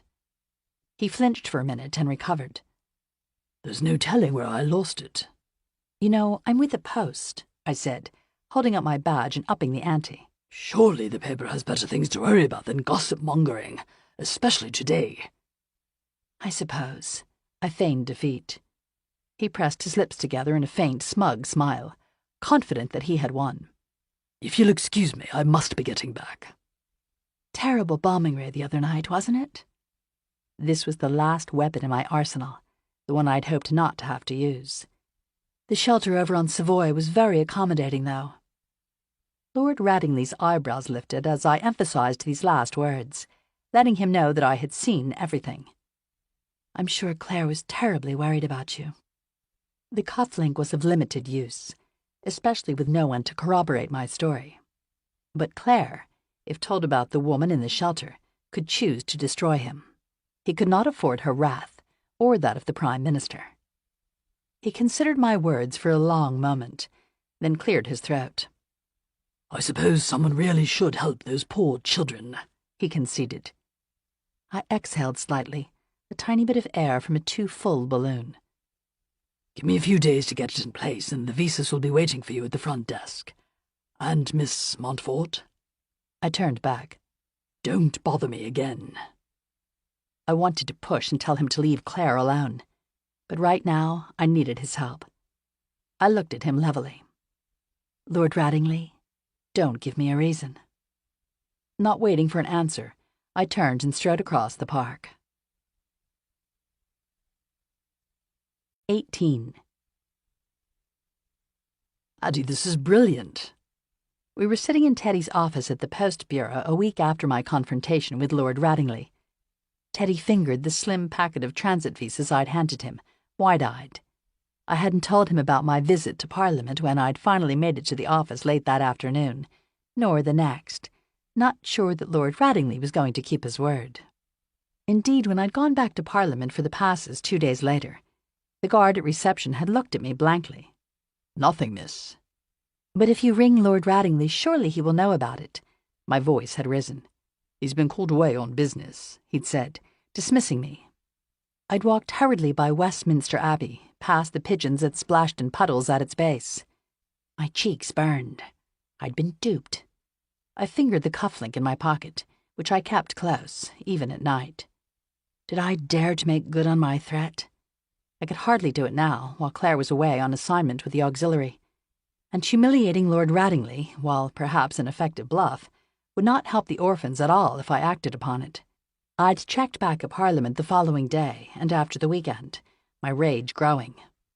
Finally, this morning, a week after I'd confronted Lord Rattingley, I'd arrived at the bureau to find a brown paper package with no return address waiting for me. It was on the mat when I arrived, Teddy said. I ripped it open and pulled out the passes inside. My heart soared. How did you manage it? Teddy asked now. I took the passes back from him. A good journalist doesn't reveal her sources, I quipped, giddy with triumph. I could not tell him the awful secret about Lord Rattingley, or how I had leveraged it. Teddy would surely be angry, too, that I had used my position at the paper to get what I had wanted. But I had gotten the visas. I put on my coat. I'm going to tell Sister Jane the good news. Addie, wait. Teddy reached for my arm, a look of longing rolling over his face, as it always did when we touched. But conflict quickly replaced it. Maybe you should hold off a bit. My heart grew somber, hopes doused. Having the passes was one thing, but the children were not out yet. We still need to get these visas to the children in France. Teddy frowned, his dimple pulling downward. Yes, that's the trick. Normally I'd take these on the next ship that was allowing correspondence and make sure they got to the orphanage. But now that the Americans have gone over, there's no telling when that will be. I nodded. Correspondents did not have the kind of free access to the continent they'd enjoyed before the invasion. Only a small group of AP reporters had gone over with the troops and sent back dispatches. At least one of them had been killed alongside the soldiers in the initial wave on Omaha Beach. We'll manage it, I said firmly. We had come too far to fail now. Perhaps in a few weeks, when the fighting pushes inland, we'll have better luck. There was no conviction in his voice. I'd already mentioned the possibility to Jane, though. I'd gone to the orphanage over the weekend, as much to keep busy as out of concern for the children. With Charlie gone and Claire on her deployment, I was lonely, and I couldn't face the long hours in my flat, staring at the map of Europe and fretting over where they both were now. Sister Jane had been washing laundry in great tubs, each of the children helping in some way. I reached over to Leo, who was trying to fold a sheet twice his size. Then I rolled up my sleeves to rinse. "You'll soak your dress," Jane protested, as I wrung out the first garment. Ignoring her caution, I took the clothes and began to soap them in the warm water. I had not washed bedding by hand since leaving Italy, and the lavender scent took me back. My hands soon grew red and chafed, but the ache in my arms was a good one.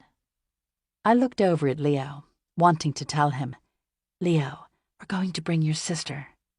I knew that I should not. He looked up and smiled, as though reading my mind. I may be able to help the children, I said in a low voice to Jane instead. Her face lifted with so much hope I instantly regretted it. Lord Rattingley had not yet come through at that point. It's still just a chance, but I'm working on a connection for some visas. Bless you, Adelia. That's wonderful. Then her eyes clouded again, too afraid to hope. Of course, even with visas, it's going to be so hard to get them out. Her face creased with the experience of one who had taken care of many. It's no easy thing, moving a group of children that large, especially now with all of the fighting. But we're grateful to you. You've done so much. She tilted her head in the direction of the kitchen. You got a new icebox. I was not sure what that had to do with me. A man brought it for us. Blond chap. Said he was a friend of yours. Teddy. I'd mentioned to him in passing the fact that they didn't have one. How had he managed to get it so quickly? It would not have been easy, even for him. He cared because I did. I looked over at Teddy now. He had not said anything about the icebox, and I didn't know if I should ask him. He was just that way, helping people quietly without seeking credit. I'd seen him on the street, walking along a line of women queuing for soup before a charity kitchen, pressing coins into their cracked hands and giving candy to the children until his pockets were empty. Despite his admonishment not to become part of the story, he cared and was doing what he could in his own small way to help. He was such a good man. I wanted to hug him and tell him how grateful I was for what he had done. But the one thank you he wanted was the one I couldn't give, because my heart was still with Charlie. You're right, of course, about not getting their hopes up. Perhaps you could see if one of the correspondents from Le Monde might have a connection.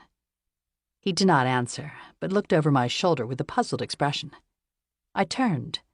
Claire was standing in the door of Teddy's office. Claire! She had never come to the bureau, even before her deployment. Her normally crisp uniform was soiled and wrinkled, and hair completely out of its usual order. I rose and rushed to her. What are you doing here? Are you hurt?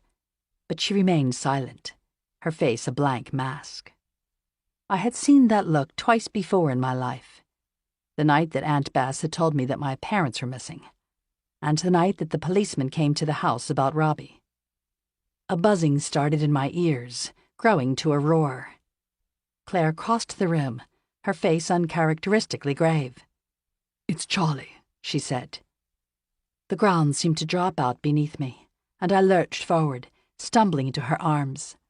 Darling, his plane has gone down.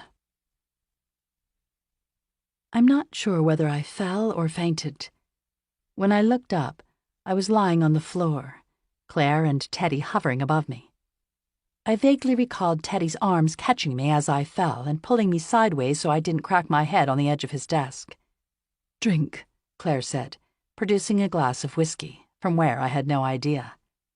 I did not take it, but let her raise the glass to my lips, scarcely tasting the fiery liquid. Then I pushed it aside. Tell me, I croaked. Tell me everything. We were in transit when I overheard a radio dispatch that a plane had gone down deep in Germany, close to the Czech border. The Addie Rose, it was called. I looked up at her in disbelief. He named his plane after me? He had not told me, but Claire said he had been over Germany. Charlie should not have been that far south. Had he kept that from me so I would not worry more? Or perhaps he had not known. I looked up at Teddy, who was watching me, and I braced for his questions about Charlie's mission and how much I had known. But he simply cleared his throat. Let me make some calls and see what I can find out. Teddy left the office to find another line, not wanting, I suspected, to speak in front of me. Charlie. There, Claire soothed as she cradled me, feeding me sips of whiskey. Look at you, you've even got men rescuing your other men. I did not respond to her feeble attempt at a joke, but lay back limply, staring out the window at the deceptively blue sky. Charlie was missing. It could not possibly be true. The Addie Rose he'd called his plane, because some part of him, despite it all, still believed I was good luck. Couldn't he see that I destroyed almost everyone I touched? Once upon a time I would have prayed, Please, I would say each night as I lay in the darkness, willing God to bring my parents safely to America. At some point, I'd wondered if it would do any good to say it more than once. So I had added more pleases beneath the flannel sheets that smelled of rosewater, 100 and as many as 1,000, repeating the word late into the night. Then news had come about my mother and father, and I had not prayed again. Could I now? It wasn't just that I had forgotten the words. I had simply stopped believing. The door to Teddy's office opened and he reappeared, jaw set grimly. "What did you find out?" I said, trying to sit up even though the room was wobbly. "Let's get you home," he said. "I want to know," I insisted. I would not go until I had answers. But he shook his head. "Not here." As he looked down the hall furtively, I understood his hesitation was about something more than protecting me. German spies were thought to be everywhere, and he would not speak in a public place, even the Bureau, for fear of jeopardizing operations, and perhaps Charlie himself. He and Claire helped me pass the curious secretaries downstairs into a cab. "I should get back to my duties," Claire fretted, standing at the open door of the taxi. "I've got her," Teddy said, sliding in beside me. I leaned my head against his shoulder for comfort. Neither of us spoke. My mind reeled back to the cab ride I'd taken with Charlie to the hotel, and everything that had happened afterward in his room. But the heat that usually came when I thought about such things was extinguished by sorrow. The cab stopped on Porchester Terrace, and Teddy helped me out, but I was able to manage the steps on my own. "He was flying over Munich," Teddy said in a low voice when we were inside my flat. Without asking, he put on the kettle, then turned back to me. His brow furrowed. "I thought Charlie was part of the unit flying sorties out of Duxford. He should have been over northern France or Belgium." That was a cover, I confessed. There was no point in hiding the truth any more. He was flying reconnaissance missions on his own. I waited for Teddy's anger that I had not told him the truth about Charlie, or the real reason I had asked him to kill the story. But his expression remained calm. "Has there been any word of him?" "None." "The embassy," my voice cracked with desperation. "Surely they can help." "I put in a call, but so far nothing. Claire said she would check with her uncle as well. We're working with all of our contacts." Gratitude rose in me. Teddy had not liked the fact of Charlie, but he was doing everything he could to help. "But crashing over Germany changed everything," I finished silently. He continued. "They're going to fly over the site to try and check, when they can do it without jeopardizing operations. Of course, we must consider the Germans could have captured him." Which would be worse? My stomach turned as the full weight of the situation crashed down on me. "Oh, no."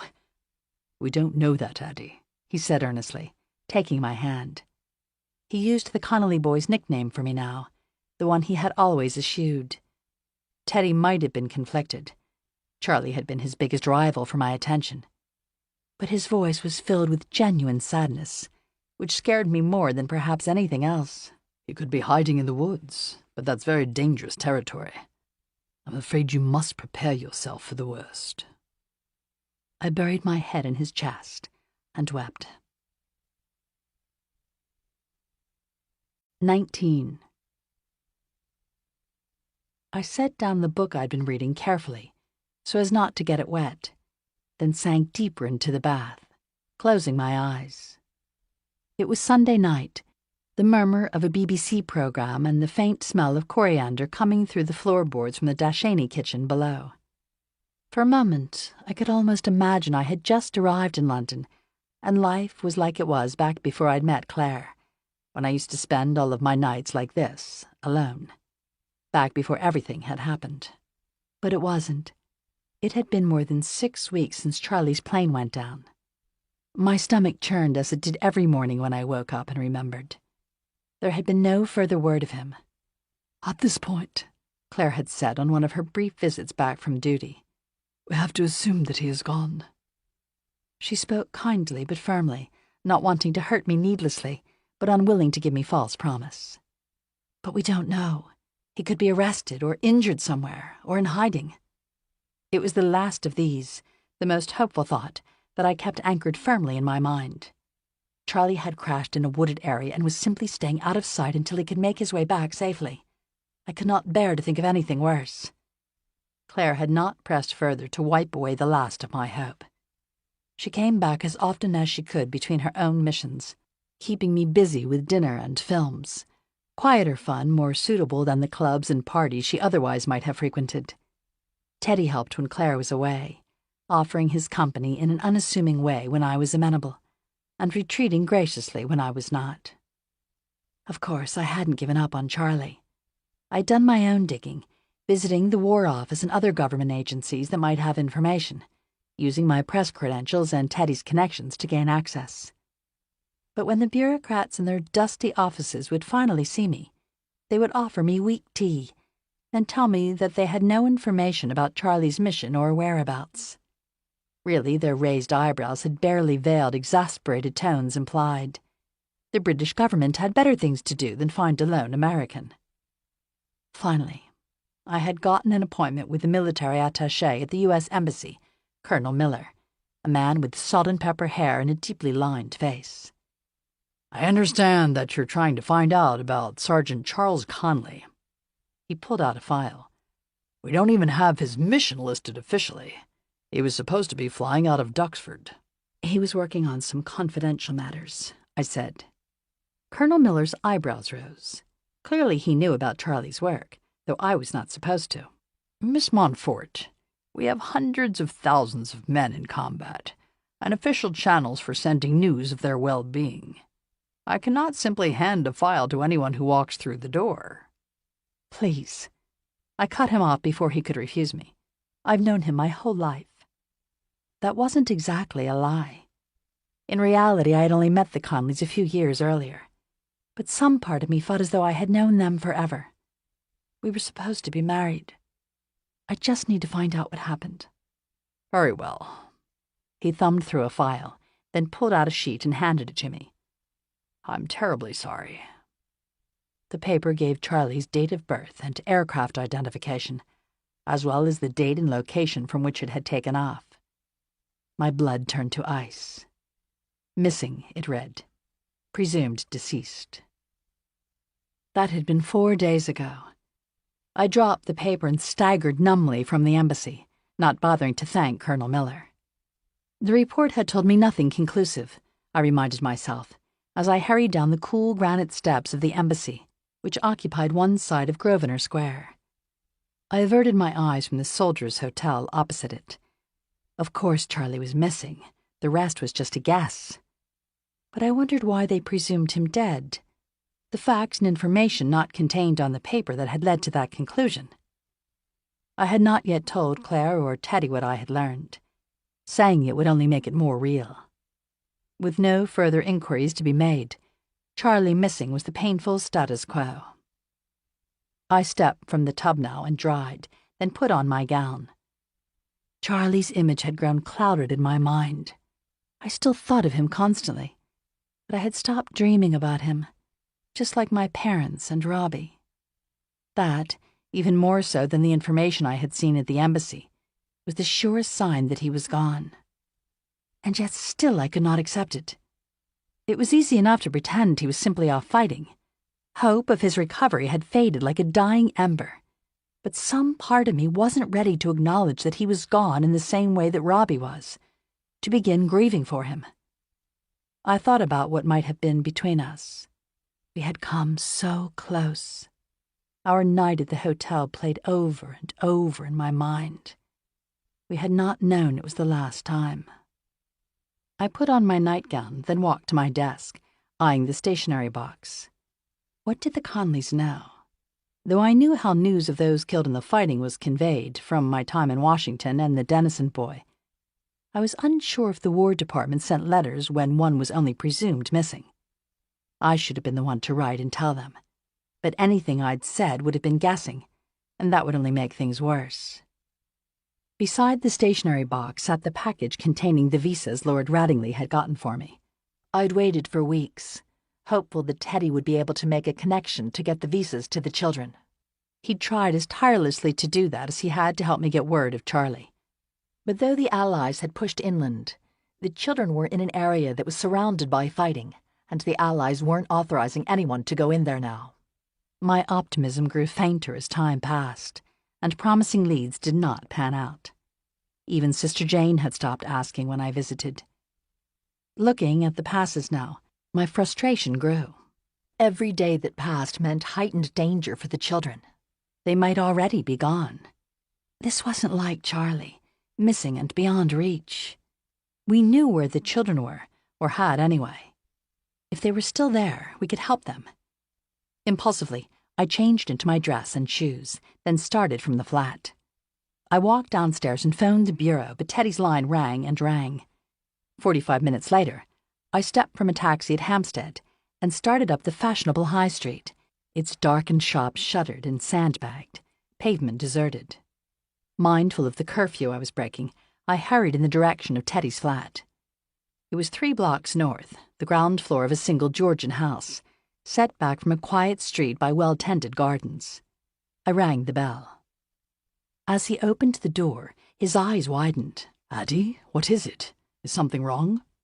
Everything, I wanted to say, but I forced a smile. Not at all. May I come in? He stepped back, the correspondent too caught off guard to ask further questions. I had been here once before, dropping off papers. His 2 rooms were elegant, with dark oak trim and high windows, and overstuffed red leather couches that suited his bachelor lifestyle. His walls were as bare as those of the bureau, no photos or personal mementos. Unlike his office, his flat was neat, tabletops clear of papers and cups. It wasn't just that he had a housekeeper come in and clean. Between long hours at the office and chasing stories, he simply spent no time here. It was as if he could not bear to be alone. Except now. He was wearing a smoking jacket and a bottle of brandy sat on the table before him. Duke Ellington played from the record player on the bookshelf. "I'm sorry I didn't ring first," I said, suddenly a tinge nervous. "I just wanted some company." "Would you like a drink? I've got a Chardonnay that's almost passable. Or there's some Ribena if you'd prefer." "That would be lovely." He poured a bit of the black currant syrup into a glass and added water before passing it to me. I followed him into the sitting room. "I tried the bureau. I thought I might find you." "Yes, well, now you have." His normally bright eyes were dark. "It's about the children."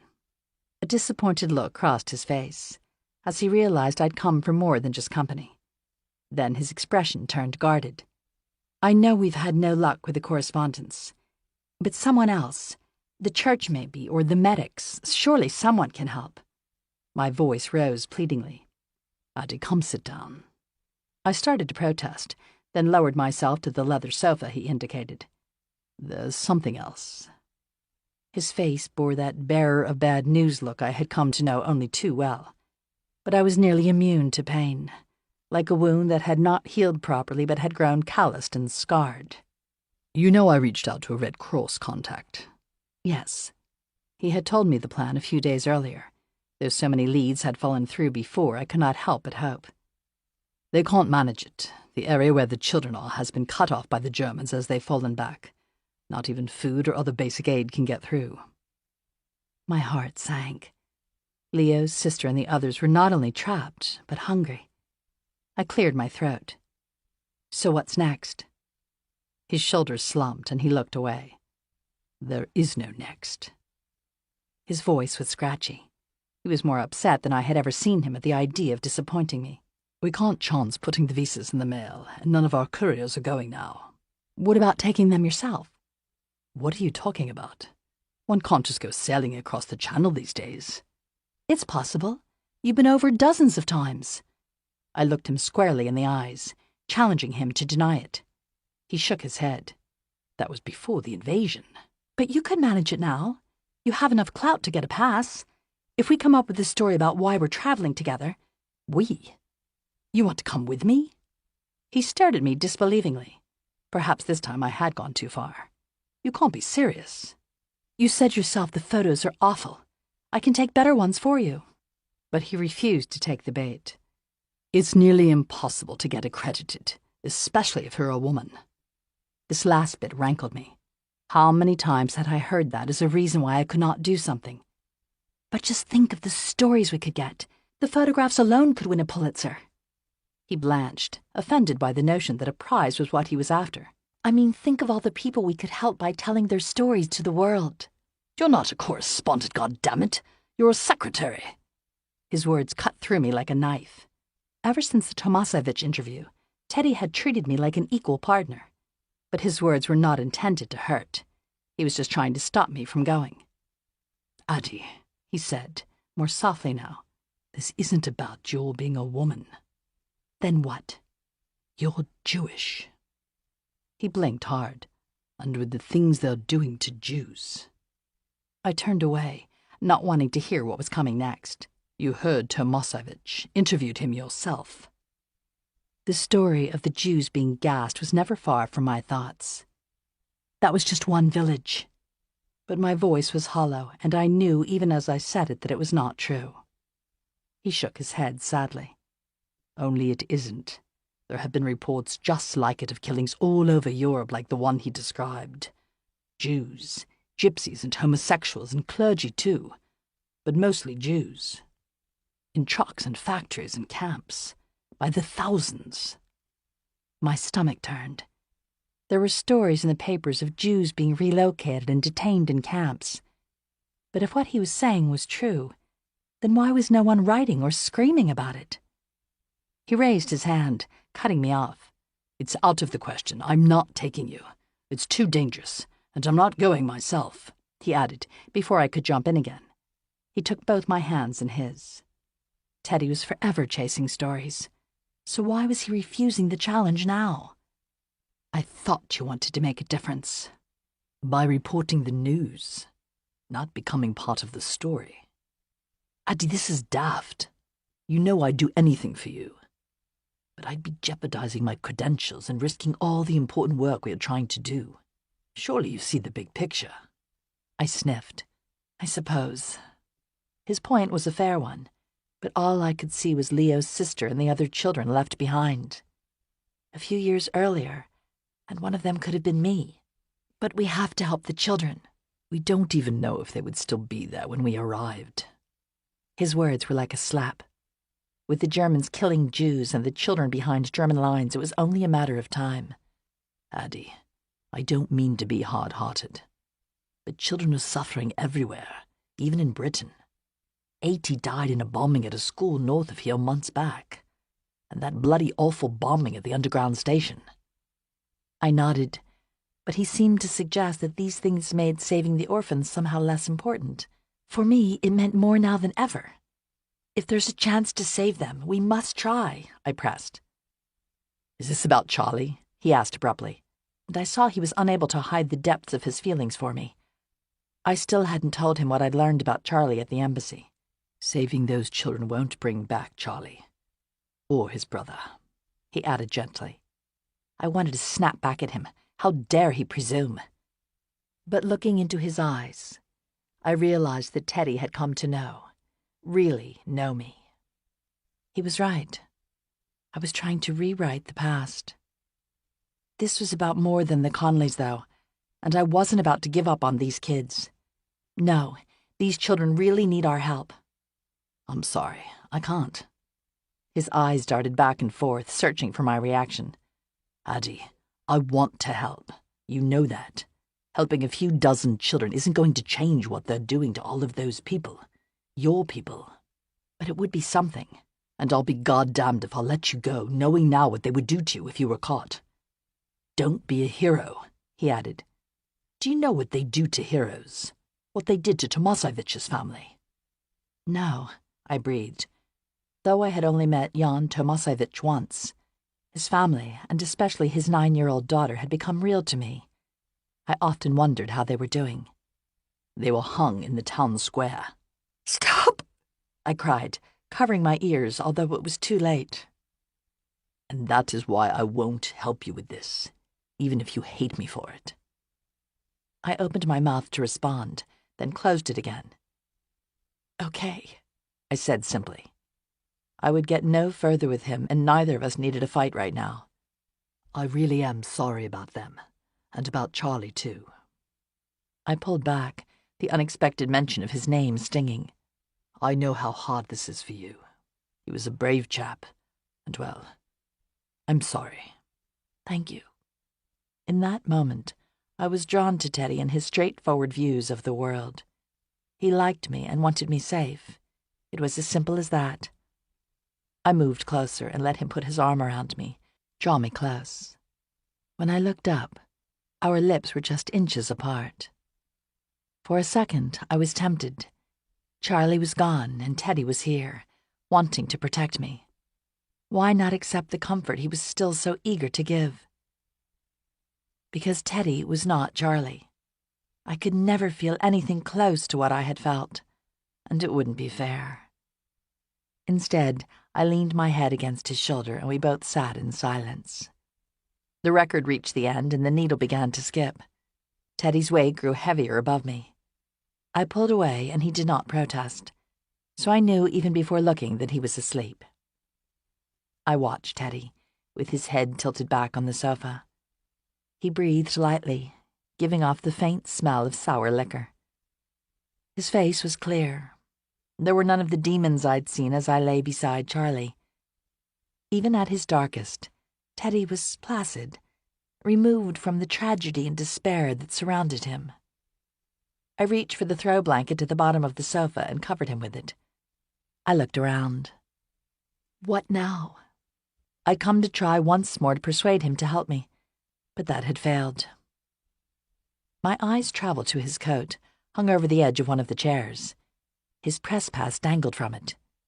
If I had one of those, actual correspondence credentials, not his secretary's, for myself, I could find a way to have the visas delivered, or at least I could try.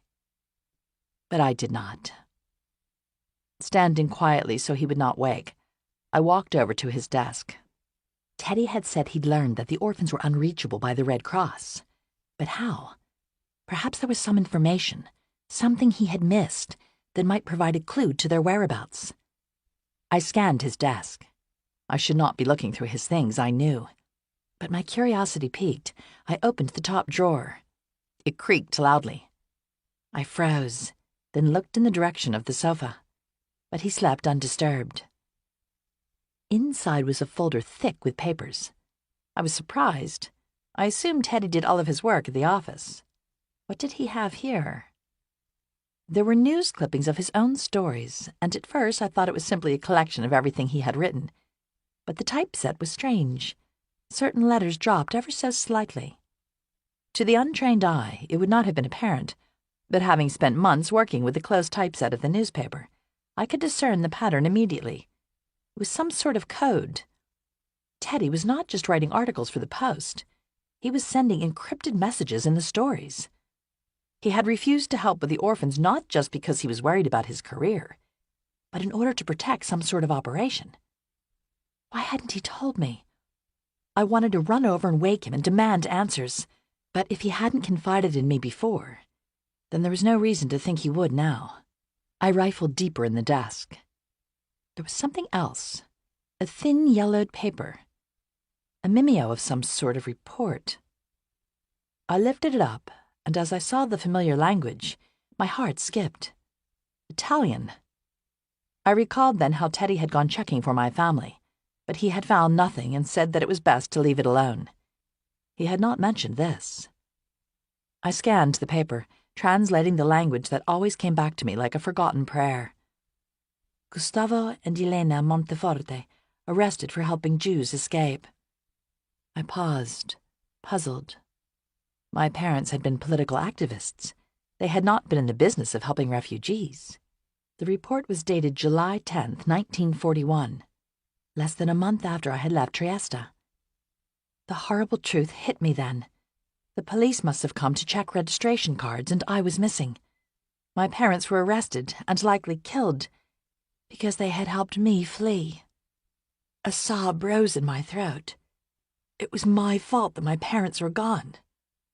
Grief tore through me anew, sharp as the day I'd learned they'd been taken. I stood helplessly in the middle of the room.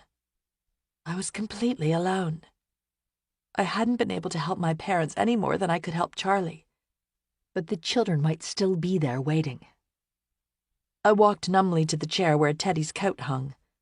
I picked it up and unclipped his press pass, which bore a blurry, nondescript photo of Teddy plus stamps in several languages.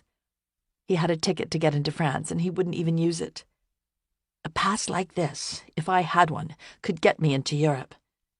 My anger grew, not so much toward Teddy, but at a system that made me dependent on men like him, unable to help on my own. If only I could use his. I picked at the plastic which covered his photo with the nail of my index finger, but I could not get off the coating without tearing it and making obvious I'd tampered with it. I caught a glimpse of my reflection in the mirror above the fireplace.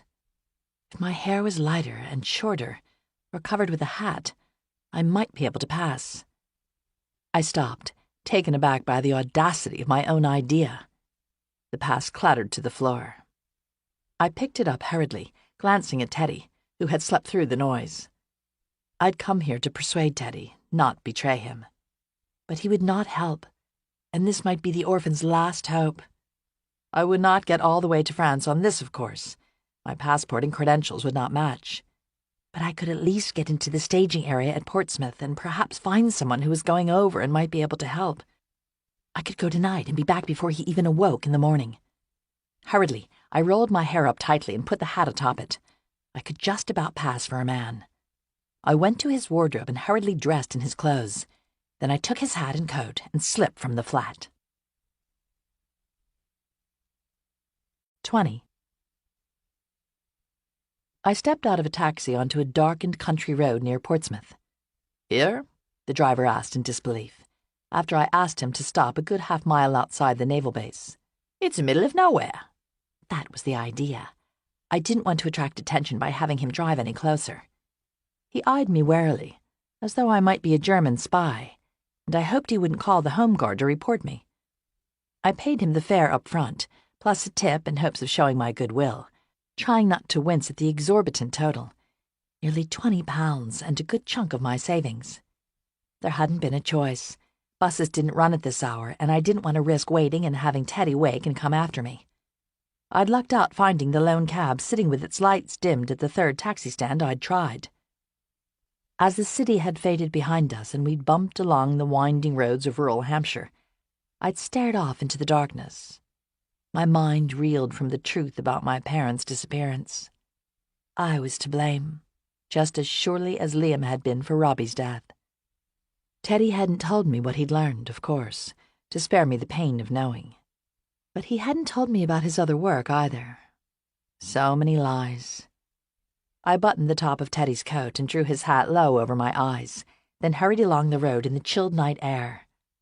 It dead-ended at a high fence topped with barbed wire, the naval base on the other side. Steeling myself, I started for the gate. It was hard to see how the invasion had been a surprise to anyone. Even at night, the naval station at Portsmouth was a hub of activity. Large battleships lined the harbor. Planes roared low overhead as though they might crash upon us at any second, leaving a heavy petrol scent in the air. Uniformed men scurried between trucks loading on pallets of supplies in the semi-darkness. At the pedestrian gate, I lifted my pass to show the military police officer, praying he would not ask to see it more closely. I held my breath as the guard scrutinized me. "Press staging is that way," he said finally, jerking his head to the right. "Down that road, turn at the corner, second tent." I exhaled silently. "Better be quick about it." Before I could ask why, he had turned away. "Oi, you can't park your lorry there," he yelled to someone else. I hurried in the direction he'd indicated, past a soldier at an anti-aircraft gun who did not look at me, but kept his eyes fixed on the muted sky above. I neared the press tent, then paused. I grabbed Teddy's pass impulsively, and in the cab I tried to come up with some sort of plan. I could not, of course, go all the way to France and deliver the visas myself. If I could find someone, though, a reporter or medic perhaps, who was going across and then bribe him with what little money I had left after the taxi, perhaps I could persuade him to deliver the visas. But now, the problems with my already flimsy plan became more apparent. How would I find the right person? Someone good who would deliver the passes and not simply take the money, or have me kicked off the base because I did not belong there. I contemplated my next move. I entered the tent. Inside, a dozen or so men sat around talking and playing cards. The air was thick with cigarette smoke and sweat. I pulled my hat and coat closer to avoid detection.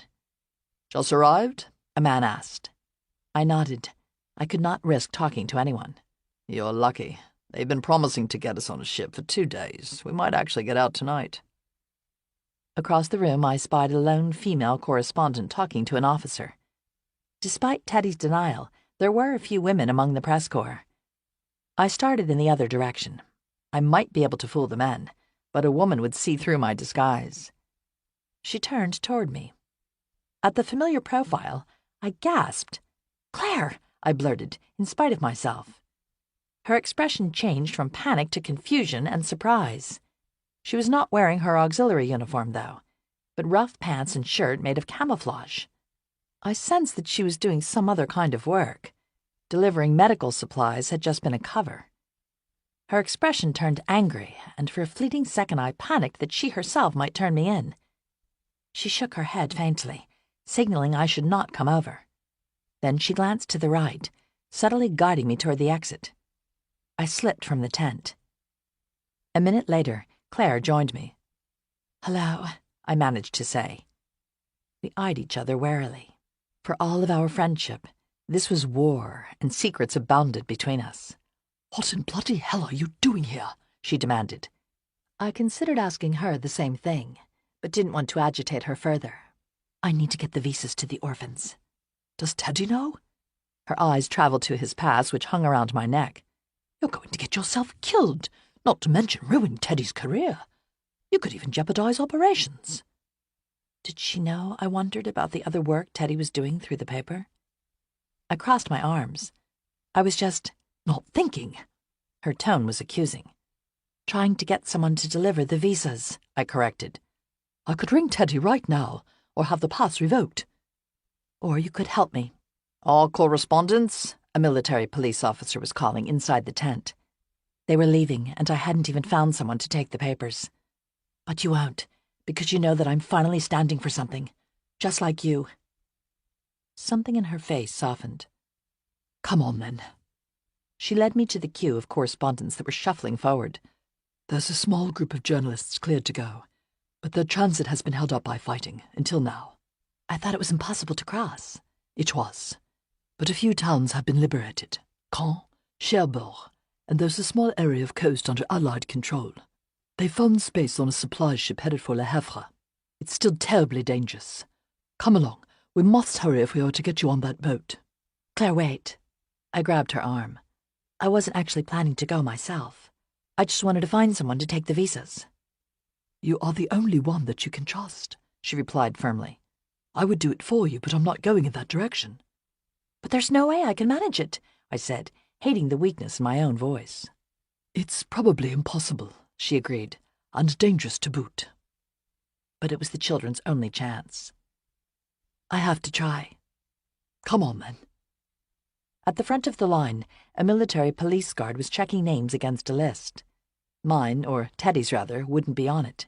I would be stopped. But Claire led me to the front of the line. "Don't say a word," she whispered. "This is Theodore White from the Washington Post," she told the guard. "He's not on the list." "Surely there's room. I'm Claire Churchill, by the way." She held up her pass. The guard's eyes widened. "I do have one who got sick." Before the guard could speak further, Claire dragged me past him and onto the ship. Beyond, the harbor was shrouded in darkness. "Stay here," Claire instructed, in a low voice as she pushed me into a corner. She started from the ship. "Claire, wait." They were about to close the gate of the ship. Now was not the time. But I could not go with more secrets still between us. "About Lord Rattingley." At the mention of his name, her face lifted. "He's not what he seems to be. I'm sorry. There are others." A helicopter droning noisily overhead nearly swallowed my words. For a moment, Claire looked as though I had struck her. "I know." Her voice was resigned, but with an unmistakable note of hurt. "Then how can you possibly still want him?" Even if she loved him, strong, principled Claire could not stand for that. "The work," she said, with a jerk of her head toward the spot where she'd stood speaking with the officer minutes earlier. "There was a leak, and we had to see if... Well, I really can't say anything else." Her voice trailed off, the space between us growing once more. "Alistair wasn't the traitor. He's a bastard, but at least he's loyal to the Crown." She smiled sadly.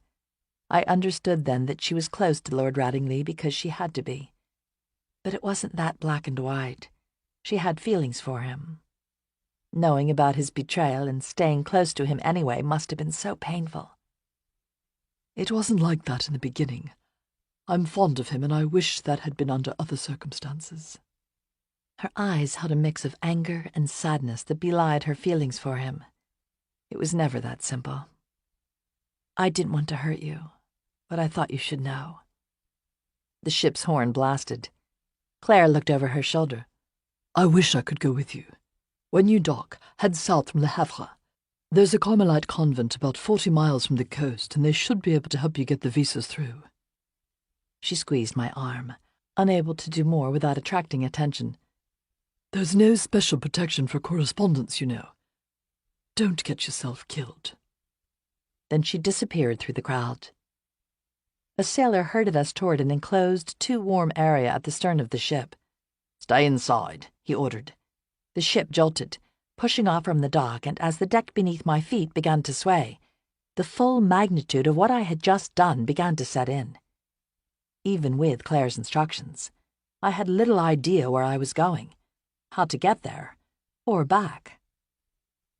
The supply ship lurched precipitously in the rough channel surf. Around me, correspondents sat on benches or on the floors propped up against walls. Some dozed, eyes half closed, passing the hours still until we reached land. Those are the ones who had covered the war previously, approaching the danger with a certain resignation. Across from me, a young reporter checked his equipment as earnestly as if he were going into combat.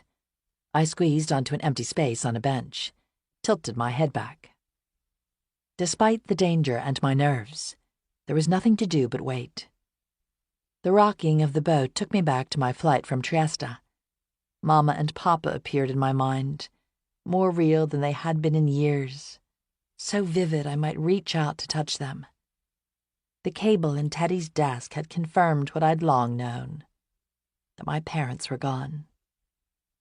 Even as a child, some part of me had always known that it would end badly. But I thought it was the danger of their work that put them in jeopardy. I never imagined it might be me. A rumbling noise, louder than any we'd heard previously, jarred me from my half-sleep. "This isn't right," someone murmured beside me. My nerves tingled. "The fighting must have shifted. Another cock-up."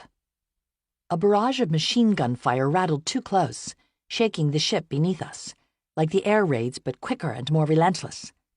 I rose to my tiptoes, trying without success to see out a small round window through the blackness on the other side. "You're from the post?" a man asked, eyeing my pass. He took a swig from a flask, his breath giving off an astringent smell. Cringing, I nodded. I braced myself now for the man to ask questions or say that he knew Teddy and I was not him. "I don't know if they're going to get us across." As if on cue, the boat lurched sharply to the left. Are we turning around? For a second I was relieved. I didn't belong here, and I wanted to get back to the relative safety of England. But it was too late, and this was my only hope of helping the children. But the ship straightened and carried on. The water grew unexpectedly rougher, churned not only by the surf, but the fighting. We rolled left, then back again. A wave caught the boat then, sending us pitching to the right, and I sat hurriedly, grabbing the bench so as not to fall, fighting my nausea. The explosions and gunfire gradually slowed, a storm fading. When it had stopped altogether, I slipped from the cabin and onto the deck, looking around for a sailor who might stop me because it was too dangerous. I focused out at the horizon as I'd been taught as a girl, taking small breaths to calm my stomach. To the east, the sky was pink and smoky with unseen fighting. How had I gotten so far from home? Was this what it had looked like the night Charlie came over? My heart longed for him, and I realized suddenly that he was not off fighting somewhere. He was dead. I forced down the bile that rose in my throat. I could not let sadness sweep me away now. Instead, I tried to focus on formulating a plan. When we arrived, I would try to find the Order of Carmelites that Claire had told me about. I had not thought about what I would do afterward, though, or how I would get back. The correspondent who had spoken to me inside was behind me again, having followed me from the cabin. Had I not been dressed as a man, I might have thought he was interested in me. "After we dock, we're planning to shuttle us to Cherbourg because of some unexpected fighting near Le Havre," he offered. My heart sank. Cherbourg was nearly 40 miles east of where we were supposed to land. It would take days to get back by foot, if I could do it at all. We were nearing the coast now. The other correspondents jostled forward onto the deck, slippery from the faint rain that had begun to fall. It was daylight now, and the murky water stretched to where it met muted gray sky. Teddy would be awake, and he would have realized what I had done. On either side of us in the channel, large warships loomed like sentries, protecting the thin strip of water around the beaches that the Allies had liberated just weeks earlier. A few minutes later, the bottom of the boat scraped. There was no dock, just a small inlet by some rocks. Someone pushed me from the boat, and water seeped into my boots and ankles. The sky lit up suddenly, and the ground shook, sending us sprawling onto wet sand. Smoke and gunpowder filled my lungs. This was war, what my mother had fought so hard to save me from. I had gone halfway around the world only to find myself back in the thick of it. I straightened, taking in the wide swath of sandy beach rising to German combat positions, now abandoned. This landing spot had weeks earlier been a battlefield. The bodies had thankfully been removed, but equipment, broken weapons, and abandoned packs were still strewn like driftwood across the beach. A smell, burning and something more, hung in the air. "Off quickly," a sailor ordered. "Stay together." There were open trucks waiting for us, but as the others boarded, I hesitated. Going with them would take me far away from where I needed to go. If I got on the truck, I would never reach the children. Desperately, I scanned the beach. It was wide open, and there was no way for me to walk away without someone seeing. But there was a dune about 15 feet away, no bigger than the one Robbie had fallen from when we were children. I started toward it. "You," the sailor called after me. I turned back. "Where do you think you're going?"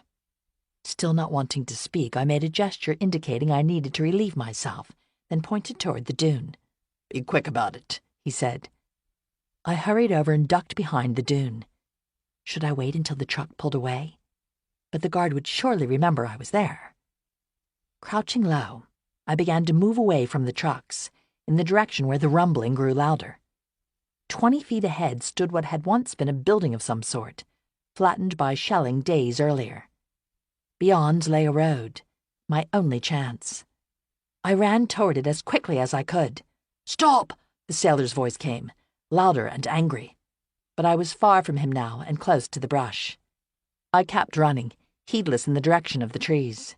"You can't." There was a sudden explosion, deafening boom and white light. And then I knew no more. 21. I was in the water, deep this time, head completely submerged. I struggled to reach the surface, but I could not break through.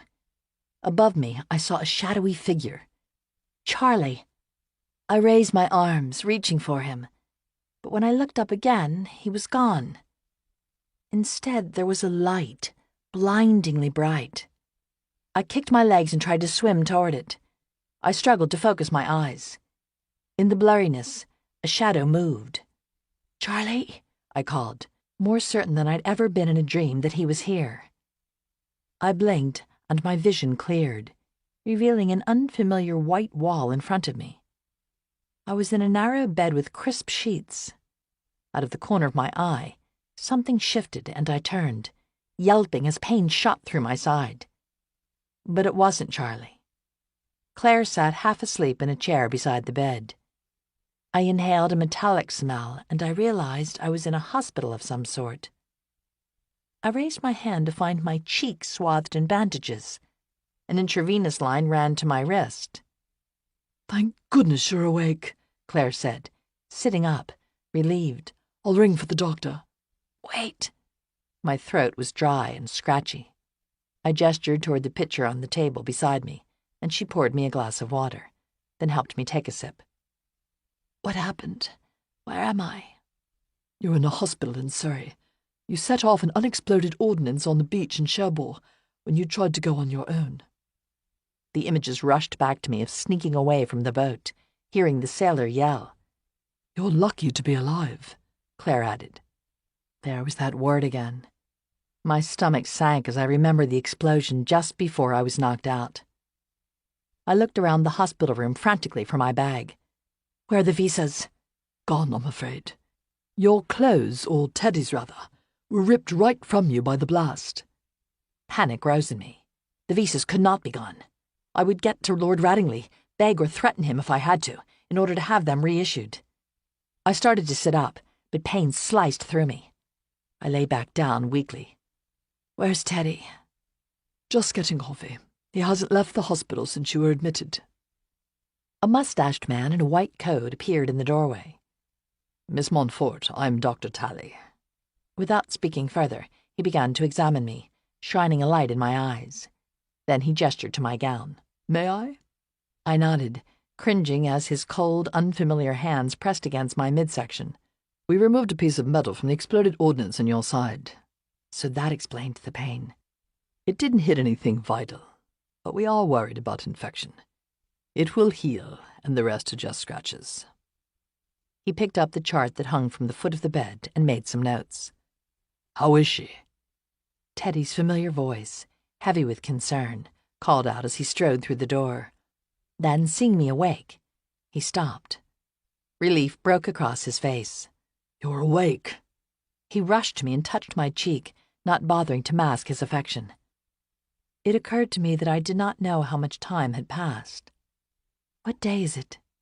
"Friday," he said. 4 days since I'd set out for Portsmouth. His forehead creased. "Do you remember what happened?"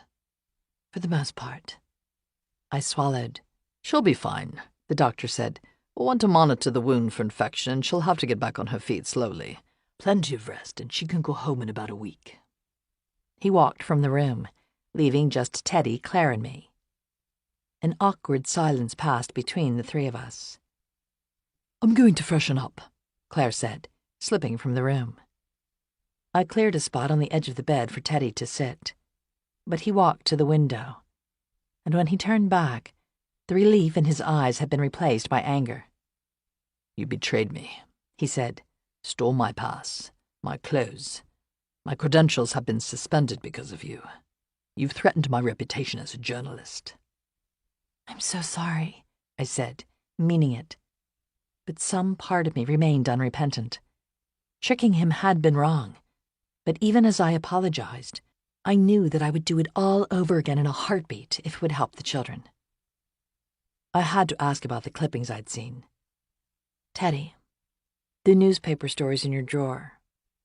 Surprise and panic crossed his face as he realized I had seen them. "What's it all about?"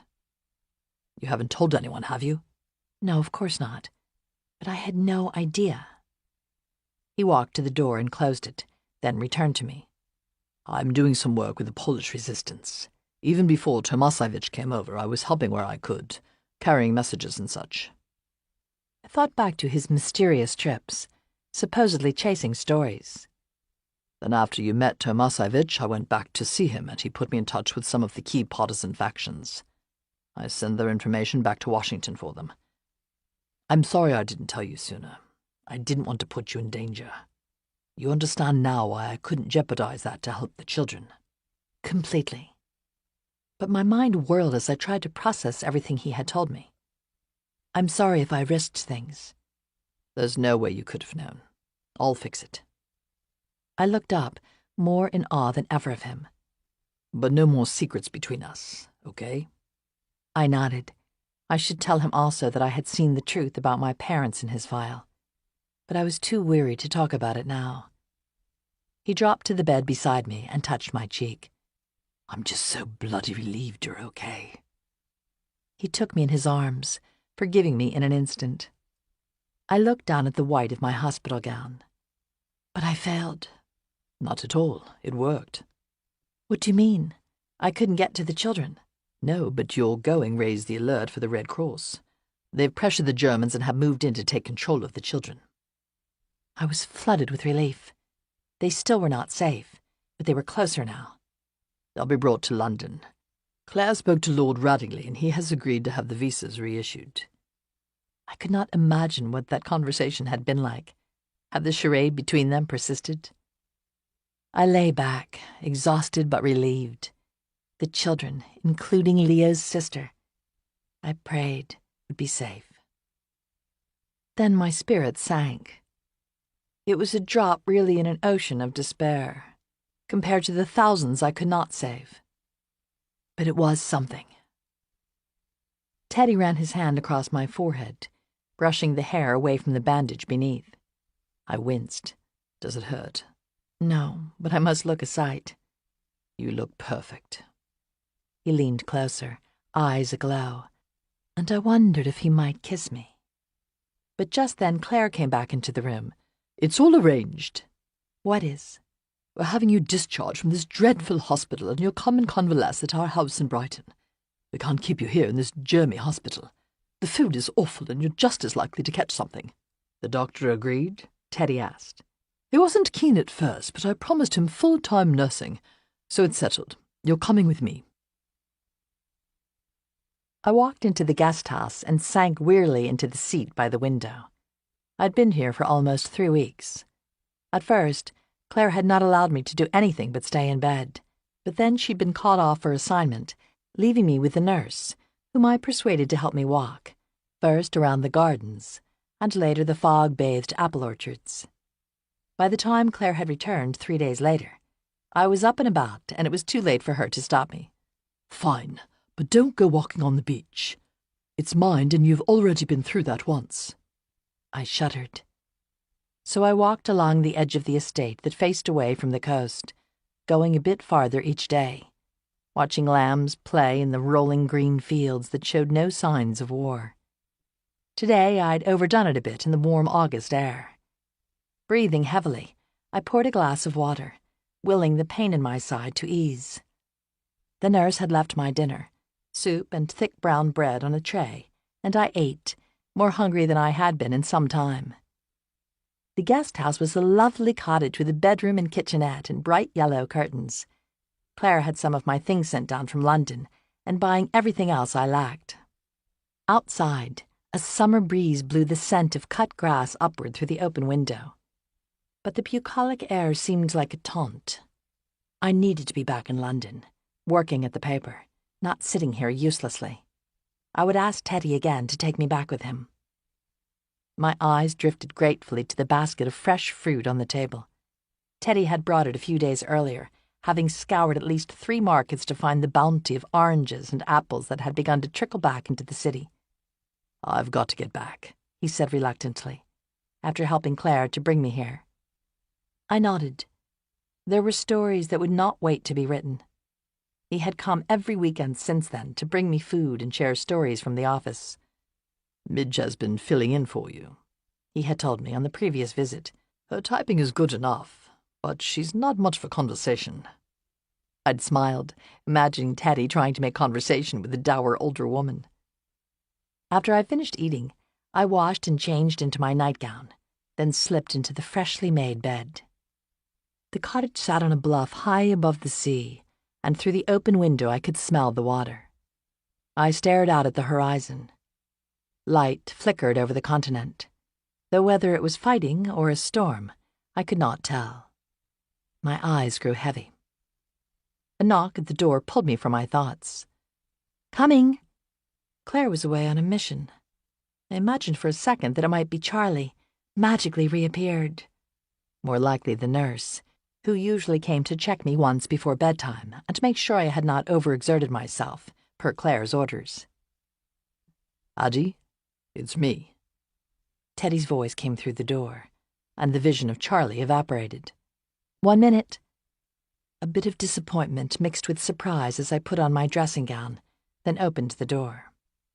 Teddy stood on the doorstep, perspiring faintly in the thick summer air. His tweedy travel coat and hat were covered in dust and cinders. "Teddy, what on earth? How did you get here?" "I drove," he said simply. "Through the rain and the night and the blackout." I shivered, imagining him navigating the blind curves around high hedges in the darkness, to reach me. But the curfew. "I've broken worse." He smiled roguishly. "May I come in?" I saw then how very much he cared for me, the depth of his affection. I had not misled him or promised him anything, but he came faithfully, still holding out hope. "Also, I wanted to bring you this." He held out an envelope. I took it and opened it hurriedly. Inside was a piece of yellowed typed paper bearing the Western Union heading. A telegram. From America. Aunt Bess had written a few times since I'd been here. Brief descriptions of life in the neighborhood back home that seemed not to have changed at all. But this was clearly something different. "You didn't have to come all of this way," I said, as I unfolded it. He shrugged. He might have sent it by post or even courier, but he had wanted to come himself. "Thank you," I said, touched. "And as soon as I read this, I want to hear all about the story." I stopped mid-sentence as I read, "Your uncle has suffered a heart attack, and the prognosis is not good." Oh no. Though she was too proud to ask, it was Aunt Bess's way of saying that she needed me, calling me home.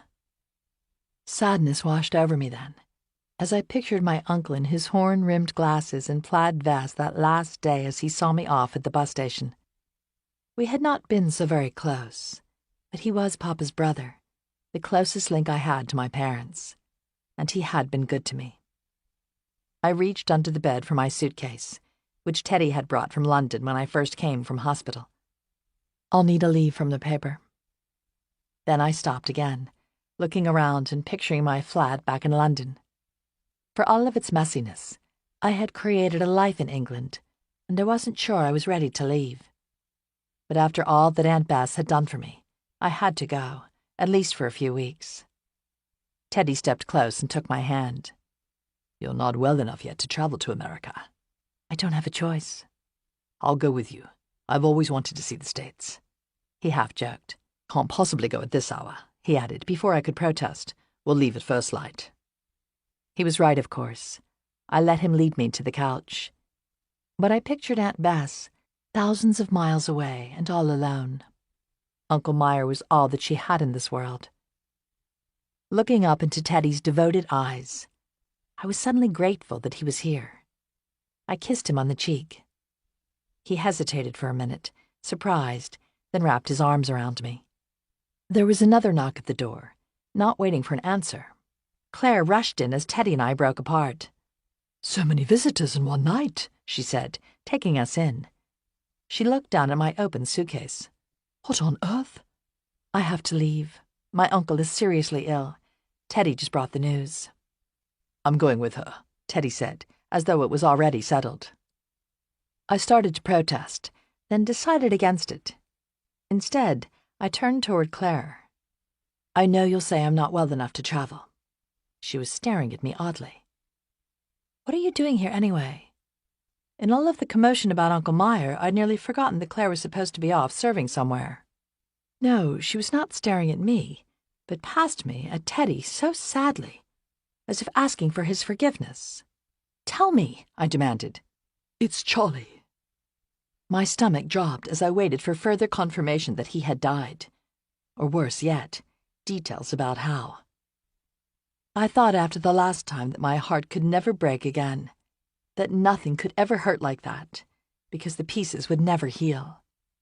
But the scream rose up from deep within me, ready to be let free. She didn't say anything more until she reached my side. "They found him. Addie, Charlie is alive." 22. The car Claire had arranged raced in the darkness along a winding country road flanked by high hedges. Brought into a field hospital in Dover, Claire had explained, back at the cottage, though I was scarcely able to hear her. Apparently he's been there for weeks. So he had been close by all this time. How had I not known? And why hadn't he sent for me? I sat now beside her in silence. My plan to rush home to America to be with Aunt Beth slipped by the wayside. Teddy sat in the front seat beside the driver, staring straight ahead and not speaking. It could be a mistake. Another soldier, not Charlie. For so long I'd conditioned myself to the pain, I was immune, it now seemed, from hope. I grimaced at my reflection, pale and disheveled, in the car window. I should have made myself look better for Charlie. But I could not wait any longer to see him, to start the life we had wanted for so long. He would still want me, of course, as he had the day he shipped out. Or would he? After all, he had left London thinking I'd stood him up at the chapel. Maybe that was why he had not let me know he was safe. How I regretted all the times I had pushed him away for reasons that seemed so important, reasons I could not even remember now. Whatever time we might have was fleeting. I would be his, and we would run with this.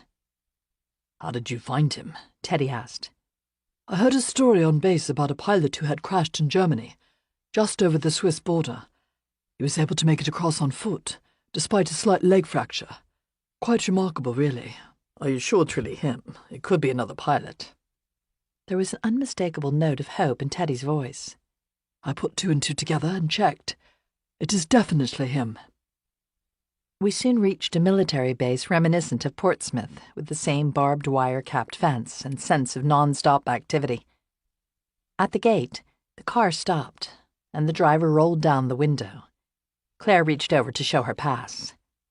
We drove on past large tents and makeshift barracks, stopping in front of a 2-story red-brick building with hospital markings. I started out of the car, but she stopped me, placing a hand on my shoulder. Addie, wait. There's something you should know. Charlie took a terrible blow to the head, and he has trouble remembering. So that was why he had not sent for me the second he returned. It seemed inconceivable, though, that he would not know me at all. You must prepare yourself. It won't matter, I insisted. Once he saw me, everything would be fine. I was sure of it.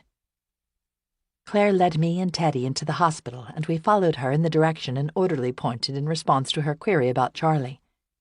There was just one door at the end of the hall. I pushed past Claire, running now. My footsteps pounded against the tile, echoing against the walls. Not pausing, I burst through the door.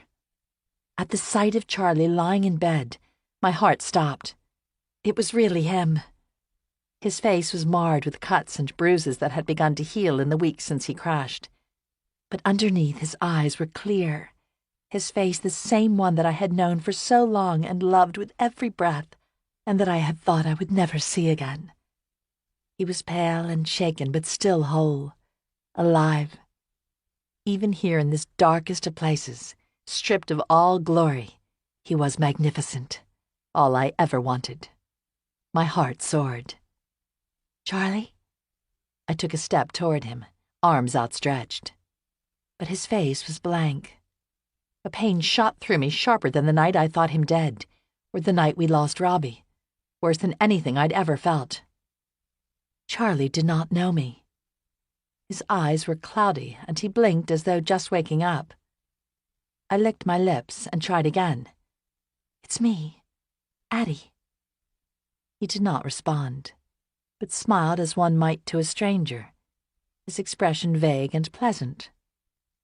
My heart sank. We know each other from back home in America. We're neighbors at the shore, and we went to the same high school. And then when we met in London, I faltered. It was so strange to be telling him the history between us, to have to remind him of what we once had. I reached for his hand. Charlie, please. Something inside him seemed to shift slightly. His eyes flickered, great thunderclouds rolling over him as he struggled to remember who he was and all that had happened. But he gulped for air, swallowed. Addie. Joy rose within me. It's me. You're real. He leaned his head back, overwhelmed by the strain. All this time I thought I dreamed you. His hand pulled from mine. I'm really here. I fought the urge to throw myself into Charlie's arms, lest I injure him. Instead, I put my hand on his chest, feeling as it rose and fell. He winced, and I pulled back. Was he in pain? Charlie, thank goodness you're all right. They said you were missing and presumed dead. Outside the door to his hospital room, I saw Claire and Teddy watching us. They thought that because my plane crashed and I wasn't found. A look of terror came over his face as he remembered for the first time, reliving what had happened. But I was able to make it away from the crash site and over the border. It was all part of the plan, Addie. Plan? You mean you crashed on purpose? Sort of. Another plane was dropping special operations troops at a site in Slovakia to rendezvous with the partisans. I was supposed to set it down hard to distract the Germans from where they had gone and then flee on foot. But I landed a bit harder than expected. Crashed, really, and I was off target. That was a suicide mission. Perhaps because he felt he no longer had that much to lose. It worked. That was a very brave thing you did. Brave and stupid. I could say the same about you. He was talking, of course, about my foray across the channel to help the orphans. But how could he possibly know? He held up a newspaper by his bedside. I took it from him, surprised to see my own image staring back. It was a story Teddy had run in the Post about my work with the orphans, my efforts to help them. I hadn't wanted him to write it, but he said raising awareness would help more children just like them. The Times must have picked it up on the wire. I didn't realize at the time that it was you. His eyes filled with admiration, then clouded again. You could have been killed. Yes, well, we're both fine now. I held my hand out to him, willing him to take it. But he did not. It was as if there was an invisible wall between us. Something flickered across his face. Why was he hesitating? Behind me came a shuffling sound. I turned to see a nurse standing behind me, tall and thin with pale blonde hair wisping out from beneath a white cap, coming in to fix his blankets. I stepped back, the delay in our reunion unbearable as she tended to him. I expected the nurse to leave, but when she was finished, she lingered, fingers resting lightly on Charlie's shoulder. I exhaled silently, waiting for her to do something else to examine or help him, something to justify her presence, and that touch. He hit his head badly when the plane crashed, the nurse explained. His memory loss was severe, but has been coming back a bit at a time. Charlie looked up at the nurse. I remember a lot more now. How wonderful. Her voice was flat. I waited for her to run to fetch a doctor and share the news, but she remained planted at Charlie's side. They airlifted me here. I couldn't remember anything, but Grace nursed me back to health. The way he said the nurse's name made my heart twinge. He looked up at her and grimaced at the pain the movement caused. Grace. The name ricocheted around my head as she hurried to adjust his pillows. "Is that better, darling?" she asked, the last word exploding in my ears. Darling. I knew then why he had pulled back from my touch. Yes, thank you. Addie is an old friend from home, he said. I cringed at the description, so reminiscent of the time at Southern when he'd described me as being like family. How had we gotten back there? Perhaps part of his memory was still missing and he did not remember all that we had been to one another. Addie, I'd like you to meet Grace. He reached up and took her hand. My ears rang. So they were together. It must have been some kind of passing infatuation while she nursed him back to health while his memory was gone. Something that could be easily undone now that I had found him. Lovely to meet you, Grace said. Her English accent was posh, bespeaking years of governesses and boarding school. I could not answer over the dryness in my throat. I haven't had the chance to meet any of Charlie's friends since he proposed. My heart stopped. You're engaged? Grace smiled. Only just. My mind whirled. Charlie was mine. Just months ago, before he left London. What happened to forever? Of course he had not known that. He had lost his memory and been caught in a fog where the past and all we had shared together did not exist. But he remembered now, didn't he? I waited for him to tell her that it had all been a terrible mistake. Silence filled the room. "I'll give the two of you a few minutes to catch up," Grace said, patting his shoulder before walking from the room. Charlie stared at me uneasily. He understood all that had been between us, and he knew what this meant to me. "I should be going," I said, but my legs were leaden. "When I crashed, I lost my memory. Grace cared for me, and, well, she's a good woman." It would be too easy to dismiss Grace as the one who had been there by his side when it all happened, a product of timing. But the way he looked at her told me it was something more. I was angry at him suddenly, not just for Grace, but all of it. So is this some kind of a payback? No, it was nothing like that. Addie, you didn't show up at the chapel. What was I to think?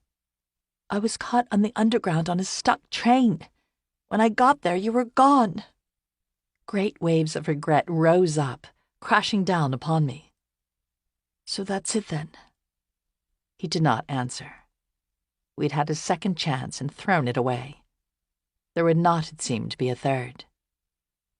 I saw it then, the life we might have had together. It was so real that if I reached out, I might have touched it. But it would never be. Like a land too far to reach, or a place we had missed along the way. Charlie reached into the drawer of the nightstand beside his hospital bed. He pulled something out and extended his hand to me. The Mizpah. I had nearly forgotten. Somehow, through everything, he had managed to hold on to it. "You keep it," I said. He shook his head. It wasn't his to have any more. In that one gesture, I knew that he was setting me free, and that it was over between us forever. I took it and started for the door. "Wait, don't go." "What? You don't want me for yours anymore, but you don't want to let me leave? You can't have it both ways." He bit his lip, unable to disagree. He turned away, his face haggard and inconsolable. He would leave Grace if I asked him to. If I reached out and took Charlie's hand, he would be mine again.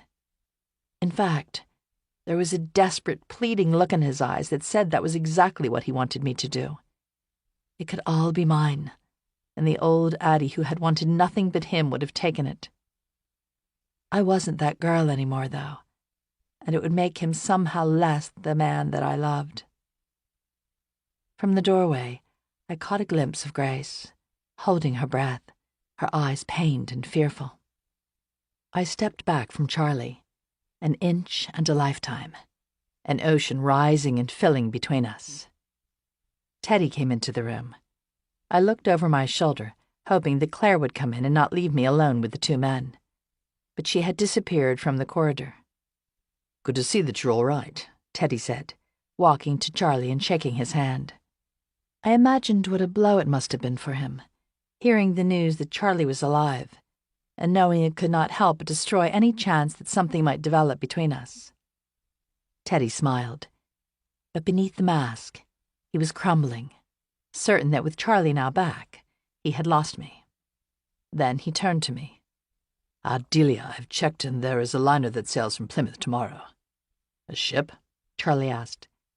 "Yes, my uncle's taken ill and I have to get back to Philadelphia." Charlie's face fell. He did not want me to leave. Then something behind his eyes shifted and his shoulders went slack. "He's a good man, Addie," he whispered, nodding toward Teddy, who stood close to the door, as if I needed his permission, letting me go. "Safe travels. And give my love to everyone at home," he added, as though nothing had changed and his family might still be there waiting. "Goodbye, Charlie," I said. I kissed his cheek, savoring the smell of his skin for the last time. "I've arranged for the car to take us back to Claire's to get my car, and then we can go to London for our things. Are you ready to go?" There was a note of ownership in Teddy's voice, as some part of him still hoped I might be his. I felt that pull again, being tugged between the two men, and I knew if it went on any longer I would be ripped to bits until there was simply nothing left of me. Frustration exploded in me then. I was caught between them, when the truth was I didn't want or need to belong to anyone. Teddy and I started from the room. As we reached the hospital lobby, I stopped. "Teddy, wait. About this trip." "You want to do this alone?" he said. "Yes." I glimpsed Claire watching us from across the parking lot. "Marry me, Ad," Teddy said. And as he looked up at me, his eyes were bright and hopeful as a child on Christmas morning. He stood before me, palms raised plaintively. I saw then the life that could be mine. A normal life. Not boring. Teddy would undoubtedly keep traveling and getting into the scrapes, chasing stories for which he was known, and I could go along with him. Or we might have a family. He would love me unconditionally. Why couldn't I take that and run with it? I opened my mouth to tell him yes. The life he offered appeared once again, gleaming like a shiny jewel. But something stopped me, seeming to hold me back. The dream just beyond reach. Teddy. "You're not coming back, are you?" "I'm not sure," I said, realizing even as I spoke that I was not. "I've known for some time I couldn't win," he admitted. I tried to ignore the feeling of being a prize at a fair. "Since when?" "When you were in the hospital. You were calling out in your sleep," he said, and I could tell by the skip in his voice that it wasn't his name I had been calling. But that had been weeks ago. Even after he had played along and said nothing, just happy to have my company. For everything that I had done, he still loved me and wanted me to be his. Remorse filled me then. He deserved so much better than this. He deserved someone who could love him wholly. But I could not hide in his affections either. It was time for me to know myself instead. I reached out and Teddy's eyes lifted with hope in a way that broke my heart. I bypassed his lips and kissed him firmly on the cheek. Then I stepped sideways, moving away from him and Charlie both. "I'm sorry." And I walked from the hospital by myself, knowing it was time, finally, to go home. Part 3. 23. Atlantic City, August 1944. I sit at the top of the street, gazing out at the row of shore houses, still lost in memories. What am I doing back here? I should be in London, working at the paper and starting a life with Teddy. I start the engine and turn the wheel, headed back. But something steadies me. "You made the right choice," a voice too calm and sure to be my own seems to say. I start forward. It has been more than a week since I'd walked from the hospital in England. I had not gone alone. Claire had followed me as the guard hailed a taxi for me just outside the base. "So you're leaving?" I cringed, waiting for her to rebuke me for throwing away Teddy's love so callously and running again. But she had smiled. "I'm proud of you, lass. You're standing on your own 2 feet now. I don't know what you're looking for, but I hope you find it." I'd left Claire with kisses and gratitude and promises to write, and made my way north over her insistence that I could not possibly go alone. I stopped at my flat to pack a bag, but there had not been time to visit the orphanage. As my train pulled from Waterloo Station, I looked in the direction of Theed Street. Theo's sister and the others should be arriving any time now, and I wouldn't be here to see them, or his joy at their reunion. I'd done what I could. I sent up a prayer for them and imagined it blowing north with the wind. During those long days as we crossed the Atlantic, Charlie's face kept appearing in my mind. Though I had chosen to leave, I could not help but be angry at him. He had professed to love me, but he had fallen in with Grace so easily. And not just a fling. He had asked her to marry him. It was late when we docked in New York, the Statue of Liberty shrouded in fog. I cleared immigration easily this time with a wave of my U.S. passport. So different than my arrival as a girl. I made my way into the city and found a room. The next morning, I caught the first bus from the Port Authority to Philadelphia. I approached Porter Street in the still of pre-dawn and found the slanted row houses unchanged. I let myself into the house. Perhaps Aunt Bess was at the hospital. I dreaded the notion of going there and reliving that most awful of nights when we lost Robbie. But I found Aunt Bess in the living room. She sat on a low chair, wearing a dark dress. The clocks and mirrors were covered with black cloth. "Oh, honey," Aunt Bess cried, standing up. I was too late. Uncle Meyer had died before my aunt's telegram ever reached me. The neighbors who had come for Shiva had departed, leaving now dried-out kugel and desserts and good dishes they would collect later. "I'm so sorry," I said, putting my arms around her. "I wish I could have gotten back from London in time." My voice was suffused with guilt. "That's all right. It wouldn't have changed anything." Aunt Bess's face was pale and drawn, eyes ringed from days without sleep. She looked older and fragile. I had never before stopped to think about my aunt and uncle's relationship. But in her grief, I saw the richness of their marriage that had played out alongside me while I had been oblivious, caught up in my own life. I remembered Uncle Meyer as he followed me to the bus stop the day I left. How I wished I might have had the chance to thank him once more for the camera and letting me go. It was too late for my relationship with him, but not for Aunt Bess, who suddenly looked so small. "I love you." I put my arms around her. "We're the only family we've got." I helped Aunt Bess clean up the Shiva dishes and persuaded her to rest while I returned the special low chair she'd sat in during the 8 days of mourning to the shul. When I was done, I found myself walking the old familiar path to Pensport, winding past the kosher deli and across the trolley tracks. The neighborhood was the same, only with new products in the old shop windows, advertisements touting cigarettes and new appliances instead of war bonds.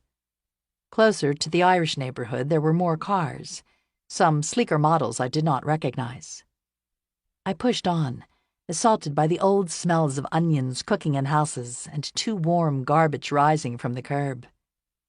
Walking the familiar streets, I felt renewed, whole in a way I hadn't for years, or maybe ever. But as I reached the Conleys block, I stopped. Ghosts of the boys were everywhere, playing stickball in the street, sitting on the porch. Robbie might come bounding down the stairs as he always had, not sullen and sleepy like his brothers, but bright-eyed and hungry for breakfast and the day that lay beyond. I had expected the Conley house to be boarded and shuttered. The porch was freshly swept, though, and fresh flowers were in the windows. My heart skipped a beat. Had the Conleys returned? I walked to the door, nearly opening it as I once might have before I caught myself. I knocked. A large, unfamiliar woman appeared in the doorway. "Yes?" I stepped back. "I'm looking for the Conleys." I prayed silently that the woman was a maid or some relative I had never met. But the woman shook her head. "People who used to live here? We bought this through a broker. Owners were long gone, and I can't say where." I walked away deflated, the windows seeming to stare after me. I could not bear to look back at the house that now belonged to someone else. "They're gone," I said aloud, needing to hear the words to believe them. They had left long ago, but seeing it made it hurt more, and the realness of it all seeped through me, as though I was losing them all over again. I tried to go to the Conleys' house, I confessed to Aunt Bess, later that morning as I helped her finish cleaning up. The Breakfast Club program played low from the radio on the table. "It isn't theirs anymore." She nodded, as though she already knew. "About that. Addie, there's something I have to tell you." I raised my hand. "If it's about Charlie, I already know." "Not Charlie, but Liam." But my head swam, the idea of more memories too painful. "I don't want to hear it." "Another time, perhaps." She raised her hands, retreating. There's something else. I want to sell the house. I looked around in disbelief. Though I'd run so far, I had always taken for granted my aunt and uncle's home and the fact that it would be there. The stairs have become difficult, and without Meyer, I just can't bear to stay. She trailed off, her eyes wet. Where will you go? They've built some senior apartments in the Northeast. My friend Trudy moved there. She was watching me, asking permission. Of course I'll help you. What do you need me to do? I can manage the house here, straightening things to put it up for sale. But I left so much at the shore. I tensed up at the word. I thought you didn't go down this summer. We didn't. We had planned to, but then Meyer started feeling poorly. I had thought his illness was sudden. Why hadn't she written to me sooner? She continued. But we already paid, so the owner let us keep the rooms and the shed, too. Our things there need to be retrieved. I couldn't manage it myself. Nor could I thought. The emptiness here was nearly unbearable. How could I stare at the memory of what had been right next door at the beach? But looking at my aunt's face, which had been hollowed out by grief, and her pleading eyes, I could not refuse. I'll do it. I regretted the words the moment I spoke them. I don't need everything. You can give away the beach things. I just want the photos and anything that was your uncle's. Okay. Take the car. I hesitated. Uncle Meyer had taken me driving a few times during my senior year of high school in the abandoned lots down by the shipyard, but I did not have a license. It would be quicker than the train, though, and I could leave whenever I wanted. The weatherman came on the radio then, and we grew instinctively quiet, as though Uncle Meyer might be here to shush us so he could hear the forecast. We both chuckled. Then Aunt Bess's face grew somber. What is it? I asked. I know you have your own life and you'll be going back to London. But, well, I miss you. I'll be back, I promised, meaning it. I thought back to the letters I never received from Charlie that would have changed everything, and I wanted to ask her if it was her who had kept them from me, and if so, why. But she had done what she thought was best, and reopening the past would not change things now. I exhaled, letting go of the anger, and started for the car. So I had come, driving the route to the shore that had always meant such happiness. I stopped at a 5 and dime on the way to get a couple of changes of clothes, and at a gas station in Egg Harbor, grateful that the car, which Uncle Meyer used as a traveling salesman, had an A sticker, which exempted it from much of the gas rationing. Pushing down the waves that loomed dark in my mind, I focus once more on the narrow strip of Sunset Avenue in front of me, the last few steps of this journey the hardest. I park in front of the house where we once rented rooms, and step out of the car into the bright sunlight. Beside it, the Conley place looks as though it has been frozen in time. It has a fresh coat of blue paint, the exact shade it had always been. Even the porch swing still hangs at the same angle. I stand motionless. If I do not move, then Robbie might come running out the door at any moment, Zeppelin in hand, zooming high above his head. I exhale. Everything is not the same. There has been work done at the house, a pile of cut boards by the steps, the smell of wet paint. Another new family undoubtedly has bought the shore house like the one back in Philly. People who have no idea what the property meant, the things that had taken place there. Forcing myself to look straight ahead, I walked to the boarding house where we had rented rooms. I take the key that Aunt Bess had given me and open the door to the storage shed. My nose is instantly filled with the camphor smell of mothballs. I pull a damp box from the shed and brush a cobweb from it. Then I stop uncertainly. Aunt Bess had not asked me to sort the boxes, just to bring them home. I can just put them right in the car. But perhaps I can get rid of some of the things she does not need. I am curious, too, about what's left behind after all of this time. I lug one of the boxes to our rooms upstairs. My eyes travel through the screened window, down to the patch of grass between the houses where the boys once played. Swallowing over the lump in my throat, I force myself to look away. The smell of musty cardboard rises as I open the box. There is a framed photograph of Aunt Bess and Uncle Myers standing in front of a car, an older model than the one I drove down here, dressed for some sort of excursion. They are smiling in a way I had never seen, and even though he was wearing a hat, I can see that my uncle had a full head of hair. Younger people, with their own hopes and dreams. I cough to clear the dust from my throat, then continue sorting. They're mostly vacation things, like the old woven blanket Aunt Bess used for the beach, the now cracked bucket and shovel she had gotten me with the best of intentions, not realizing I was too old for such things. Some time later, I look up. Outside, the sun has dipped low behind the houses along the bay. There are no lamps here, and soon it will be impossible to see what I am doing. It is later than I thought, and I should head back before dark. But I have only made it through one box, and there are still 4 more to go. Some part of me, too, is not ready to leave yet. I could stay the night and finish up in the morning. Why not? I pull a musty blanket from one of the boxes and curl up on the empty bed on the sun porch. Through the open screen, I can almost hear the boys' voices, mixed in with the crashing of the surf. The salt air fills my lungs like a lullaby, and despite my closeness to the sea, I do not dream at all. I awaken early, bright sunlight shining through curtainless windows. My body is stiff from sleeping on the thin mattress in a way it hadn't been a few years earlier. I lie motionless, assaulted by the familiar brackish smell, rolling back through the years. I am caught up in a cyclone of memories, taking me back to places I don't want to go. I sit up. I need to finish the boxes and go. There is noise below, different than the cars on the street.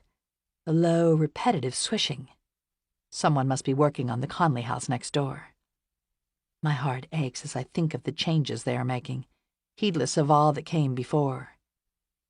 I sit up and crane my neck out the window, but can see nothing. My soul cries out for coffee. I put on my shoes and make my way down to the street. I start in the direction of the coffee shop at the corner of Winchester Avenue. The counter looks unchanged, and I half expect to see the boys at the counter, ordering milkshakes. I buy coffee, then go to the phone booth in the back, put in some coins, and dial. Addie, thank goodness. Aunt Bess's voice floods the line with relief. I'm sorry I worried you.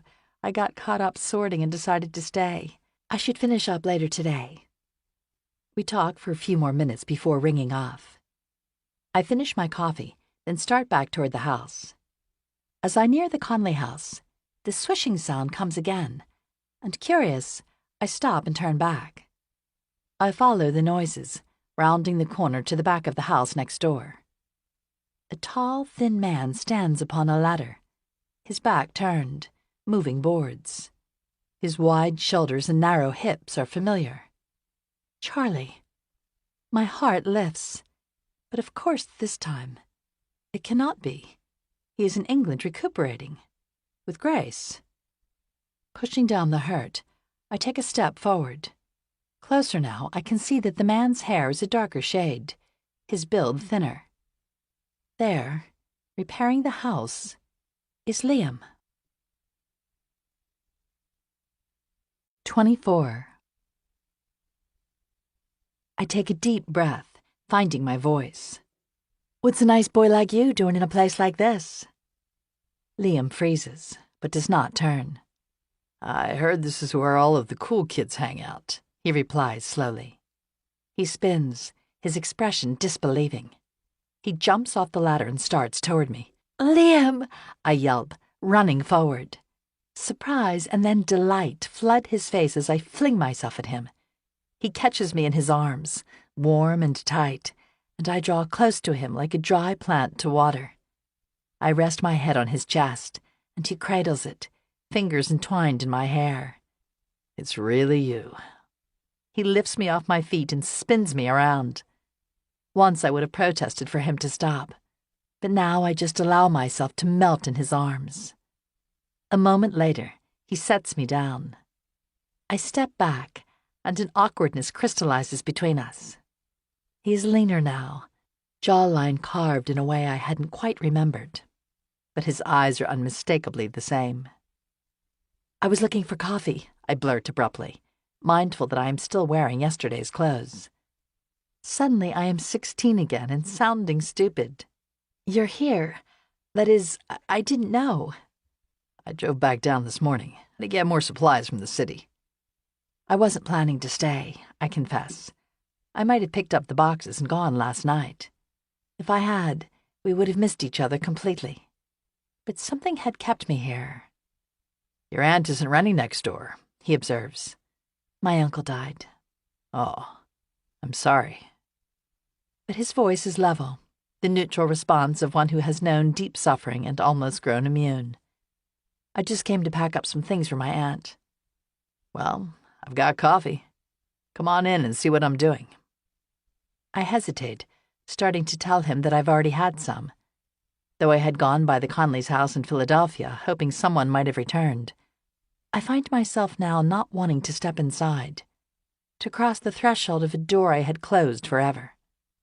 But he looks so hopeful, I cannot refuse.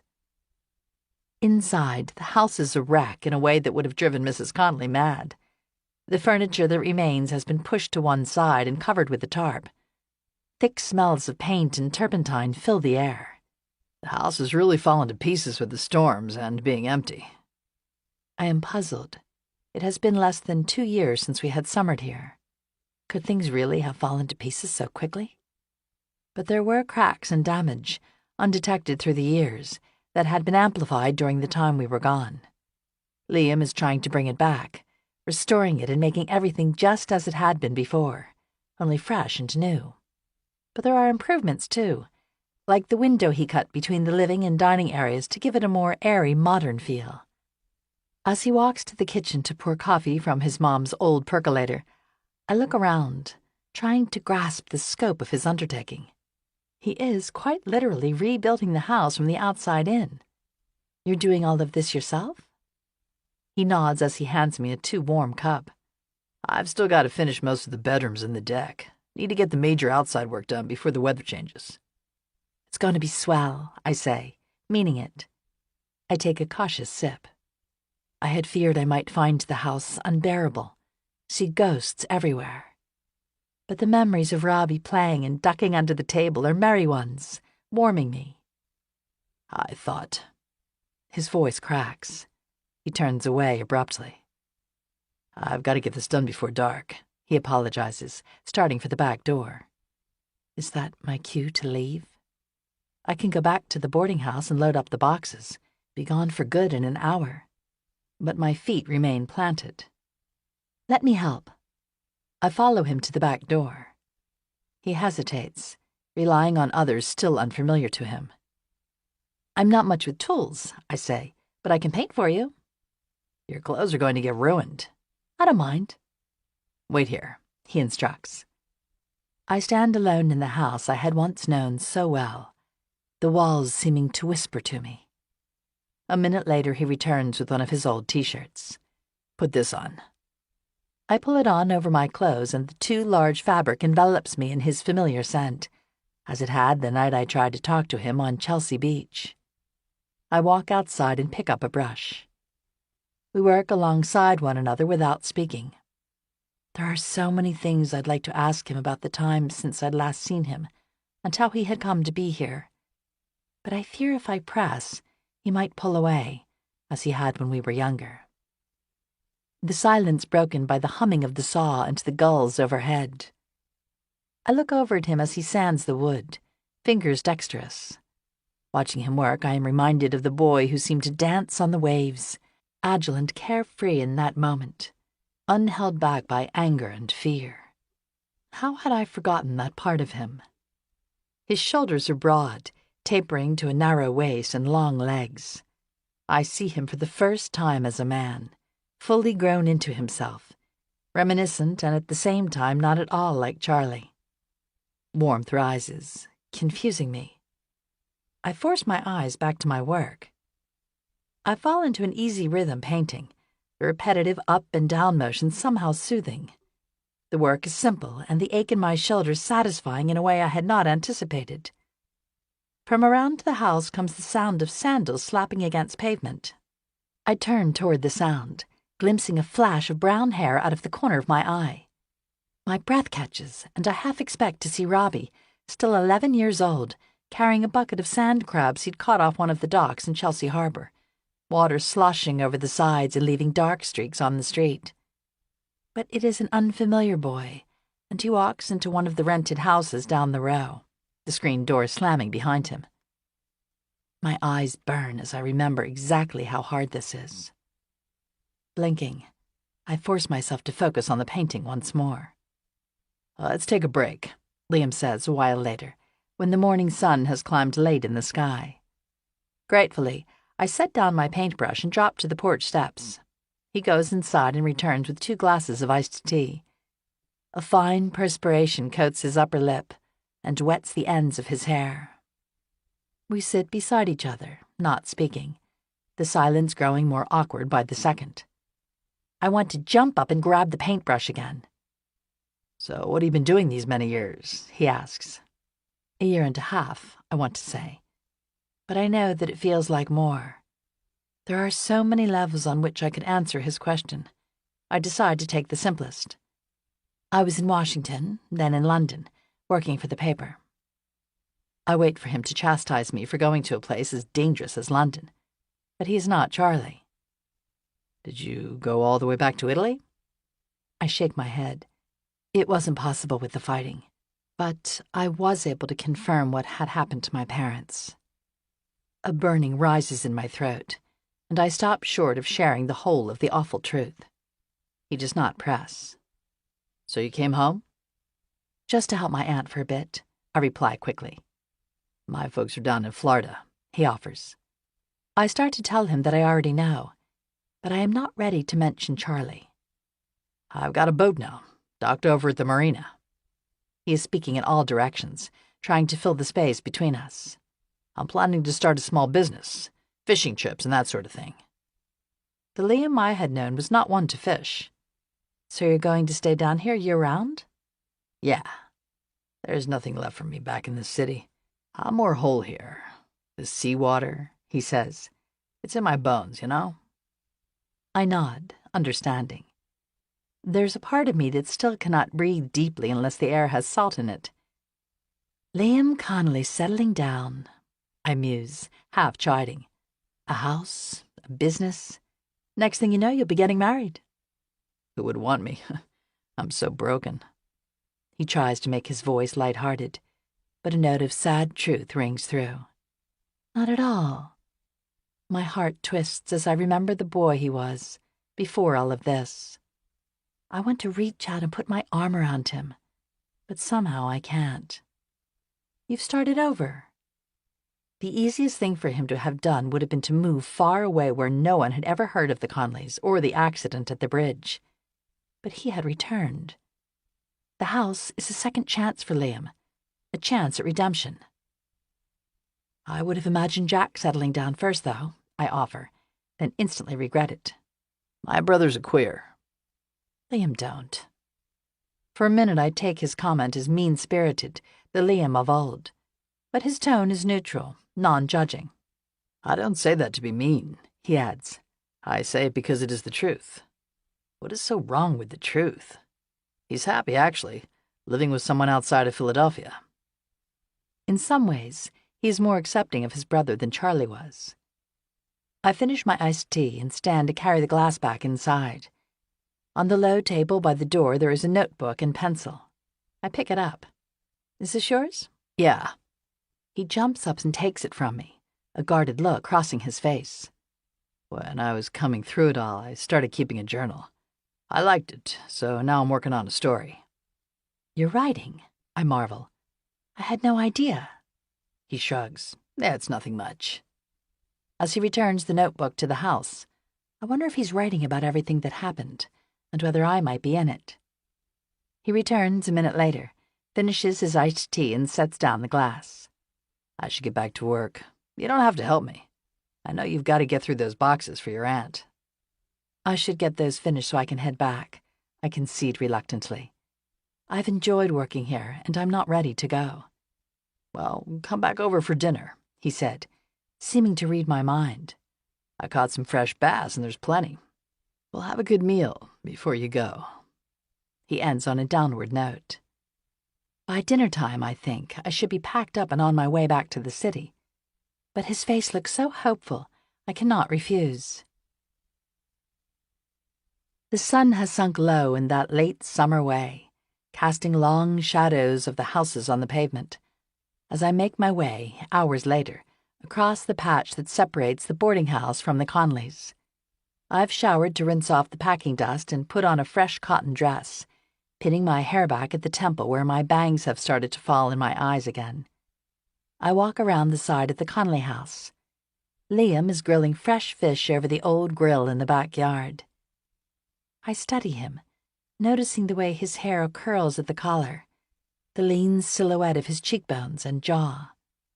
Has he grown handsomer in the time we were apart?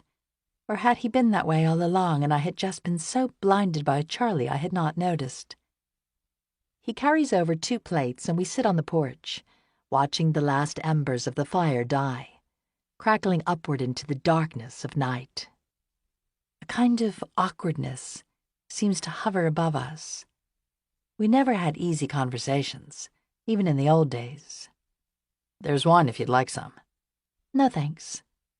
I notice he does not have any for himself. That part of him, I can only hope, is gone forever. It's quiet, I say. He nods in agreement. Even after all of those years, I'm not sure I can get used to it. Growing up with 3 brothers was rough, though. I know it seemed like a party to you, but there's always someone faster, smarter, bigger. I just didn't know how to make my way in a place like that. He'd run away because it had been too much, just like Robbie hiding under the stairs. Sometimes I actually envied you, being alone. I wasn't alone. I had you all. He does not respond. I saw Charlie, I offer, unable to keep it to myself any longer. Something flickers across his face, though whether it is anger or pain or something else I cannot tell. Where? Washington, and then London. He was wounded. Yeah, he says gruffly. Mom and Dad keep me in the loop. So the Conleys had stayed in touch with each other, but not me. I am an outsider to the family once more. He's okay now. He always is, Liam's cursory nod seems to say. You and Charlie were together, weren't you? There is a catch to his voice. Never mind, it's none of my business. I don't want to answer, but his eyes are probing, needing the truth. Yes, before it all happened. And a bit in London, too. How did you know? You notice a lot from the sidelines, he remarks wryly. I always knew. I could tell from the day we met you. What happened? He looks at me squarely. Just one bad start too many? I struggle to keep my voice nonchalant. Maybe some part of me knew that it wasn't right. That if I was with him, I could truly never be free. Anyway, he's engaged now. Grace. So he knows about that, too. Of course he does. She's his brother's fiancée, after all. My stomach roils as I picture Grace. Blonde, winsome, not Jewish. Everything Charlie is supposed to have. I swallow against my pain. Charlie and I, it was impossible. It just wasn't meant to be. He shakes his head. It was a choice. Look at me. After it all happened, I could have gone another way, but I chose not to. We have a choice. It is up to us whether or not we take it. I consider this. I might have claimed Charlie back from Grace and said to hell with the consequences. But there was part of me that was stifled under the weight of him, his plans and dreams, and all that had happened. No, Liam is right. I had walked away, made the choice, and left. I clear my throat. It was over when he left Philly after the funeral. It just took a lot longer for us to realize it. I, he says stiffly, would not have left you. I opened my mouth to tell him that it had not been Charlie's fault with everything that had happened. The impulse to defend him as strong as it had been years ago. I want to say that it had been circumstances, grief, anything but Charlie's own choice to go. But Liam is right. He would not have left. Emotions too deep to describe stir in me as I remembered that he was the one by my side, defending me. In a funny way, he still is. He is staring out across the fence at the bay where the sun has dropped from view. I am seized with the urge to take his chin and turn it toward me, to kiss him. I stop, caught off guard by the notion. It had never been that way between me and Liam. Had it? I was recovering from Charlie, and it would not be fair to make him a substitute for his brother. It's late, he says, following my gaze. Yes. For a second, it seems as though we are talking about something else. I peer over his shoulder at the clock in the kitchen, surprised to see it is almost 9. And there's a storm coming. I think of the clouds I'd noticed gathering to the west before sunset. I'm not a good enough driver to manage the roads in bad weather. Why don't you stay here? He suggests. Your old rooms can't be comfortable. You've got nothing there. I hesitate, looking up at the Conley house and feeling the memories that threaten to swallow me whole. Another night at the shore, when I hadn't planned to stay at all. I want to get in the car and drive, as far and fast as I can. There was a reason I left all of this behind. It's Friday, Labor Day weekend. There's no rush. My shoulders sag, and a wave of sudden exhaustion overcomes me.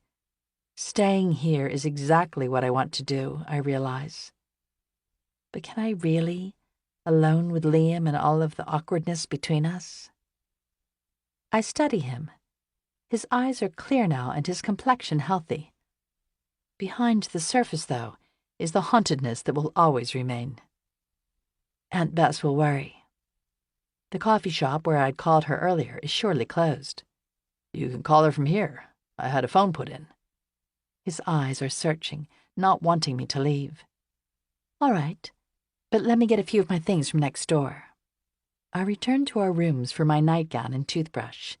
When I return to the Conley house, I ring Aunt Bess. Hello, she answers, her voice fuzzy despite the early hour.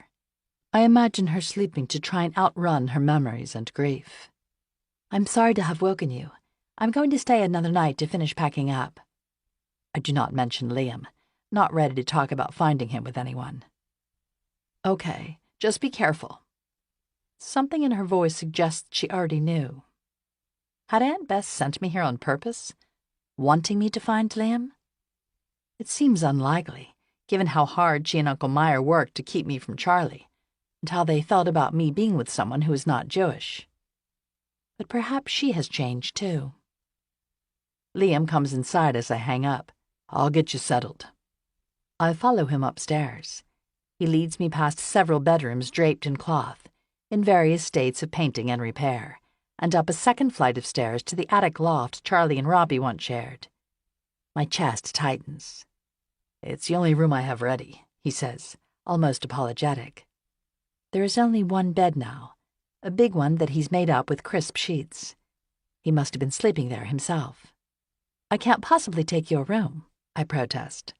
I like sleeping on the sun porch, he replies, and I remember that he always had. He lingers for several seconds in the doorway. Good night, Eddie. It's great having you here. I wonder if he might kiss me goodnight. But he starts down the stairs. After he's gone, I wash and change, then climb into bed. I lie in the semi-darkness, beneath the sheets that contain a hint of Liam's aftershave. Rain begins to patter against the rooftop. It seems odd to be here, this place I had not even thought still existed. This had been Charlie's room, and I see things as he once had, looking out at the boarding house where I used to sleep. Moonlight reflects against the whitewashed plaster, illuminating the crack where Robbie had hit the ceiling with the frisbee. Thinking of him still hurts, but differently now. My thoughts turn to Liam. I wanted to kiss him, out on the porch, and now. The impulse surprises me. Is it just being back here and trying to make sense of all of the memories? Or is it something more? I see him once and then let him go and drift off to sleep. 25. The next morning, I awaken to the sounds of the gulls calling to one another above the bay. I sit and stretch. Light fills the high open space. It has to be at least 10. I pad barefoot downstairs through the house to the sun porch. The blankets at the foot of the divan are folded neatly, and the smell of brewed coffee and eggs tickle my nose. I look up at the house that Liam is repairing with such care. What have I done to make amends for my own misdeeds? Outside, Liam is busily sanding a long plank. The sandy earth is damp from the storm that has come and gone. There's breakfast if you're hungry. He does not look up. I notice suddenly the urgency in his work. At the far end of the yard, freshly washed sheets hang drying on the line, more than are needed for just him and me. Liam, you aren't doing this just to live here yourself, are you? No. He stops, eyes meeting mine. We've got to get most of this done before they arrive. My breath catches. They? Mom and Dad and the others. I asked them to come, he says, looking away. Hope rises, then falls in my chest at the idea of seeing all of the Conleys again. Would it really be that simple to get them to come home? It's just all so broken. Mom and Dad nearly split. The rest of us scattered to the wind. The house in the city is gone. But it was always about this place. I thought maybe if I fixed it up, they'd come. He's trying to repair the damage he had done and bring the family back together. Charlie should be coming too, with his family. I tilt my head, confused. Liam and myself and the others, we are Charlie's family. But Liam is referring to Grace. She's Charlie's family now. Will I ever get used to reality as it now exists? Do you mind? Even though I had left of my own accord and really, truly set Charlie free, to have to watch him and Grace together would be torture. I swallow. Of course not. They're family. I had just seen Charlie days ago in the hospital, but he had not mentioned coming home, even after he remembered who I was. So Liam had invited all of the Conleys back purposefully, but my arrival had been happenstance. He had not included me. I didn't think you'd come if I asked you directly, he adds. Would I have? Being here just with Liam was hard enough, but the whole family would be unbearable. For a minute, I consider leaving before they arrive. No one expects more of me, really. I do not even belong anymore. Liam waves his arm up at the house. That's why I'm doing this. I'm trying to bring the family back together. I stop, stunned by the audacity of his plan. Not just to fix up the house and live here. He is trying to reunite the family he had destroyed and undo the heartbreak he had caused. He looks at me hopefully. We can do this. We just have to get them all back in one place. We. Suddenly I'm his partner in all of this. I want to tell him that with or without me he cannot do it. That it is impossible to rewrite the past. That, above all else, is what I had learned about my own life these past months in London. There is something in his eyes, though, that says he needs this, needs to try to make things right.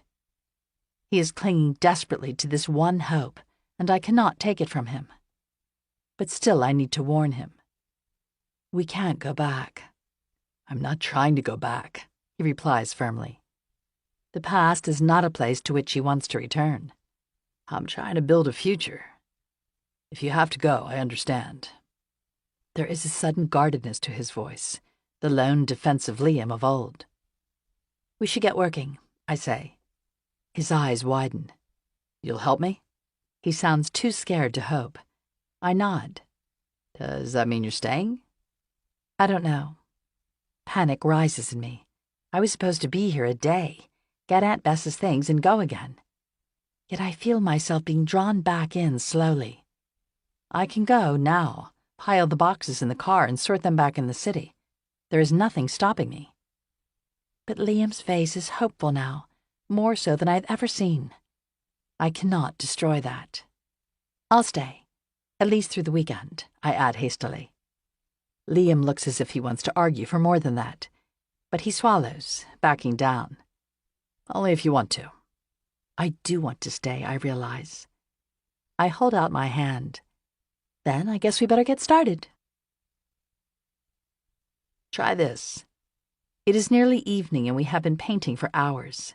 First inside the house and now out. Can't, I reply, distracted. I hold a dripping paintbrush in one hand and a roller in the other. My forearms are uniformly covered in white paint.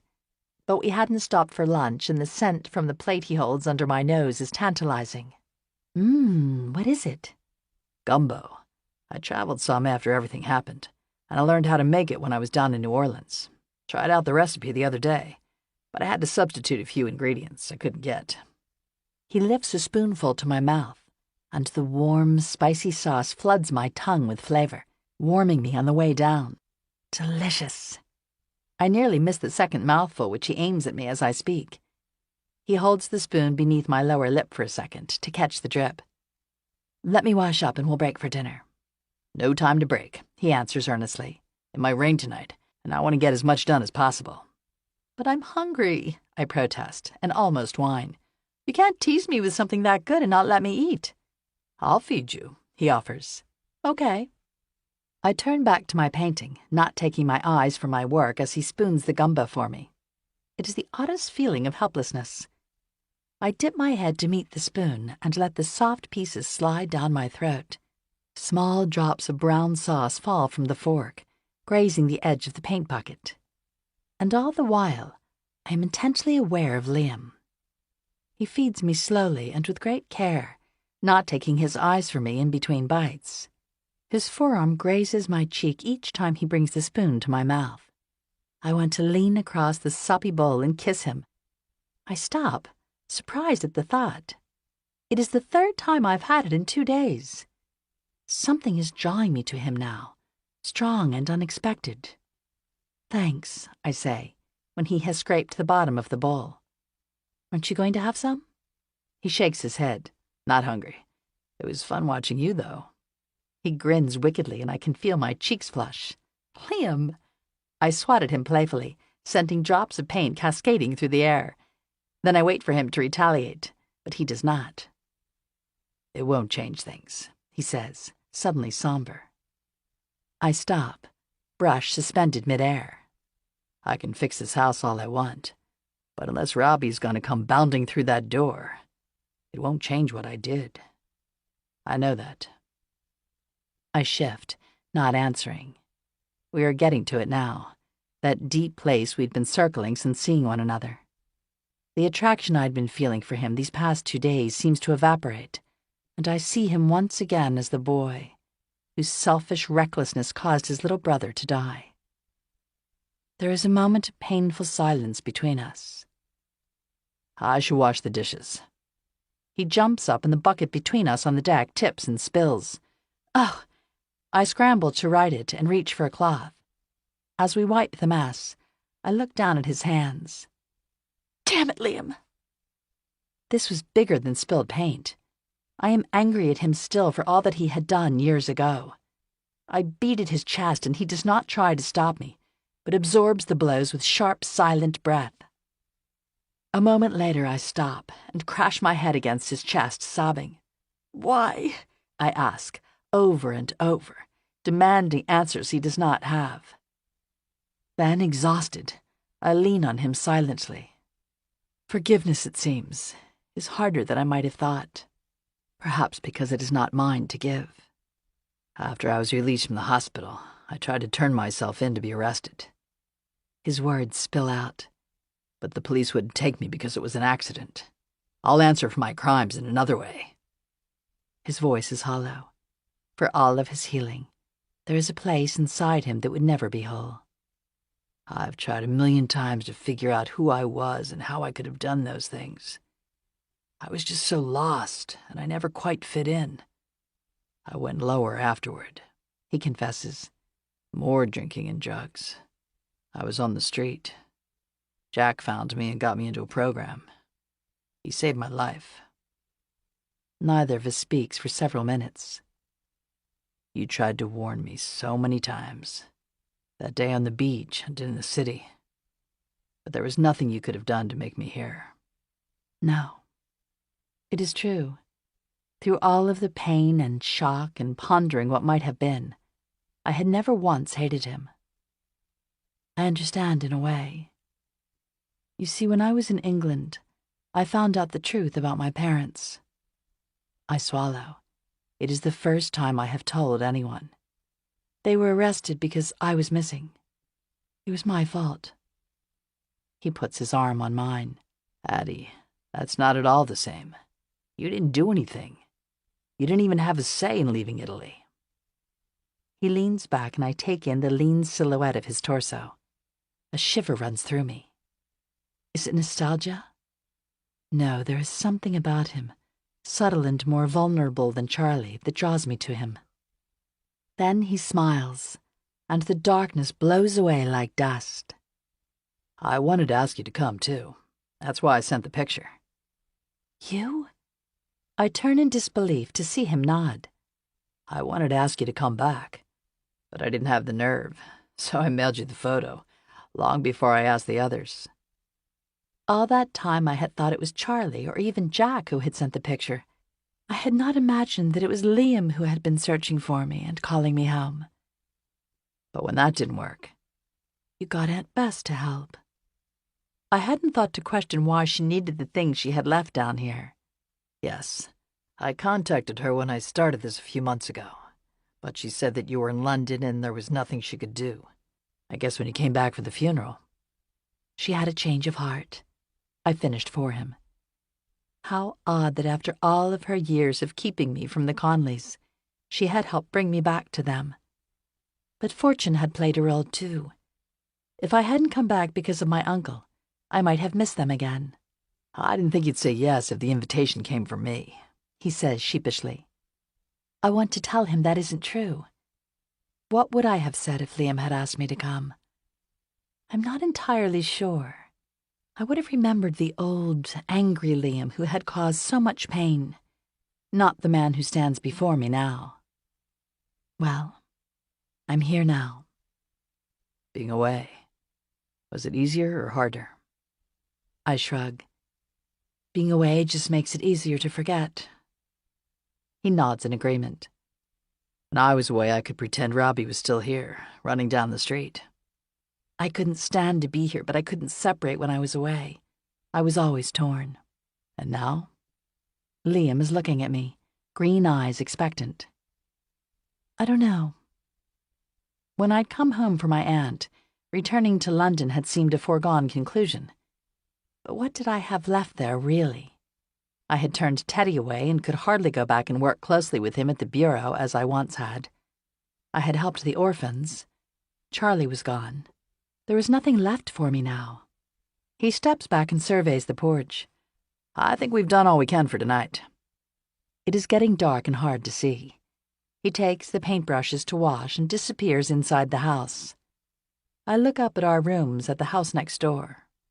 Earlier, I'd rung Aunt Bess to tell her I would be staying a few more days. She didn't argue, but I worried about leaving her for so long after all she had been through. Pushing down my guilt, I walked to the edge of the porch to peer at the house on the far side of the Conleys. What are you thinking about? Liam asks, returning with coffee. I wrap my hands around the warmth of the mug he hands me. Remember that time when I broke the window and you took the blame for me? He nods. You were trying to protect me. I only wish I had been able to do the same for you when things got tough. I'm not sure you ever needed protection, Liam observes. Even as a girl, you were so strong. I look at him, surprised. I had not seen myself that way, and I hadn't imagined anyone else had either. You were tiny and quiet, and we all wanted to protect you. But for Christ's sake, you had just come halfway around the world, by yourself. Nah, you weren't the one who needed saving. We needed you. The music changes to Cole Porter, and for a second we might have been in the Conleys' living room back in the city. their father dancing with their mother around the frayed rug while the boys and I watched and grinned. Liam pulls back and cups my chin. For a moment, I think that he might kiss me, but he uses his thumbs to wipe away the wetness beneath my eyes. Then he holds out his arms to me expectantly. Shall we? Dance? Here? Why not? We stand. As he spins me around, the record skips slightly as it rotates on the turntable, an imperfection that would never be quite right again. He kisses me suddenly, brief but strong. So he felt it too. I kiss him back, not hesitating, surprised at how right it feels. Then he pulls me back, and there is fear in his eyes. I lean forward and draw his lips to mine. A minute later, we break apart, breathless. I had no idea, I murmur. He smiles ruefully. Because you never saw me. All you saw standing in front of you was Charlie. I open my mouth to tell him that it isn't true. Only then I see that it exactly is. I had always been so wrapped up in Charlie I hadn't been able to see past him. I'm sorry. I touch his cheek, marveling at its softness beneath my fingertips. But he stiffens and pulls away. You love who you love. I don't blame you for that. But I don't want to be a poor substitute for my brother. I don't want to be second choice. And I don't want this to be about my family. The old, angry Liam seems to surface for a moment. It isn't, I reply quickly, meaning it. He takes another step back. Good night, Eddie. He walks inside, leaving me alone and shaken, unsure what had just happened between us. I hear his footsteps on the stairs and then the floor above. Should I go after him and try to make things better? I do not want to let him just walk away again. But it will do no good. He has walked in the shadow of his brother for so long. Some part of him will never believe me. I go upstairs to the room where I am staying, still confused. Liam had wanted the kiss too. I could feel it. Why does this have to be so complicated? There is a knock on the door. Come in? Liam appears, a dark silhouette in the doorway. Addie, I'm sorry. It's just that for so long I wanted you to see me. I thought we were the same, a couple of outsiders, different than the rest. But you were always chasing Charlie. It was over long ago, I say, the realization crystallizing as I speak it. You can't let go of some parts of the past and not others. Don't I deserve a fresh start too? He does not answer. It's not about Charlie. Not anymore. I stand and walk to him, pull him into the room. My lips are upon his now, and we are drinking each other in, and it is still not enough. He pushes me back, opening me in a way I have never quite felt before, without boundaries or control, different than anything before. I groan, a guttural foreign sound from somewhere deep. My hands reach up to curl underneath the bottom of the headboard where it meets the mattress. My back arches. My head twists from side to side, as though knocked by violent waves. Sex with Liam is different from the measured tenderness I experienced with the only other lover I had known. In bed, Charlie had been like he was when running or playing football, measured and graceful. But Liam's movements are a racehorse unharnessed, as powerful as they are urgent. His kisses are almost bites. He grabs me to keep me from falling off the bed as we roll frenetically from side to side. He lifts my skirt and enters me. I scream. After, we lie in a breathless tangle. Our eyes meet. Wow. Yeah. The lights are on, I realize. With Charlie, it had been darkness, hands fumbling. But now we are before each other, exposed. I shiver. Mistaking my nervousness for cold, he reaches for the edge of the blanket and wraps it around me. I burrow in it, grateful for the shelter, and nestle closer in his arms. When I awaken, I'm assaulted by feelings of confusion and guilt. Is this wrong? With Charlie, we had been planning to get married. But to let so much happen with Liam so soon. I'm not that kind of girl. I came here to pack away boxes and move on. This is not the time for getting involved with anyone, especially Liam. Nothing between us could ever work or be simple. I sit up to go. Feeling me pull away, his eyes snap open. Suddenly awake, he grabs me and draws me close. "Liam," I try to say between his kisses. I pull back, averting my eyes from the low bit of his stomach. What is it? "I think we made a mistake." Okay, so we won't do it again. But his hands travel down my body. I pull away. "Damn it, Liam. Is it always that simple for you?" I just don't understand why it has to be complicated. You want out? Fine with me. A note of defensiveness crept into his voice. "I'm sorry, but this is hard." No. Losing Robbie was hard, he says stiffly. This is just life. It's not that simple. It's exactly that simple. You've constructed this wall around yourself, Addie. It reminds me of someone I once knew, he adds, smiling ruefully. I see him as a boy, so defensive and pushing everyone away, too afraid to get close. But I won't let you shut me out. My eyes wander toward the door. Don't, Addie. Leaving now will just make things more awkward the next time. It's been a beautiful night. I feel my cheeks warm. In a few hours the sun will be up and I'll make you breakfast. What do you say? I lean back beside him and rest my head easily against his chest. It's just weird, you know? Like I had to go all the way around the world to find this. Suddenly it seems like one big circle. Maybe going away brought you home again. Maybe. I had always felt some sort of connection to Liam, both of us outsiders, but I had never understood it until now. I settle back in his arms. There is a kind of clarity about him now, a strength forged in the fire through which he had walked. He might have continued his downward spiral, spurred on by his grief, but he had chosen to climb back up and live. You believe me now, that this is just about us? I do. His voice is sincere, a man calm and confident in his place. I mean, you chose to leave Charlie, right? Right. Grace had been there, but if I fought, I knew that Charlie would have been mine. I had left, though, because I could no longer live under the weight of all that had happened between us. You could stay, Liam says, a mumble in half-sleep. My breath catches. This will never be whole without you. I'll stay, for now, I reply, to help you with the house. More I cannot promise. I gaze into the darkness of the rafters. Outside, rain beats steadily against the rooftops. We won't be able to paint tomorrow. We'll work on the inside. His voice is untroubled. I nod. I never did mind the rain. But Liam... I hesitate.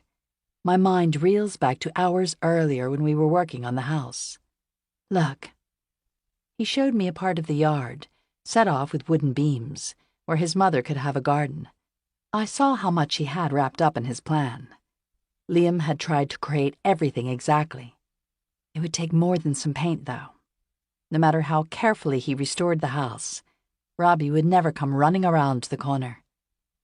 Memories were one thing, the future quite another. Could it ever be home again? I want to tell him that it might not work, that even if they do come, he might not be able to set things right. He seems open now and so vulnerable, and I want to save him the disappointment of having his hopes crashed. But hope is all he has right now, and I cannot take that away from him. I wrap my arms more tightly around him and will his plan to work.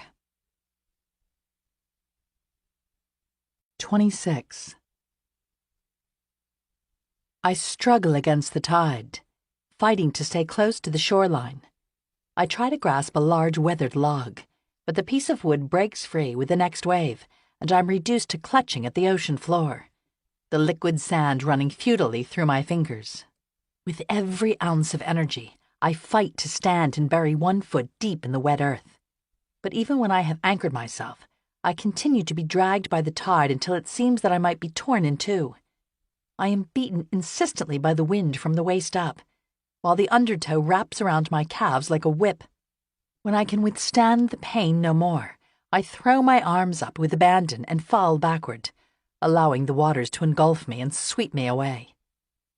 I awaken with a gasp rather than a scream, strangely calm despite the violent images. I blink my eyes open. Sunlight blazes through the curtainless windows, bathing the room in light.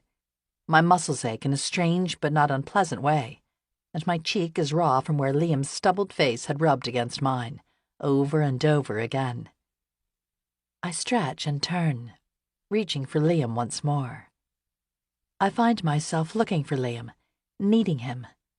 Self-loathing rises in me. I cannot, will not depend on anyone again. But the space beside me is empty, and below I can hear the dull, repetitive rhythm of Liam's saw. Memories of the previous night flood my brain. What had happened? And what did it all mean? Pushing the questions away, I change into clothes and head outside, eager for fresh air. I bypass the back porch where Liam is working and set out for a brisk walk. I start instinctively in the direction of the beach. As I near the boardwalk, I stop, surprised. Once I would have avoided the water, but strangely now I am drawn toward it. I take off my shoes and the damp sand is cold under my feet as I walk the beach parallel to the shoreline, but staying back from it. Gulls cry out as they dip low to the water. The wind seems to change directions. The air resists me, whipping sand across my skin. It takes all of my effort just to keep moving. I pause to rest. A warplane buzzes overhead, and I look up at the sky in that nervous way I have not quite shaken from the air raids in London. It is one of ours, of course. Taking in the wide contours of its wings, I cannot help but think of Charlie. I tear my eyes from the sky, focus straight ahead. I think back to my earlier nightmare. My dreams have evolved, I realize. In the earlier years, I'd been nearly powerless. Lately, I had been able, albeit with great difficulty, to resist the current a bit. I'm getting stronger, I say aloud. If my dreams could change, then maybe they aren't inevitable. Does there exist a remote chance of ending the nightmares entirely? Energized by the possibility, I start back. I do not go to the Conleys, but back to our old rooms at the duplex where my clothes remain, to shower and change. As I dry my hair, a car door slams below. Someone is here. I'd been so caught up in my night with Liam that I'd nearly forgotten. The other Conleys are coming. Let it be their parents, I pray. But Charlie is always early. Through the window I spy him, stepping out of the car, just as he had the day we met. He walks with a slight limp, a scar that will perhaps fade over time or maybe not heal at all. For a moment, my heart soars. I finish dressing and then rush down the stairs. Near the bottom, I stop. Despite my shower, Liam's scent seems to linger around me, screaming the truth. This time last year, Charlie and I had been planning a future together. How has it come to this? I take a deep breath and step outside. Charlie turns. "Addie," he says, that catch still in his voice, taking me in as though it had been years and not just days earlier in England. He stares at me with disbelief. He didn't expect to see me, and he is surprised, even more so than in Washington. "What are you doing here?" His words stab at me. This was my home, too. But before I can respond, the passenger door to his rented Oldsmobile opens, and Grace's long, willowy frame appears. "Hello, Adelia." Grace steps toward me, impossibly chic with her hair in a silk scarf, eyes hidden behind dark sunglasses.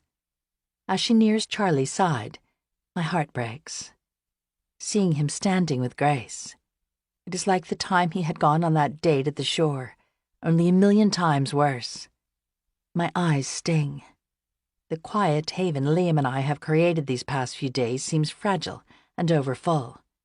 I'm in the way. I should leave. "Liam," Charlie says, looking over my shoulder. His voice seems to choke on the word, and I know that this is the first time the brothers have seen one another since everything happened. Charlie recovers and starts toward his brother with long, confident strides. Liam stands frozen, his face helpless, overwhelmed by emotions and the reunion that is so much harder than he had imagined. The brothers shake hands, unable to feign a hug. Addie's here, Charlie remarks. How odd that this should be the first thing that they discuss. Close behind me, I feel Liam stiffen. He does not want to share me. Liam laces his fingers in with mine. Charlie's eyes drop lower and then rise again, widened with surprise. Liam's gaze lifts defiantly to his brother's, daring him to say something.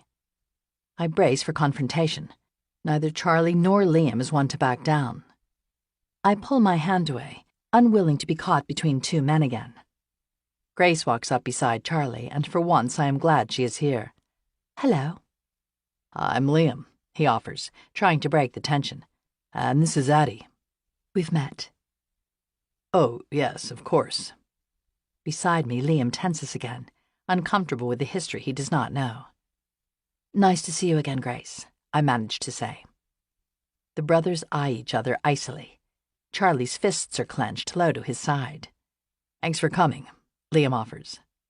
I wanted, Charlie says slowly, to be here from Mom. Liam raises his hands, acknowledging that it will have to be enough. Mom and Dad won't be here until tomorrow, Liam says. So for tonight it would just be the four of us, with no one else to break the awkwardness. The boys walk to the car to get the bags. I heard your plane crashed, Liam says, switching to the war, somehow an easier topic. I was in a dogfight over Munich, Charlie replies, describing it all to his brother in a way I have not heard before. I wanted to go too, Liam offers, surprising me. I cannot picture him enlisting. Would it have been a shot at redemption or suicide? They wouldn't take me, though, after everything that had happened. At the mention of the fighting, Charlie grimaces with frustration. I should be over there. Some part of him was still with the soldiers he had left behind. He wanted to go back, or even to the Pacific, Grace says in a low voice that the boys cannot hear. A knife shoots through me as I remember the pain and fear of his going to war the first time. But they wouldn't clear him medically. Even as I exhale with relief, I feel for Charlie. Being sidelined and unable to help is so contrary to who he is. It has to be killing him. I start after him, my first instinct to try to offer comfort in the way only I can. Then I stop. It isn't my place anymore. The boys have come inside and Liam is showing Charlie some of his work on the house. Charlie peers out the back door critically. You aren't rebuilding the shed. No, I thought it would leave more space for the garden. The tension returns between the brothers, their rift unhealed by time. Let's go to the beach, I blurt. Anything to break the awkwardness between them. Both boys look at me with simultaneous surprise. You? Liam asks. I shrug. I didn't say I was going in the water. Addie is afraid of the ocean, Charlie explains to Grace. Liam chimes in. Yeah, and there was this one time when we first met her that we threw her in. We? Charlie repeats with mocking disbelief. As the boys carry the story, talking over one another, a look of curiosity crosses Grace's face. She has Charlie, but there is still a part of his past she will never share. A wave of sympathy for Grace washes over me. Come, I'll help you get settled. Grace smiles thankfully in return. She isn't the enemy really, I reflect, as I lead her up the stairs to the guest room Liam has just finished restoring. Even if she had not come along at the field hospital, Charlie and I would not be together. It was timing and fate. If I dared to believe in that again, and who we are that had kept us apart, not another woman.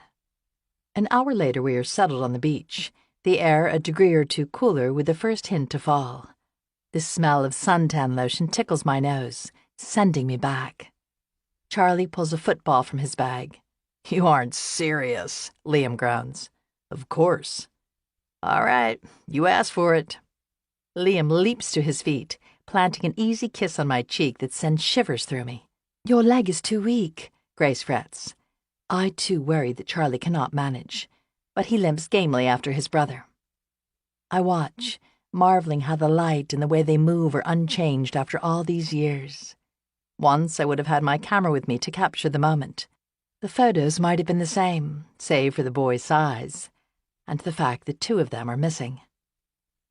A few minutes later, they return the ball to the blanket.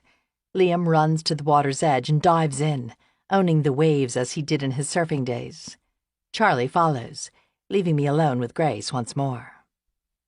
I peer north, drinking in the familiar topography of the tall hotels and piers.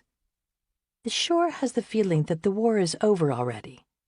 The beaches are crowded, the boardwalk bustling. But the scars of war remain. The convention center, once used to train new recruits, now houses convalescing veterans. I imagine them sitting by the door in their wheelchairs, gazing sadly across the ocean at the unseen fighting that had ruined their lives forever. "You don't like the water?" Grace asks, trying to make conversation. "I've always been afraid of it," I say. And then, after everything happened with Robbie, I hated it even more. "But he drowned in the river, right? Not here." "Yes, but it's still the water." It's all jumbled together somehow in my mind. I didn't like it, even before. For a second, I'm annoyed. It's really none of her business. But she is trying to be kind. I take a deep breath. I'm sorry we didn't have time to get better acquainted in England. Liam is not the only one who needs to make amends. My aunt needed me to come home. It was a difficult time. "It still is," Grace blurts. And I know then that Charlie still lives with his ghosts. "Time heals," I reply softly. "I hope so." I had been so focused on my jealousy of Grace. I never stopped to think how she might feel about me. "I didn't ask for that. It's over, Grace. And if I'm being honest, it has been for a long time. We're different people now." "I know, and I'm glad he's got his memory back." Grace's chin juts out defiantly. "I want him to choose, not win by default." Her words are an echo of Liam's as she stands and takes a step toward the ocean. That night, Liam grills again, steak this time, the charcoal briquettes sending up embers like tiny fireworks into the almost dark sky. At the table, Charlie produces a bottle of red wine. I eye the glass he holds out to me uncertainly. I desperately want it to dull the awkwardness and pain. But do I dare in front of Liam? "It's okay," Liam says calmly. "I'm fine." When we finished and cleared up, Liam heads back outside. "A few more hours of work. I want to get the garden just so before Mom arrives."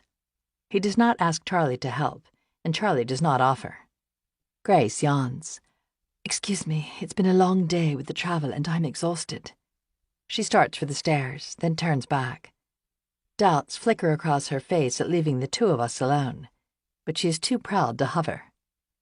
Charlie watches her protectively as Grace climbs the stairs. I expect him to follow, but he remains seated, dividing the rest of the bottle of wine between our 2 glasses. "You're looking well," I observe. "You have your memory again, too." He nods. "All of it, thanks to you. When I saw you, it came flooding back." Was he glad, or were there parts he would rather leave forgotten? "What are you going to do now?" "I'm too injured for active duty. I've been offered a promotion and a job in Washington if I want one. But I don't know." He, too, has been reshaped by his experiences, perhaps too much so to ever go back. "You could go to Georgetown at night." His face brightens. "I could, couldn't I?" School is an old dream, to dust off and try anew. If only everything else was that easy. "I'm glad you're well." "Thanks. The rehab was intense, and Grace has been a wonder." He speaks her name a bit self-consciously, and I feel the punch in my gut that might never go away. "She's a lovely woman. But this thing that has always been between us." He reaches out, hand floundering mid-air. "I can't fight this." My breath catches a bit at the unexpected shift back toward us. Such conversations are too dangerous, and at the same time moot.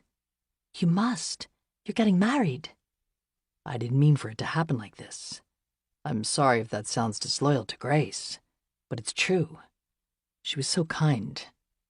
Kind. I would never want to be described that way by a man who purported to love me. I feel a moment's sympathy for the woman who has everything she'd ever wanted. Anyway, I wouldn't have wanted to come back to you like this. He points toward his legs. His limp is minor and almost healed, but to Charlie the imperfection makes him somehow less of a man. I'd always wonder if you were here out of love or pity. You should know the answer to that. I am suddenly angry at Charlie for making decisions for all of us, just like Claire said he always had. But I was the one who walked away, I remember then. And our dream had died before he was ever injured. So long ago we had not even realized. Even if we could turn back the clock, we'd still be standing here or somewhere pretty close. How can you say that? We had everything when we were together, he says. He gestures upward. It just isn't the same. There's a reason that feelings like that come only once, Charlie. I still think we would be together. I shake my head. There was a time when I believed that. I thought we were some sort of star-crossed lovers and that all that kept us apart was circumstance. When did you stop feeling that way? Today, when I saw all of us together and how we changed. I'm not that same scared kid who put you on a pedestal. You need that, Charlie. You always have. Grace gives you that adoration. I can see it in her eyes. God bless her. She'll probably be able to do it for the rest of her life. Part of me would always want him, and wonder what would have happened if I had made a life with Charlie. But that door is now closed. I've never been able to tell Grace the whole story about us. The whole thing feels too close, you know? I nod. What holds this family together is all of the stuff we've been through. That's hard for outsiders to take. He tilts his head toward Liam, who was working intently in the yard. So you two are together? Yes. The word comes out with more certainty than I had planned. I hadn't thought about it consciously until just now. After all, it has only been 2 days. But there is no hesitating or couching it, like I had done with Teddy in London. Liam and I are together. I savor the words, owning them. And you're staying? The harder question. I haven't thought about it. Don't hurt him, Eddie. He's been through so much. I don't know if he could take it if you left again. The weight of others' happiness is suddenly heavy on my shoulders once more. He stares out at the window in the direction of the ocean, and I can tell he is thinking about the fighting overseas and not being a part of it. It's tough, isn't it? Not being there, I mean. He looks up in surprise. I remember being in London and so desperately wanting to help. I felt powerless. Yeah. He smiles faintly. On this one level, at least, we can still connect. It's almost over, I say. Paris has been liberated in the week since I left, a sure sign that this couldn't go on forever. And we will win. Maybe, he says slowly. Our own war is coming to an end, too. He kisses me on the cheek, and the longing in me that will never completely disappear rises, then ebbs again as he stands and joins Grace upstairs. Desire pulls at me as I watch him go. Not for Charlie, though. It is Liam I want. I start toward the porch, wanting to cajole him upstairs. Going to him with Charlie and Grace here feels somehow wrong, though. I turn away. As I climb the stairs to the loft, I remember the night before. Perhaps Liam will come to me again.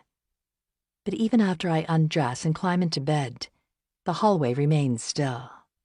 With Charlie and Grace here, it seems everything has changed. 27. It is late afternoon when I hear the crunching of tires over the stones and the screech of brakes. I set down my paintbrush and follow Liam around the side of the house. The Conleys stand frozen, looking up at their house as though seeing it for the first time. Drinking in the sight of them, I am unable to speak.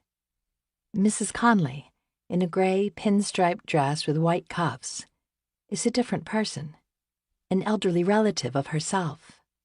Her once lively cap of red hair is now back in a firm knot, strands of gray beginning to creep in at her temple. The circles under her eyes, which appeared the day of the accident, had never gone away. Beneath his straw-brimmed hat, Mr. Conley still gives off the appearance of a grizzly bear, one now worn with age. He lumbers slowly, advancing ahead of his wife. "Addie!" Mrs. Conley's voice is the same, only softer. I lean forward and kiss her cool, dry cheek. She embraces me tightly, as if clinging to a life raft, oblivious to the paint that threatens to seep from my clothes to her own. "We didn't know you were coming back." "Neither did I." "Mom? Dad?" Liam steps forward. "Liam." His parents speak flatly, almost in unison. Mr. Conley stares hard at his son, taking in the changes of the time since they had seen one another. Mrs. Conley looks away, unable to mask the anger and love that mix in her eyes. From their car comes a sudden clattering, and a yellow dog squeezes out of the back seat, tail wagging slowly. "Bo!" I cry as he ambles over. He is overweight, his snout more gray than gold, but his lick on my hand is unmistakable. Through it all, the old fella is still here. "That's about as much excitement as he manages these days," Mr. Conley offers. 10 is pretty old for a dog. Liam kneels, ruffling Bo's fur. "He missed me most." For a moment he is transformed to the insecure boy I met that first day, who cared so much about being taller than me. Then he straightens and gestures toward the car. "We should get your things." Mr. Conley lifts the small suitcase he has brought with him. "These are our things." Liam slumps beside me. They could not be planning to stay more than a few days. I turn to Mrs. Conley. "I remember another day of unpacking," I say, calling upon the memory of our first summer in an attempt to ease the tension.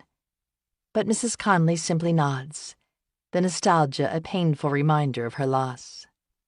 "You've done a fine job of reopening the house," Mr. Conley remarks as we go inside. He and Mrs. Conley walk a few feet apart from one another, not moving in unison as they once had. Separate, Charlie had told me that day in Washington, which now seemed so very long ago. Their relationship with Liam was not the only thing that needed to heal. "Addie's helped me a lot these past few days." The Conleys look at me with surprise, as though I am still a child and incapable of being any real use at all. Automatically, we all gravitate toward the kitchen. I put water in the kettle and begin to rummage through the cupboard. Mrs. Conley looks around anxiously. "Charlie?" She has not seen him since he's come home from Europe. I look at Liam, worried that he will be hurt by his mother's preoccupation with her eldest.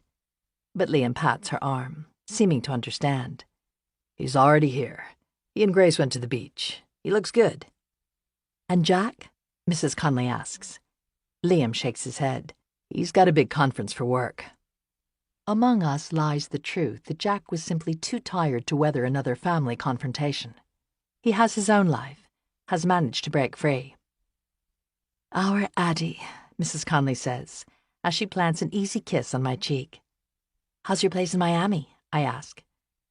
"Small, new, close to the water, like here." Mrs. Conley's face drops.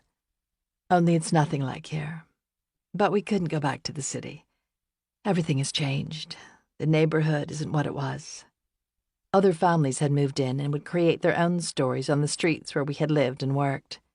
The door clatters and Charlie and Grace walk in. I marvel at how Grace's classic beach rub is unwrinkled and her hair pristine, not blown wildly from the ocean winds as mine would have been. "Oh!" Mrs. Conley sets down her tea so hard it splashes across the counter, then flings herself at her oldest son. "You're here." She pulls away, staring at him.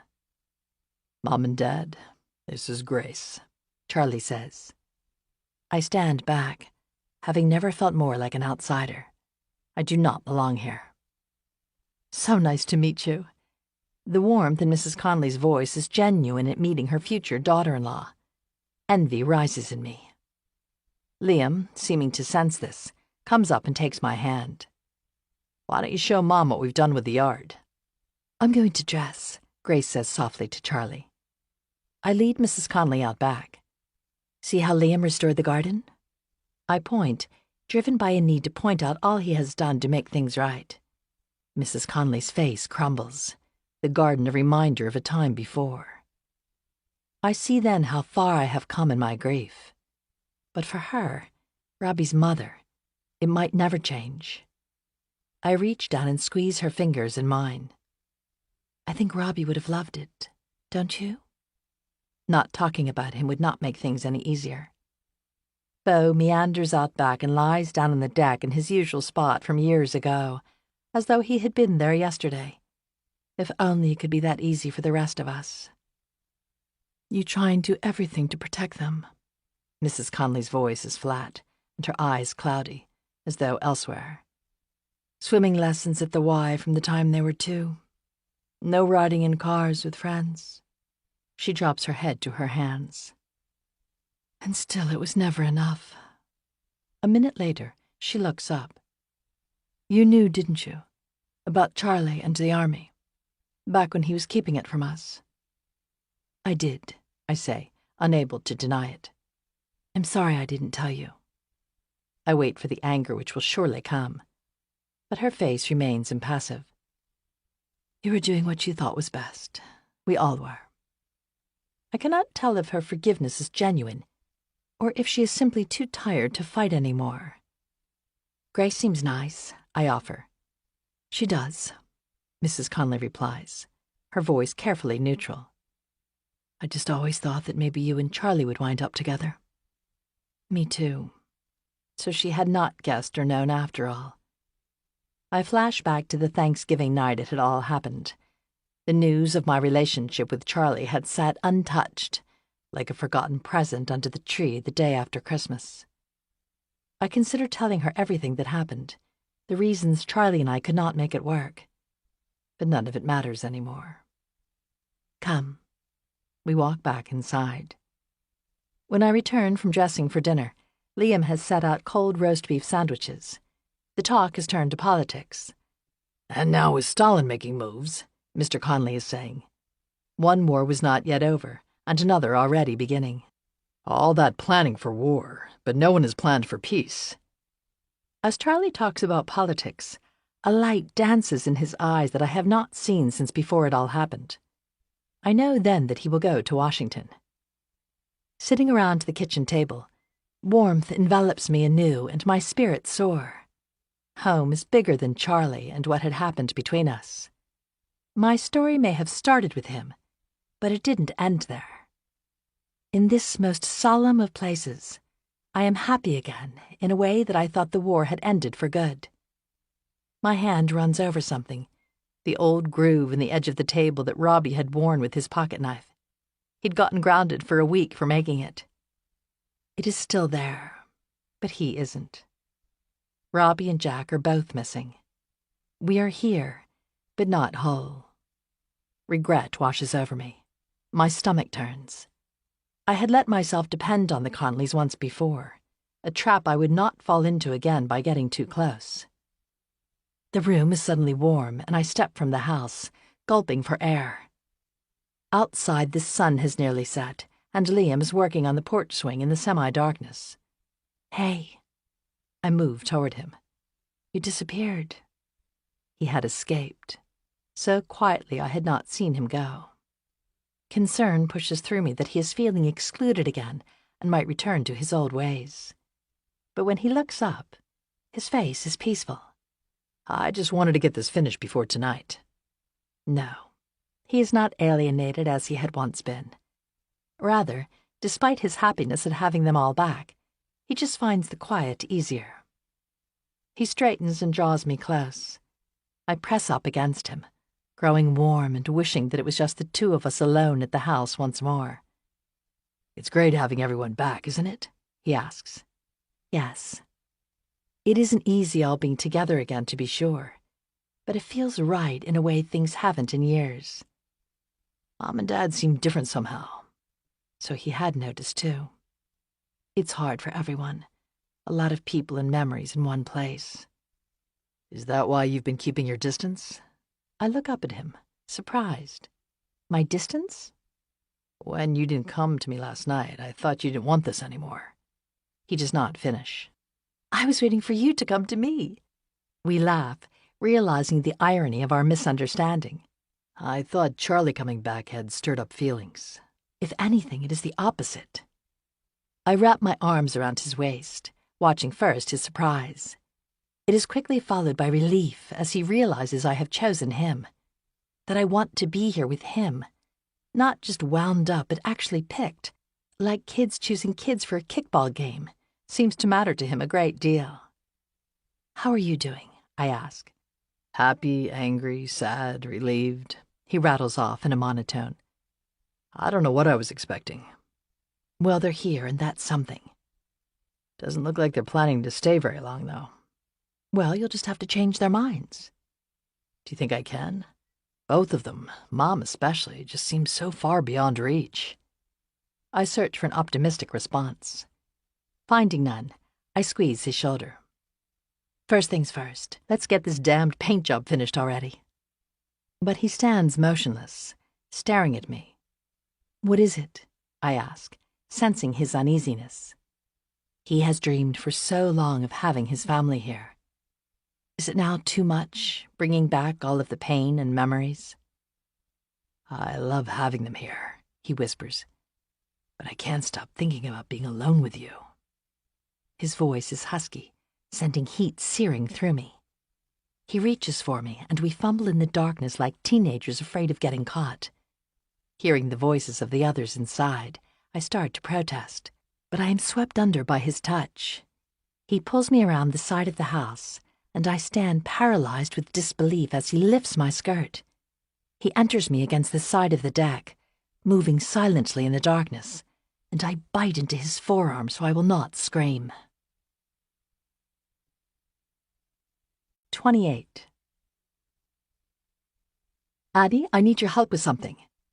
It is not long after breakfast, and the others have gone to the beach.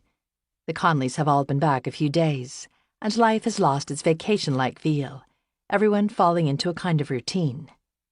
I enjoy watching Mrs. Conley readjust to her old home, placing things this way and that, where they belong. I follow her up the stairs to the storeroom adjacent to the loft where I have been staying. I avert my eyes as we pass my bed, flashing as I recall Liam slipping up here the night before, as he had each night since our secret tryst on the deck.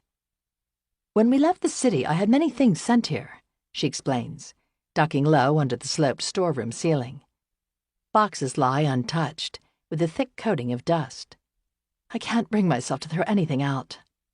I don't think you should. This will be a treasure trove for your grandchildren someday. Or a fire hazard. I open one of the boxes. Inside is a stack of framed photographs.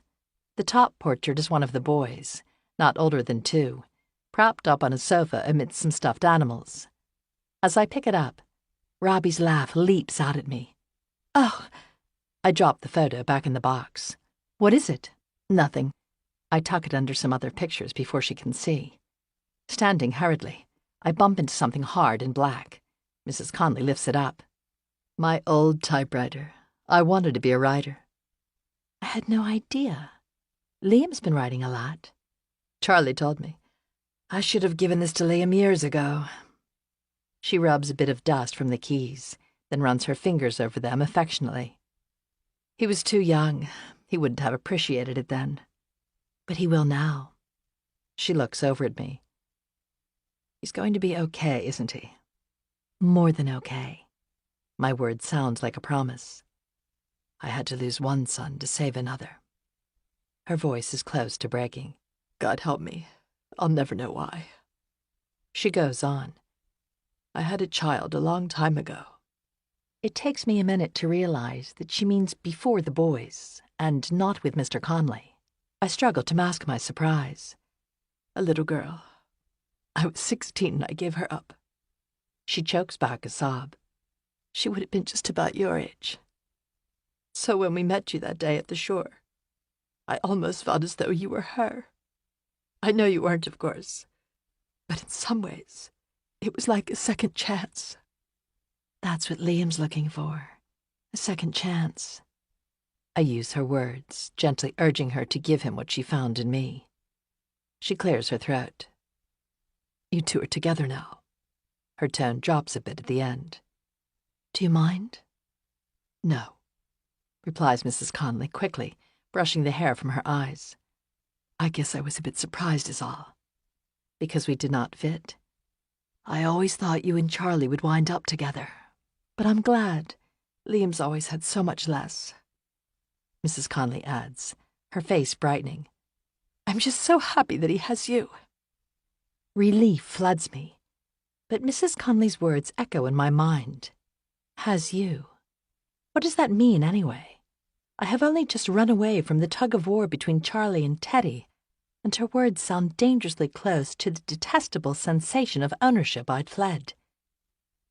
Did your Aunt Bess ever talk to you about, Mrs. Conley falters, things between a man and a woman? I fought the urge to laugh aloud. When I was 17, Aunt Bess had wordlessly handed me a book that talked about baby chicks and showed a picture of Michelangelo's David. But that just gave me more questions than it answered. But that seems so long ago, I think, recalling my one night with Charlie in London, and the passion that Liam and I share now. I swallow. I understand a bit.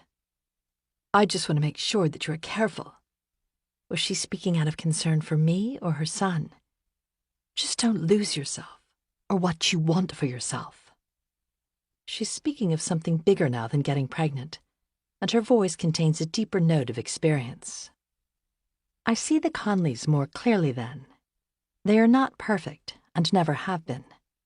Their father is depressed and once drank. Mrs. Conley, with her own hidden past, had done her best to keep them together through it all without enough help or money. Come on. I take the typewriter gently from her hands, then lead her to the stairs. I think Liam is waiting for this. As we reach the second floor, the phone in the kitchen rings. I set down the typewriter. I'll get it, I say to Mrs. Conley, not wanting her to rush. I walk downstairs and pick up the phone. Conley House. Addie! Jack's voice floods the line. Oh, Jack, we miss you. Yeah, he clears his throat. Picturing all of you around the table without me feels a little strange. So come home, I want to say. But he doesn't belong here anymore. How's everyone? The same, only a little less so. Except Liam. He's a whole new man. Not really, I think. The good bits of Liam had been there all along, just needing to be polished so they would shine. I hope you give yourself some credit for that, Jack. He told me what you did for him. I can almost hear him shrug. Liam had to save himself. What about you, Eddie? Who's saving you? I laugh. I'm a lost cause. Is it hard being around Charlie and Grace?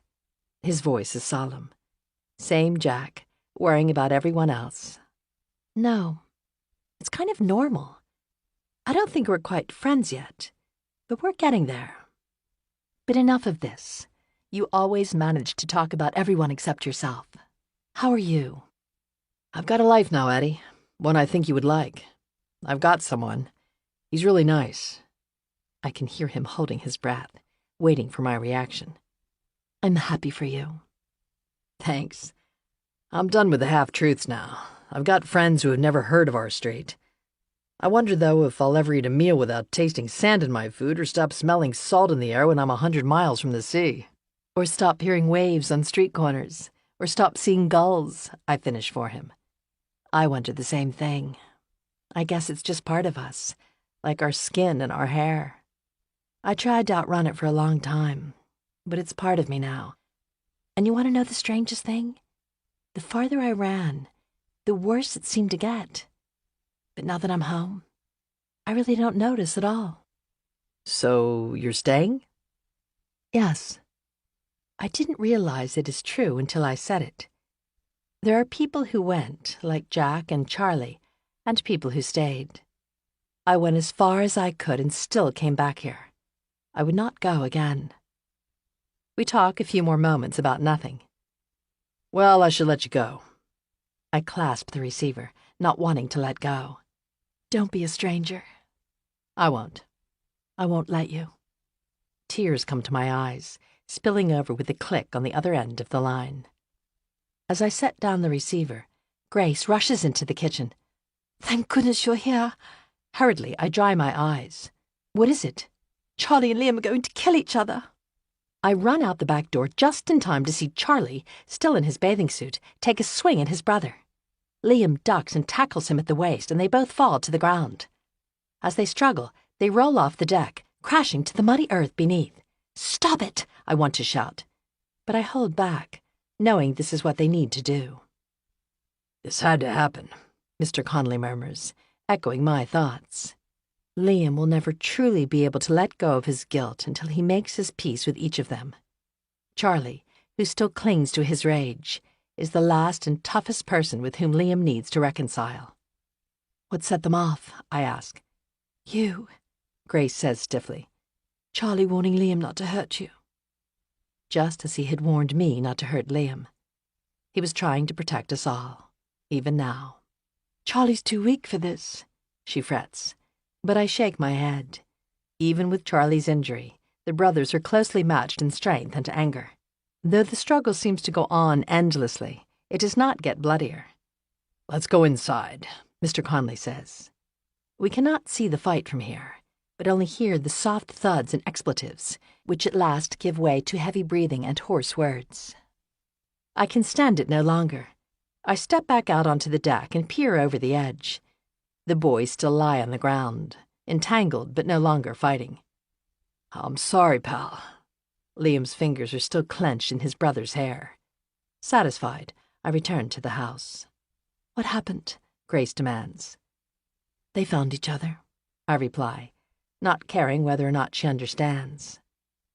I return to the kitchen to help Mrs. Connolly prepare dinner. No one mentions the incident later when we sit down to eat. The signs are there, though.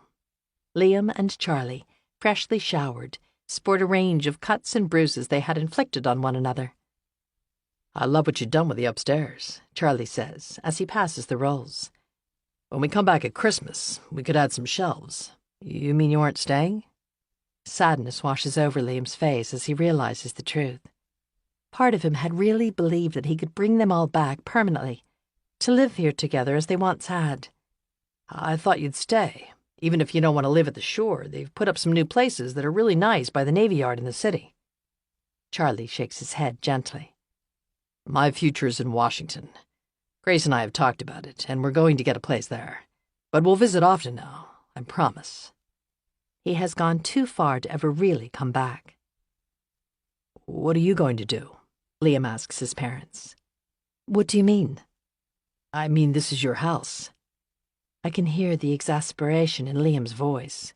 You don't belong in Florida like a couple of old fogies. You belong here. Excuse me, Grace says, standing and clearing some plates as a pretext to leave the room. Mr. Connolly shakes his head. It's too hard, son. Why? Because I'm here? I'll leave.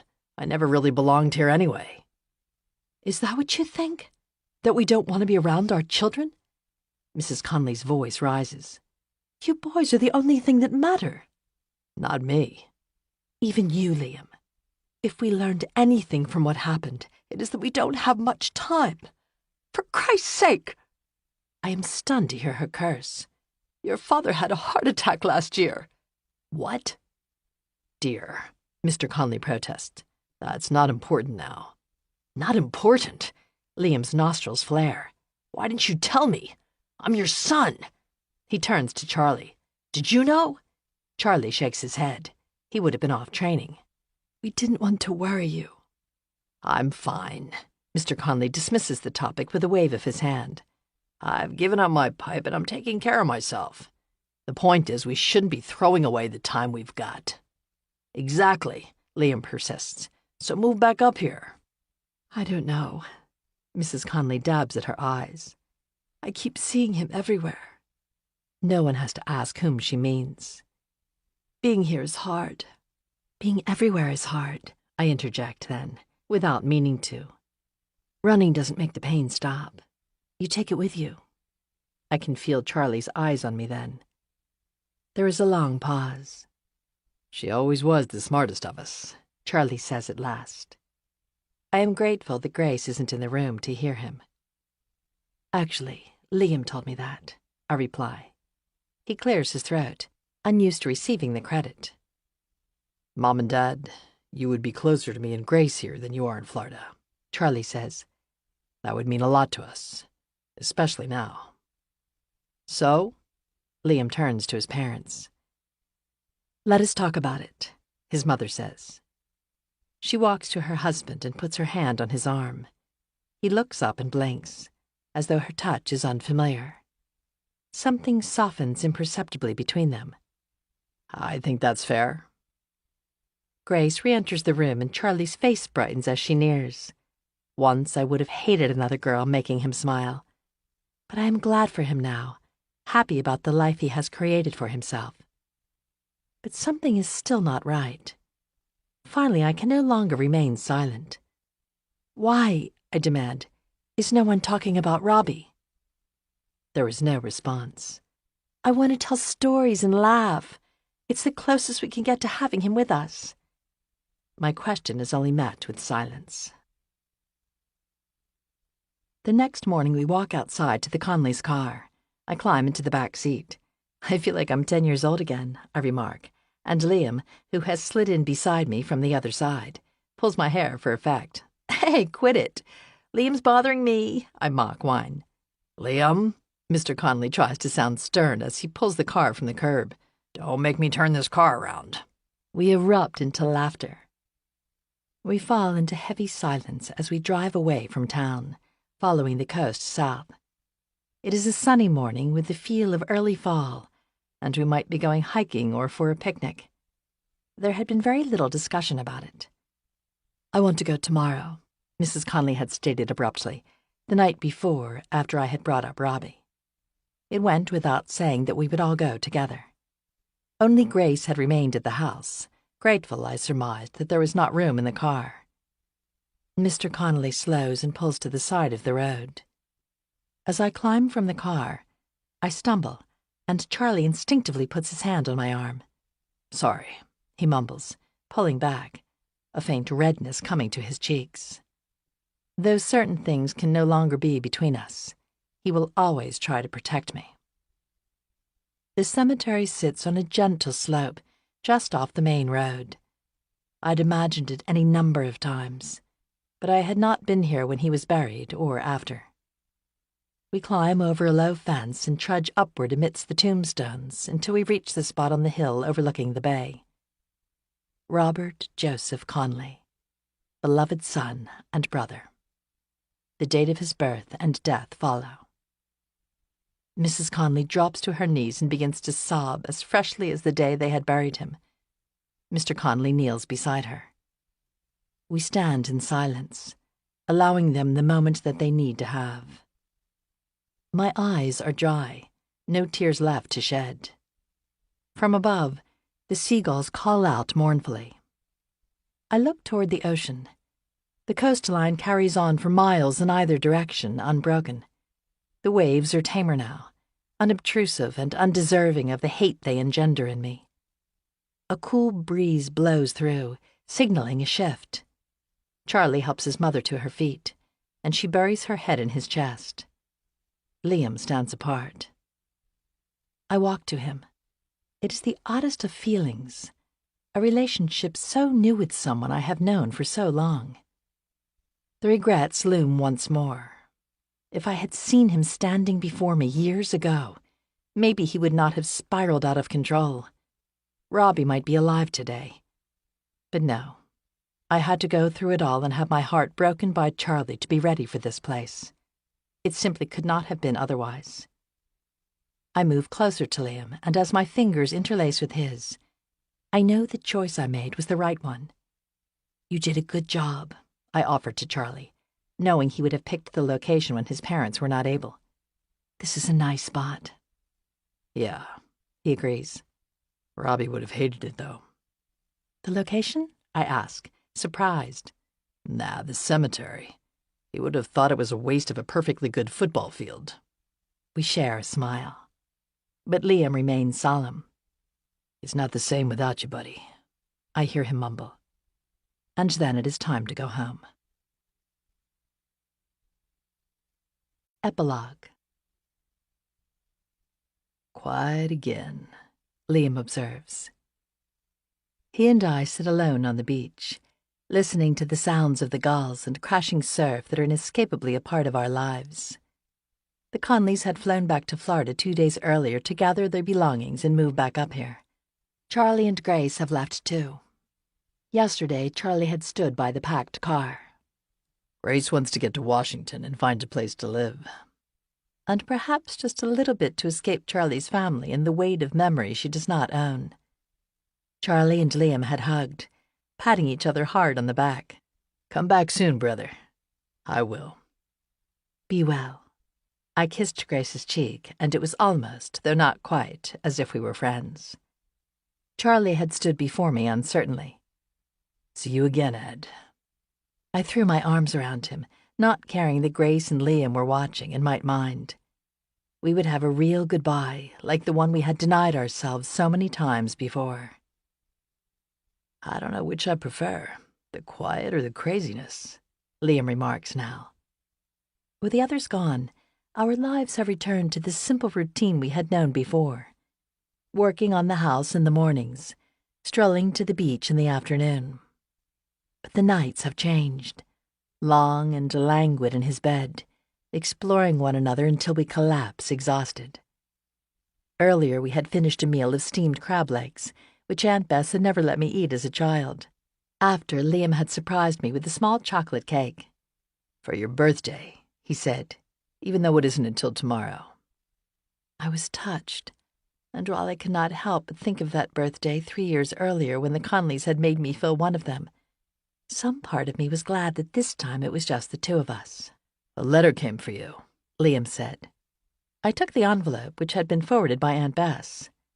My heart lifted as I recognized Claire's bright scrawl. She must have written just after I'd left.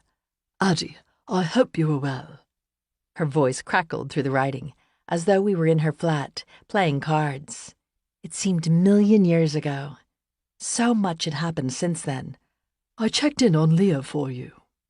I smiled, picturing her among the midst of sticky-fingered children she had once professed not to like. Teddy and I are going to the theatre on Friday. I'd been avoiding the letter I needed to write to Teddy, telling him I would not be returning to London. Perhaps he already knew. Claire's letter continued. I guess those correspondents are not so bad after all. Would Claire and Teddy at last find each other? There was a tinge of jealousy as I imagined two of the people I love most loving each other. But I wanted, really wanted them to be happy. I look out at the ocean. The tide is coming in, bringing the water closer with each wave. Everyone will be back soon, I remark, this time for good. Just Mom and Dad. I'm happy about that, he adds. But Charlie's got to get back to work. I should be heading out too. I turned to him, surprised. I thought you were planning to stay. I was, but, well, with Mom and Dad coming back, my work is done here. I came back to bring the family home and put a period at the end of it all. This is my parents' house. I'm glad I could give it back to them. But it's time to move on. A scream builds within me. I've only just found all of this, and him. And now he is going too? My stomach twists. Without realizing it, I had come to count on him being here. The sense of abandonment that I've kept buried since my mother put me on the boat bubbles to the surface. Where? I don't know. Take the boat and head south. Why? His question hangs like a challenge between us. I speak slowly. I guess I've just gotten used to our being together. In that moment, all the loose pieces of the weeks we have spent together come together, and I see clearly for the first time all of the feelings that have been developing between us. He meets my eyes squarely. Me too. I was thinking we could visit the Outer Banks. So his plans include me. He means for us to go together. As my shoulders slump with relief, I realize how very vested in him and us I've become. It might be nice to take a trip somewhere, see a bit of this country. I nod. I have been all over Europe, but never west of here. Perhaps with someone else, it would not feel like running. I'm not sure it matters so much where we go. Let's hit the water and stop when we find some place we like. We've got to tell your parents. They'll think we're crazy. We are crazy. We'll never make it. We're probably going to kill each other within a month. Probably. I'll let you win, but I'll still be right. That's exactly what I'm talking about. I explode with exasperation. Then I look over and see that he is joking, and we both begin to laugh. I have to take the boxes back to Aunt Bess and help her move first, I say a moment later. She will be disappointed that I'm going, though I don't think she ever really expected me to stay. Do you want me to help you? I shake my head. The tiny house with its sparse belongings will not take long, though I suspect hidden in the drawers and closets I will find the story of a woman I never really knew. And there are some things that I still need to do for myself. But you'll come back, he says, and there is a note of pleading to his voice. His face holds a hidden disbelief that for everything he has done, he still might be given a chance at happiness. Come back, he repeats plaintively, his voice cracking a bit at the end. Of course, I promise. I am done with running. Another thing, I think I want to go, I say, and his face crumbles. To college, I mean. I wait for his reaction. Not just now, but soon. I need to have that for myself. I wait for Liam to laugh or tell me it is a silly idea.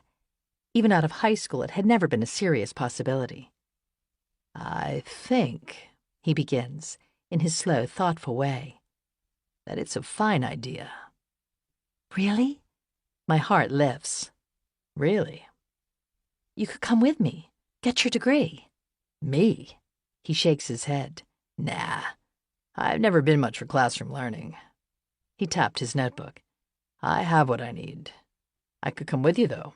Get a place close by and just be, well, close. He does not use the word married, and for that I am grateful. It had been bandied about too readily with Charlie, and I am not ready to think about it again. Now it is his turn to look hopeful. What do you think? Sounds good. Something tells me when it's all over, though, we'll come back here. Might be a good place to have a family someday. You want kids? I ask. Yeah. I am surprised. It had not seemed like Liam. But watching him now, it makes perfect sense. You? I had not thought about it until just then. I think, I begin, forming the idea as I speak, that I would like to adopt. Leo appears in my mind. I scan the coast. I'm not sure I'm ready to leave again. Maybe that's the best time to go. I never liked staying at a party or anywhere else until it stopped being fun. Panic flashes through me as though it were years ago, Liam only living for fun. It's not all going to be a party, though. How will we last? By not making each other any promises other than this day, comes the answer from somewhere deep inside me. With Charlie, there was too much talk of tomorrows. But Liam and I are here today because we want to be. Something tells me, though, that we will make this promise over and over again each night. I take off my shoes and walk to the water's edge. It is after season, and we are alone except for an old man searching for coins and other bits of metal some 20 meters down the beach.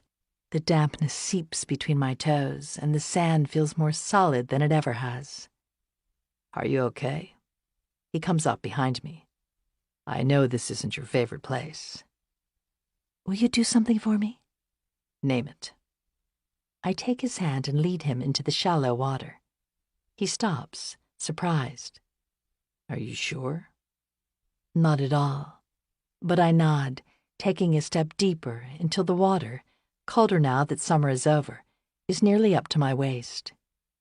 A wave rises behind us and he bends to lift me. No, let me do it myself. As the wave crests high above, I dive beneath it, as I have seen him do so many times. Icy darkness surrounds me, as terrible as anything I'd ever dreamed, and at the same time not bad at all. I find the bottom under my feet, then push for the surface, break through. I'm proud of you, he whispers in my ear. I do not answer, but concentrate on staying afloat, swimming with the current I had fought all of these years. In the distance, I can almost see a young boy dancing atop the waves. But Liam stands next to me now, supporting me, but letting me do it on my own. And I feel strong in a way I never quite have before. Only then do I allow myself to be lifted into his arms. This is Colleen Marlowe. We hope you have enjoyed this unabridged production of The Last Summer at Chelsea Beach by Pam Jenoff. This program was produced by Common Mode, Paul Fowley, Technical Director, Executive Producer Suzanne Mitchell. Text copyright 2015 by Pam Jenoff. Production copyright 2015 by Harlequin Enterprises Limited. Used under license with Harlequin Books S.A. All rights reserved. Thank you for listening.